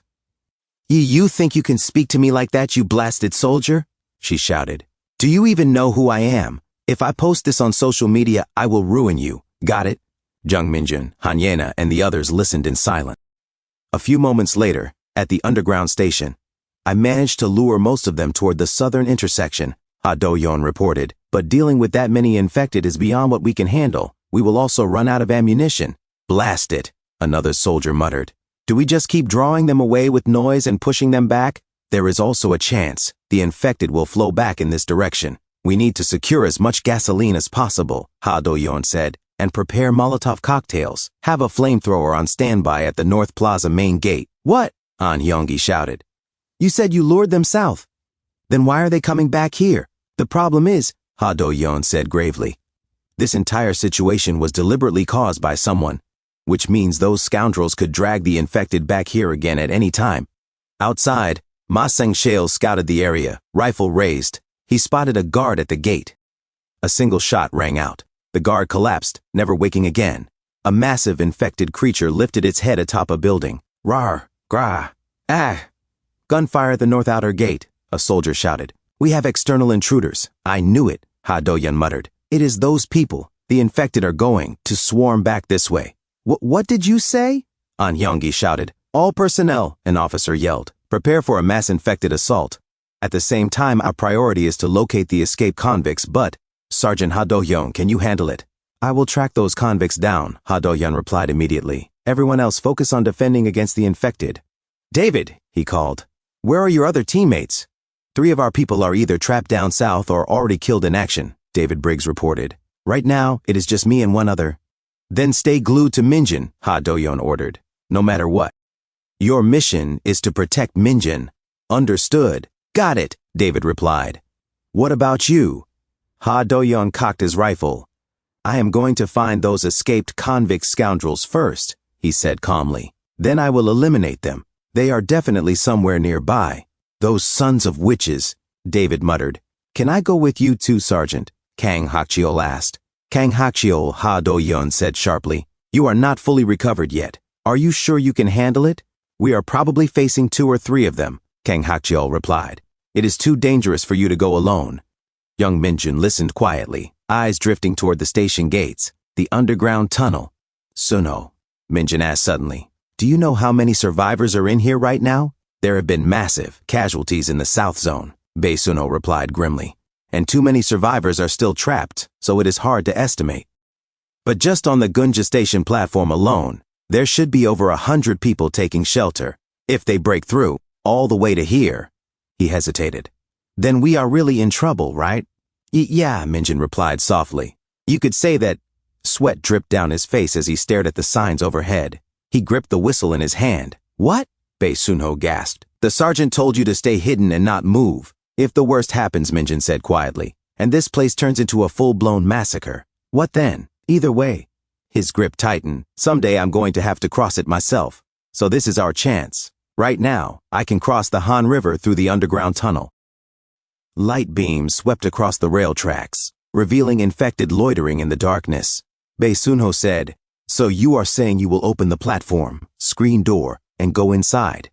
Then, blow a whistle to lure the infected into the tunnel.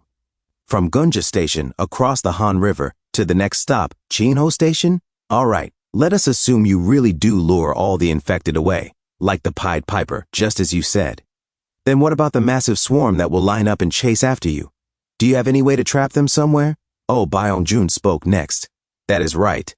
We do not even know how many infected are inside Line 5's tunnel, and it is about a 10-kilometer round trip to Cheonho Station. This would take forever. Young Minjin answered calmly.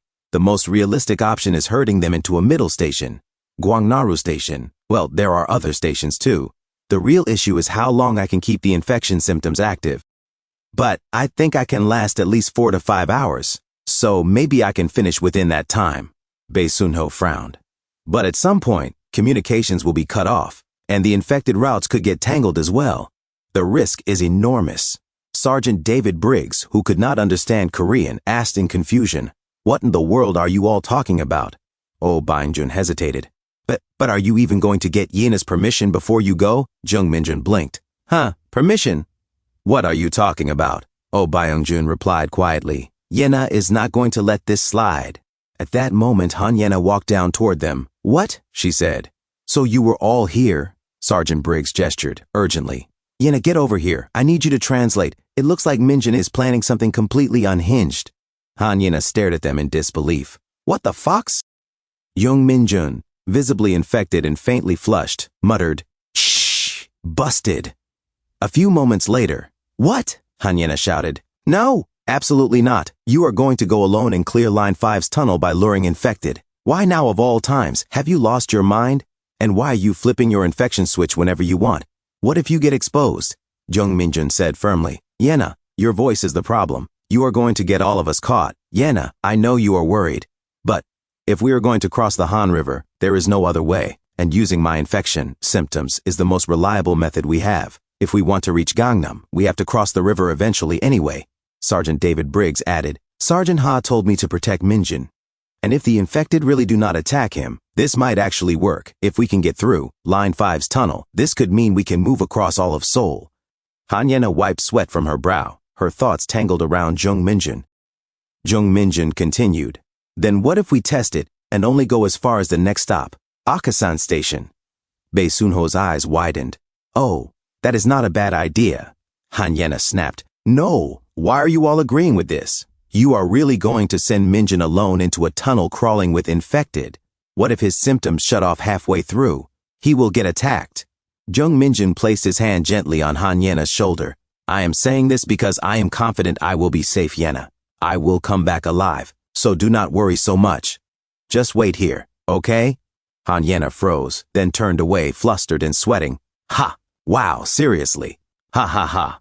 Anyone would think we are engaged the way you are sending me off to war. You thought if you said it all calmly like that, I would get flustered and say, oh my husband, come back safely, and let you go just like that? Ha ha ha. I mean, it is not like you are actually cool. Heh. Good grief. This is ridiculous. Fine. Do whatever you want. Whether you live or die, what does that have to do with me? Bae Sunho whispered to Oh Byung-jun. Have you ever seen Yena laugh while she is this angry? No, Oh Byung-jun replied. Minjun is a clueless idiot. He probably will not even notice.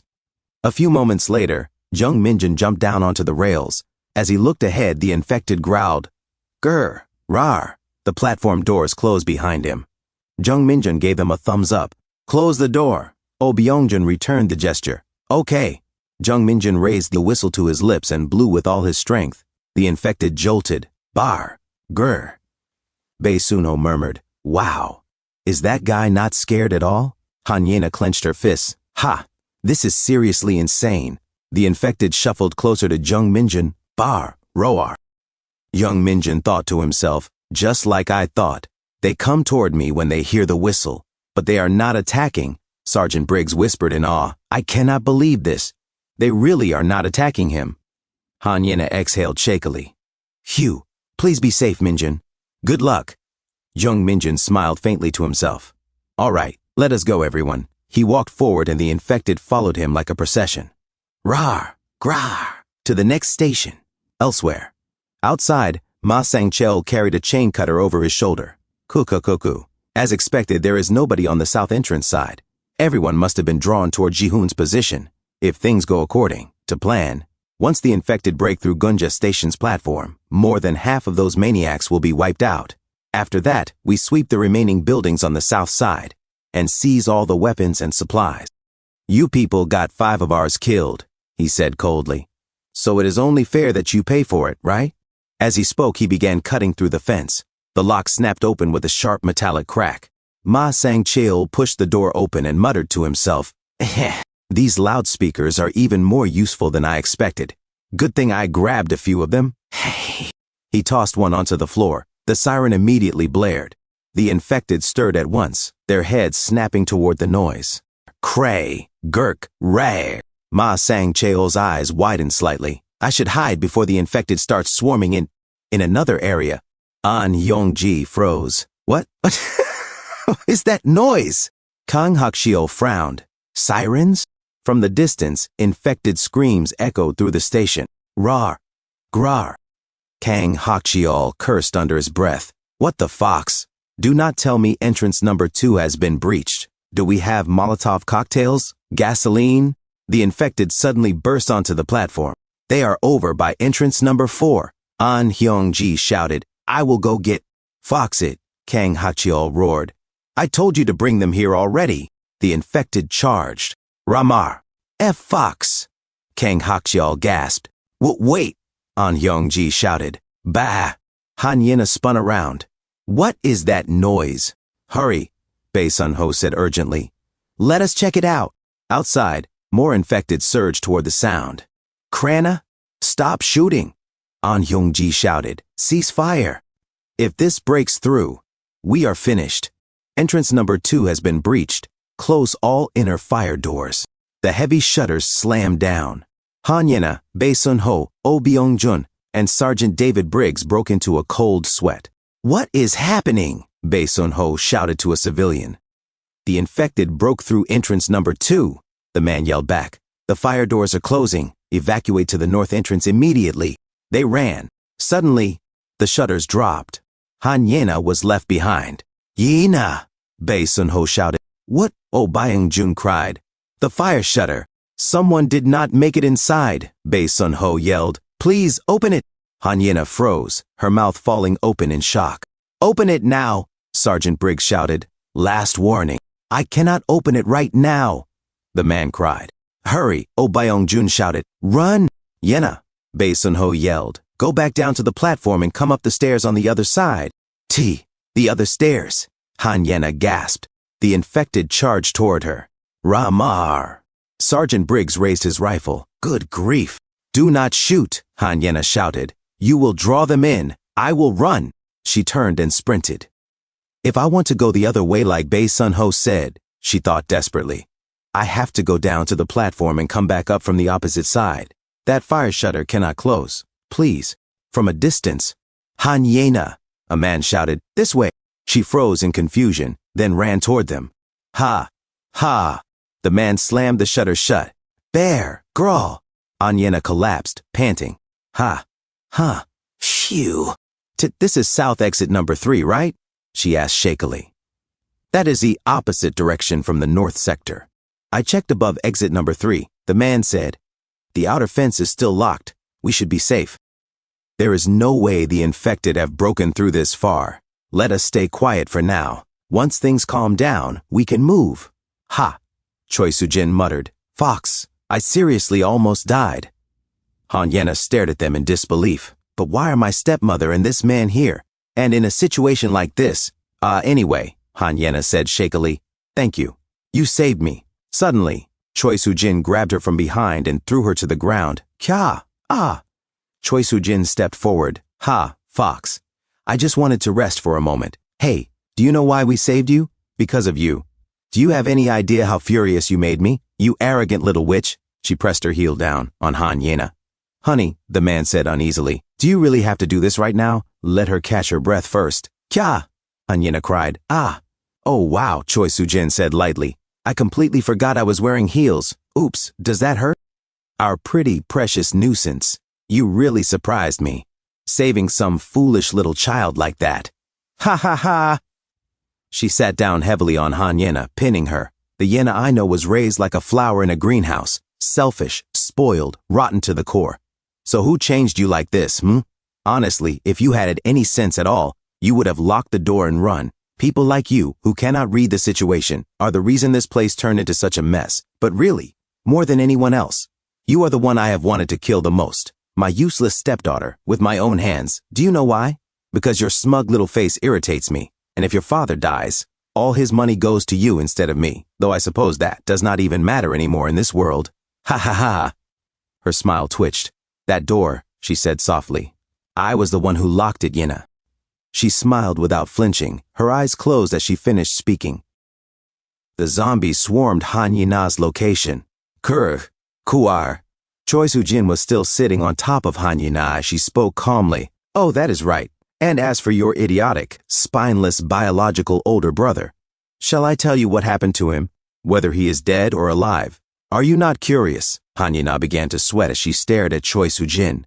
A few days earlier, at Han Yena's apartment building, Choi Soo-jin began recounting her story. Your biological father, Han Sang-chil, from the very beginning. The reason Han Sang-chil divorced your biological mother was because of his affair with me. Even after I remarried him, I continued having affairs with other men, and your father was vaguely aware of it. One day, he informed me of his intention to divorce. Your father seemed to be meticulously planning, collecting evidence of my... But I tried to stop the divorce by using your father's weaknesses against him. Choi Soo-jin continued. He said he would eventually file for divorce. How much are his assets worth? He can never divorce. Ha ha. Park Do-hyun replied. No, Fluff. How much are that fool's assets anyway? Choi Soo-jin answered. 100 billion won. She lit her cigarette as she spoke. Park Do-hyun was stunned, his jaw dropping. Oh, 100 billion won. Is it even possible for a doctor to earn that much? Park Do-hyun, age 41, businessman. Choi Soo-jin's lover. Choi Soo-jin said, of course, it is not 100 billion won in cash. It is mostly land. His father-in-law was a real estate magnate who used to lease land to tenant farmers. He also owned several buildings in Gangnam, so in terms of current market value, it all adds up to around 100 billion won. Park Do-hyun said, Fluff, then tell him to divorce immediately and split the assets. If you divorce, would you not get a huge share of the assets too? Choi Soo-jin replied, I looked into it. I will not get much, far less than you think. From his perspective, they are assets acquired before remarriage, so in principle they are not even subject to division. Realistically, I cannot even guarantee a few billion won. She continued, I only gain inheritance rights if that fool dies before the divorce. But, as long as his biological daughter, Han Yi-na, is alive, I cannot get all of it either. Realistically, for me to get all of his assets, both him and his biological daughter, Han Yi-na, have to die. Park Do-hyun began sweating in shock. But it looks like he is preparing for divorce now. What are you going to do? There is tons of evidence of your affair with me. Choi Soo-jin laughed. Ha ha ha. He can never file for divorce anyway. I spoke to a lawyer I know. If he gets implicated in issues like illegal funds or nominee accounts, his assets could completely evaporate. Meaning, I have a firm grip on his weaknesses. She leaned closer. Oppa, I want to take all of his assets, you know. Let us make a plan together. A way to get rid of both him and Han Yi-na. And on the very first day the zombie apocalypse broke out, Han Yi-na suddenly shoved Choi Soo-jin and said, Crazy witch, Choi Soo-jin shrieked. Ah, what? Crazy witch? Does she want to die? Park Do-hyun grabbed her and said nervously, Honey, she is too drunk. Choi Soo-jin sneered. Ha, seriously. Keheha. She is exactly like her blasted mother, I tell you. Even that vulgar way of speaking is just like that woman's. Ha ha ha. What is the point of being good at studying when she is a complete piece of trash with a thoroughly rotten personality? Ha ha ha ha. If you are going to leave, hurry up and get out, you fluffin' witch. Han Yi-na left the apartment, Choi Soo-jin said coldly. That was the very day you left home. After kicking you out of the house and rolling around in bed with Appa again, she groaned softly. Ah. Park Do-hyun replied, Henk, it feels so good. Choi Soo-jin gasped. Oppa. She continued her story. Suddenly, your father burst in. Han Sang-chil shouted, What in the world are you doing? Kyak, get out of my house right now. What is wrong with him? Choi Soo-jin continued, and a struggle broke out between Han Sang-chil and me. I am telling you, go ahead and file for divorce if you want to. I will bury you too, Han Sang-chil snarled. This crazy witch. Fine, there will not be any difference whether we divorce now or not. Choi Soo-jin scoffed. What? Han Sang-chil said calmly. Because even if I die, not a single penny of my assets will go to you. Choi Soo-jin sneered. You and I are still legally married, you know. Do you not know that if you die, inheritance rights come to me too? Han Sang-cheo replied. I prepared in advance for such a case. So that all my assets go to Yina. Choi Soo-jin froze. What? She realized the truth. Han Sang-cheo had already designed everything so that all his assets would go to Han Yina, even accounting for his own death as a variable. Choi Soo-jin whispered, Then if you die, and Han Yina dies too. Han Sang-cheo began sweating. Then it is true that I will get all of your assets, right? Han Sang-cheo. Did this crazy witch? Suddenly, Choi Soo-jin froze in shock. Park Do-hyun was standing behind Han Sang-cheo, holding a knife. Blood spilled from Han Sang-cheo's back. Ah, kyak. Choi Soo-jin said, It was an unforeseen, spontaneous situation, but in the end, Park Do-hyun killed your father. She turned toward Park Do-hyun, her voice trembling. What are you doing, Oppa? Why now? Are you insane? Park Do-hyun replied nervously. We were going to kill him anyway, Choi Soo-jin shouted. This is insane. How could you stab him to death, you fool? We agreed to make it look like he and Han Yina died together naturally. Suddenly, a voice echoed through the building. This is an announcement from the management office. A severe emergency has occurred within the complex. Please do not come outside and remain indoors. We repeat. Choi Soo-jin froze. Emergency? She muttered to herself, as realization dawned. And just then, the zombie apocalypse began. Her voice shook. I am so scared, Oppa. What should we do? Should we take the car and leave Seoul right now? Park Do-hyun's eyes lit up. But, is this not actually the perfect timing? There are so many deaths happening in this apartment complex right now. Would it not be possible to fake it as an accident related to that? Since there are already bodies scattered around, if we throw his body out the window, we could make it look like those countless murderers killed him. Choi Soo-jin hesitated. The country is in an emergency right now. What is the use of assets or anything else? We have to save ourselves first, Park Do-hyun muttered. Well, who knows? Later, when this situation calms down. Choi Soo-jin clenched her teeth. Then let us first drop that man's body out the window and quickly get ready to escape. Back to the present. Choi Soo-jin laughed softly. Well, that is what happened. Kua, darn it. The more I think about it, the funnier it gets. Ha ha! Your biological mother abandoned you and ran off to America. Your foolish biological father was completely manipulated by me after remarrying me. He could not even divorce because I held his weaknesses. In the end, he was tragically killed by Park Do-hyun, my lover, our Yina, an orphan, Oh, how pitiful. Our parentless Yina, kya ha ha ha. She tightened her grip around Han Yina's neck. Now, just die. Han Yina gagged. Kyuk. Choi Soo-jin whispered, After killing you, who knows, maybe peace will return to this world. Han Yina struggled weakly. Kia, kieg. Choi Soo-jin continued, If that happens, the value of that Gangnam land your father owned will skyrocket again, right? If you die too, all that land will be mine. Suddenly, Han Yina pulled out the knife Kang Hakcheol had given her. Park Do-hyun shouted, Honey, be careful. Choi Soo-jin gasped in shock as Han Yina slashed her arm. Kiek! Ah, darn it! Park Do-hyun snarled, This crazy witch. Han Yina gripped the knife with both hands. Sweat streamed down her face as she warned, Do not come any closer, or I will kill you. Do not come near me. Park Do-hyun laughed darkly. Ha, fudge, seriously. You blasted witch. He kicked Han Yina. Cook, you filthy rotten witch. Do you want to die, you wretched witch? He stepped on her chest. Ah, he sneered. Even if you foolishly swing that knife, it will not even reach me, you know. Nearby, Choi Soo-jin whimpered like a frightened child. Ah, forsaken hell. I am bleeding. Ah, I am bleeding. Kill that witch, Appa, Park Do-hyun snapped. What did you say? Where is her knife? Fudge, Suddenly, the shutters shattered. A zombie lunged forward and grabbed Park Do-hyun's head. Young, 40, got it. Choi Soo-jin screamed. Oh, Appa, awag, kua.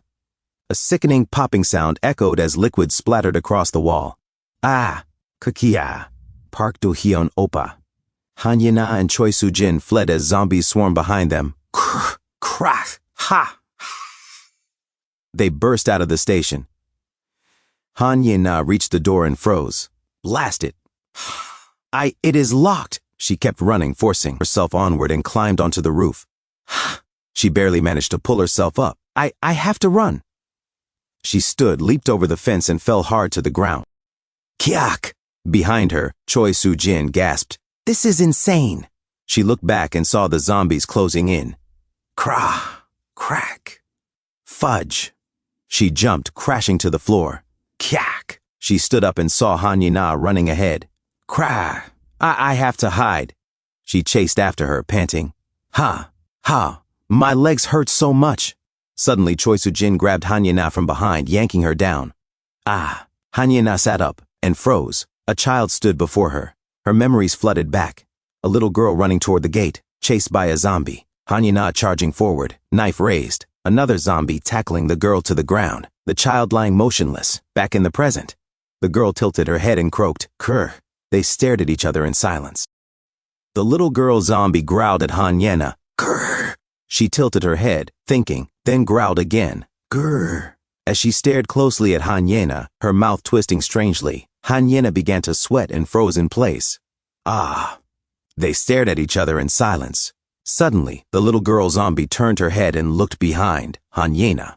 Choi Soo-jin, who was standing there, broke into a cold sweat and glanced back, confused. Then, without warning, the little girl zombie sprinted straight toward Choi Soo-jin. Kya! Choi Soo-jin screamed in shock. Kra! What is this? She turned and ran, screaming, Kya! Do not come closer. The little girl zombie chased after her, snarling, Kra! Han Yi-na stared, stunned. It did not attack me? Suddenly, another zombie came charging toward Han Yi-na. Kra! Another zombie followed behind it, gasping as they ran. They chased after Han Yi-na relentlessly. Kra! Han Yi-na ran as fast as she could. Huff, huff. A sharp pain shot through her ankle. I cannot run any faster. She tripped and fell hard onto the ground. Ah! Groaning, she lifted her head and looked ahead. An electric scooter. The zombies continued charging toward her. Kra! She scrambled up, grabbed the electric scooter, and prayed silently. Please have at least a little battery left. She turned it on. The display flickered, then lit up. 2 bars of battery. The zombies roared. Kra! Han Yi-na jumped onto the scooter and took off. One zombie tried to grab her silky soft hair, but lost its balance and stumbled. Kra! Keek! Han Yi-na glanced back, sweating, then sped away. A few moments later, the scooter suddenly slowed, then stopped. The battery had run out. She froze and stared at the screen. No bars left. No, the battery is already. She stepped off the scooter and walked forward weakly. Ha! Where am I? I ran in such a panic that I do not even know the way anymore. Suddenly, zombies poured out of a nearby alley. Kra! Han Yi-na's eyes widened in shock. She turned and ran again. I am going crazy. Seriously. Kra! She forced herself to move faster. Huff, huff. I cannot just die like this. I cannot die like thee. Pain exploded through her ankle. Kra! A zombie tackled her to the ground. Ka! Kak! Han Yi-na struggled desperately, pushing against its chest to keep its jaws away. Ah! Sweat poured down her face as she thought hazily, so this is the end. She squeezed her eyes shut. Jung Min-jun. Suddenly, the pressure vanished. The zombie was lifted into the air. Song Ji-hoo grabbed it as if it were a small child and slammed it into the ground with brutal force. Han Yi-na pushed herself up and stared at him. Her eyes caught on the bracelet around Song Ji-hoo's wrist. Another zombie lunged forward. Kak! Kra! Song Ji-hoo stepped in front of her. Hide behind me. Han Yi-na scrambled behind him. A few moments later, inside Song Ji-hoo's hideout, Han Yi-na lay curled up on the bed, wrapped tightly in the blanket. She sniffed the air. It smells like air freshener. Kind of like Jung Min-jun's place. She suddenly looked at Song Ji-hoo, shocked and confused. What? He asked. You did not run away. She pulled the blanket up higher, hiding. Song Ji-hoo set a medical kit down beside the bed.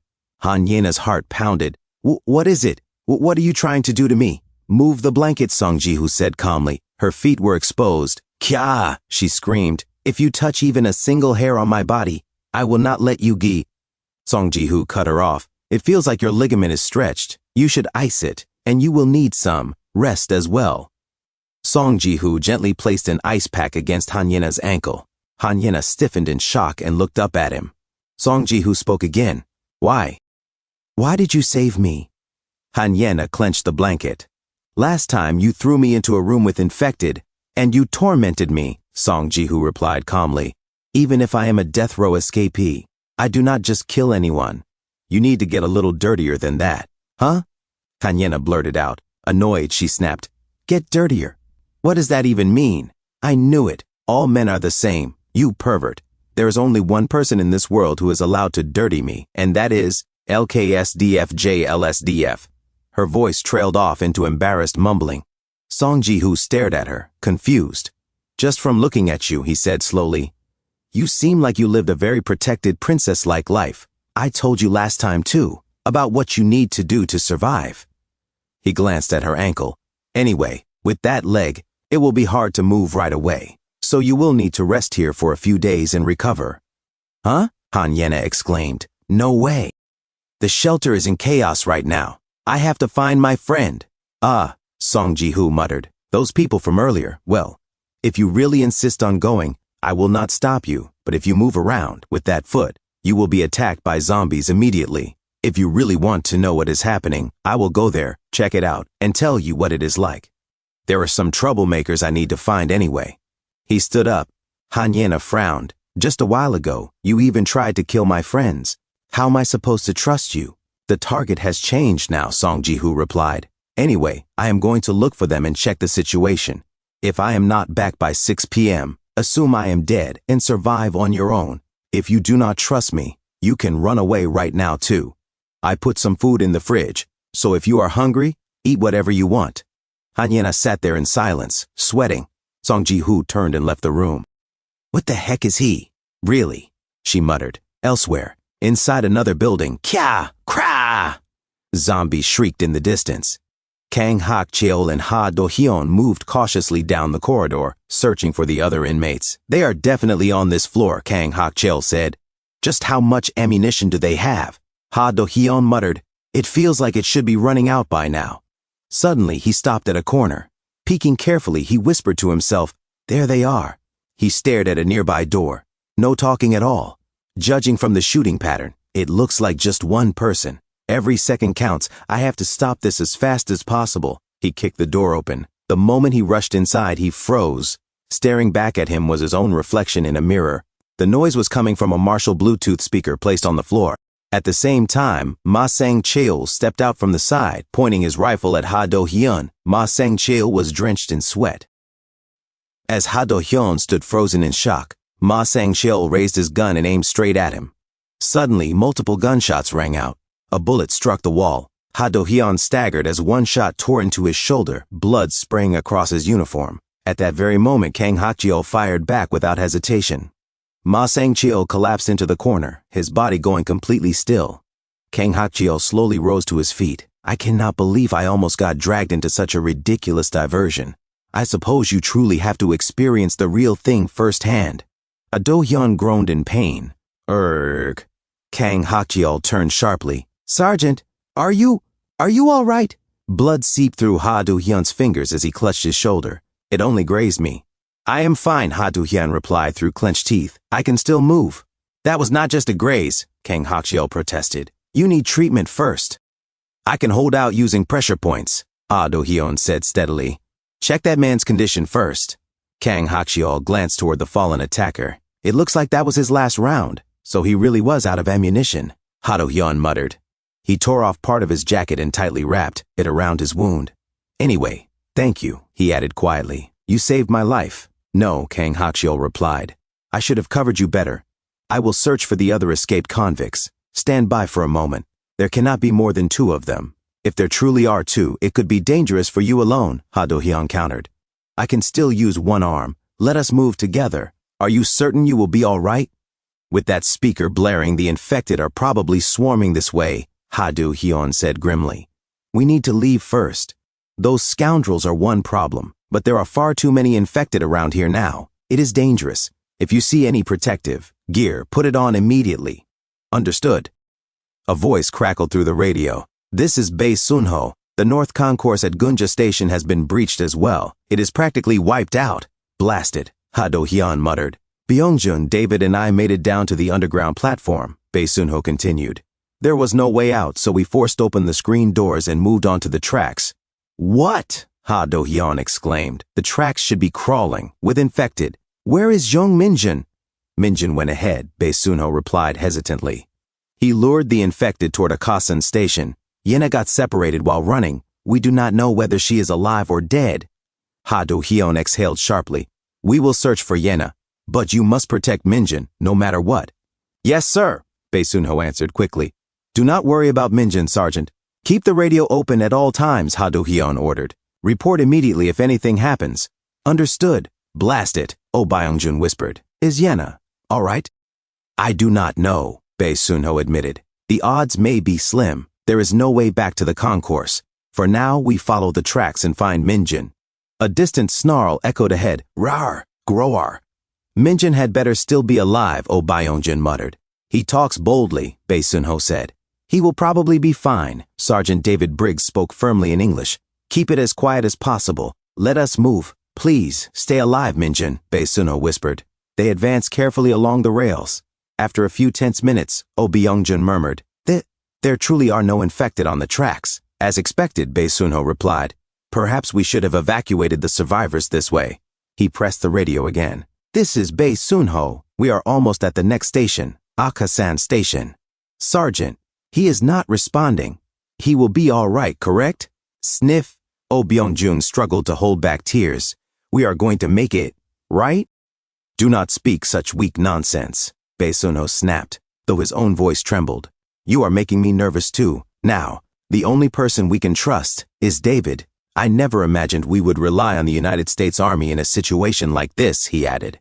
If David rescues us, he said we would go to the Okinawa base, correct? Okinawa? Japan? Oh Byung-jun said faintly. Then perhaps I could even visit Akihabara in Tokyo. Be quiet, Sergeant David Briggs ordered sharply. Do not make a sound. I think I can see it, Baesunho said.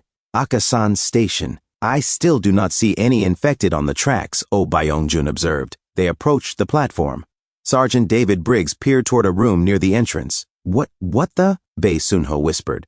The screen doors are closed. Did Minjin trap the infected inside? Or maybe those inside were already there. No way.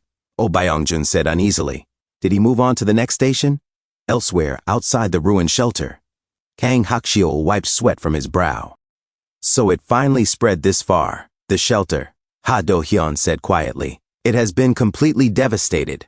Do you think it can ever be restored? Kang Hakcheol asked. Why would they go this far? Their comrades died because of us, Ha Do-hyun answered grimly. This is likely revenge. He listened to the eerie silence. And since we no longer hear gunfire, do you believe the rest are hiding or have fled? I think so as well, Kang Hakcheol replied grimly.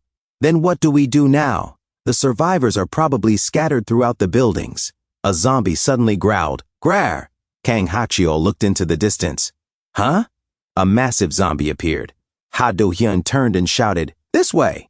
Kang Hakcheol followed. Yes! Their footsteps echoed loudly. An office lady zombie screeched, Bah! Kang Hakcheol stammered. What in the world?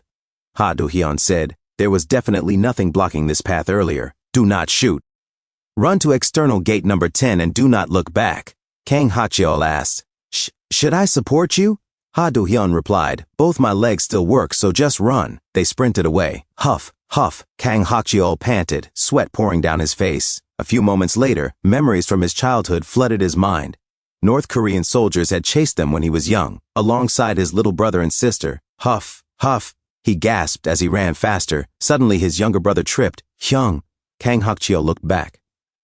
The soldiers were closing in. His brother lay helpless on the ground. If only I had made a different choice back then, he thought. Could I have saved my little brother too? Bar! A zombie roared. Ha Do-hyun fell. Cuck! Sergeant! Kang Hakcheol shouted. Ha Do-hyun shot the office lady zombie in the face. Sweating on the ground, he pointed at the others and continued firing. Then he dropped the rifle. Go on ahead, Hakcheol. What? Kang Hakcheol exclaimed. What are you saying? I will draw them away, so run. Multiple zombies howled Groar and rushed toward them. Those things, Ha Do-hyun said, they are chasing me because they smell my blood. Take care of Jung Minjin. No matter what happens, make sure he survives and gets to the United States. Run, now. Kang Hakcheol clenched his teeth. The only family I have left is my little sister. He remembered Minjin running from a zombie. Did I change because of that man? Other than my sister, I swore I would never risk my life for anyone else. Instead of fleeing, Kang Hakchio pulled Ha Do-hyun up. Get up. What are you doing? I will support you while we move, so hurry. You cannot just die meaninglessly here. A zombie lunged closer. Kang Hakchio raised his rifle, switched it to automatic, and fired. He stopped shooting and helped Ha Do-hyun again. Ha Do-hyun groaned in pain. Do not give up, Sergeant. Another zombie roared, Armar! And tackled Kang Hakchio. His knife slipped from his hand as they crashed to the ground. Surrounded by the approaching undead, Kang Hakchio shut his eyes, sweat dripping down his face. Suddenly, gunfire erupted. This way, sir! A soldier shouted. They climbed into a jeep and sped away. Behind them, the athletic zombie girl shrieked, Buar! Krar! Inside the jeep, Ha Do-hyun held his wound. Huff, huff. That was far too close. Thank you, Hakchio. You have saved my life twice now. Huff, huff. Kang Hakchio breathed heavily. Sergeant, please put me down. What? Ha Do-hyun stared at him in shock. Wait. Blood dripped onto the bed of the jeep. Kang Hakchio, you, do not tell me you were bitten. Kang Hakchio looked down. The jeep continued down the street. He gripped his wrist tightly. A soldier turned around. What? You were bitten? Put him down right now. Wait, Ha Do-hyun protested. Maybe it only grazed you, or your skin was torn. There is no way you were actually bitten. I am sure, Kang Hakchio said quietly. I am certain. I will be infected soon. I am sorry, Sergeant. May I ask one last favor? Shoot me, please. Shoot me. I really do not want to become infected. I think I would rather die. Ha Do-hyun lowered his head, sweat running down his face. He closed his eyes, clutching his hair in disbelief. A few moments later, at Yongvia new construction site, Kang Hakchio, the soldier, and Ha Do-hyun stood in silence. The soldier asked, Are you really sure you want to do this yourself? Yes, Ha Do-hyun answered. The pistol. Here you go. The soldier handed it to him and walked away. Ha Do-hyun cocks the pistol. And he said, I am sorry, Kang Hakchio. Kang Hakchio said, It is okay, Sergeant. On the way here, I met a certain professor. Ha Do-hyun said, You mean the wife, Ha-jun and Hak-young, who came to the shelter with him? Kang Hakchio said, That family, right? Yes, that is right. I hope they are still safe. Ha Do-hyun said they evacuated to another building back then, so they should be fine. Kang Hakchio said anyway, that professor, he got infected just like me, as he remembers Seo Jae-hoon on the bed. And he said, Everyone dies when their time comes. The only difference is whether it comes early or late. Kang Hakchio said, The professor probably said it that way to comfort Ha-jun. Those words resonated with me too. If the moment comes when I have to die, with that mindset, I think I could go more peacefully. Now that it has come to this, I want to end it well, remembering the professor's words, because everyone dies someday. Getting infected is not the sergeant's fault, and shooting me is not your responsibility either. So please do not blame yourself. As Ha Do-hyun like a little girl cried. Ha Do-hyun, Sadam Minjun and Yena. If I ever meet them again, I do not know what I should say about you. But more than anything, I will stake everything I have. I will definitely find your younger sister. So, Kang Hakchio said, Sergeant, you do not have to do that. You do not need to live for others anymore.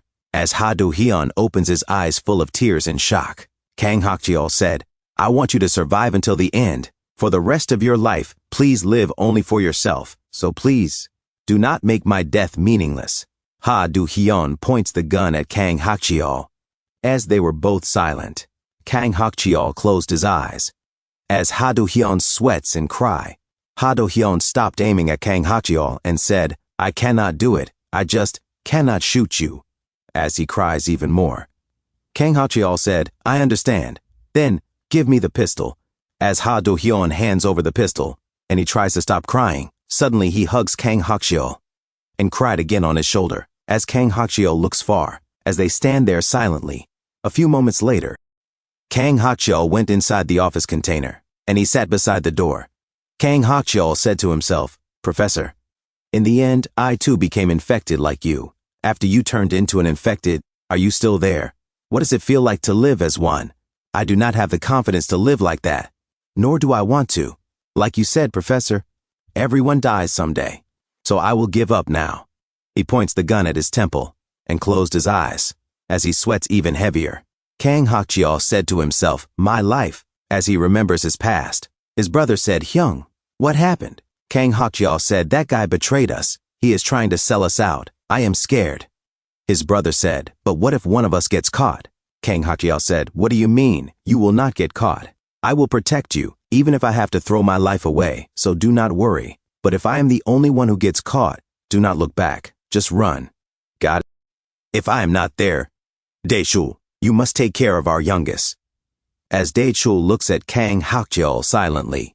A few moments later at the back alley, the North Koreans chase after Kang Hakjiao and his siblings saying, catch those people, as Kang Hakjiao runs and sweats saying huff, huff. Suddenly Daechul drops to the ground and said, Hyung.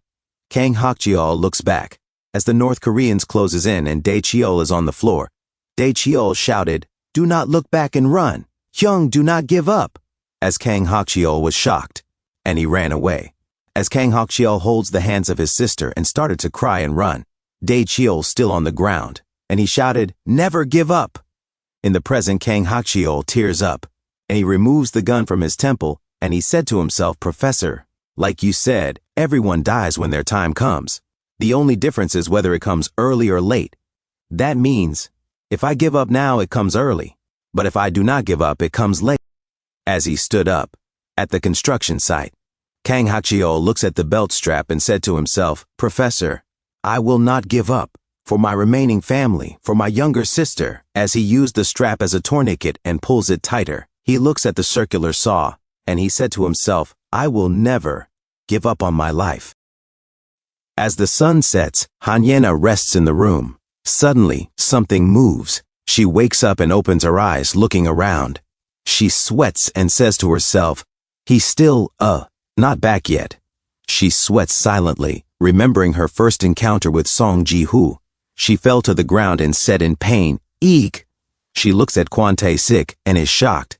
Kwon Tae-sik says, hey, two of our guys are dead, but who would have thought we'd find such a pretty girl here?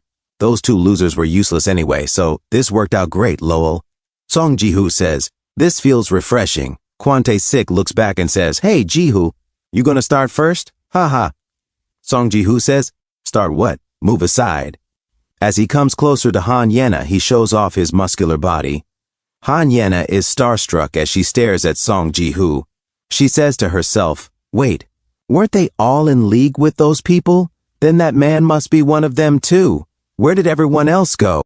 Suddenly the door opens. Hanyena is shocked and confused as Song Ji-hoo enters the room. He says, shoo. Hanyena covers herself with the mattress and says, what happened? Ah, the shelter. Song Ji-hoo says, that shelter was completely overrun and is beyond saving. I'm not sure what happened to your friends. Hanyena sweats and says, that's impossible. Why would you go that far?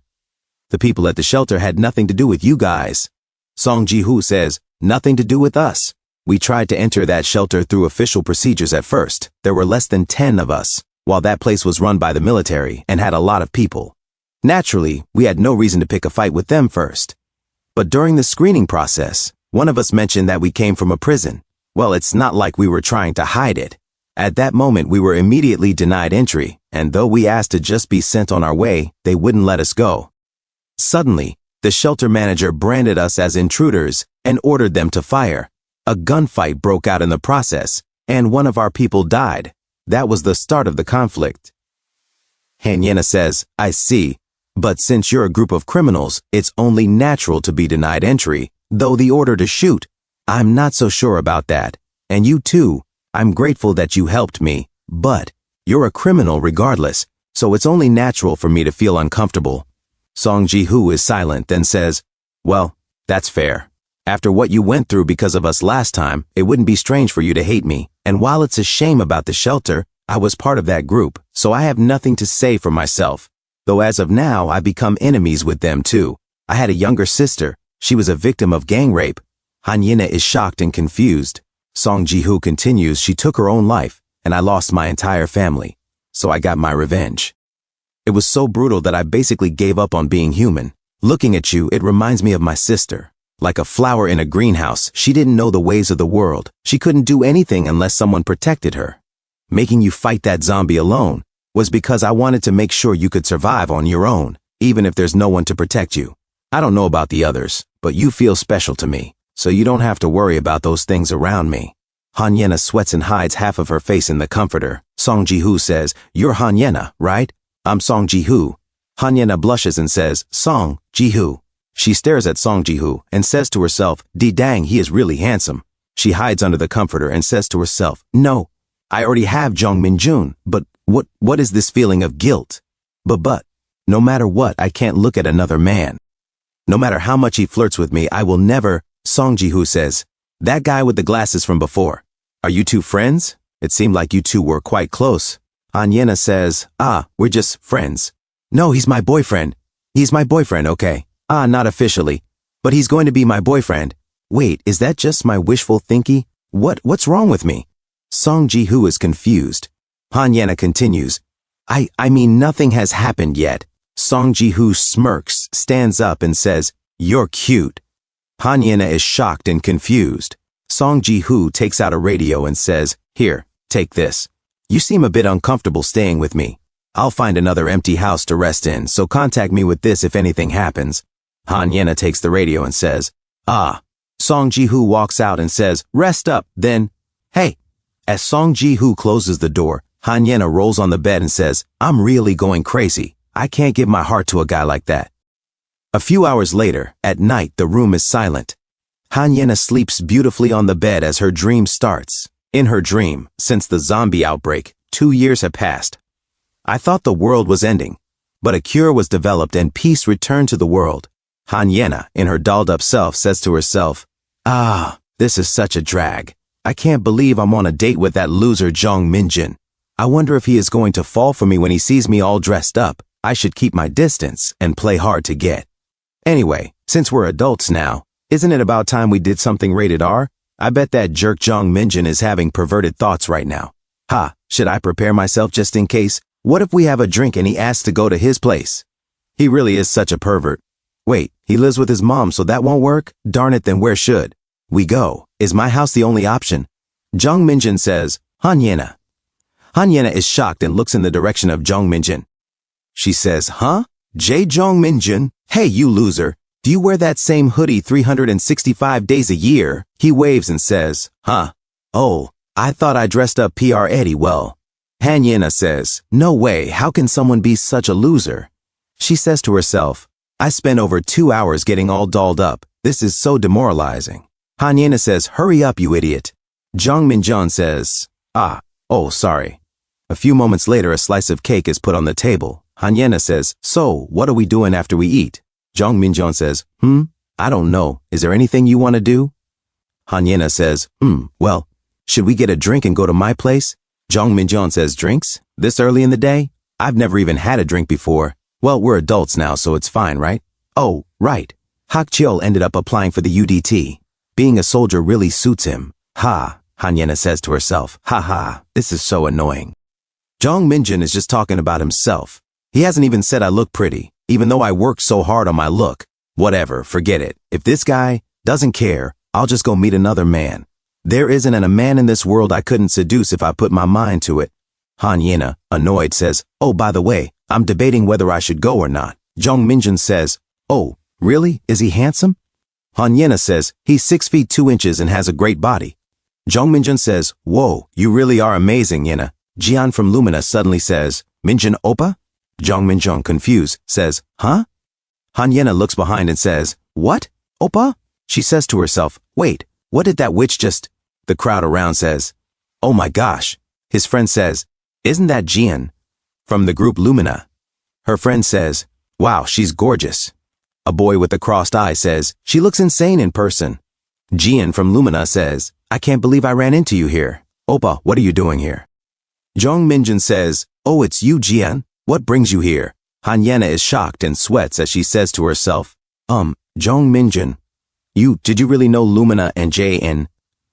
Jian from Lumina says, "We recently got back in touch. Jung Min-jun says, "Jian, what are you doing here?" Jian says, "I didn't have any schedules today, so I just stepped out, and I happened to see you. Can I hang out with you guys?"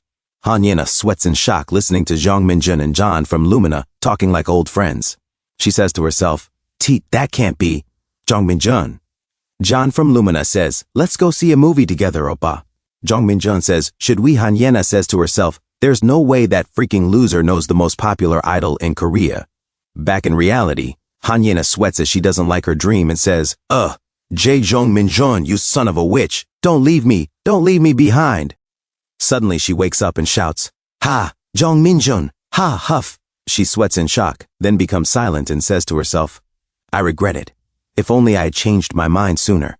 I would have become closer to Jong Min-jun before this nightmare of a world began, back in that peaceful world where we could go anywhere and do anything we wanted.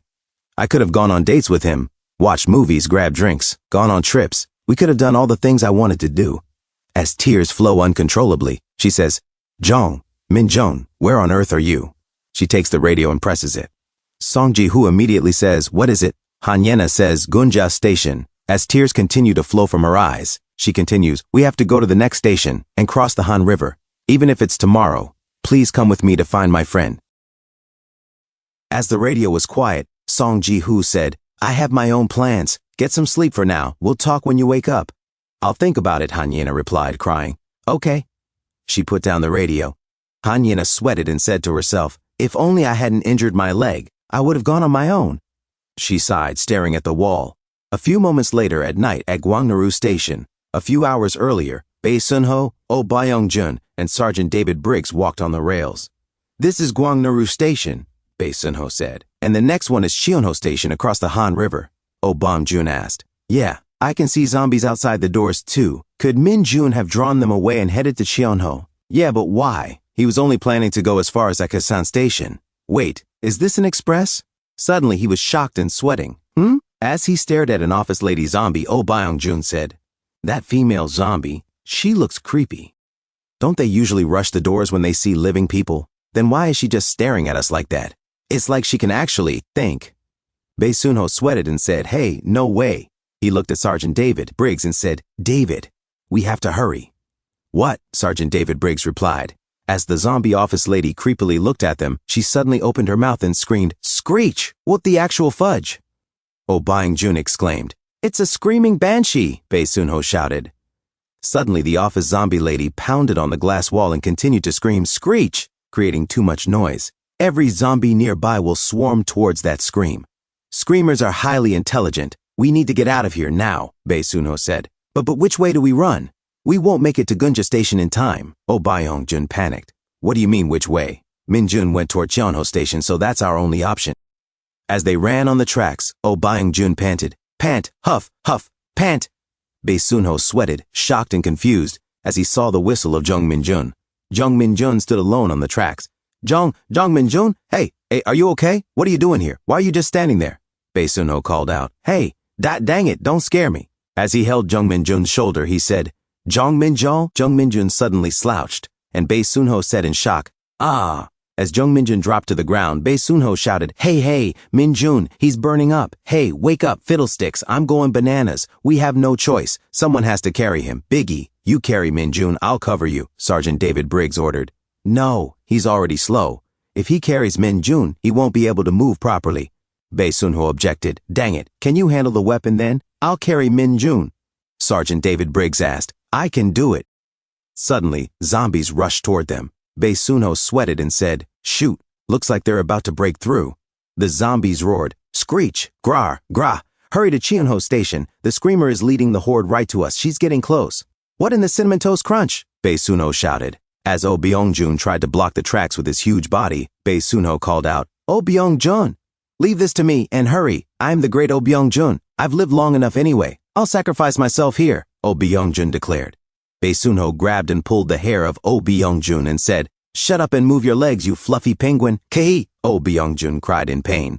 As Sergeant David Briggs carried Jong Min-jun, Oh Byung-jun panted, Huff, huff, huff. Wow, are we really crossing the Han River right now? But what if there's a horde at Cheonho Station too? Oh Byung-jun worried. Do you think we have time to worry about that? Bae Sun-ho snapped. The zombies roared, Grar, gra, gra, grar. As Bae Sun-ho and Oh Byung-jun looked back, Bae Sun-ho said, We need to push through. Huff, huff, huff, I see it, Cheonho Station. Oh Byung-jun gasped. Man, thank goodness the tracks are clear, Bae Sun-ho said. This is our chance, if we can just get inside, quickly. Huff, huff, Oh Byung-jun panted. Shh, there might be infected inside, so keep it down, Bae Sun-ho warned. As they opened the door, Oh Byung-jun panted, Huff, huff, huff, Darn, I can't even bray, ate loudly. The zombies growled, grr. There's a zombie on the platform. Shoot, careful, don't make a sound, Bae Sunho whispered. Gra, gra. The zombie snarled. They're coming.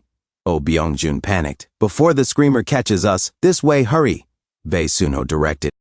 At Cheonho Station, Bae Sunho looked around and said to himself, thankfully there aren't as many infected in the station as I thought. The zombies at a distance groaned, grrrr. As Bae Sunho stopped and raised his flashlight, he saw the shutters closed. Is it locked? Darn it, we need to find another exit. Darn it, Oh Byung-jun cursed. As the zombies groaned, grah.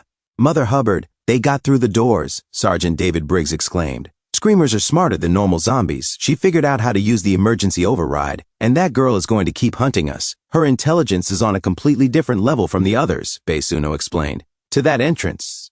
Okay. A few moments later, the shutters were also closed. No way. Is this one closed too? Bae Sunho despaired. I see. It looks like all the entrances to Cheonho Station were locked from the outside. As Sergeant David Briggs put Jung Minjun on the ground, the zombies growled, grah. Sergeant David Briggs looked into the distance as another zombie snarled, grah. He took out his combat knife and walked toward the zombie. With a single stab, he ended it. Die! Just die already! Sergeant David Briggs shouted. The zombie dropped to the ground, gurgling, cack, ca-a. The office lady zombie shrieked, screech, as another zombie growled, grah. They're slowly closing in on us, Oh Byung-jun warned. Our only option is to break down the door, Bae Sunho decided. We have to open the shutters first, but they won't move. How are we supposed to open them? Oh Byung-jun asked. Sergeant David Briggs aimed his rifle and said, get back, as he shot at the lock of the shutters. The gunfire echoed. Are you coconuts? Every zombie will swarm to that noise, Bae Sunho cried. We don't have a choice, kid. I think this is enough to crawl through. Get through there and find a way to open it from the other side, Sergeant David Briggs ordered. What? Bae Sunho exclaimed. As Sergeant David Briggs cocked the rifle, Bae Sunho said, David, all I have to do is kill that screamer meanie, right? I'll buy us some time. You guys get Minjun out and hide. If I'm lucky, I'll make it out too, Sergeant David Briggs said. What are you talking about? Get Minjun out, hide somewhere. I'll buy you time. If I'm lucky, I'll make it out too. What are you saying? As they looked at the small opening in the shutter, Bae Sunho said, wait, we need you. You are U.S. Army, right? But I can't walk away from this, Sergeant David Briggs replied. But still, buying time is just an excuse. You're planning to die. Even for you, surviving a screamer and a horde in an enclosed space is impossible. A screamer is a freaking monster. You alone? Your survival rate is 0%, Bae Sunho argued. Sergeant David Briggs thought silently, then said, so many soldiers have died in so many wars. Some did it for peace, some for greed, others because they were ordered to. It's been that way for a long time, and it hasn't changed. But at least I knew why I picked up a gun. That sense of duty, that's what carried me this far. The moment I became a soldier, I was already prepared, long before this zombie outbreak ever began. Oh, one more thing. As Sergeant David Briggs took something from his pocket, he said, if I don't make it, give this to my fiancée, Sarah. I wrote it a while ago. Of course, that's only if you survive and manage to find our people. No, dang it for real, Bae Sunho cried. If you have someone you love back home, then you should try to survive no matter what. The zombies closed in, shrieking, Kya! It's coming! Take Minjun and run! Glasses and big guy, go! Sergeant David Briggs commanded. As Sergeant David Briggs saluted them, Bae Sunho and Oh Byung-jun watched Sergeant David Briggs run toward the horde, sweating in fear. Oh Byung-jun started to pull the barricade away, sniffling. Sniff. Dang. Fudge. Fudge. These gosh darn zombie rascals. This stupid zombie virus. A few moments later at the exit, Oh Byung-jun and Bae Sunho managed to block the small opening again. Oh Byung-jun sighed. Ha. We finally made it out. But, just in case David Hyung manages to get out, shouldn't we clear some more space for him? You've played that game too. David Hyung, surviving that space with just one rifle is impossible. Even if he kills the screamer, every zombie in the station will swarm him. And if the screamer finds the broken fence while looking for us, it'll come out this way. Definitely, Bae Sunho explained. Oh Byung-jun sweated and said, shoot. Anyway, we need to get away and hide at least 500 meters from here. But, Oh Byung-jun, can you carry Minjun on your back? My ankles are a bit weak, but I'll try. Oh Byung-jun carried Jung Minjun and said, okay, like this, ho ho, gua, as he struggled to stand up. Bae Sunho just patiently watched Oh Byung-jun. As Oh Byung-jun and Jung Minjun dropped to the ground, Bae Sunho said, "Hey, you silly goose. You can't even carry one person. You try it, you scrawny string bean. Do you know how hard it is to carry someone who's unconscious?" Oh Byung-jun retorted. Suddenly, multiple gunshots echoed. Gunshots! That's David Hyung's rifle. Dang it, we have to hurry. Let's move Min-jun even if we have to drag him, Bae Sunho urged. Okay. Bae Sunho looked to the side and sweated as he said, Huh? Hey, hold on. These construction materials, they must have used a cart or something to move them. I'll go look for a wheelie, boy, so you just drag him a bit further. There should be a construction site or tools nearby. Got it, but guruma is a Japanese loanword. You should say cart or dolly, Oh Byung-jun corrected. Oh, shut the front door. A few moments later, Oh Byung-jun pulled Jung Min-jun and said in exhaustion, N. Huff, huff. Oh, dang it. Jung Min-jun, you're heavy as a hippo. As Jung Min-jun's gun slid from his pants, Oh Byung-jun sweated, confused. As Jung Min-jun's gun dropped to the ground, Oh Byung-jun said, Huh? What the? This guy, he had a handgun? He must have gotten it back at Gunja Station. Bae Sunho arrived and said, Hey, Oh Byung-jun, I found something better than a cart. Hey, Bae Sunho, I found something really good too. Jung Min-jun was carrying a pistol this whole time. What? Why are you only finding that now? Whatever, hurry over here. A few moments later, a cart was near the exit. A rickshaw? Oh Byung-jun asked. Why don't you just call it a handcart? Anyway, luckily there are no zombies around here, Bae Sunho said. Do you think there are other survivors nearby? At Cheonho-dong Rodeo Street, Oh Byung-jun put Jung Min-jun on the cart and pulled it while Bae Sunho walked ahead. Bae Sunho looked back and said, Over here, this way. As Oh Byung-jun sweated like a pig, he panted, Huff, huff, ha, huff, huff, Jung Min-jun, you silly sausage. He still hasn't woken up. Is he dead? Bae Sunho asked. Huff. As a zombie growled, Krah. Bae Sunho was shocked and confused as another zombie continued to groan, Grah. Beside him was his zombie girlfriend. Whoa, fudge, Bae Sunho exclaimed as he pointed his gun and said, Dang it. The zombie charged at Bae Sunho, and he shot with precision, hitting the two zombies in the head. Bae Sunho looked back at Oh Byung-jun and said, This is too slow. Let's push it together. Right. A few moments later, Bae Sunho and Oh Byung-jun pushed the cart panting, huff, huff, huff. As they saw a barricade ahead, Oh Byung-jun said, Shoot, it's a dead end. A zombie behind growled, Krah! Eek! Oh Byung-jun yelped, Let's hide over there. Bae Sunho directed. Okay. Oh Byung-jun pushed the cart near the door. It's a dead end. Will we be okay? We have to find somewhere to get inside and hide. At the end of the alley, Bae Sunho tried to open the gate and said, Ha, it's locked. Should I climb over the wall and open it? There's barbed wire on the wall. I'll climb over and open it even if I get shredded, Bae Sunho decided. A zombie came near and snarled, Krah! As the zombie closed in, Oh Byung-jun and Bae Sunho hid behind a wall. The zombies walked past the alley, groaning, gurgle. Let's just stay here until they leave. A few moments later, the streets were silent. It feels like a lot of time has passed. They should be gone by now. I don't hear anything. As they heard footsteps nearby, Bae Sunho sweated in fear and confusion. The footsteps closed in. Footsteps? I don't hear that sound unique to the infected. I don't think those are infected footsteps. Could it be David Hyung? As he tried to peek, Bae Sunho was shocked. He saw the crazy office lady zombie. She smiled and held up Sergeant David Briggs's head, showing it to Bae Sunho, then dropped it.